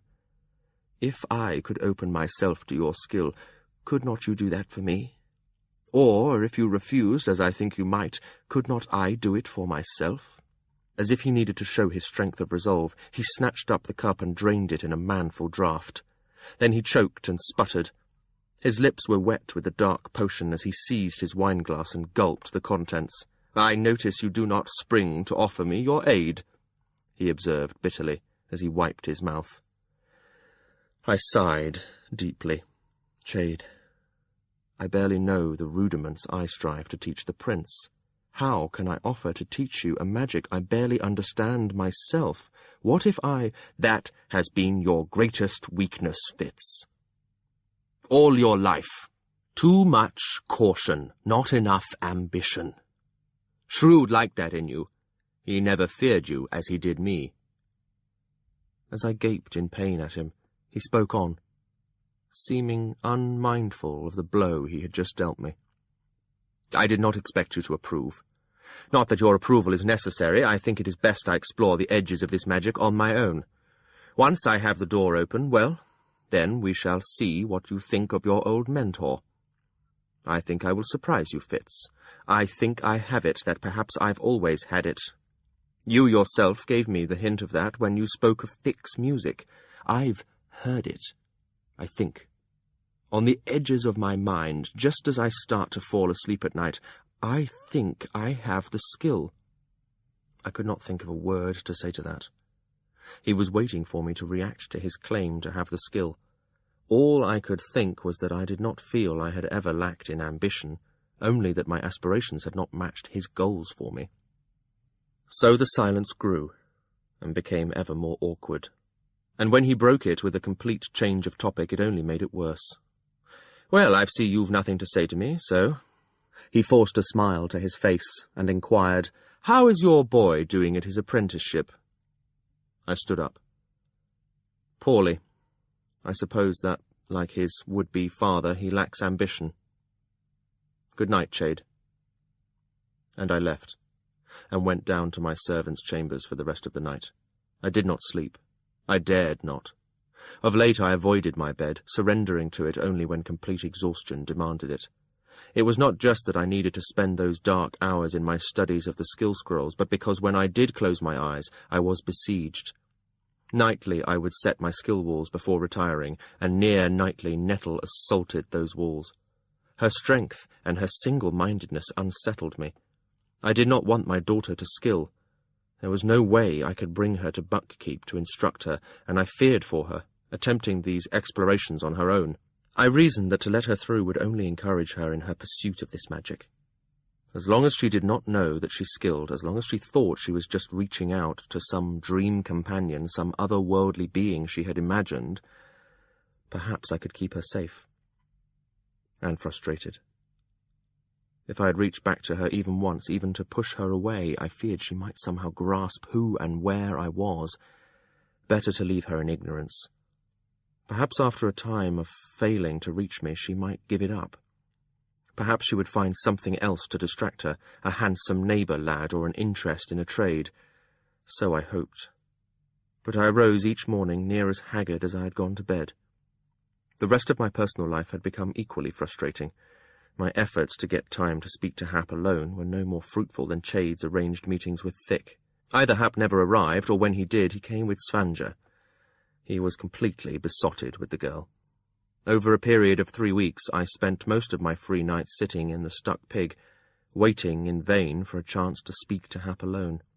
The establishment's draughty common room and watery beer did little to extend my patience with my son. On the occasions when Hap actually met me there, he brought Svange with him. She was a lovely young thing, all dark hair and huge eyes, slender and supple as a willow wand, yet conveying an air of toughness as well. And she loved to talk, giving me little opportunity to get a word in, let alone address Hap privately. Hap sat beside her, basking in her approval and beauty, as she told me a very great deal about herself and her parents and her plans for her future and what she thought of Hap, buckkeep, and life in general. I gathered that her mother was worn down by her daughter's wilful ways, and was glad that she was seeing a young man with some prospects. Her father's opinion of Hap was not as charitable, but Svange expected to bring him around to her way of thinking soon. Or not. If he could not accept that she would choose her own young man, then perhaps her father should stay out of her life. That seemed a fine sentiment for an independent young woman to fling boldly to the winds, save that I was a father, and I did not completely approve of this young woman that Hap had chosen. Svange herself seemed to care little that I might not favour her attitude. I found myself liking her spirit, but disliking her disregard of my feelings. Eventually there came an evening when Hap arrived alone, but my only opportunity for private conversation with him proved less than satisfying. He was morose that Svange was not with him, and complained bitterly that her father had become more stubborn about forcing her to stay in for the evenings. The man would not give him a chance. When I forcefully steered the conversation to his apprenticeship, he only repeated what he had already told me. He felt dissatisfied with how he was treated in his work. Gyndas thought he was a dolt and mocked him before the journeymen. They assigned him the most boring tasks and gave him no opportunity to prove himself. Yet when I pressed him for an example, those he gave made me see Gyndas as a demanding but not unreasonable master. Hap's complaints did not convince me he was ill-treated. I formed a different opinion from his talk. My boy was in love with Svange, and she was the real focus of his thoughts. Many of his repeated mistakes and his late arrivals in the morning could be blamed on this feminine distraction. I felt certain that if Svange did not exist, Hap would be more intent and perhaps better satisfied with his lessons. A stricter father might have forbidden him to see the girl. I did not. Sometimes I thought it was because of how such restrictions had felt to me. At other times I wondered if I feared that Hap would not obey such a command, and so I dared not give it. I saw Jinnah, too, but coward that I was, I attempted to visit her home only when the presence of the pony and wagon indicated that her niece was likely present. I wished to slow our headlong lust, even as the simple warmth of her bed was a lure I could scarcely resist. I tried. Each time I called on her, I kept my visits brief, begging the excuse of pressing errands for my master. The first time Jinnah seemed to accept that tale without question. The second time she asked when I might expect to have an afternoon free. Although she made the query in her niece's presence, her eyes conveyed a separate question to me. I evaded her, saying that my master was capricious and would not give me a set time to go freely about my own errands. I couched it as a complaint, and she nodded her condolences. The third time I visited her, her niece was not home. She had gone off to help a friend in Buckkeep Town who had experienced a difficult birth. Jinnah told me this after she had greeted me with a warm embrace and a lingering kiss. In the face of her willing ardour, my resolve to be restrained melted like salt in the rain. With no other prelude, she latched the door behind me, took my hand, and led me to her bedchamber. "A moment," she cautioned me at the threshold, and I halted there. "Now, come in," she told me, and when I did, I saw the charm had been draped with a heavy scarf. She took a deep breath, like a hungry man anticipating a good meal, and suddenly all I could focus on was the surge of her breasts against the bodice of her gown. I told myself it was a foolish mistake, but nevertheless I made it. Several times. And when we both were spent, and she was half dozing against my shoulder, I made an even more foolish mistake. "Jinna," I asked her softly, "do you think this is wise, what we do?" "Foolish? Wise?" She had sleepily responded. "What does it matter? It harms no one." Her question was asked lightly, but I answered seriously. "Yes, I think it does. Matter, that is, and perhaps does harm." She heaved a heavy sigh and sat up, brushing her tousled curls from her face. She peered at me near-sightedly. "Tom, why are you always so determined to make this a complicated matter? We are both adults. Neither of us is vowed to another, and I've promised you that you cannot get me with child. Why should we not take a simple, honest pleasure in one another while we may?" Perhaps for me, it feels neither simple nor honest. I struggled to make my reasons sound sensible. I do what I have taught Hap is not right to do, to be with a woman I have not pledged myself to. Did he tell me today that he was doing with Svanja what we have just done, I would rebuke him severely, telling him he had no right to— "Tom," she interrupted me, "we give our children rules to protect them. When we are grown, we know the dangers and choose for ourselves what risks we take. Neither you nor I are children. Neither of us is deceived about what is offered by the other. What danger do you fear here, Tom?"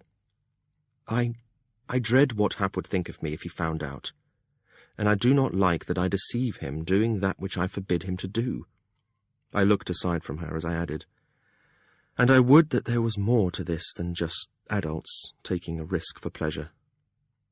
"I see. Well, perhaps in time there may be," she offered, but there was an edge of hurt in her voice, and I knew then that perhaps she had deceived herself as to what we shared. What should I have replied? I don't know. I took the coward's part and said, "Perhaps in time there will be." But I did not believe my own words. We lingered a while longer in bed, and then rose to share a cup of tea by her fireside.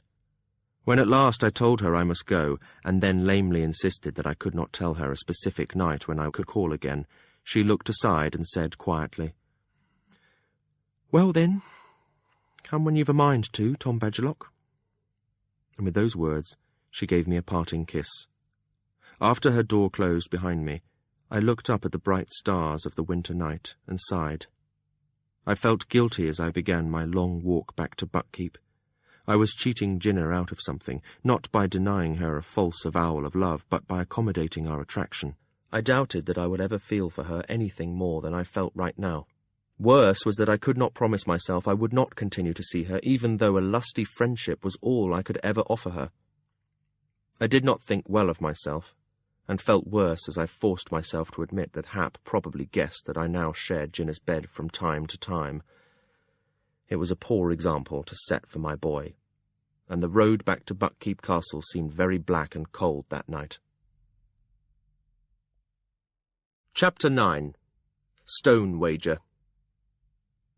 As a skill user advances in strength and sophistication, so also increases the lure of the skill for him. A good instructor will be wary with his skill candidates, strict with his trainees, and relentless with his journeymen. Far too many promising skill users have been lost to the skill itself. The warning signs that a skill student is being tempted by the skill include distraction and irritability when he is about his normal daily tasks. When he skills, he will exert more strength than is necessary for the task, for the pleasure of the power running through him, and spend more time in a skilling state than is required for him to accomplish his business. The instructor should be aware of such students, and be quick to chastise them for such behavior. Better to be cruel early than to vainly wish one could call back a student who sits drooling and mumbling until his body perishes of hunger and thirst. Trekney's translation, Duties of a Skill Instructor. The days of winter came and went as relentlessly as the tides that rose and fell on the beaches of Buckkeep town, and as monotonously. Winterfest approached, that celebration which heralds both the longest night and the gaining day that follows it. Once I would have looked forward to it with anticipation, but now I had too many tasks to do, and no time to do any of them well. During the mornings I was the prince's instructor. During the meat of my day I masqueraded as Lord Golden's servant. Lord Golden had hired 2 lackeys to tend his wardrobe and fetch his breakfast, but I was still expected to ride out with him and trail after him at social functions. Folk had become accustomed to seeing me at his side, and so I shadowed him, even though his ankle was apparently well healed now. It was useful to me. There were times when Golden led conversations about to test a noble's opinion of trade with the Outislanders, or the way trading rights had been allocated. I was privy to many a casually expressed opinion, and gathered all such threads of information for Chade. Lord Golden also professed an interest in the wit, and asked about this strange magic. The virulence of the replies he received from some was shocking even to me. The acrimony against the magic ran deep, past all logic. When he asked what harm the magic did, he was told that witted ones did everything from coupling with animals to gain their ability to speak their tongues, to cursing their neighbours' flocks and herds. Supposedly witted ones could take on the guise of animals to gain access to those they would seduce or worse rape and murder in their beast forms. Some spoke out angrily against the Queen's leniency for the beast magic, and told Lord Golden that the Six Duchies were a better place in the days when witted ones could be dispatched easily. Oh, I learned more than I wished to know of the intolerance that my own people had for their neighbours in the evenings when I was occupied as Lord Golden's servant. In the hours he left free to me, I tried to further my own studies of the skill scrolls. More often than I like to admit, I left my studies and went instead to Buckkeep Town, and not to meet my boy. Sometimes I caught a brief glimpse of Hap as he left Jinna's home on his way to meet Svanja. Our conversations were limited to brief greetings, and his empty promise to come home early so that we might have a real visit. Often enough I saw a speculative look pass over his face as he watched Jinna and me together, and just as often I was relieved that he did not come home as early as he had promised. I was in danger of settling into a routine that was, if not comfortable, at least predictable. Despite my intentions to remain ever wary against the piebalds, their continued silence and inactivity was lulling. I almost dared to hope that Loudwine had died of his injuries. Perhaps his followers had disbanded and the threat was no more. Despite the way they had terrorized me that night on the road to Buckkeep Castle, it was difficult to maintain an ever-watchful stance when drowned by a constant wave of silence from them. Complacency threatened. Periodically, Chade would quiz me on my spying efforts, but I never had anything to report to him. As far as I could determine, the piebalds had forgotten us. I spied on Sybil Brasinga regularly, but found nothing to justify my suspicions of him. He appeared to be no more than a lesser noble come to court in a bid to increase his stature amongst the aristocracy. I found no sign of his cat in the stables. He rode out often accompanied by his groom, but on the few occasions when I shadowed him, he appeared to be doing no more than exercising his horse. I searched his room several times, but discovered nothing more interesting than a brief note from his mother, assuring him that she was well, and that she preferred he stay at court, for "We are all so pleased that your friendship with Prince Dutiful is prospering." And indeed his friendship with the prince did prosper, despite my frequent entreaties that Dutiful regard him with caution. It was something Chade and I had discussed. Both of us would prefer that the friendship be severed, but we wondered how the old-blood folk would interpret that. We had had no more direct communications from any of the witted, neither the old-bloods nor the piebalds. Their continued silence was uncanny. "We have kept our end of the bargain," Chade once observed to me grumpily. "Since the prince was returned to us, there have been no executions of any witted ones in Buck. Perhaps that was all they ever sought. As for what the piebalds may do to their fellows, well, we cannot protect them from their own folk unless they bring complaint before us. It all seems to have died down, and yet in my heart I fear it is but the calm before the storm. Be wary, boy, be wary." Chade was correct about the public executions. Queen Catrican had accomplished this by the simple expedient of announcing that no criminal in Buck should be executed for any crime, save by royal decree, and that any such executions would take place only within Buckkeep. So far no town had seen fit to petition for an execution. Paperwork is daunting to even the hottest quest for vengeance. Yet as time passed, and we heard nothing from the piebalds, I felt not relief, but a sense of continued scrutiny. Even if the piebalds ceased to trouble us, I could not forget that too many old bloods now knew our prince was witted. It was a lever that could be used against us at any time. I regarded strange animals with suspicion, and was glad of the little ferret Gilly on patrol within the walls of Buckkeep. Then came a night that sharpened my wariness once more. I had gone down to Buckkeep town. When I knocked at Jinna's door, her niece told me that Aunt Jinna had gone out to deliver several charms to a family whose goats had been plagued with a mange. Privately, I wondered if charms would have any efficacy against such a thing, but aloud I asked her niece to let Jinna know I had come calling. When I asked after Hap, she made a face of disapproval, and said that perhaps I might find him at the Stuck Pig with that Hartshorn girl. Her disparagement of my son's companion stung. As I made my way to the Stuck Pig through the crisp winter night, I pondered what steps I should take. Hap's passionate courtship of the girl was neither balanced nor appropriate. For those very reasons I doubted he would listen to me advising him to temper his wooing. Yet when I entered the Stuck Pig's draughty common room, I saw no sign of Hap or Svanger. I wondered briefly where they were, but was sharply distracted from that question when I saw Laurel sitting at one of the stained tables. The Queen's huntswoman drank alone. I scowled at that, for I well recalled that Chade had assigned a man to guard her. As I watched, the tavern boy came to fill her mug again. The reckless way she lofted it told me it had already been filled several times that night. I bought myself a beer and studied the population of the common room. 2 men and a woman at a corner table seemed positioned to watch the huntswoman.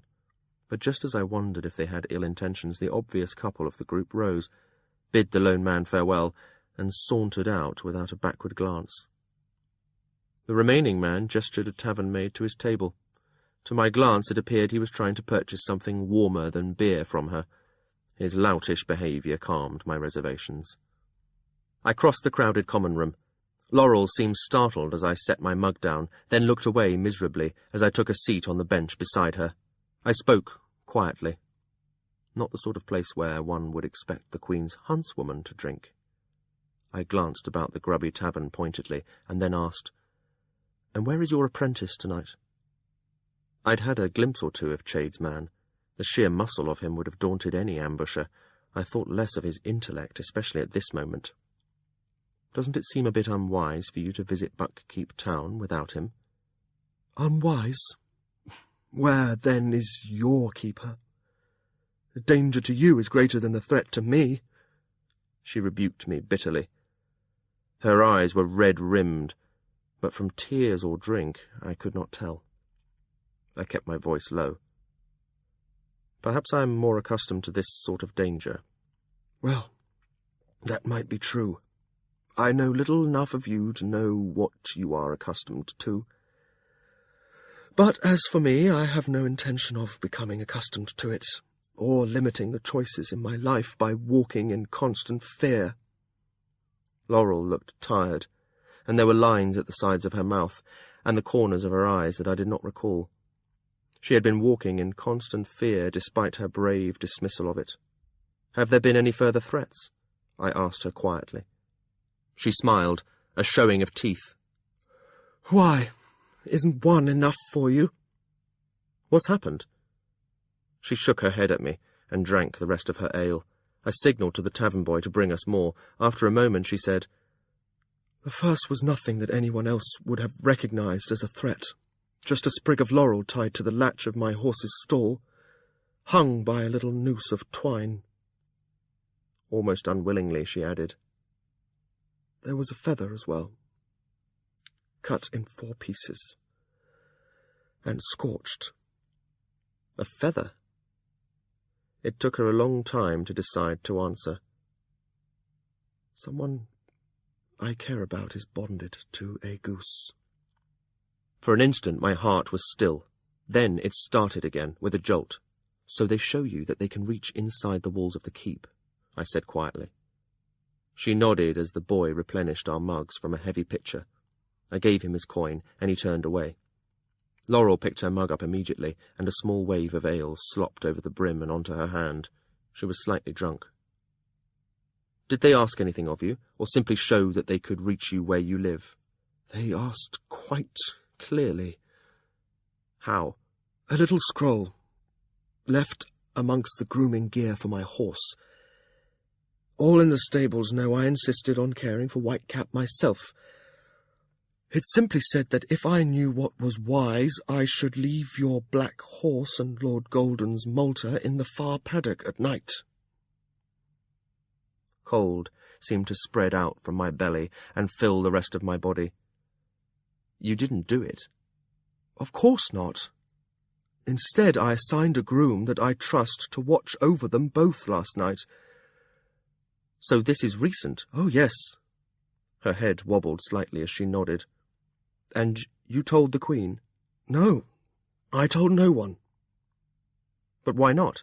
How can we protect you if we don't know you are threatened? She was silent for a time. Then she said, I didn't want them to think that they could use me against the Queen. I wanted it to be that if they pulled me down, they pulled only me down. I should protect myself, Tom, not hide behind the Queen's skirts and let my fears spread to her. Brave. And foolish. I kept the thoughts to myself. And what happened? To them? Nothing. But Whitecap was dead in her stall the next morning. For a moment I couldn't speak. Whitecap was Laurel's horse, a willing and responsive creature that had been her pride. When I kept silent, she glared at me. I know what you're thinking. She lowered her voice to an ugly, taunting whisper. She's not witted. The horse was no more to her than a horse, just a thing she rode. But that's not true. I raised Whitecap from a foal, and she was my friend as well as my beast. We didn't have to share a mind to share a heart. I didn't think anything of the kind, I said very quietly.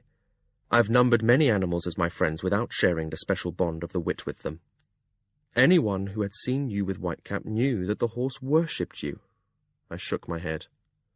I feel sick that you protected our horses and paid for it with your own. I don't know if she even heard me. She was staring at the scarred tabletop as she spoke. She died slowly. It gave her something, somehow, that lodged in her throat and choked her as it swelled. I think... No, I know. It was their ultimate mockery. That I came from an old blood family but did not have the magic in me. If I had, I would have known that she was in trouble. I would have come to her and saved her. When I found her, she was down, her muzzle and chest all soaked in saliva and blood. She died slowly, Tom, and I wasn't even there to ease it for her or say goodbye. Shock that a witted person could do so cruel a thing froze me like an icy wave. It was evil past my imagining. I felt tainted that people who shared my magic could stoop to such wickedness. It gave substance to all the evil things said of the witted. She took a sudden, gasping breath and turned to me blindly. Her face was panicky with a pain she did not want to admit. I lifted my arm, and she put her face against my chest as I folded her in my embrace.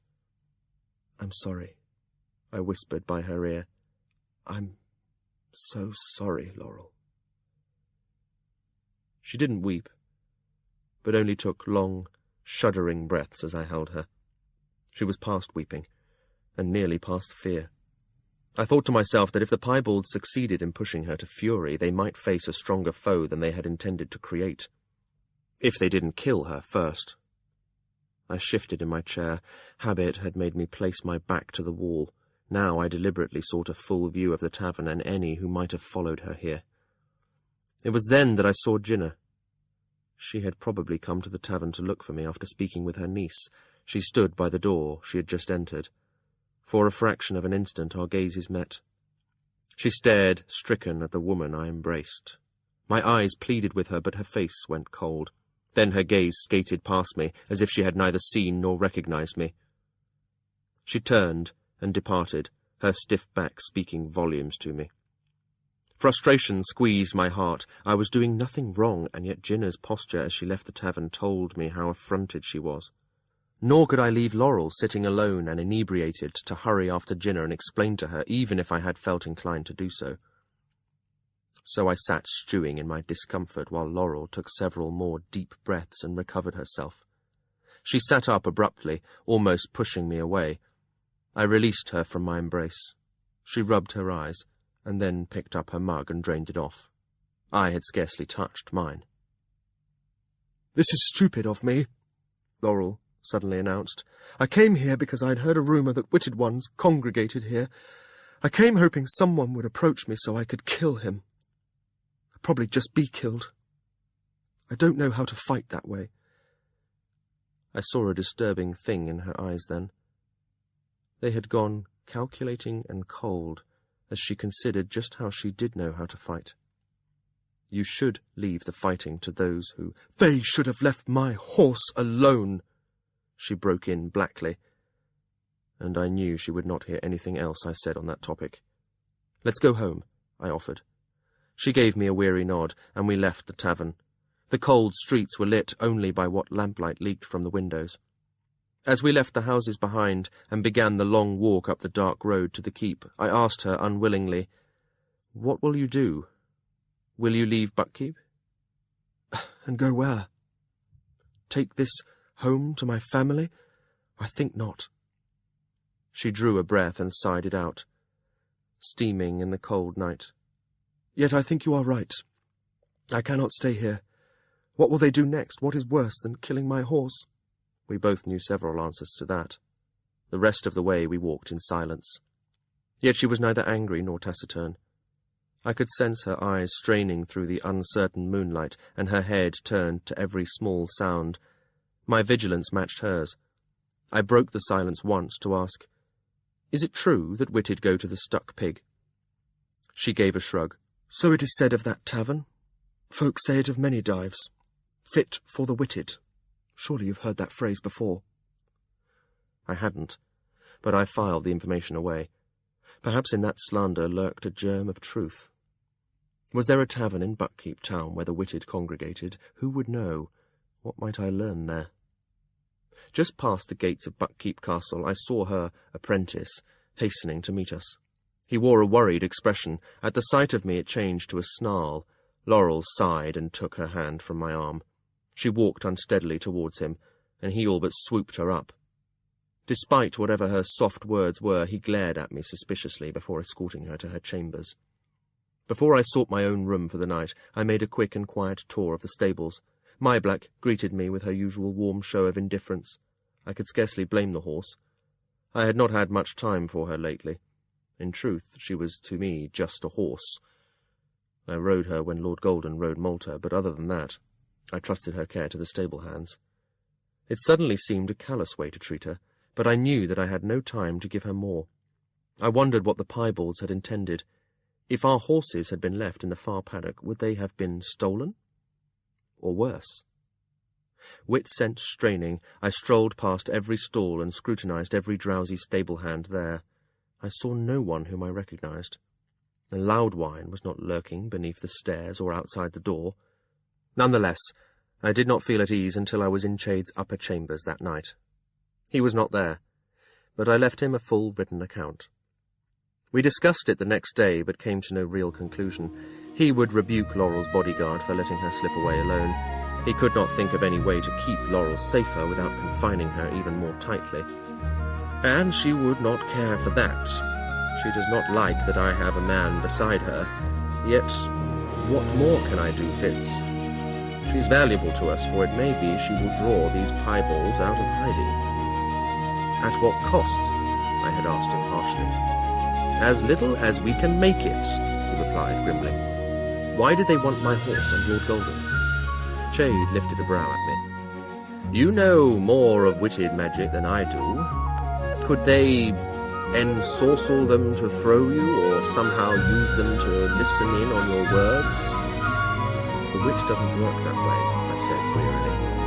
Why our horses? Why not Prince Dutiful's? It is almost as if the fool and I were their targets rather than the prince. Chade looked uncomfortable. Almost reluctantly, he suggested quietly, "A cautious man would wish to follow their thought and see that." I stared at him, wondering what the old assassin was telling me in his obscure way. He folded his lips and shook his head at me, as if he regretted having spoken the words. Shortly after that, he made an excuse to leave. I sat pondering before the fire. In the days that followed, I felt too uncomfortable to call on Jinnah. I knew it was foolish, but there it was. I did not feel I owed her an explanation, but I was sure she would expect one. No convenient lie came to me to explain why I had been embracing Laurel in the Stuck Pig. I did not want to discuss Laurel with Jinnah at all. It would lead her too close to dangerous topics. Hence, I did not visit Jinnah at all. On the occasions when I went down to Buckkeep Town, I sought Hap at his workplace. Our conversations there were brief and unsatisfactory. The boy seemed very aware of the other apprentices watching us talk, and spoke his words to me as if he were displaying to them his anger with his master. He was frustrated, too, with his stalled courtship of Svange. Her father was making it hard for him to see her, and refused to speak with Hap on the streets. I sensed that some of Hap's anger was for me. He seemed to think I neglected him. Yet when it came to finding time to meet with me in the evening, he preferred Svange's company. I kept resolving that I would do better with Hap and make amends with Jinnah, but somehow the days dribbled past and I could not find the time to accomplish either task. Within Buckkeep, the festivities and trade negotiations of the prince's betrothal continued. Winterfest came and went, grander than ever I had seen it in the castle. Our Outislander guests enjoyed it tremendously. In the time that followed, there were trading discussions every day and aristocratic amusements every night. The puppeteers, minstrels, jugglers, and other entertainers of the Six Duchies prospered. The Outislanders became a familiar sight in the halls of Buckkeep Castle. Some formed genuine friendships, both with the nobles staying at the keep and with the merchant traders from Buckkeep Town. In the town below, our ancient trade with the Outislands began to revive. Trading vessels arrived, and goods were bartered. Messages were exchanged as well, and it was no longer socially unacceptable to admit to a cousin or two in the Outislands. Catricken's plans seemed to be prospering. The late nights of court gaiety showed me a Buckkeep I had never known. As a servant, I was almost as invisible as I had been when I was a nameless boy. The difference was that as Lord Golden's man, I attended him on socially lofty occasions when the nobility were gaming, dining, and dancing. I saw them in their best clothes and worst behaviour. Drunk with wine or vapid with smoke, besotted with lust or frantic to recover gaming losses. If ever I had supposed that our lords and ladies were made of finer stuff than the fishers and tailors that crowded the Buckkeep Town taverns, I was disillusioned that winter. Women, young and old, single and married, flocked to the Lord Golden's charms, as well as young men desirous of distinguishing themselves as the Gemalian lord's friend. It amused me somewhat that not even Starling and Lord Fisher were immune to Lord Golden's social allure. Often they joined him at the gaming table. Twice they even came to Lord Golden's chambers to sample fine Gemalian brandies with his other guests. It was difficult for me to maintain my attitude of servitude and uninterest in her presence. Her husband was a physically affectionate man, often drawing her body close to his and boyishly stealing a kiss. Then she would gaily rebuke him for such unseemly public conduct, yet often enough managed to snatch a glance at me as she did so, as if to be sure I had noticed how passionately Lord Fisher still courted his wife. At times it was all I could do to keep a stoic expression on my face. It was not that my heart or flesh burned for her. The pang that assaulted me at such a time was that she deliberately flaunted her happiness in a way calculated to remind me of how solitary a life I led. In the midst of the fine court, with its merriment and elaborate entertainment, I stood, a silent servant, witness only to their pleasures. In this way the long dark of winter dawdled on. The constant whirl of activity took a toll on the young prince as well as myself. One early morning we both arrived at the tower with absolutely no inclination for studies or tasks of any kind. The prince had been up late the night before, gaming with Civil and the other young noblemen currently residing at the keep. I had had the good sense to seek my own bed at a more reasonable hour, and had succeeded in several hours of deep sleep, before Nettle had insinuated herself into my dreams. I was dreaming of catching river fish, sliding my hands into the water and abruptly flipping the lurking fish out onto the bank behind me. It was a good dream, a comforting dream.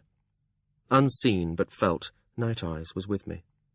Then my groping fingers encountered a door handle under the chill water. I plunged my head under to look at it. As I stared at it through water-green light, it opened and pulled me in. Suddenly I stood, wet and dripping, in a small bedroom. I knew it was in the upper chambers of the house, by the slanting ceiling. The house was silent around me, and only a guttering candle lighted the room. Wondering how I had arrived here, I turned back to the door. A girl stood there. Her back pressed resolutely to the door, her arms spread wide to bar it from me.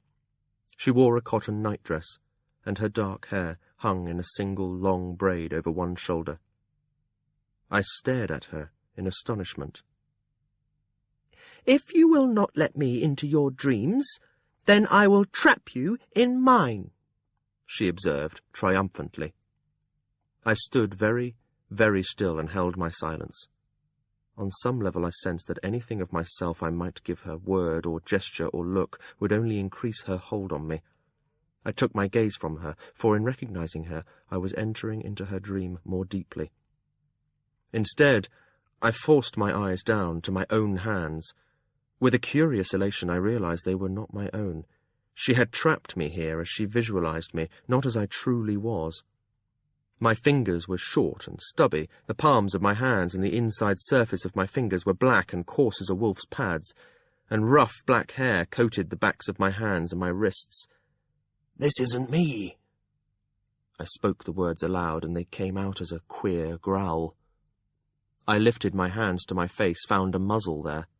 "Yes, it is," she asserted, but already I was fading, drifting out of the form she had thought would contain me. The trap was the wrong shape to hold me. She leapt towards me and seized me by one wrist, only to find she grasped an empty wolfskin. "I'll catch you next time," she declared angrily. "No, Nettle, you won't." My use of her name froze her. Even as she struggled to mouth the question, how did I know her name, I dissipated from her dream into my own wakefulness. I shifted on my hard bed and briefly opened my eyes to the now familiar blackness of my servant's chamber. "No, Nettle, you won't." I spoke the words aloud, reassuring myself that they were true. But I had not slept well the rest of the night. And so the two of us, Dutiful and I, faced one another blearily over the table in the skill tower the next dawn. It was dawn in name only. The winter sky outside the tower window was black, and the candles on our table reached vainly towards the darkness in the corners of the room. I had kindled a fire in the hearth, but it had not yet taken the edge off the chill. "Is there anything so miserable as being sleepy and cold at the same time?" I asked him rhetorically. He sighed, and I had the feeling he had not even heard my question. The one he asked me sent a different sort of chill up my back. "Have you ever used the skill to make someone forget something?" No, I've never done anything like that." Then, dreading the answer, "Why do you ask?" He heaved an even deeper sigh. "Because if it could be used that way, it could make my life much simpler right now. I fear that I said something last night to someone, never intending that. I didn't even mean it in that way, but she—" He faltered to a halt, looking miserable. "Start at the beginning," I suggested. He took a deep breath, then puffed it out, exasperated with himself. "Civil and I were playing stones, and—" "Stones?" I interrupted him. He sighed again. "I made myself a game cloth and playing pieces. I thought I could get better at it by playing against someone besides you." I strangled back an objection. Was there any reason why he should not introduce his friends to the game? None that I could think of. Yet it disgruntled me. "I had played a game or two with Civil, which he lost, as he should and did expect to, for no one plays a game well the first few times one is shown it.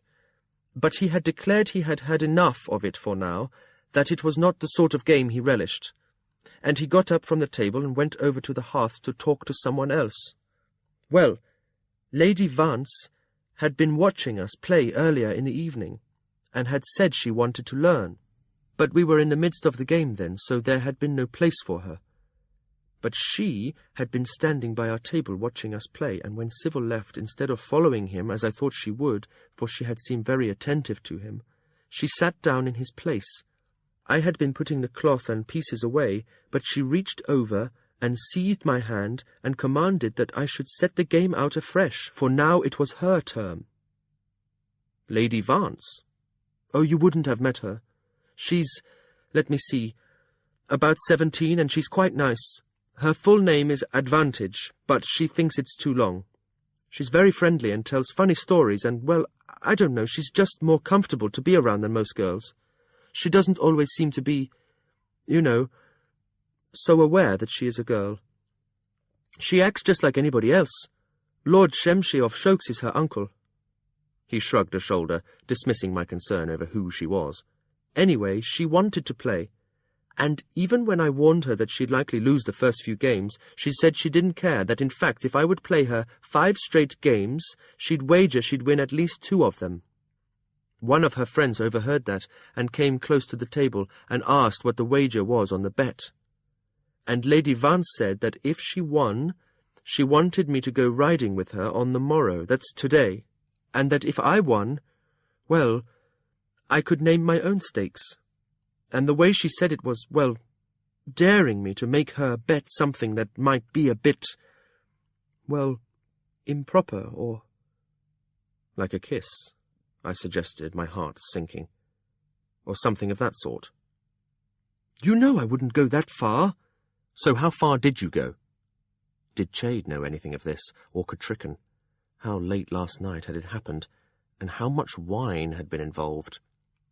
I said if she lost, she had to bring breakfast for Sybil and me to Mirror Hall and serve it to us herself, owning up that what had been said earlier was true, that Stones is not a game that a girl can master. What? Dutiful, this game was taught to me by a woman. Well, he had the grace to look uncomfortable.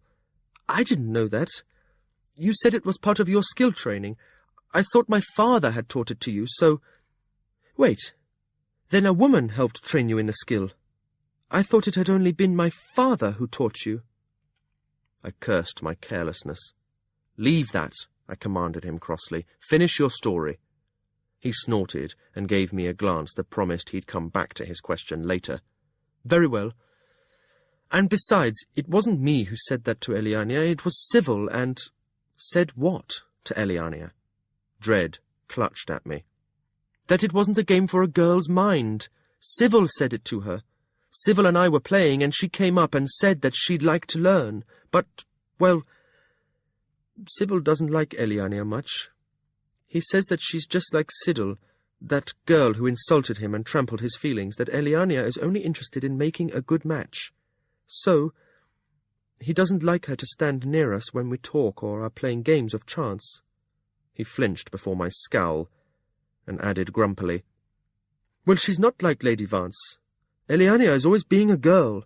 She's always so aware of what are proper manners and what courtesies are due between folk. She's so correct that she's always wrong, if you see what I mean. It sounds to me as if she is a foreigner at the court intent on complying with our customs. But go on with the story.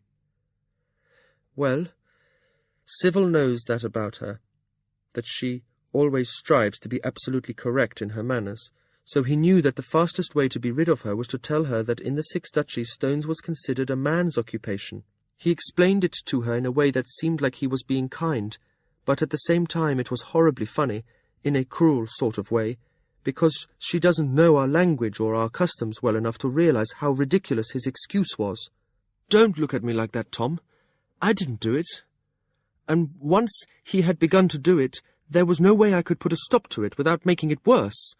So, anyway, he had told her that the stone game wasn't for girls, and Elliania had left us and gone off to stand near her uncle's shoulder. He was playing toss-bones with her father at a table on the other side of the hall, so she wasn't anywhere near us when Lady Vance sat down. Well, I set up the game and we began to play. The first 2 games went exactly as I had supposed they would, On the third game I made a silly mistake, and she won. The fourth game I won, and now, I think I deserve credit for this, halfway through the fifth game I realized how it might be seen as improper when she lost if she actually did come to serve breakfast to Civil and me. I mean, even Duke Shemshi might see it as an insult, his niece acting as a servant to us, even if it didn't bother Elliania or Mother. So, I decided it might be better to let her win. I'd still have to take her riding, but I could make sure there were others with us, perhaps even Elliania. So you let her win? I said the words heavily. Yes, I did. And by then, because she had been quite excited when she won the third game, laughing and shouting and calling out to all that she had bested me, well, by then there was quite a group of people gathered around us, watching us play. So when she won the final game, she was crowing over her victory, and one of her friends said to me, "Well, my lord, it seems you were badly mistaken earlier when you said this was not a game a girl could master." And I said, "I only meant to be clever, Tom, I swear, not to offer insult. I said—" "What did you say?" I asked harshly as he faltered. "Only that no girl could master it, but perhaps a beautiful woman could." And everyone laughed, and lifted glasses to drink a toast to that. So we drank, and then it was cups down, and only then did I realize that Elliania was standing there at the edge of the crowd. She hadn't drunk with us, and she didn't say a word. She just stared at me, with her face very still. Then she turned and walked away. I don't know what she said to her uncle, but he stood up immediately and gave over the game to her father, even though there was quite a stack of coins riding on the outcome. And the two of them left the gaming hall and went directly to their chambers. I leaned back in my chair, striving to think my way through it. Then I shook my head and asked, "Does your lady mother know of this yet?" He sighed. "I do not think so. She excused herself early from the gaming last night." "Or Chade?" He winced, already dreading the counsellor's opinion of his rashness. "No, he, too, left the tables early. He seems weary and distracted of late." Too well did I know that. I shook my head slowly. "This is not something that can be solved with a skill, lad. Wiser to take it immediately to those who know diplomacy the best, and then do whatever they say." "What do you think they will demand of me?" There was dread in his voice. "I don't know.